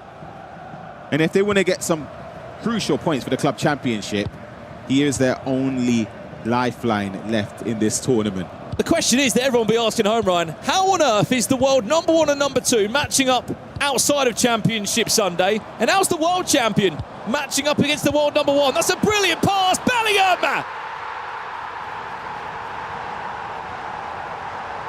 Another great reply from a man trying to defend his trophy.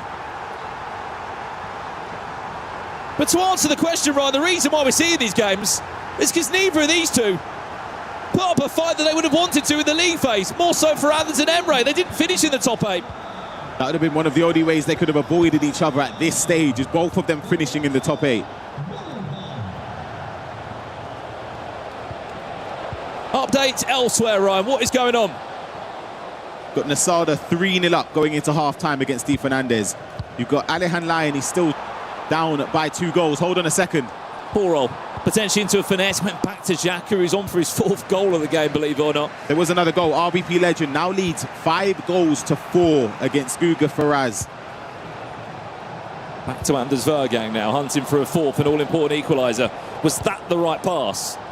Oh my gosh. Look at the counter-attack available. Oh, it's going to slow down. Dembele's got the legs, but has he got enough to get around William Saliba? Not on that occasion. That's where he's got a lot of good game sense, because he knows you're not going to get enough pace, and he's recycled it so well. Kika Nazareth. Oh, it's unlucky.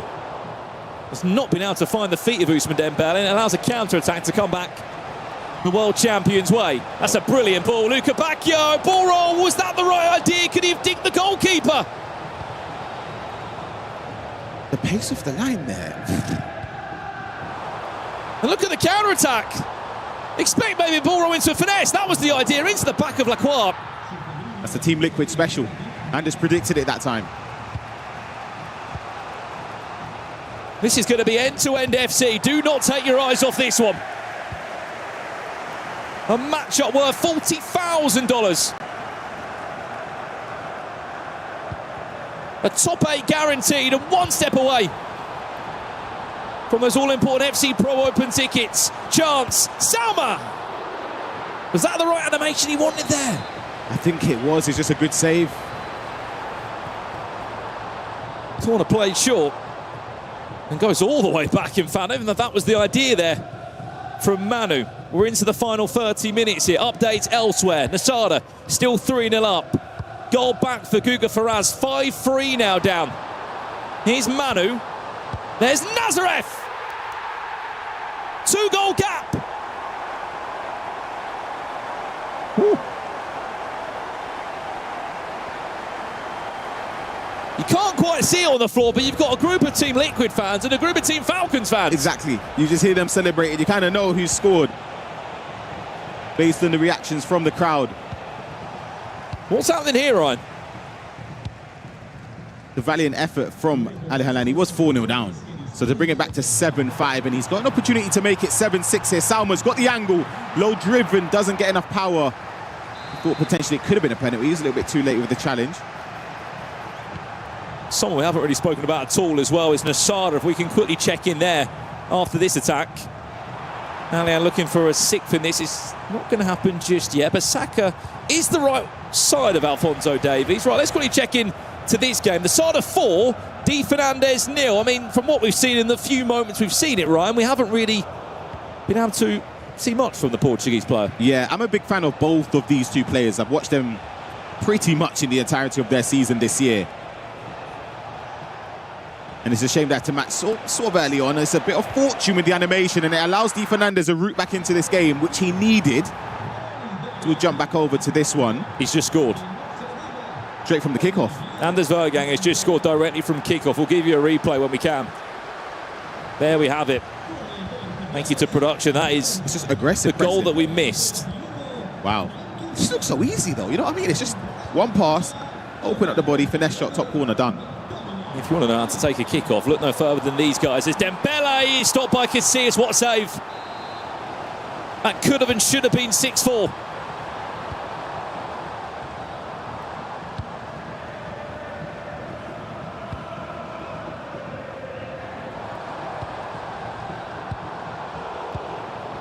We can see the chat. I know you want us to stay with this game at home. I know. But we have to give credit to all players that are in the competition still and fighting for a quarter-final place. Serious amounts of money on the line here. By the way, Ali and Lion, 7-6. Keegan Nazareth. Corner for Anders. Alehan comes back. What a comeback that is. At this stage, and he's so young as well. My word. Çalhanoğlu, Dembele! Oh, wow. 5-5, we're all square again. He's taking those finesse shots from angles where goalkeeper movement was the thing. You wouldn't really take it because you sort of know that the angle isn't in your favour. However, that time at this stage of the game cycle, with that, the play styles, the shooting, the precision shooting as well. Not only him, we've seen them taken from Alehan. He takes those angles a lot. Nasada, Paulo Neto, all of the top scorers really in this tournament are scoring goals in very similar ways. Someone in the chat said this is a pure FC match. Absolutely. It's just a shame it didn't come on Championship Sunday.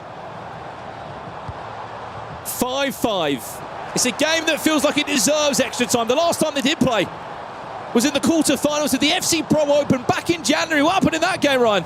It went to extra time. And it was Anders that won 6-5. Maybe it's Manu's chance now to get it done in the normal 90. Or is this where the game starts to switch? 5-1 the Sada now. He has just scored again. Here's Anders, looks for a player lock. Is he teasing? Oh, no! You're lying. It's an own goal! You're lying. And Anders Vergang! That is dirty. What? It's up by 6-5. It's cruel. But he does not care. Why would he? That's dark. Really have a bit of shame. You don't celebrate those ones, I'll be honest. That's crazy. 8-7. What's a game you've got going on here, by the way?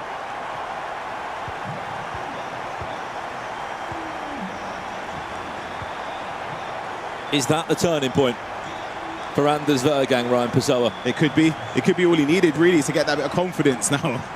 You know the ones when you're playing, even if it's on champs, you just think, yeah, come on, man, it's my day. If that's going in, what more? What do you need? Just in context, the situation that he's in, he's about to send out the world number 2, which he's already done in Emre Yilmaz, and he's about to send out the world champion if the result stays like this. Let's get back there now if we can. As Ali and Line looks to equalise, potentially at 8-8.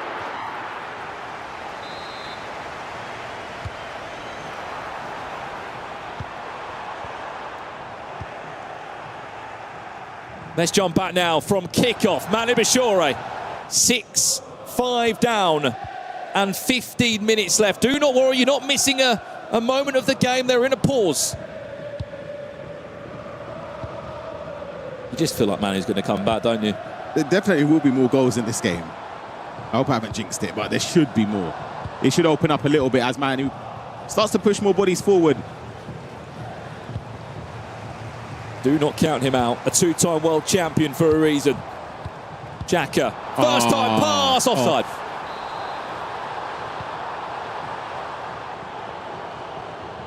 Just offside.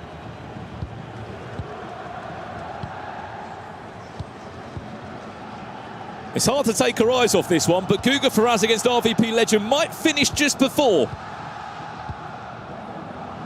I do not believe my eyes, Ryan. But I potentially seem we've just had a comeback. I can't believe it's been complete. In other news, Dembele! 7-5! Is that the nail in the coffin for the world champion?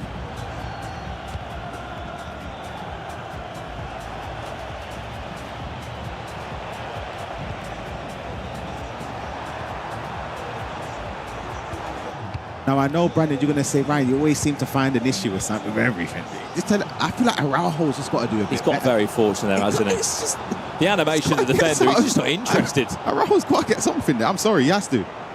8-8. Allian Lion has come back from 4-0 down in this game.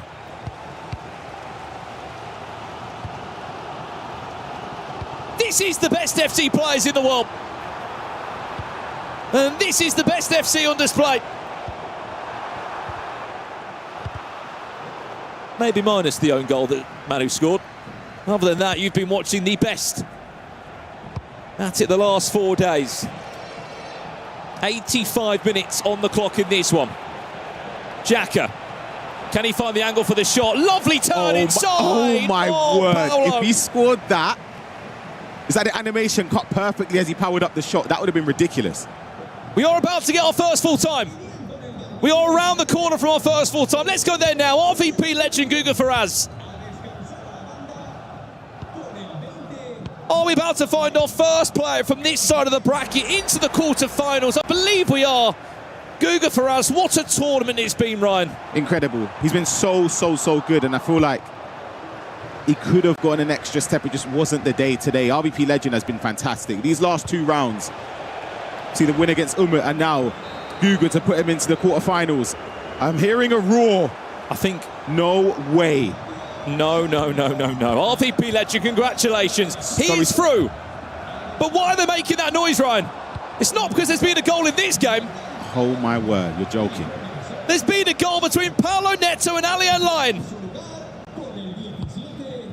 It may be one of the best comebacks. They're in a pause at the moment. We'll They're go in a over pause. to it when we can afterwards. It may be one of the best comebacks at this stage of a tournament. It's 4-0 down.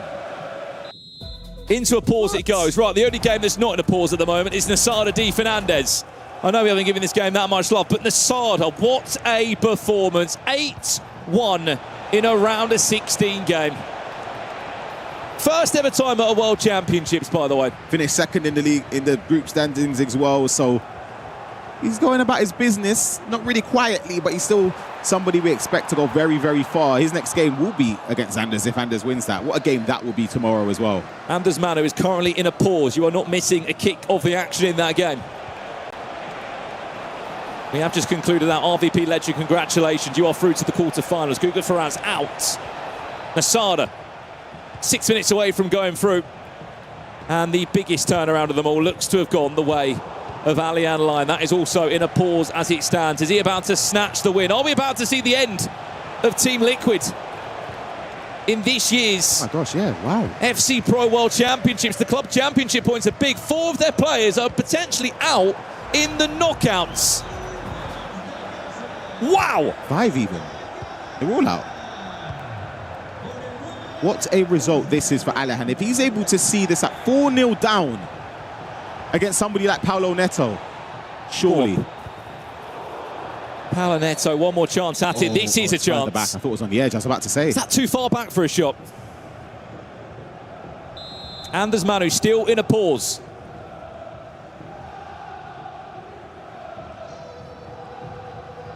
We have to see this game conclude, but we can also see that Anders Manu's in the 84th minute. I think he can go for goal, you know. Is that crazy of me? Granit Xhaka for Paolo Neto. Whoa.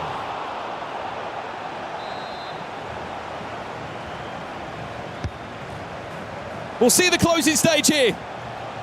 Paolo! 9-9, let's leave this one back to Anders Manu for the closing stages, because this is off to extra time. Wow. You cannot count Paolo Neto and Team Liquid out. Are we witnessing Ryan Pessoa, the world champion, about to be eliminated from the competition? I think he's gone, especially with that gift of possession straight to Anders Vergang. And he's giving it straight back. I still don't think there's enough time. He needs 2 goals in just as much time. You can see he's going to have to rush. And Anders is already shouting and yelling at his monitor. He knows he's through. Anders Vergang to finish it now. Salma. Oh no, that would just trickle him, wouldn't it? Any time to follow. He complained, he moaned about the bracket run. Oh my days! Alien Lion! 92nd minute winner! The new wonder kid on the block has just sent out Team Liquids. But it's not the only full time there. Because we are seconds away. Manu Bashore, the world champion, eliminated by Anders Vergang. I think I'm hearing the Team Falcons fans shouting bye-bye Liquid, if I'm not mistaken. Anders Vergang has just eliminated the defending FC Pro World Champion. And you have to argue, his last 2 games, he's probably taken out the 2 biggest names that are in the competition. Ridiculous. I'm sure he would have complained about not even misfortune, but the fact he's fallen on this side of the bracket where he's had to take on juggernauts already. And he's in the top 8. It doesn't get any easier though, Brandon, I'll be honest. Playing Nasada is just as hard, but what a victory. Shout out Alejandro, he's probably given us one of the games of the season we didn't get to really watch. I don't know if we can with production to go back and see that last goal from Alien Lion and the reaction in it, because we were following 2 games at the same time in the same minute. It was really hard to get that last moment. We thought we were going to extra time. I thought we were going to extra time at 9-9. Yelling, I saw Alejandro on his feet. I've never seen that young man smile or celebrate. That was from the heart. But just to recap again, in terms of you're a Team Liquid fan, in that last 2 rounds, Paulo Neto out, Levi David out, Emre Yilmaz out, the world champion Manu Bashore out. That was the goal. Look at him, both on their feet. That's a roar from the heart, man. Wow. What a round of knockouts that is. And then there were just 8 left in the competition. All back tomorrow to battle out for $250,000. That final 8 have all guaranteed themselves $40,000 without a ball even being kicked. Bonano Hezers, Levi Thin Nicholas, Alien Lion, RVP legend, Nasada, and the #1 in the world, Anders Vergang. What a day. What a wrap from the commentary box from Brandon Smith, Ryan Pessoa, Gravison and Richard Buckley. It's back to the desk for one last time today. Excellent commentary there from our excellent duos all day long. We've got another duo to break this one down. FG Shells, some huge surprises, epic comebacks, and at the end, you heard it from the Falcons fans. Bye-bye Liquid. This club championship is about to get easier for Falcons. Oh, I was still speechless, yeah. It had everything, didn't it? And on the other side, we had last-minute winners for Allian. They could meet as well, Anders and Allian as well. Team Liquid out the tournament now. I think Anders and this is performance. The guy is inevitable. Even the goals against Manu Bashore, I thought Manu Bashore played fantastic. Yeah. Bit unfortunate with 2 goals that Anders scored, but the guy, there's a reason why he's #1 in the world. There's a reason why he talks all that rubbish, because he backs it up. I felt like the own goal was kind of the final nail in the coffin. You saw it start to unravel, and then, of course, Anders getting even more fired up on that stage, getting louder as the game progresses. But while we were missing some of that action on the other side of the stage, another huge game that you see a 92nd minute as the ender. Yeah, pretty much like the last kick of the game. Yep. Paulo Neto scores a fantastic equaliser, and you think, right, we are heading to extra time. Brandon Smith said exactly that. We're probably going to go to extra time. Next thing you know, Alien Lion goes on the other end. You heard the noise in the background. It was a fantastic game, and it's Alien Lion who's booked his place in the next round. But like you just said, Shells, it's massive for the club championships. Yeah. Falcons now will be a lot happier. They don't have to worry about Liquid. There's no more Liquid left in this tournament, which is incredible because they've got some of the best FC players in the world, but they are not in this tournament anymore. I think they got some of the best fans as well. Of course, you see them supporting Anders. You see the Team Liquid. Listen, they had about 1 guy going like Anders. I respect him for it. But the fans of Falcon, they had Anders. And when Anders is flying and got the crowd behind him, listen, he might be Thanos. I don't know what's going on. Manu started off so strong in this one. He was able to take the ball away from Anders twice, but then Anders was able to answer back. Once it was 1-1, what happened, FG? I mean, it's almost like this man is inevitable. I mean, Manu Bashore played a fantastic game like he always does. He'll probably look back at that maybe when the dust settles and think, I played quite well in this, but unfortunately, he was just up against a man who was on a mission. Speaking of being on a mission, RVP legend, we haven't mentioned him yet. He is through, and deservedly so. He's knocked out one of the most informed players in this tournament in Guga Faraz. That's a great statement. Championship Sunday awaits. Yeah, great performance from Guga, of course, but his tournament will be coming to an end. RVP, I think, probably the guy that's gone under the radar most with the guys that's left in the competition, but he's found himself into the final 8, and I think he's still got a run for his money. But I'm just so happy to see the emotion from the players and the fans, because you see as the rounds increase, it's getting more and more pressure. Speaking of emotion, this guy had it on his face the entirety of this match. Sorry, but we didn't mention he was 6-2 down at one point. Does that not say everything you need to know about this young man? I mean, RB Leipzig have got an absolute superstar in the making with Ali Hanlan, and he was 6-2 down. When you're 6-2 down and you're at his age, you would think, okay, maybe the wheels are going to come off a little bit. Not a bit. Not for this man. He scores a last-minute winner, and he is through as well. What a performance. And another one, Shells, is Nasada. Listen, I've been speaking about Nasada all year. To be honest, as I see Anders progressing in the tournament, I'm thinking, do I put my money on and thinking who maybe could take down Anders? And to be honest, I think it's either going to be Nasada or Nicholas. I don't see anyone slowing down Anders, and even then, they're going to have to bring their A game if they want to beat Anders. RVP legend, of course, dropping 12 goals, I believe is the highest we've seen for a single game. That didn't even go to overtime. Now we take a look here at Nasada. He continues to have maybe the biggest goal differential. How is he able to score so high, yet allow so few goals on his own? I mean, it's just what he does. I think defensively he's got better. He's always been a good attacking player,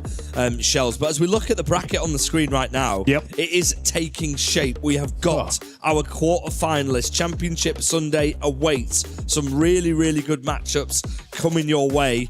I mean, Nasada, we just touched on him. Next up for him, Anders Vergang, Shells. How do you see that one going? Yeah, I think they practice with each other quite, because they obviously played in the same region. Anders was at RBL's Leipzig a few years ago. So I think Nasada has played against Anders before. I think, in my opinion, the way how Nasada plays, he plays as the new gen of FC. So that means for Anders, if Nasada is flying forward, it's going to be very hard to stop him. But Anders is the best in the world. Nasada has to bring his A game. He has the ability to do it, but he's going to have to try and stop Anders. Bonanno has been the best player in the tournament, has not dropped a single match, and he, of course, will be taking on a fan favorite and I believe a crew favorite in Hezers. But the man I want to watch is RVP legend. He's going to have to fight his way through Alihan Lion, and he is on the stage right now with Case. Case, take it away. Yes, I'm joined by a legend, RVP legend it is. He has taken down Guga Faraz, and first of all, congratulations, you are through to the quarterfinals. Talk me through your emotions, because that is absolutely fantastic. I mean, I'm just very happy that I made it to top 8, because only me and also my coach Andres know how much we work for this, 6-7 hours a day. And also to my team Hyper Spirit, I want to thank for all the support that they've been brought to us along the years, and I'm just ultra happy. This is like a dream. Talk me through that match specifically. Obviously, Guga Faraz, the youngest player in this competition. He's been a wonder kid as we've watched him grow throughout the season. How are you able to take down such a fierce competitor? To be fair, I was like in the 20th minute, I was 3-0 up, and then I was pretty comfortable in the game, and then I had the lead the whole game. So for me, it was like, it was a comfortable game. Of course, Guga is an incredible player, but I was playing much better, so I was just confident and managed to win that one.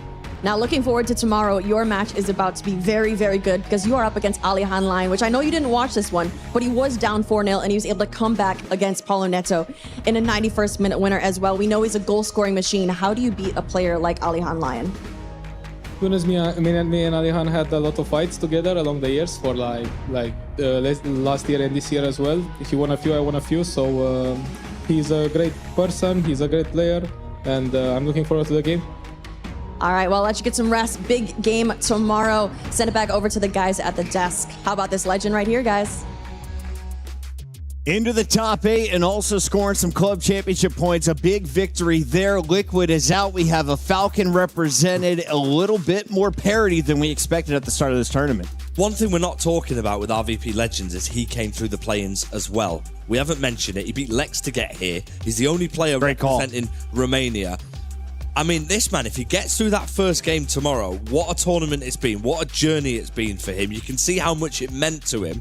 He said, Shells, that he's had these battles with Alien Lion over a couple of years. He's won some, Alien Lion's won some. I mean, does that help you in your preparation, knowing that you're playing somebody you have beaten before? Or is it just completely a new day and a new game? I think it's a new day and a new game, I guess. But obviously, it's nice to know the player you're playing against because you're just familiar with some things that they do. But of course, with the club championship, we see Team Liquid out of it. There's so much things going on. But I think for RVP and Alien Lion, I think RVP knows the young kid. He's like a Terminator. No, such a young age, but he has no facial expression. He knows he's got a tough task for him to do, but anything's going to happen. I think we are just grabbing some more hydraulics for the hydraulic crusher. We are going to be crushing more keys before we leave this venue tonight. And a reminder that tomorrow we're moving to the big stage. So I have a feeling this might help everyone but the Falcons because now those fans a little bit further back. Speaking of fans, we've got a special mention of who is our mystery nation. Can you guys please do us the honors? FG, it's your turn tonight. I was going to ask you to name the teams. We named them a little bit earlier, but it is Turkey. Turkey is our mystery nation for today. Another one coming tomorrow. And by the way, if you want to come and join us live here in Paris, please do. Tickets are available. Check out EA Sports FC Pro socials. Come and join us and come and watch the action unfold. We have got some of the best games of FC tomorrow, and it's all happening on the main stage. And if you find Shells on the floor, he will tell you the mystery nation. Just out of the gates. As soon as you come to the venue, he will give you the answer. You can tell your friends that they can start scoring big while you're here watching the big tournament. 8 players left in this one. Surprises so far. Biggest names left. We talked about GOATs. Is there only one left in the herd right now? I mean, look, somebody has the opportunity to put themselves in that conversation, regardless what happens tomorrow. If you win the World Championships, you are regarded as the best FC player in the world. This is the most prestigious tournament, the last one of the FC calendar, potentially, and this is the one that people want to get their hands on. Personally, I'd love to see Matthias Bonanno rewarded for going 6-0 in the league stage. Of course, Manchester City Esports, a club we work with really closely. They work really hard. On the other side, RB Leipzig. Alien Lion, we always look at RB Leipzig and the fantastic work they do. We've got a superstar there. What a story it could be. Yeah, I mean, in the GOAT debate, in my opinion, Nicholas and Anders are the 2 favorites with the last 2. So there's 2 left. They're the main guys that's in the conversation. You can go with Anders, you can go with Nicholas. I hear the debate. I think for Bonanno, he can make a strong case. He's been undefeated so far. If he wins this, I'm sure he's in the conversation. But I'm looking at the 2 prodigies, Alien Lion and Asada. If they win this championship at a young age, and I see how good they are, this could now take them and become the new Anders. And I think I was Anders, this is my time to stop them. If they both win their next matchup, that would be a showdown for a spot in the grand final. On the other side of the bracket, Bonanno, Hezers, we've got Levyfin, and of course, Nicholas. Nicholas, I feel like, got loud today. Yeah. If he and Anders go to a grand final, who is louder? Well, I mean, there's only one man who's louder in that one, I think. Anders is, but there'll be sparks flying if that is happening. We actually saw it from Nicholas straight away. As soon as he arrived in the tournament, he surrendered a 3-goal or 4-goal lead in his first game. We saw a bit of feistiness in his interview with Casey. This tournament means a lot to him. He's spoken a lot about potentially retiring. He's been doing it for a long time. If he was to do this, he's one of the oldest players in the scene, and he's still playing at such a high level. You could see the bite, and Milkalov unfortunately was on the wrong end of it, but from our perspective here, we want to see that. It means a lot. Tomorrow's a massive day for him. We want to give a big shout out to everyone who tuned in, and a reminder that we have the stream available on YouTube. If you missed any of the matches, go back and watch them, and let's take a look at this bracket, because Shells, I want to go back and see a few of these games that we didn't have on the main stage, because we had so many games going on at the same time, a lot of conclusions, epic finishes all going down at the same minute. Yeah, I think I would love to even just watch the reactions from all the players. You can see the emotions of all the goals scored. Alien Lion versus Paolo Neto. You know, we thought the game was going to extra time, and Alien pulled it in the last minute. Birds Gang versus Manu Bachor, the facial expression, Anders was talking crap to the crowd the whole game. It was just so exciting to see, but this bracket is just dangerous, and I can't wait to see who comes on top. Yeah, I mean, we're looking at some of the hugest names here as we see the man himself. He's going to relish this moment. He's already crushed the key of one of the players there in Emre Yilmaz. You can see the smile on his face. You know what? I think he purposely bombed out of a few of the games in league play just so he could crush extra keys. Well, what we are forgetting is Manu Bashore, when he won this tournament, took a piece of Anders' crush key and put it in his trophy. An amazing feature, which you can do. You can see the smile on Anders' face. He's ready for tomorrow, and you wouldn't really want to be in his way when he's in this mood. Like I said, if Anders comes through on top in this bracket and even wins this trophy, I think the rest of the scene is done, because look at the stuff he's talking. Like, he can do it. He does win everything. But if they take down the whole of Team Liquid, maybe Nicholas in the grand final, Banano, this might be one of the greatest bracket runs we've ever seen. And to end the season like that, Anders will undeniably be the GOAT. Key after key was crushed today as Paulo Neto took care of Luke's business. It was his key crushed at the end by Alian. I'm sure we're going to see that in just a moment. What was the best key crush of the day? It looks like we have quite a few pieces of shard just left over as these keys are getting shattered this time around. The best key crush of the day. What a question that is. I might try to get some of that little gold dust though. But, yeah, I mean, look, every single player will enjoy the moment, especially when you get to the knockouts, because as long as your key's not crushed, you're still in with a chance of winning. Remember, there's a crazy prize pool here as well at EAFC here in Paris. It's life-changing money for these players and an opportunity to really write yourself in history. That man will be delighted, but of course, it's one of those things. It's a different day tomorrow, Shells. He's been on top form. He's not lost a game, 100% record. But it's a completely different scenario going on to that main stage. It's always been like 2 goals, 3 goals, never a blowout for any of Banano's games. But he got the job done. I mean, at the end of the day, he's still undefeated in this tournament, and you can only give him credit. Of course, he might not have the highlights of Nasada winning 7-1, but Matthias Banano, I know him. He will not be complaining because all he cares about is getting a W. And if he fights his way, winning by 1 to the final, he will not be complaining about anything. All right, now watch Hezer's face. I think he may have the best crush of the day. This is MS Dasari's key getting crushed as the Falcon is eliminated. King of the Jungle will be watching from the sideline, cheering on his team's best player. He's in good hands, isn't he, with Anders Vergang? I mean, it looks at times like he's inevitable, and he relishes opportunities. From MS Dasari's perspective, what an amazing run it was for him. It's lovely to see the King of the Jungle has still got it. It was fine margins in the game that he played in. You could argue, he's done so well, probably surpassed expectations whilst being here. But from his perspective, he's focusing on something a little bit bigger than the individual prize. It's the small matter of the club. There is the Hezer shatter I was talking about. Look at the leftovers. That thing destroyed everyone trying to find whose key will go into the end trophy. Reminder, you get to pick 3. And Anders, well, I have a feeling he's already got his collected in front of him. 2 big names and a third one in store for him tomorrow as he gets into the top 8. I mean, you never know with Anders, do you, who he's going to pick to put in? I think he will definitely take the 2 Liquid boys, and depending who he plays in the final, right. Nico, I already know that's Would the he 3 not take Alian from RB Depending Leipzig? who makes it, but I think the 2 Liquid guys are definitely going to be 2 of the 3, and we'll wait to find out the 3rd. Yeah, exciting times ahead tomorrow. Tomorrow is going to be one of the best days in the FC calendar. I'm super excited, and like we just mentioned, that man, he scored a last-minute winner. He's never faced 6-2 down he was at one point. It's unheard of to come back in games, but not if you're that man. He is a future star for sure. Yeah, I think in the new era of FC players, you've got to be kind of ruthless in attack. We see like with Nasada how he's defending so well, but the reason why he's defending so well is because his attack is that good.